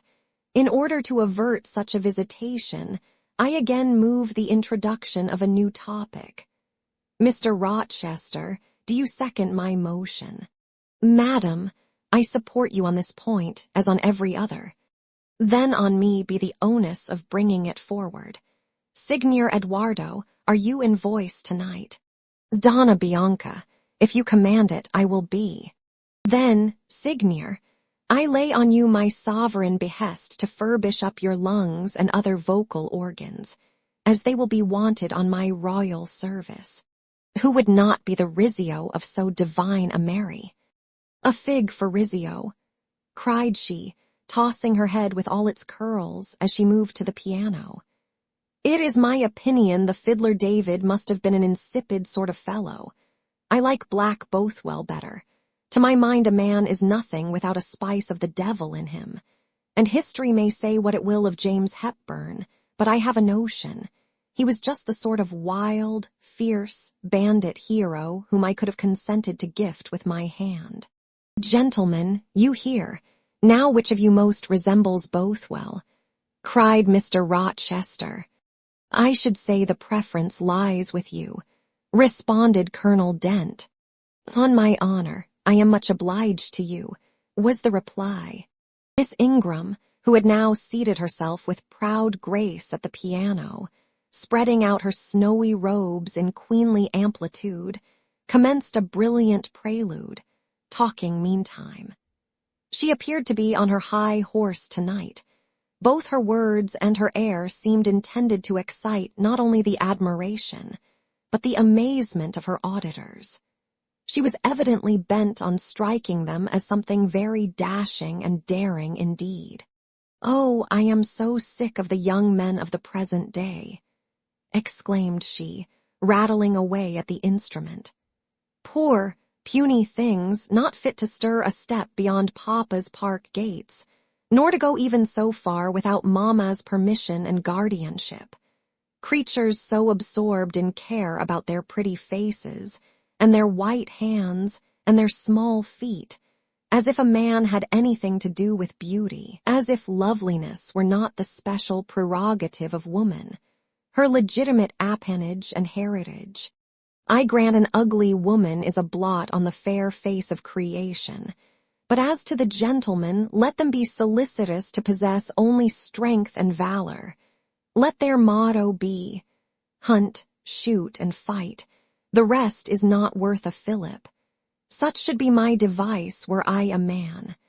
Whenever I marry," she continued after a pause which none interrupted, "I am resolved my husband shall not be a rival, but a foil to me. I will suffer no competitor near the throne. I shall exact an undivided homage. His devotions shall not be shared between me and the shape he sees in his mirror. Mr. Rochester, now sing, and I will play for you." "I am all obedience," was the response. "Here then is a corsair song. Know that I dote on corsairs, and for that reason sing it con spirito." Commands from Miss Ingram's lips would put spirit into a mug of milk and water. "Take care, then. If you don't please me, I will shame you by showing how such things should be done. That is offering a premium on incapacity. I shall now endeavor to fail. Gardez-vous en bien. If you err willfully, I shall devise a proportionate punishment. Miss Ingram ought to be clement, for she has it in her power to inflict a chastisement beyond mortal endurance."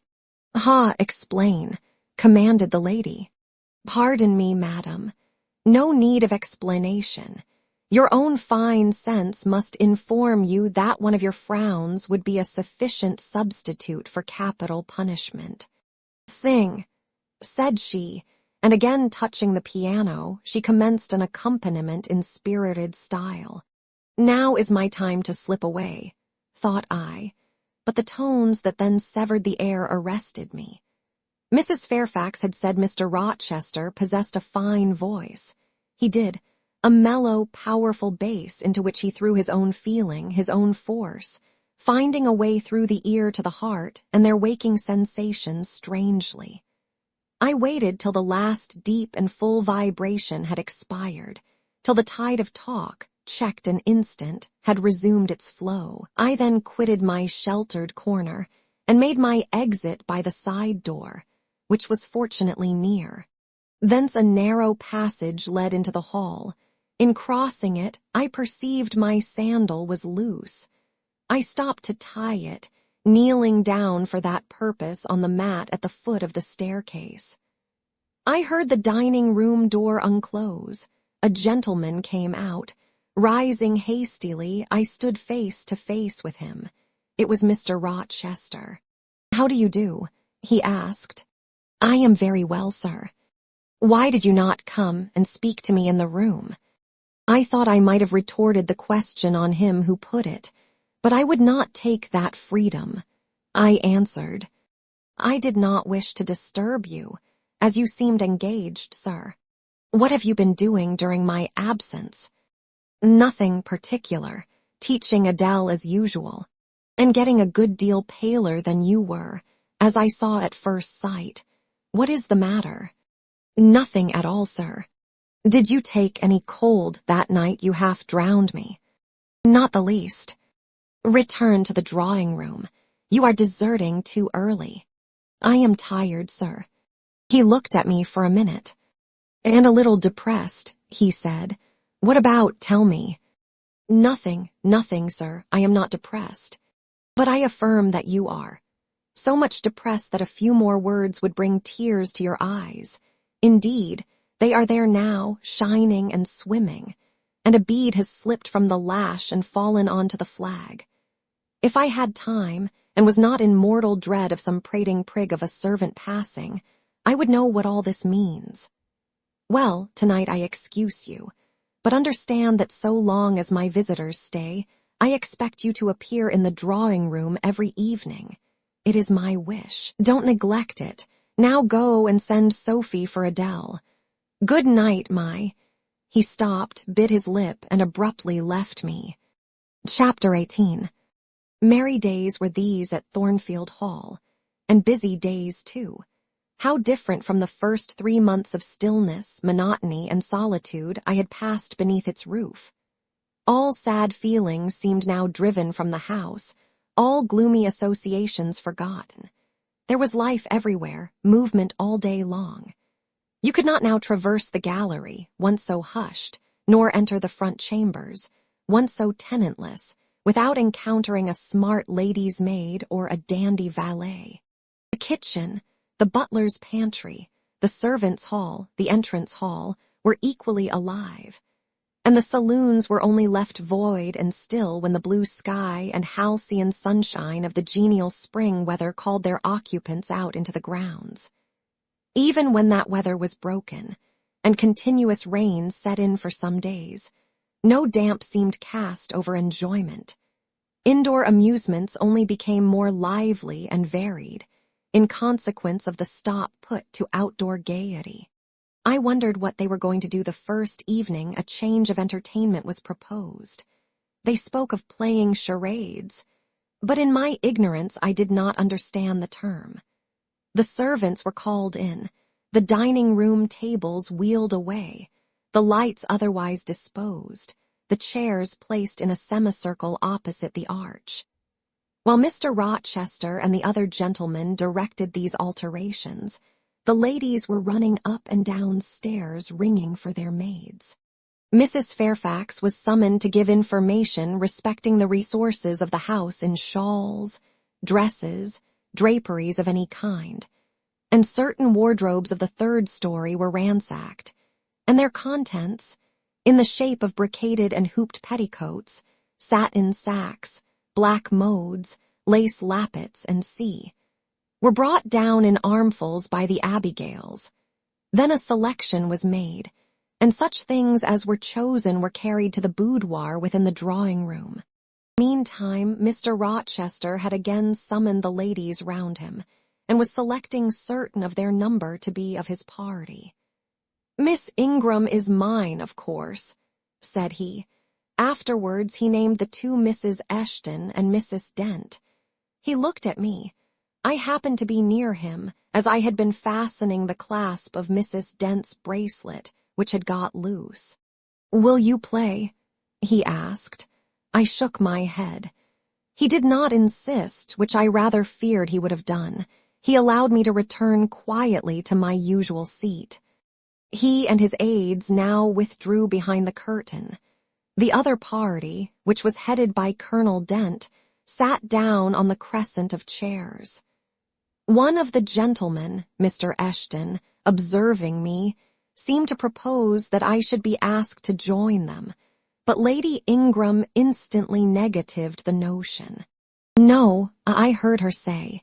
"She looks too stupid for any game of the sort." Ere long a bell tinkled, and the curtain drew up.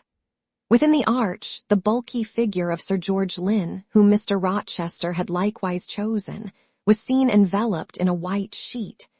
Before him, on a table, lay open a large book, and at his side stood Amy Eshton, draped in Mr. Rochester's cloak and holding a book in her hand. Somebody unseen rang the bell merrily. Then Adele, who had insisted on being one of her guardian's party, bounded forward, scattering round her the contents of a basket of flowers she carried on her arm. Then appeared the magnificent figure of Miss Ingram, clad in white, a long veil on her head and a wreath of roses round her brow, By her side walked Mr. Rochester, and together they drew near the table. They knelt, while Mrs. Dent and Louisa Eshton, dressed also in white, took up their stations behind them. A ceremony followed in dumb show, in which it was easy to recognize the pantomime of a marriage. At its termination, Colonel Dent and his party consulted in whispers for 2 minutes. Then the colonel called out, "Bride." Mr. Rochester bowed, and the curtain fell. A considerable interval elapsed before it again rose. Its second rising displayed a more elaborately prepared scene than the last.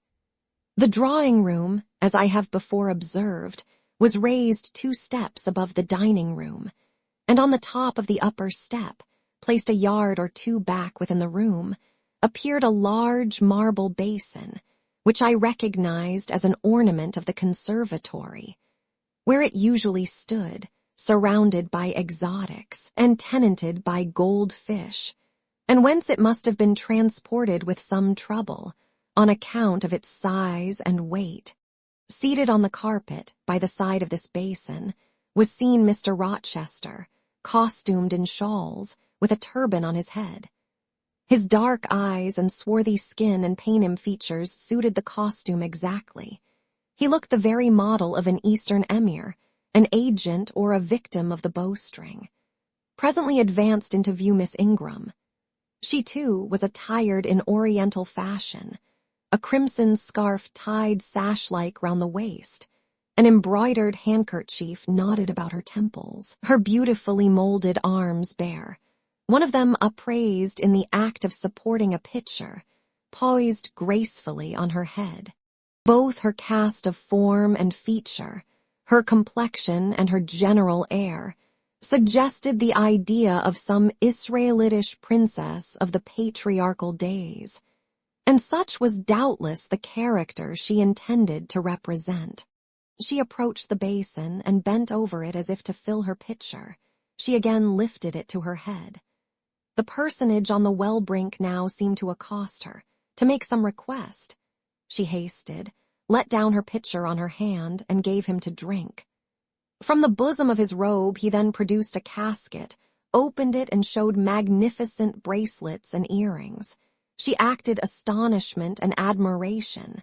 Kneeling, he laid the treasure at her feet. Incredulity and delight were expressed by her looks and gestures.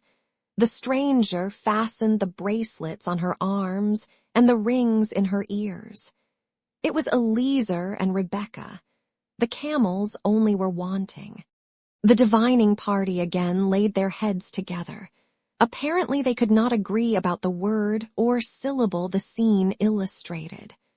Colonel Dent, their spokesman, demanded the tableau of the whole, whereupon the curtain again descended. On its third rising, only a portion of the drawing-room was disclosed, the rest being concealed by a screen, hung with some sort of dark and coarse drapery. The marble basin was removed. In its place stood a deal table and a kitchen chair. These objects were visible by a very dim light proceeding from a horn lantern, the wax candles being all extinguished. Amidst this sordid scene sat a man with his clenched hands resting on his knees and his eyes bent on the ground. I knew Mr. Rochester, though the begrimed face, the disordered dress, his coat hanging loose from one arm, as if it had been almost torn from his back in a scuffle, the desperate and scowling countenance, the rough, bristling hair might well have disguised him. As he moved, a chain clanked. To his wrists were attached fetters. "Bridewell," exclaimed Colonel Dent, and the charade was solved. A sufficient interval having elapsed for the performers to resume their ordinary costume, they re-entered the dining-room. Mr. Rochester led in Miss Ingram. She was complimenting him on his acting. "Do you know," said she, "that, of the 3 characters, I liked you in the last best. Oh, had you but lived a few years earlier, what a gallant gentleman highwayman you would have made. Is all the soot washed from my face?" he asked, turning it towards her. Alas, yes, the more's the pity. Nothing could be more becoming to your complexion than that ruffian's rouge. You would like a hero of the road, then. An English hero of the road would be the next best thing to an Italian bandit, and that could only be surpassed by a Levantine pirate. Well, whatever I am, remember you are my wife. We were married an hour since, in the presence of all these witnesses. She giggled, and her color rose. Now, Dent, continued Mr. Rochester, it is your turn. And as the other party withdrew, he and his band took the vacated seats. Miss Ingram placed herself at her leader's right hand. The other diviners filled the chairs on each side of him and her. I did not now watch the actors. I no longer waited with interest for the curtain to rise. My attention was absorbed by the spectators. My eyes, erewhile fixed on the arch, were now irresistibly attracted to the semicircle of chairs. What charade Colonel Dent and his party played, what word they chose, how they acquitted themselves, I no longer remember. But I still see the consultation which followed each scene. I see Mr. Rochester turn to Miss Ingram, and Miss Ingram to him. I see her incline her head towards him, till the jetty curls almost touch his shoulder and wave against his cheek. I hear their mutual whisperings. I recall their interchanged glances, and something even of the feeling, roused by the spectacle, returns in memory at this moment. I have told you, reader, that I had learnt to love Mr. Rochester. I could not unlove him now, merely because I found that he had ceased to notice me, because I might pass hours in his presence, and he would never once turn his eyes in my direction, because I saw all his attentions appropriated by a great lady, who scorned to touch me with the hem of her robes as she passed, who, if ever her dark and imperious eye fell on me by chance, would withdraw it instantly, as from an object too mean to merit observation. I could not unlove him, because I felt sure he would soon marry this very lady, because I read daily in her a proud security in his intentions respecting her, because I witnessed hourly in him a style of courtship which, if careless and choosing rather to be sought than to seek, was yet, in its very carelessness, captivating, and in its very pride, irresistible. There was nothing to cool or banish love in these circumstances, though much to create despair. Much, too, you will think, reader, to engender jealousy, if a woman in my position could presume to be jealous of a woman in Miss Ingram's. But I was not jealous, or very rarely. The nature of the pain I suffered could not be explained by that word. Miss Ingram was a mark beneath jealousy. She was too inferior to excite the feeling. Pardon the seeming paradox, I mean what I say. She was very showy, but she was not genuine. She had a fine person, many brilliant attainments, but her mind was poor, her heart barren by nature. Nothing bloomed spontaneously on that soil, no unforced natural fruit delighted by its freshness. She was not good, she was not original. She used to repeat sounding phrases from books. She never offered, nor had, an opinion of her own. She advocated a high tone of sentiment, but she did not know the sensations of sympathy and pity. Tenderness and truth were not in her. Too often she betrayed this, by the undue vent she gave to a spiteful antipathy she had conceived against little Adele, pushing her away with some contumelious epithet if she happened to approach her, sometimes ordering her from the room, and always treating her with coldness and acrimony. Other eyes besides mine watched these manifestations of character, watched them closely, keenly, shrewdly. Yes, the future bridegroom, Mr. Rochester himself, exercised over his intended a ceaseless surveillance, and it was from this sagacity, this guardedness of his, this perfect, clear consciousness of his fair one's defects, this obvious absence of passion in his sentiments towards her, that my ever-torturing pain arose. I saw he was going to marry her for family, perhaps political reasons, because her rank and connections suited him. I felt he had not given her his love, and that her qualifications were ill adapted to win from him that treasure. This was the point. This was where the nerve was touched and teased. This was where the fever was sustained and fed. She could not charm him. If she had managed the victory at once, and he had yielded and sincerely laid his heart at her feet, I should have covered my face, turned to the wall, and, figuratively, have died to them. If Miss Ingram had been a good and noble woman, endowed with force, fervor, kindness, sense, I should have had one vital struggle with two tigers, jealousy and despair. Then, my heart torn out and devoured, I should have admired her, acknowledged her excellence, and been quiet for the rest of my days. And the more absolute her superiority, the deeper would have been my admiration, the more truly tranquil my quiescence. As matters really stood, to watch Miss Ingram's efforts at fascinating Mr. Rochester, to witness their repeated failure, herself unconscious that they did fail, vainly fancying that each shaft launched hit the mark, and infatuatedly pluming herself on success, when her pride and self-complacency repelled further and further what she wished to allure. To witness this was to be at once under ceaseless excitation and ruthless restraint. Because, when she failed, I saw how she might have succeeded. Arrows that continually glanced off from Mr. Rochester's breast and fell harmless at his feet might, I knew, if shot by a surer hand, have quivered keen in his proud heart, have called love into his stern eye, and softness into his sardonic face. Or, better still, without weapons a silent conquest might have been won.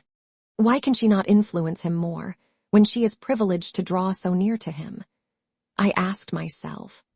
Surely she cannot truly like him, or not like him with true affection.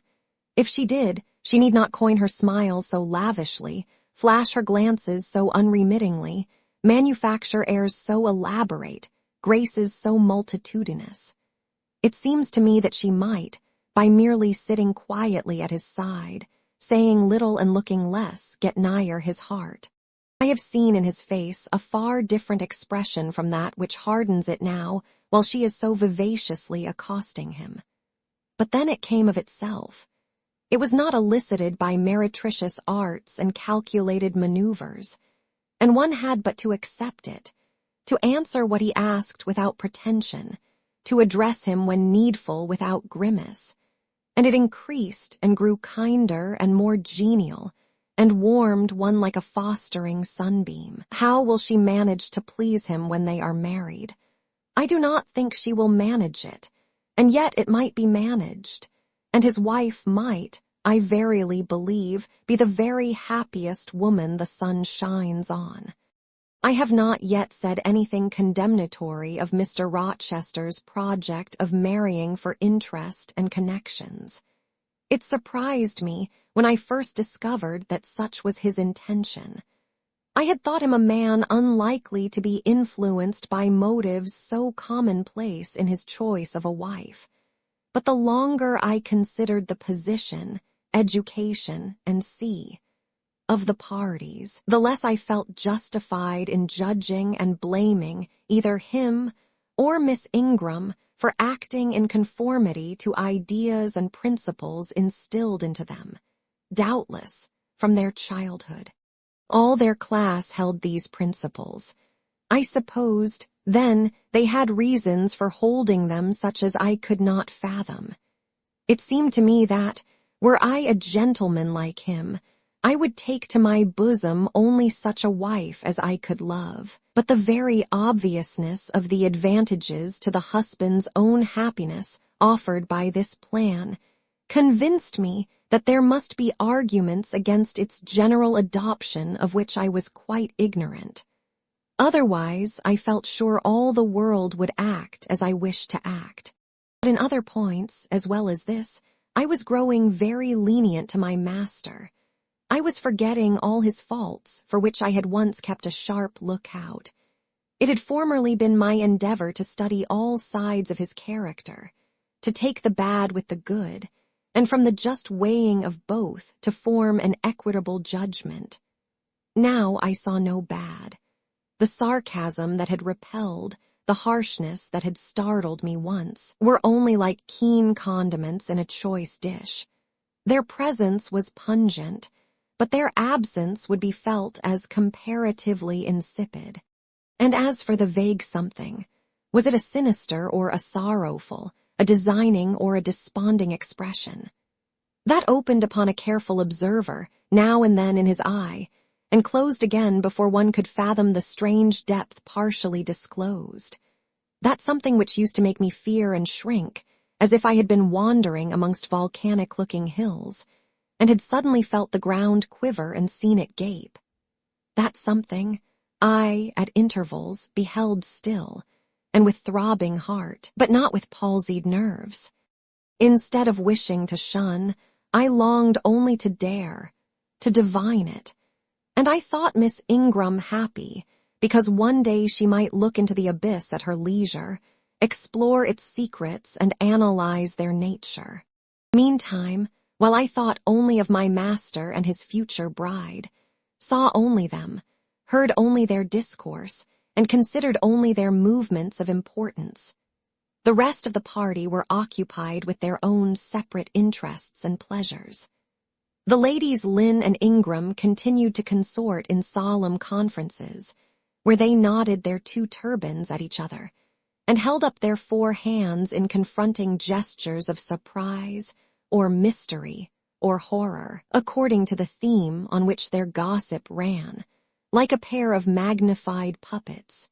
Mild Mrs. Dent talked with good-natured Mrs. Eshton, and the two sometimes bestowed a courteous word or smile on me. Sir George Lynn, Colonel Dent, and Mr. Eshton discussed politics or county affairs or justice business. Lord Ingram flirted with Amy Eshton. Louisa played and sang too, and with one of the Messers. Lynn and Mary Ingram listened languidly to the gallant speeches of the other. Sometimes all, as with one consent, suspended their by play to observe and listen to the principal actors. For after all, Mr. Rochester and, because closely connected with him, Miss Ingram were the life and soul of the party. If he was absent from the room an hour, a perceptible dullness seemed to steal over the spirits of his guests, and his re-entrance was sure to give a fresh impulse to the vivacity of conversation. The want of his animating influence appeared to be peculiarly felt one day that he had been summoned to Millcote on business, and was not likely to return till late. The afternoon was wet. A walk the party had proposed to take to see a gypsy camp, lately pitched on a common beyond Hay, was consequently deferred. Some of the gentlemen were gone to the stables. The younger ones, together with the younger ladies, were playing billiards in the billiard room. The dowagers Ingram and Lynn sought solace in a quiet game at cards. Blanche Ingram, after having repelled, by supercilious taciturnity, some efforts of Mrs. Dent and Mrs. Eshton to draw her into conversation, had first murmured over some sentimental tunes and airs on the piano, and then, having fetched a novel from the library, had flung herself in haughty listlessness on a sofa, and prepared to beguile, by the spell of fiction, the tedious hours of absence. The room and the house were silent. Only now and then the merriment of the billiard players was heard from above. It was verging on dusk, and the clock had already given warning of the hour to dress for dinner, when little Adele, who knelt by me in the drawing-room window-seat, suddenly exclaimed, "Voilà, Monsieur Rochester, qui revient." I turned, and Miss Ingram darted forwards from her sofa. The others, too, looked up from their several occupations, For at the same time, a crunching of wheels and a splashing tramp of horse hoofs became audible on the wet gravel. A post-chaise was approaching. "What can possess him to come home in that style?" said Miss Ingram. "He rode Messer the black horse, did he not, when he went out? And Pilot was with him. What has he done with the animals?" As she said this, she approached her tall person and ample garments so near the window that I was obliged to bend back almost to the breaking of my spine. In her eagerness she did not observe me at first, but when she did, she curled her lip and moved to another casement. The post-chaise stopped. The driver rang the doorbell, and a gentleman alighted attired in traveling garb. But it was not Mr. Rochester. It was a tall, fashionable-looking man, a stranger. "How provoking!" exclaimed Miss Ingram. "You tiresome monkey," apostrophizing Adele, "who perched you up in the window to give false intelligence." And she cast on me an angry glance as if I were in fault.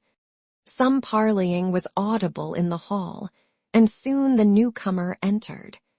He bowed to Lady Ingram, as deeming her the eldest lady present. "It appears I come at an inopportune time, madam," said he, "when my friend, Mr. Rochester, is from home. But I arrive from a very long journey, and I think I may presume so far on old and intimate acquaintance as to install myself here till he returns." His manner was polite.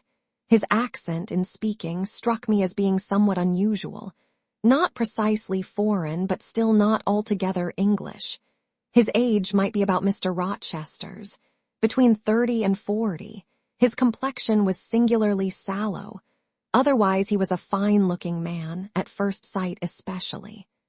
On closer examination, you detected something in his face that displeased, or rather that failed to please. His features were regular, but too relaxed.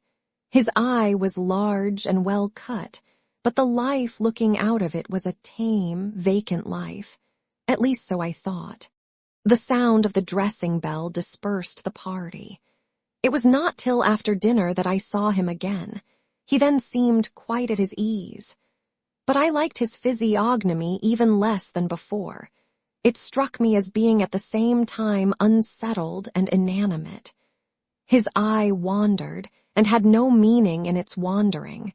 This gave him an odd look, such as I never remembered to have seen. For a handsome and not an unamiable-looking man, he repelled me exceedingly. There was no power in that smooth-skinned face of a full oval shape, no firmness in that aquiline nose and small cherry mouth. There was no thought on the low, even forehead, no command in that blank, brown eye. As I sat in my usual nook, and looked at him with the light of the girandoles on the mantelpiece beaming full over him, for he occupied an armchair drawn close to the fire, and kept shrinking still nearer. As if he were cold, I compared him with Mr. Rochester.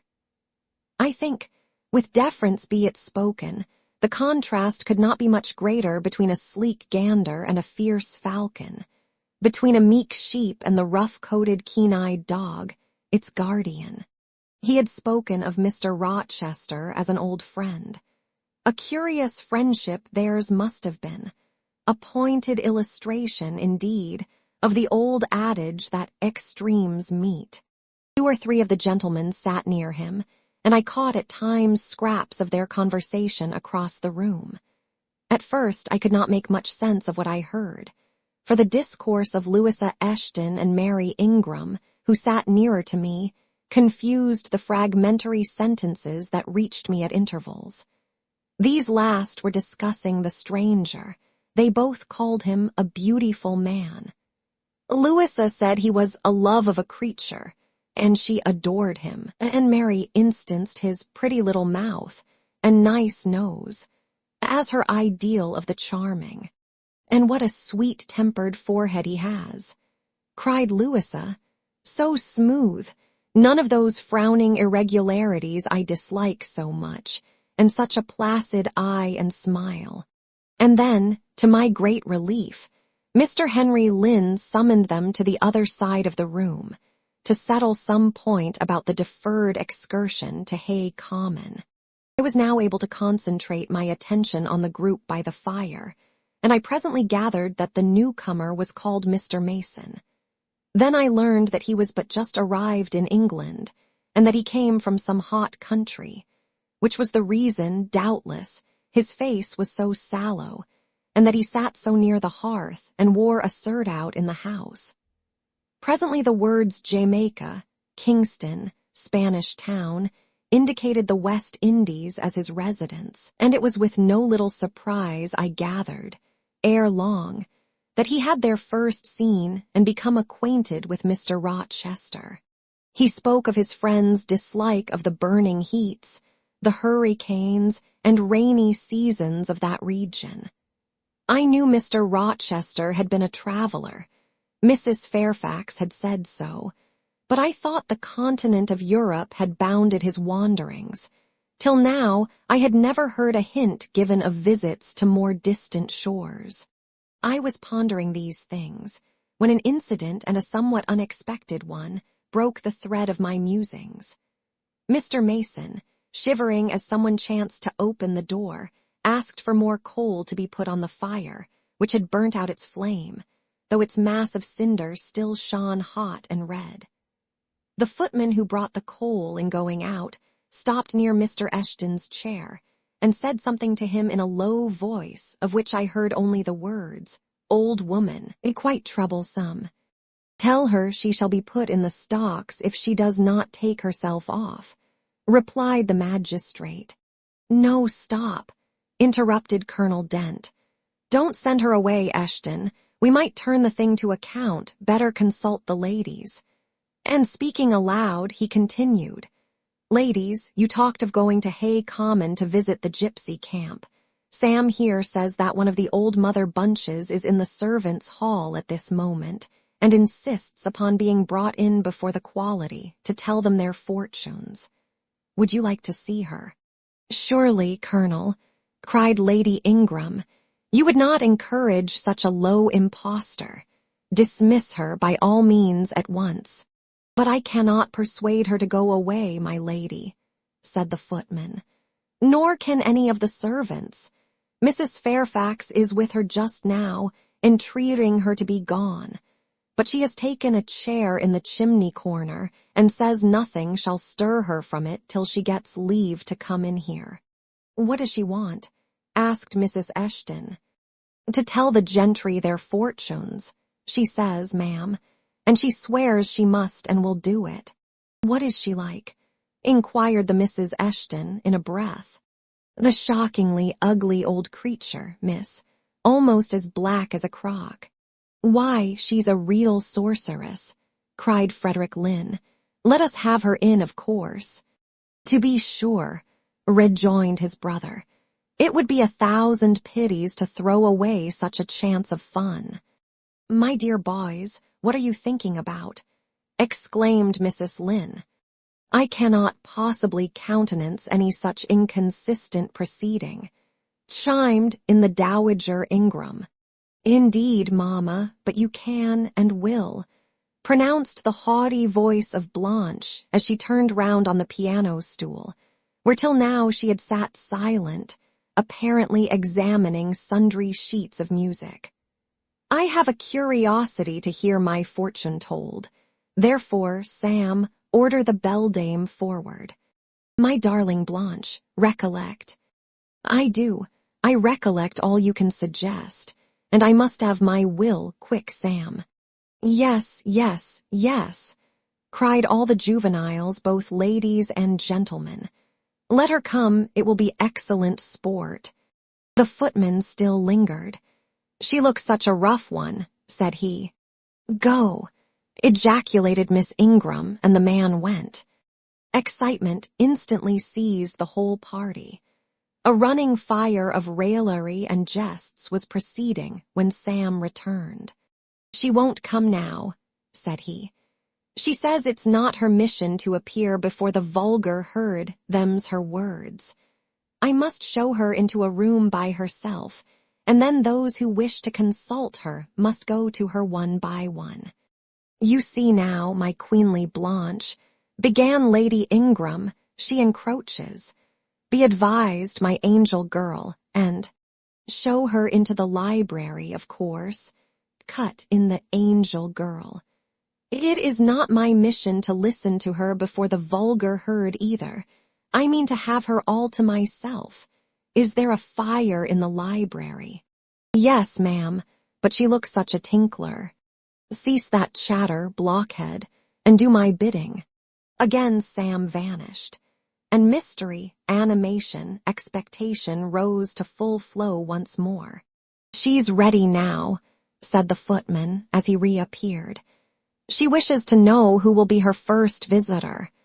I think I had better just look in upon her before any of the ladies go," said Colonel Dent. "Tell her, Sam, a gentleman is coming." Sam went and returned. "She says, sir, that she'll have no gentleman. They need not trouble themselves to come near her. Nor," he added, with difficulty suppressing a titter, "any ladies either, except the young and single."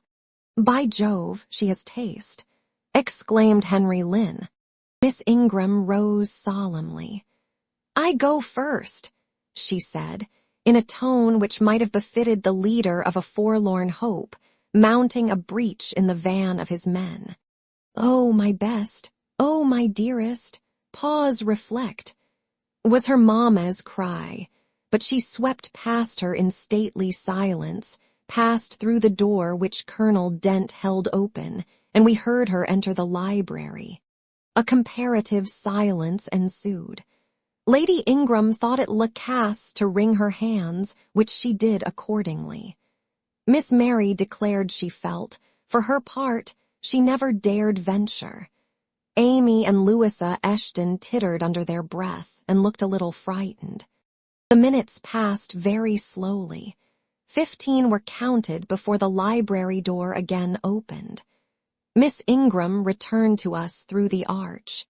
Would she laugh? Would she take it as a joke? All eyes met her with a glance of eager curiosity, and she met all eyes with one of rebuff and coldness. She looked neither flurried nor merry. She walked stiffly to her seat and took it in silence. "Well, Blanche," said Lord Ingram. "What did she say, sister?" asked Mary. "What did you think? How do you feel? Is she a real fortune-teller?" demanded the Mrs. Eshton. Now, good people," returned Miss Ingram, "don't press upon me. Really, your organs of wonder and credulity are easily excited. You seem, by the importance of you all, my good mamma included, ascribe to this matter, absolutely to believe we have a genuine witch in the house, who is in close alliance with the old gentleman. I have seen a gypsy vagabond.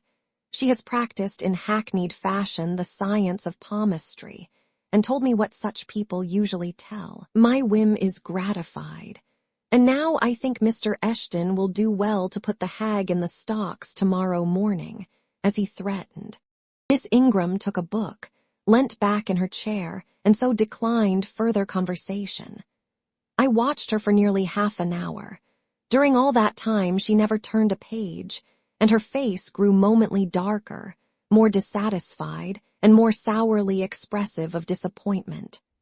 She had obviously not heard anything to her advantage, and it seemed to me, from her prolonged fit of gloom and taciturnity, that she herself, notwithstanding her professed indifference, attached undue importance to whatever revelations had been made her.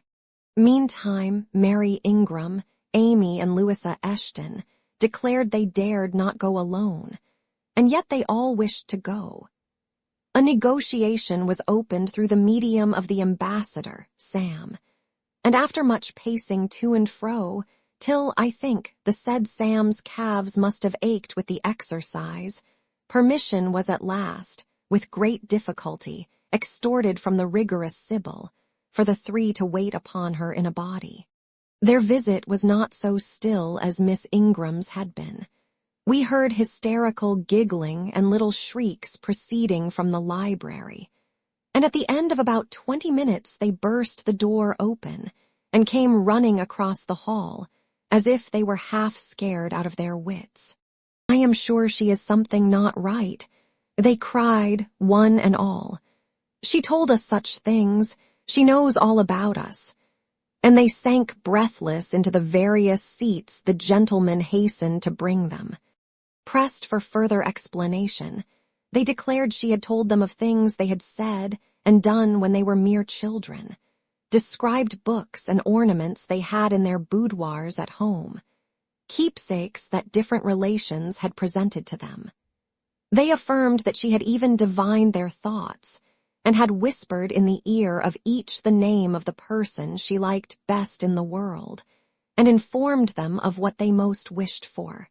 Here the gentleman interposed with earnest petitions to be further enlightened on these two last-named points, but they got only blushes, ejaculations, tremors, and titters, in return for their importunity.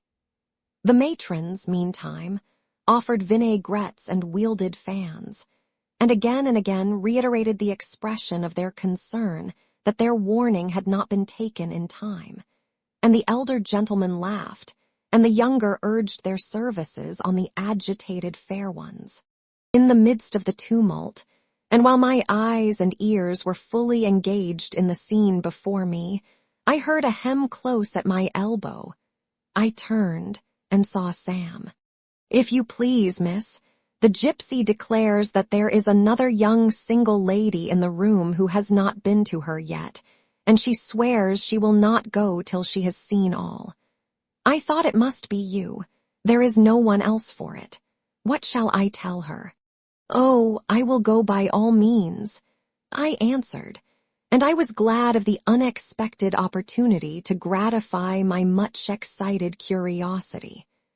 I slipped out of the room, unobserved by any eye, for the company were gathered in one mass about the trembling trio just returned, and I closed the door quietly behind me. "If you like, miss," said Sam, "I'll wait in the hall for you, and if she frightens you, just call and I'll come in." "No, Sam, return to the kitchen. I am not in the least afraid." Nor was I, but I was a good deal interested and excited. Chapter 19. The library looked tranquil enough as I entered it, and the Sibyl, if Sibyl she were, was seated snugly enough in an easy-chair at the chimney corner. She had on a red cloak and a black bonnet, or rather a broad-brimmed gypsy hat tied down with a striped handkerchief under her chin. An extinguished candle stood on the table. She was bending over the fire and seemed reading in a little black book like a prayer book by the light of the blaze. She muttered the words to herself, as most old women do while she read. She did not desist immediately on my entrance. It appeared she wished to finish a paragraph. I stood on the rug and warmed my hands, which were rather cold with sitting at a distance from the drawing-room fire. I felt now as composed as ever I did in my life. There was nothing indeed in the gypsy's appearance to trouble one's calm. She shut her book and slowly looked up. Her hat brim partially shaded her face, yet I could see, as she raised it, that it was a strange one. It looked all brown and black. Elf locks bristled out from beneath a white band which passed under her chin and came half over her cheeks, or rather jaws. Her eye confronted me at once, with a bold and direct gaze. "Well, and you want your fortune told," she said, in a voice as decided as her glance, as harsh as her features. "I don't care about it, Mother. You may please yourself, but I ought to warn you I have no faith. It's like your impudence to say so. I expected it of you.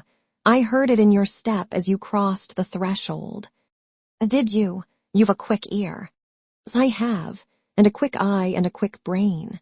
You need them all in your trade." "I do, especially when I've customers like you to deal with.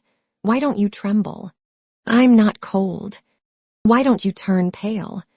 "I am not sick." "Why don't you consult my art?" I'm not silly. The old crone nishered a laugh under her bonnet and bandage. She then drew out a short black pipe, and lighting it began to smoke. Having indulged a while in this sedative, she raised her bent body, took the pipe from her lips, and while gazing steadily at the fire, said very deliberately, "You are cold, you are sick, and you are silly." "Prove it," I rejoined. "I will in few words. You are cold because you are alone. No contact strikes the fire from you that is in you. You are sick because the best of feelings, the highest and the sweetest given to man, keeps far away from you. You are silly because, suffer as you may, you will not beckon it to approach, nor will you stir one step to meet it where it waits you." She again put her short black pipe to her lips, and renewed her smoking with vigor. You might say all that to almost anyone who you knew lived as a solitary dependent in a great house. I might say it to almost anyone, but would it be true of almost anyone? In my circumstances. Yes, just so, in your circumstances, but find me another precisely placed as you are. It would be easy to find you thousands. You could scarcely find me one. If you knew it, you are peculiarly situated, very near happiness, yes, within reach of it. The materials are all prepared, there only wants a movement to combine them. Chance laid them somewhat apart, let them be once approached and bliss results. I don't understand enigmas. I never could guess a riddle in my life. If you wish me to speak more plainly, show me your palm. And I must cross it with silver, I suppose. To be sure. I gave her a shilling. She put it into an old stocking foot which she took out of her pocket, and having tied it round and returned it, she told me to hold out my hand. I did. She approached her face to the palm and pored over it without touching it. "It is too fine," said she. "I can make nothing of such a hand as that, almost without lines. Besides, what is in a palm? Destiny is not written there." "I believe you," said I. "No," she continued, "it is in the face, on the forehead, about the eyes, in the lines of the mouth. Kneel and lift up your head." "Ah, now you are coming to reality," I said, as I obeyed her. "I shall begin to put some faith in you presently." I knelt within half a yard of her. She stirred the fire, so that a ripple of light broke from the disturbed cold. The glare, however, as she sat, only threw her face into deeper shadow. Mine it illumined.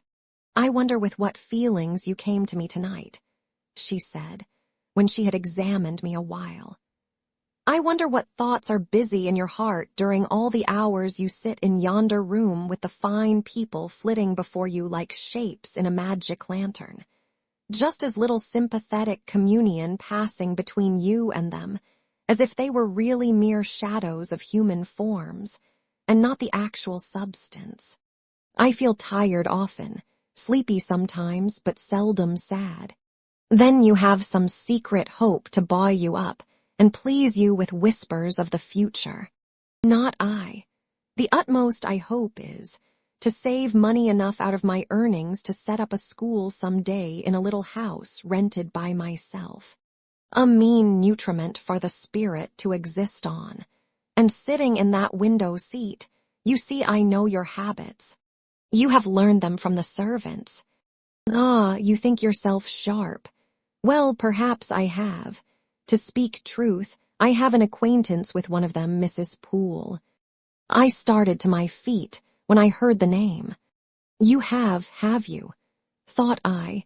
There is diablery in the business after all, then. Don't be alarmed, continued the strange being. She's a safe hand as Mrs. Poole, close and quiet. Anyone may repose confidence in her. But, as I was saying, sitting in that window seat, do you think of nothing but your future school? Have you no present interest in any of the company who occupy the sofas and chairs before you? Is there not one face you study, one figure whose movements you follow with at least curiosity. I like to observe all the faces and all the figures. But do you never single one from the rest? Or it may be two. I do frequently. When the gestures or looks of a pair seem telling a tale, it amuses me to watch them. What tale do you like best to hear? Oh, I have not much choice. They generally run on the same theme, courtship, and promise to end in the same catastrophe, marriage. And do you like that monotonous theme? Positively, I don't care about it. It is nothing to me. Nothing to you. When a lady, young and full of life and health, charming with beauty and endowed with the gifts of rank and fortune, sits and smiles in the eyes of a gentleman I what? You know, and perhaps think well of. I don't know the gentleman here. I have scarcely interchanged a syllable with one of them, and as to thinking well of them, I consider some respectable and stately and middle-aged, and others young, dashing, handsome, and lively. But certainly they are all at liberty to be the recipients of whose smiles they please, without my feeling disposed to consider the transaction of any moment to me. You don't know the gentleman here. You have not exchanged a syllable with one of them. Will you say that of the master of the house? He is not at home. A profound remark, a most ingenious quibble. He went to Millcote this morning, and will be back here tonight or tomorrow. Does that circumstance exclude him from the list of your acquaintance, blot him, as it were, out of existence? No, but I can scarcely see what Mr. Rochester has to do with the theme you had introduced. I was talking of ladies smiling in the eyes of gentlemen, and of late so many smiles have been shed into Mr. Rochester's eyes that they overflow like two cups filled above the brim. Have you never remarked that? Mr. Rochester has a right to enjoy the society of his guests. No question about his right. But have you never observed that, of all the tales told here about matrimony, Mr. Rochester has been favored with the most lively and the most continuous? The eagerness of a listener quickens the tongue of a narrator. I said this rather to myself than to the gypsy, whose strange talk, voice, manner, had by this time wrapped me in a kind of dream.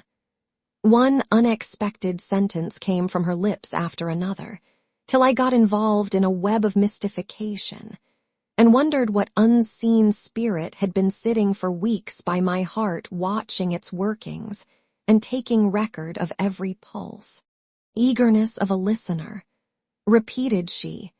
Yes, Mr. Rochester has sat by the hour, his ear inclined to the fascinating lips that took such delight in their task of communicating, and Mr. Rochester was so willing to receive and looked so grateful for the pastime given him. You have noticed this. Grateful. I cannot remember detecting gratitude in his face. Detecting. You have analyzed, then. And what did you detect, if not gratitude? I said nothing. You have seen love, have you not? And looking forward, you have seen him married and beheld his bride happy. Humph, not exactly. Your witch's skill is rather at fault sometimes. What the devil have you seen, then? Never mind. I came here to inquire, not to confess. Is it known that Mr. Rochester is to be married? Yes, and to the beautiful Miss Ingram. Shortly. Appearances would warrant that conclusion, and no doubt, though with an audacity that wants chastising out of you, you seem to question it, they will be a superlatively happy pair. He must love such a handsome, noble, witty, accomplished lady, and probably she loves him, or, if not his person, at least his purse.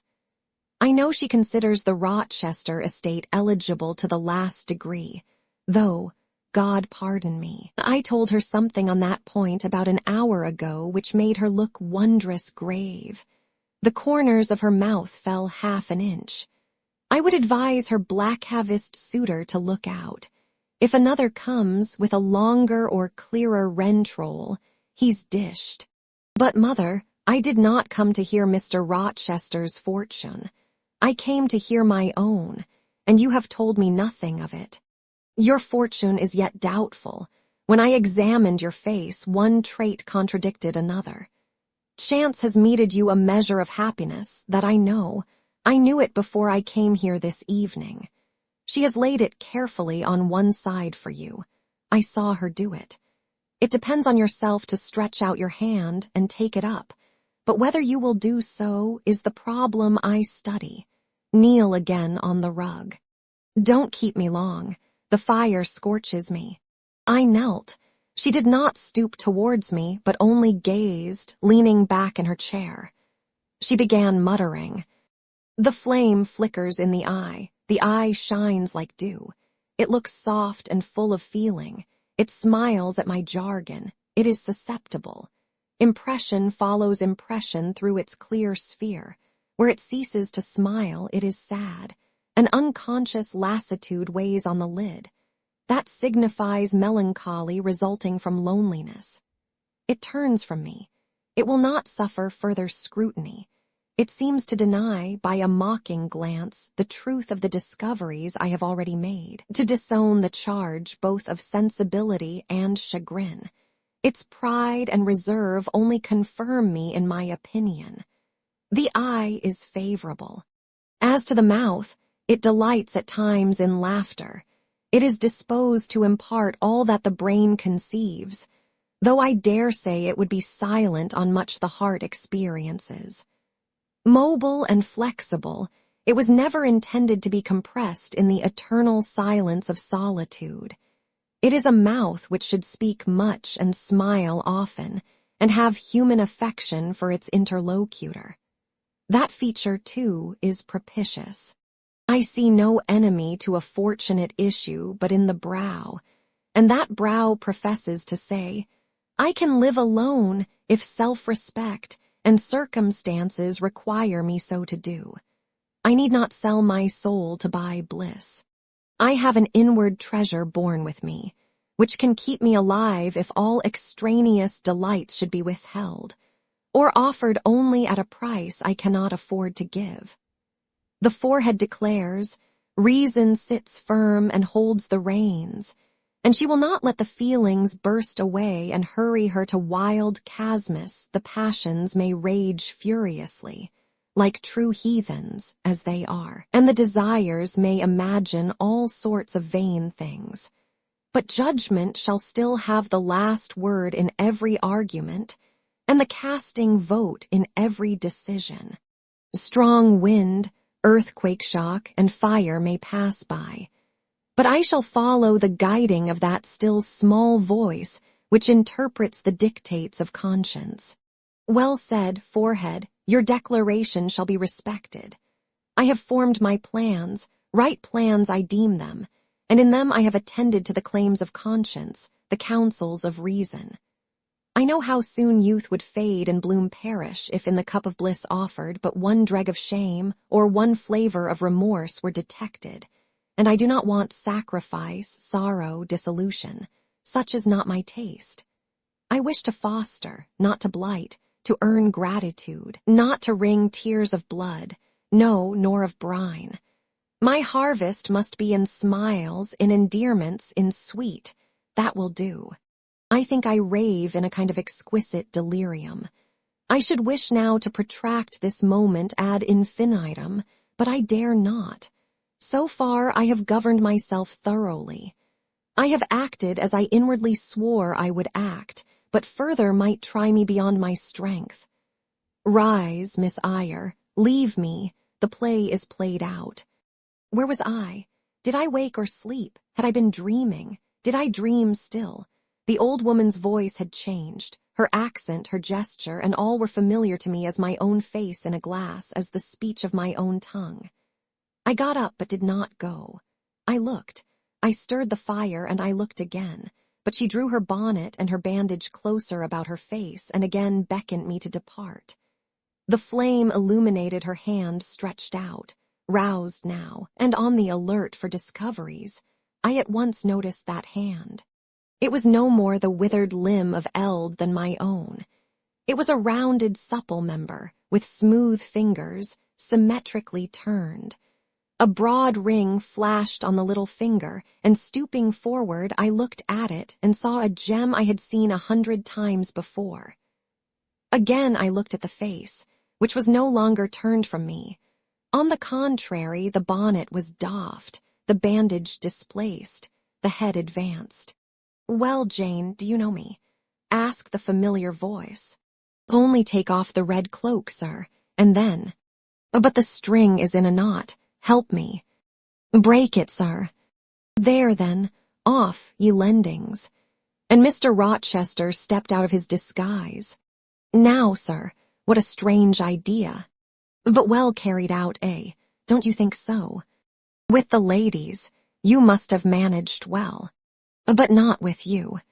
You did not act the character of a gypsy with me." "What character did I act? My own?" "No, some unaccountable one. In short, I believe you have been trying to draw me out or in. You have been talking nonsense to make me talk nonsense. It is scarcely fair, sir. Do you forgive me, Jane? I cannot tell till I have thought it all over. If, on reflection, I find I have fallen into no great absurdity, I shall try to forgive you, but it was not right."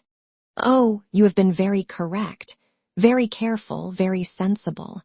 I reflected, and thought, on the whole, I had. It was a comfort, but indeed I had been on my guard almost from the beginning of the interview. Something of masquerade I suspected. I knew gypsies and fortune-tellers did not express themselves as this seeming old woman had expressed herself. Besides, I had noted her feigned voice, her anxiety to conceal her features. But my mind had been running on Grace Poole, that living enigma, that mystery of mysteries, as I considered her. I had never thought of Mr. Rochester. "Well," said he, "what are you musing about? What does that grave smile signify?"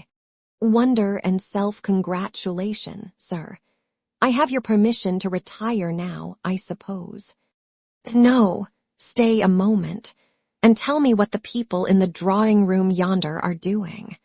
"Discussing the gypsy, I dare say." "Sit down. Let me hear what they said about me." "I had better not stay long, sir. It must be near 11 o'clock. Oh, are you aware, Mr. Rochester, that a stranger has arrived here since you left this morning?" "A stranger? No, who can it be? I expected no one. Is he gone?" "No. He said he had known you long, and that he could take the liberty of installing himself here till you returned." "The devil he did. Did he give his name?" "His name is Mason, sir, and he comes from the West Indies, from Spanish Town in Jamaica, I think." Mr. Rochester was standing near me. He had taken my hand, as if to lead me to a chair. As I spoke, he gave my wrist a convulsive grip. The smile on his lips froze. Apparently a spasm caught his breath. "Mason, the West Indies," he said, in the tone one might fancy a speaking automaton to announce its single words. "Mason, the West Indies." He reiterated, and he went over the syllables 3 times, growing, in the intervals of speaking, whiter than ashes. He hardly seemed to know what he was doing. "Do you feel ill, sir?" I inquired. "Jane, I've got a blow, Jane." He staggered. "Oh, lean on me, sir." "Jane, you offered me your shoulder once before. Let me have it now." "Yes, sir, yes, and my arm." He sat down and made me sit beside him. Holding my hand in both his own, he chafed it, gazing on me at the same time with the most troubled and dreary look. "My little friend," said he, "I wish I were in a quiet island with only you, and trouble and danger and hideous recollections removed from me. Can I help you, sir? I'd give my life to serve you. Jane, If aid is wanted, I'll seek it at your hands. I promise you that. Thank you, sir. Tell me what to do. I'll try at least to do it. Fetch me now, Jane, a glass of wine from the dining room. They will be at supper there, and tell me if Mason is with them and what he is doing. I went. I found all the party in the dining room at supper, as Mr. Rochester had said. They were not seated at table. The supper was arranged on the sideboard. Each had taken what he chose, and they stood about here and there in groups, their plates and glasses in their hands. Everyone seemed in high glee. Laughter and conversation were general and animated. Mr. Mason stood near the fire, talking to Colonel and Mrs. Dent, and appeared as merry as any of them. I filled a wine glass. I saw Miss Ingram watch me frowningly as I did so. She thought I was taking a liberty, I dare say, and I returned to the library. Mr. Rochester's extreme pallor had disappeared, and he looked once more firm and stern. He took the glass from my hand. "Here is to your health, ministrant spirit," he said. He swallowed the contents and returned it to me. "What are they doing, Jane?" "Laughing and talking, sir. They don't look grave and mysterious, as if they had heard something strange. Not at all. They are full of jests and gaiety. And Mason. He was laughing too. If all these people came in a body and spat at me, what would you do, Jane?" "Turn them out of the room, sir, if I could." He half smiled. "But if I were to go to them, and they only looked at me coldly and whispered sneeringly amongst each other, and then dropped off and left me one by one, what then? Would you go with them?" "I rather think not, sir. I should have more pleasure in staying with you."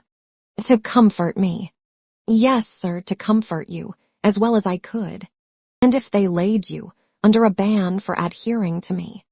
"I, probably, should know nothing about their ban, and if I did, I should care nothing about it."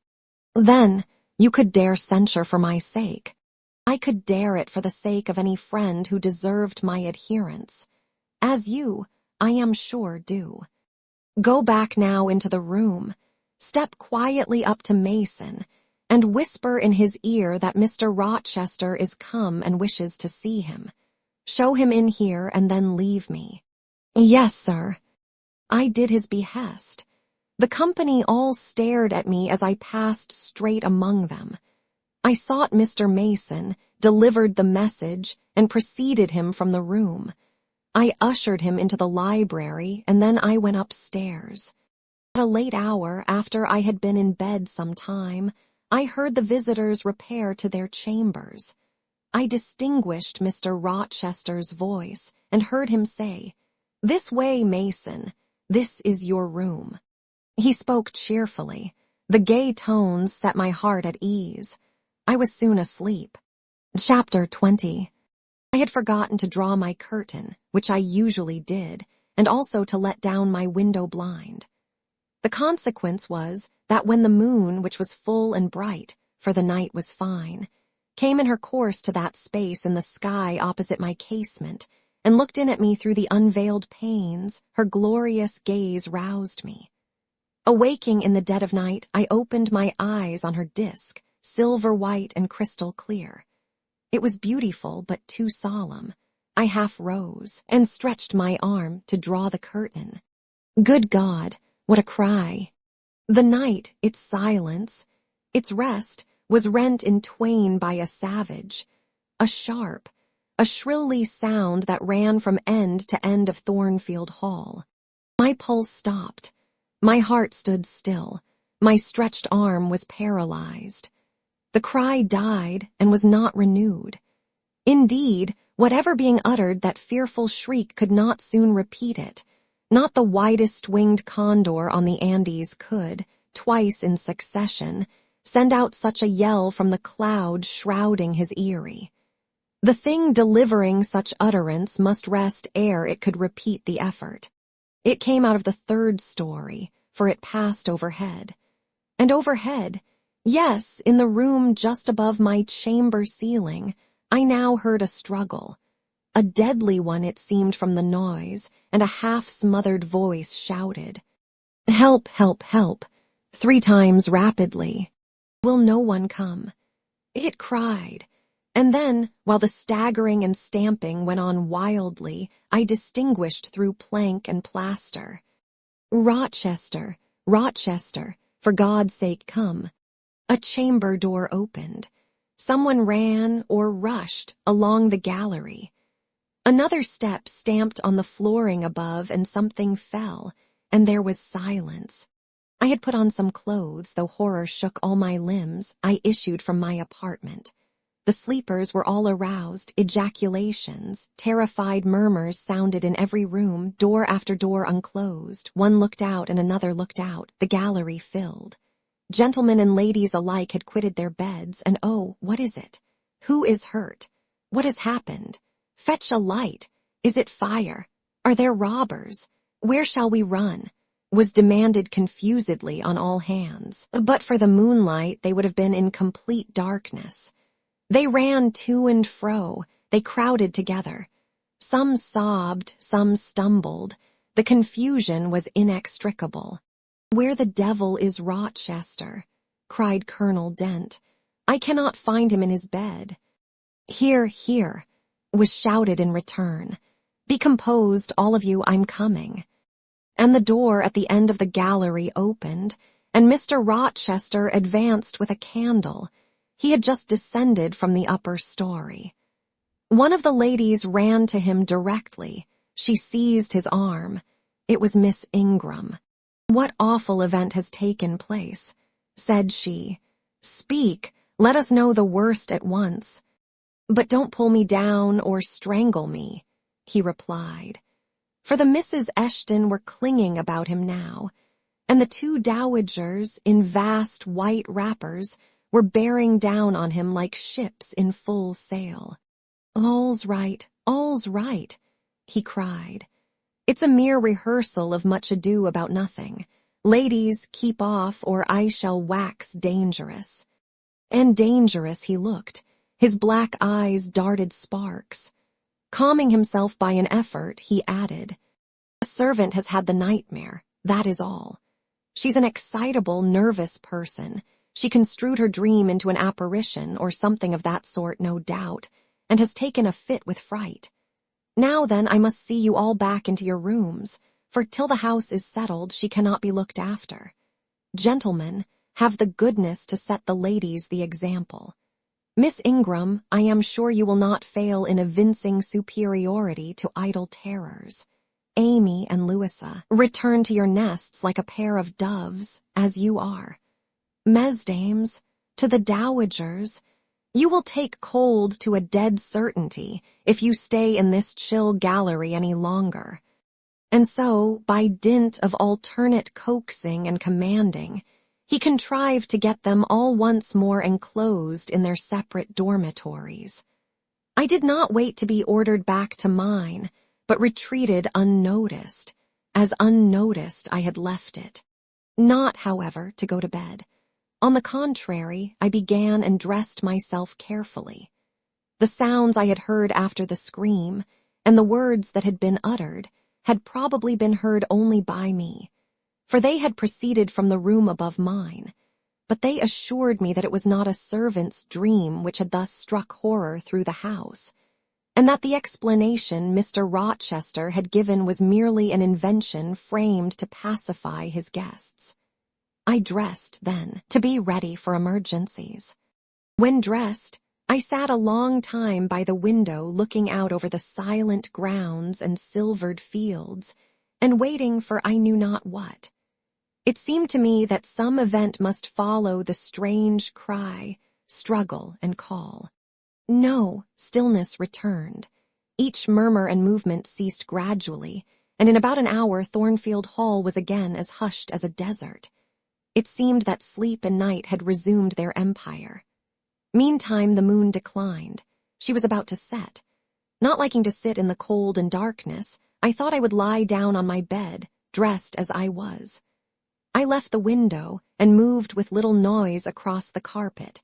As I stooped to take off my shoes, a cautious hand tapped low at the door. "Am I wanted?" I asked. "Are you up?" asked the voice I expected to hear, viz., my master's. "Yes, sir." "And dressed?" "Yes." "Come out then quietly." I obeyed. Mr. Rochester stood in the gallery holding a light. "I want you," he said. "Come this way, take your time, and make no noise." My slippers were thin. I could walk the matted floor as softly as a cat. He glided up the gallery and up the stairs, and stopped in the dark, low corridor of the fateful third story. I had followed and stood at his side. "Have you a sponge in your room?" he asked in a whisper. "Yes, sir." "Have you any salts, volatile salts?" "Yes." "Go back and fetch both." I returned, sought the sponge on the washstand, the salts in my drawer, and once more retraced my steps. He still waited. He held a key in his hand. Approaching one of the small black doors, he put it in the lock. He paused and addressed me again. "You don't turn sick at the sight of blood." "I think I shall not. I have never been tried yet." I felt a thrill while I answered him, but no coldness and no faintness. "Just give me your hand," he said. "It will not do to risk a fainting fit." I put my fingers into his. "Warm and steady," was his remark. He turned the key and opened the door. I saw a room I remembered to have seen before, the day Mrs. Fairfax showed me over the house. It was hung with tapestry, but the tapestry was now looped up in one part, and there was a door apparent which had then been concealed. This door was open. A light shone out of the room within. I heard thence a snarling, snatching sound, almost like a dog quarreling. Mr. Rochester, putting down his candle, said to me, "Wait a minute," and he went forward to the inner apartment. A shout of laughter greeted his entrance, noisy at first, and terminating in Grace Poole's own goblin ha. Ha. She then was there. He made some sort of arrangement without speaking, though I heard a low voice address him. He came out and closed the door behind him.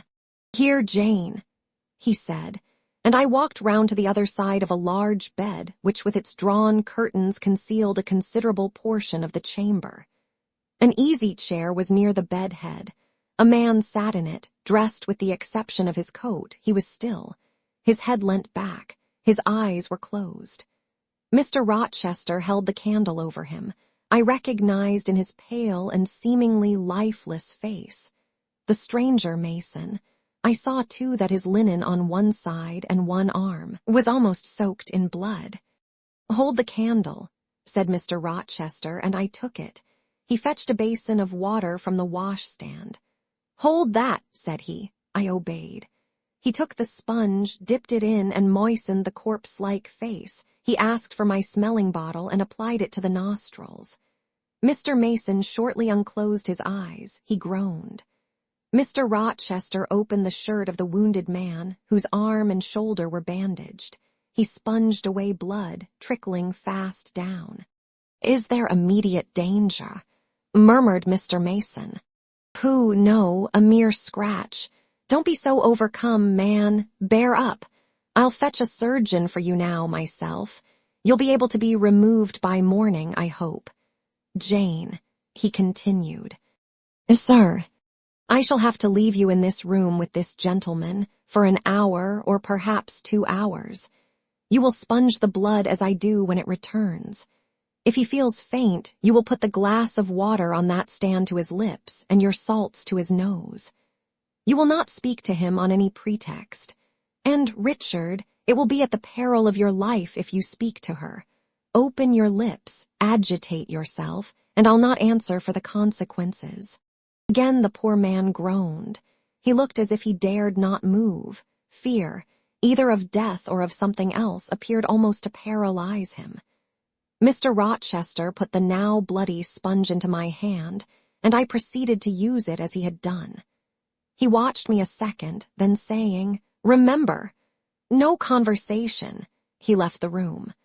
I experienced a strange feeling as the key grated in the lock, and the sound of his retreating steps ceased to be heard. Here then I was in the third story, fastened into one of its mystic cells, night around me, a pale and bloody spectacle under my eyes and hands, a murderess hardly separated from me by a single door. Yes, that was appalling, the rest I could bear, but I shuddered at the thought of Grace Poole bursting out upon me. I must keep to my post, however. I must watch this ghastly countenance, these blue, still lips forbidden to unclose, these eyes now shut, now opening, now wandering through the room, now fixing on me, and ever glazed with the dullness of horror. I must dip my hand again and again in the basin of blood and water, and wipe away the trickling gore. I must see the light of the unsnuffed candle wane on my employment, the shadows darken on the wrought, antique tapestry round me, and grow black under the hangings of the vast old bed, and quiver strangely over the doors of a great cabinet opposite, whose front, divided into 12 panels, bore, in grim design, the heads of the 12 apostles, each enclosed in its separate panel as in a frame, while above them at the top rose an ebon crucifix and a dying Christ. According as the shifting obscurity and flickering gleam hovered here or glanced there, it was now the bearded physician, Luke, that bent his brow, now St. John's long hair that waved, and anon the devilish face of Judas that grew out of the panel, and seemed gathering life and threatening a revelation of the arch-traitor, of Satan himself, in his subordinate's form. Amidst all this, I had to listen as well as watch, to listen for the movements of the wild beast or the fiend in yonder side den. But since Mr. Rochester's visit it seemed spellbound. All the night I heard but 3 sounds at 3 long intervals, a step creak, a momentary renewal of the snarling, canine noise, and a deep human groan. Then my own thoughts worried me. What crime was this that lived incarnate in this sequestered mansion, and could neither be expelled nor subdued by the owner? What mystery that broke out now in fire and now in blood at the deadest hours of night? What creature was it that, masked in an ordinary woman's face and shape, uttered the voice, now of a mocking demon, and anon of a carrion-seeking bird of prey? And this man I bent over, this commonplace, quiet stranger, how had he become involved in the web of horror? And why had the fury flown at him? What made him seek this quarter of the house at an untimely season, when he should have been asleep in bed? I had heard Mr. Rochester assign him an apartment below. What brought him here? And why, now, was he so tame under the violence or treachery done him? Why did he so quietly submit to the concealment Mr. Rochester enforced? Why did Mr. Rochester enforce this concealment? His guest had been outraged. His own life on a former occasion had been hideously plotted against, and both attempts he smothered in secrecy and sank in oblivion. Lastly, I saw Mr. Mason was submissive to Mr. Rochester, that the impetuous will of the latter held complete sway over the inertness of the former. The few words which had passed between them assured me of this. It was evident that in their former intercourse, the passive disposition of the one had been habitually influenced by the active energy of the other. Whence then had arisen Mr. Rochester's dismay when he heard of Mr. Mason's arrival? Why had the mere name of this unresisting individual, whom his word now sufficed to control like a child, fallen on him, a few hours since, as a thunderbolt might fall on an oak? Oh, I could not forget his look and his paleness when he whispered, "Jane, I have got a blow. I have got a blow, Jane." I could not forget how the arm had trembled which he rested on my shoulder, and it was no light matter which could thus bow the resolute spirit and thrill the vigorous frame of Fairfax Rochester. When will he come? When will he come? I cried inwardly as the night lingered and lingered, as my bleeding patient drooped, moaned, sickened, and neither day nor aid arrived. I had, again and again, held the water to Mason's white lips, again and again offered him the stimulating salts. My efforts seemed ineffectual. Either bodily or mental suffering or loss of blood or all three combined were fast prostrating his strength. He moaned so, and looked so weak, wild, and lost. I feared he was dying, and I might not even speak to him. The candle, wasted at last, went out. As it expired, I perceived streaks of gray light edging the window curtains. Dawn was then approaching. Presently I heard Pilot bark far below, out of his distant kennel in the courtyard. Hope revived. Nor was it unwarranted. In 5 minutes more the grating key, the yielding lock, warned me my watch was relieved. It could not have lasted more than 2 hours. Many a week has seemed shorter. Mr. Rochester entered, and with him the surgeon he had been to fetch. "Now, Carter, be on the alert," he said to this last. "I give you but half an hour for dressing the wound, fastening the bandages, getting the patient downstairs and all. But is he fit to move, sir?" "No doubt of it. It is nothing serious. He is nervous, his spirits must be kept up. Come, set to work." Mr. Rochester drew back the thick curtain, drew up the Holland blind, let in all the daylight he could, and I was surprised and cheered to see how far dawn was advanced, what rosy streaks were beginning to brighten the east. Then he approached Mason, whom the surgeon was already handling. "Now, my good fellow, how are you?" he asked. "She's done for me, I fear," was the faint reply. "Not a whit. Courage! This day fortnight you'll hardly be a pin the worse of it. You've lost a little blood, that's all. Carter, assure him there's no danger." "I can do that conscientiously," said Carter, who had now undone the bandages. "Only I wish I could have got here sooner. He would not have bled so much. But how is this? The flesh on the shoulder is torn as well as cut. This wound was not done with a knife. There have been teeth here." "She bit me," he murmured. "She worried me like a tigress when Rochester got the knife from her. You should not have yielded. You should have grappled with her at once," said Mr. Rochester. "But under such circumstances, what could one do?" returned Mason. "Oh, it was frightful," he added, shuddering, "and I did not expect it, she looked so quiet at first." "I warned you," was his friend's answer. "I said, be on your guard when you go near her. Besides, you might have waited till tomorrow and had me with you. It was mere folly to attempt the interview tonight and alone. I thought I could have done some good." You thought. Yes, it makes me impatient to hear you. But however, you have suffered and are likely to suffer enough for not taking my advice, so I'll say no more. Carter, hurry. Hurry, the sun will soon rise and I must have him off. Directly, sir. The shoulder is just bandaged. I must look to this other wound in the arm. She has had her teeth here too, I think. She sucked the blood. She said she'd drain my heart, said Mason. I saw Mr. Rochester shudder. A singularly marked expression of disgust, horror, hatred, warped his countenance almost to distortion.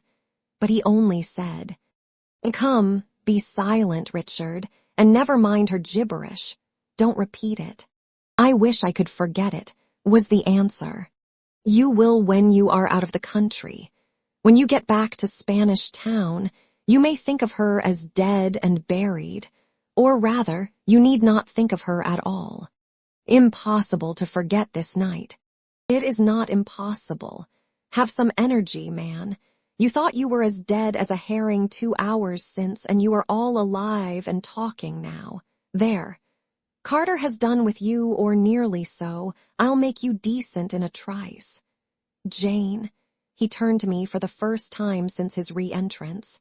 Take this key, go down into my bedroom, and walk straight forward into my dressing room. Open the top drawer of the wardrobe and take out a clean shirt and neck handkerchief. Bring them here, and be nimble. I went, sought the repository he had mentioned, found the articles named, and returned with them. Now, said he, go to the other side of the bed while I order his toilet, but don't leave the room. You may be wanted again. I retired as directed. Was anybody stirring below when you went down, Jane? Inquired Mr. Rochester presently.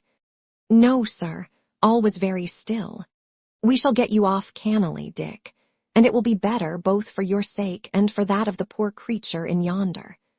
I have striven long to avoid exposure, and I should not like it to come at last. Here, Carter, help him on with his waistcoat. Where did you leave your furred cloak? You can't travel a mile without that, I know, in this damned cold climate. In your room. Jane, run down to Mr. Mason's room, the one next mine, and fetch a cloak you will see there. Again I ran, and again returned, bearing an immense mantle lined and edged with fur. Now I've another errand for you, said my untiring master. You must away to my room again. What a mercy you are shod with velvet, Jane. A clod-hopping messenger would never do at this juncture. You must open the middle drawer of my toilet table and take out a little phial and a little glass you will find there. Quick. I flew thither and back, bringing the desired vessels. That's well. Now, doctor, I shall take the liberty of administering a dose myself on my own responsibility.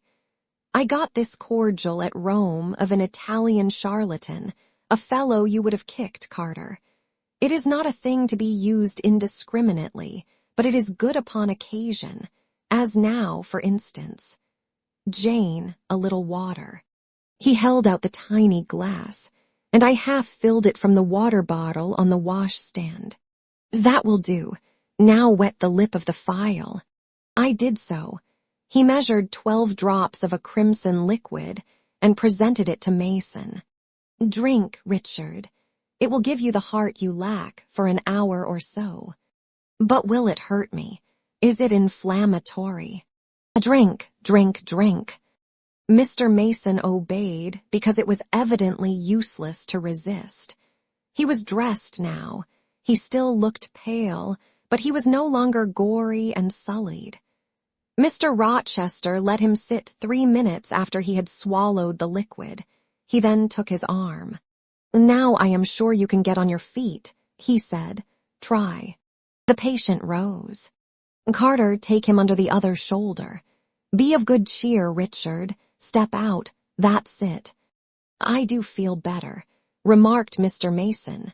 I am sure you do.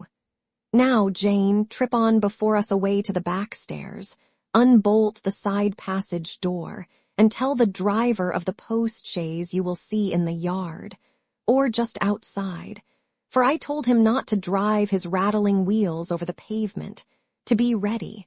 We are coming. And, Jane, if anyone is about, come to the foot of the stairs and hem. It was by this time 5:30, and the sun was on the point of rising, but I found the kitchen still dark and silent. The side passage door was fastened. I opened it with as little noise as possible. All the yard was quiet, but the gate stood wide open, and there was a post-chaise with horses ready harnessed, and driver seated on the box, stationed outside. I approached him and said the gentlemen were coming. He nodded. Then I looked carefully round and listened. The stillness of early morning slumbered everywhere. The curtains were yet drawn over the servants' chamber windows. Little birds were just twittering in the blossom-blanched orchard trees, whose boughs drooped like white garlands over the wall enclosing one side of the yard. The carriage horses stamped from time to time in their closed stables. All else was still. The gentleman now appeared. Mason, supported by Mr. Rochester and the surgeon, seemed to walk with tolerable ease. They assisted him into the chaise. Carter followed. "Take care of him," said Mr. Rochester to the latter, "and keep him at your house till he is quite well. I shall ride over in a day or two to see how he gets on. Richard, how is it with you? The fresh air revives me, Fairfax. Leave the window open on his side, Carter. There is no wind. Goodbye, Dick. Fairfax.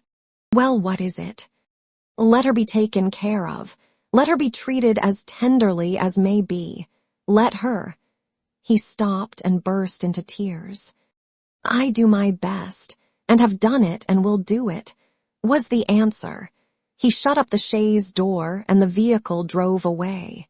Yet would to God there was an end of all this, added Mr. Rochester, as he closed and barred the heavy yard gates. This done, he moved with slow step and abstracted air towards a door in the wall bordering the orchard. I, supposing he had done with me, prepared to return to the house. Again, however, I heard him call Jane. He had opened the portal and stood at it, waiting for me. "Come where there is some freshness for a few moments," he said. "That house is a mere dungeon. Don't you feel it so?" "It seems to me a splendid mansion, sir." "The glamour of inexperience is over your eyes," he answered, "and you see it through a charmed medium. You cannot discern that the gilding is slime and the silk draperies cobwebs, that the marble is sordid slate, and the polished wood's mere refused chips and scaly bark. Now here," he pointed to the leafy enclosure we had entered, "all is real, sweet, and pure." He strayed down a walk edged with box, with apple trees, pear trees, and cherry trees on one side, and a border on the other full of all sorts of old-fashioned flowers, stocks, sweet williams, primroses, pansies, mingled with southernwood, sweet-briar, and various fragrant herbs. They were fresh now as a succession of April showers and gleams, followed by a lovely spring morning, could make them. The sun was just entering the dappled east, and his light illumined the wreathed and dewy orchard trees, and shone down the quiet walks under them. "Jane, will you have a flower?" He gathered a half-blown rose, the first on the bush, and offered it to me. "Thank you, sir. Do you like this sunrise, Jane? That sky with its high and light clouds which are sure to melt away as the day waxes warm. This placid and balmy atmosphere. I do very much. You have passed a strange night, Jane." "Yes, sir.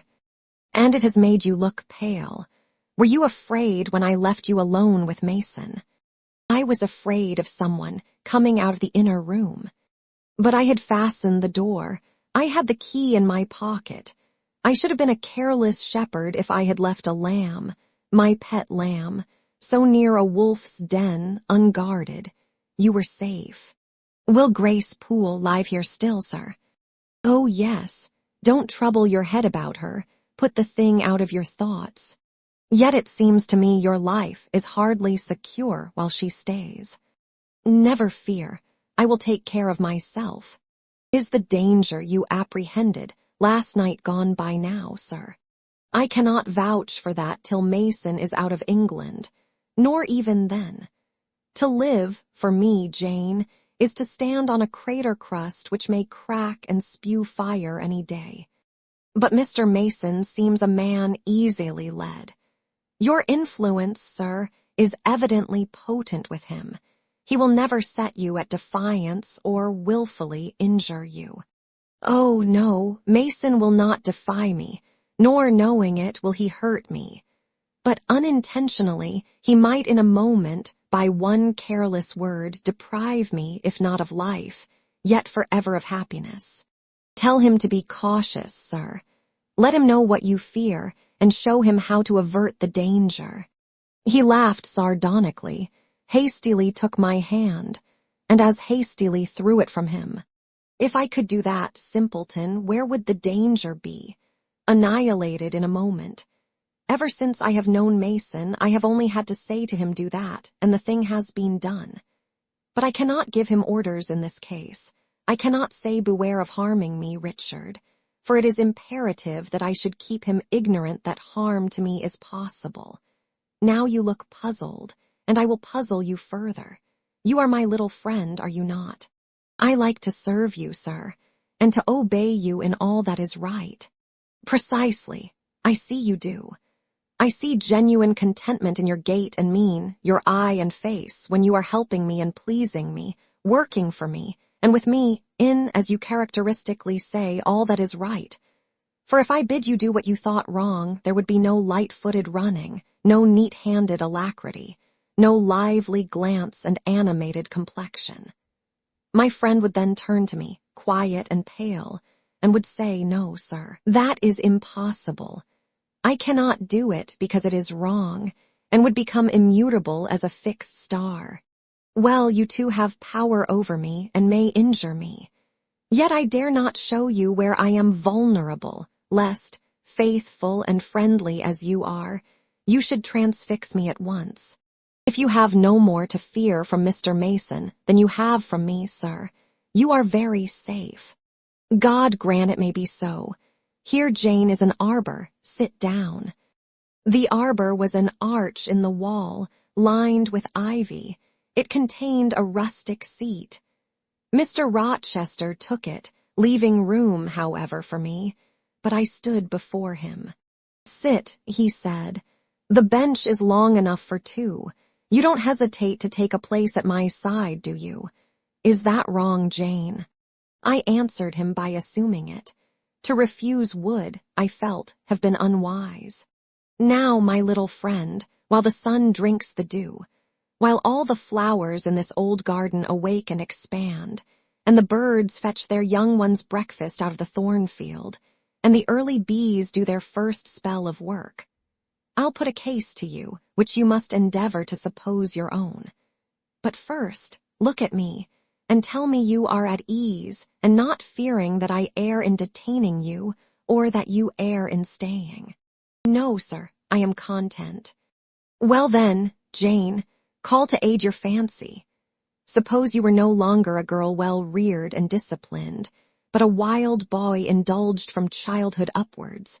Imagine yourself in a remote foreign land. Conceive that you there commit a capital error, no matter of what nature or from what motives, but one whose consequences must follow you through life and taint all your existence. Mind, I don't say a crime.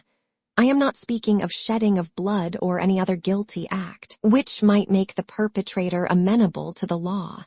My word is error. The results of what you have done become in time to you utterly insupportable. You take measures to obtain relief, unusual measures, but neither unlawful nor culpable. Still you are miserable, for hope has quitted you on the very confines of life. Your sun at noon darkens in an eclipse, which you feel will not leave it till the time of setting. Bitter and base associations have become the sole food of your memory. You wander here and there, seeking rest in exile, happiness in pleasure, I mean in heartless, sensual pleasure, such as dulls intellect and blights feeling.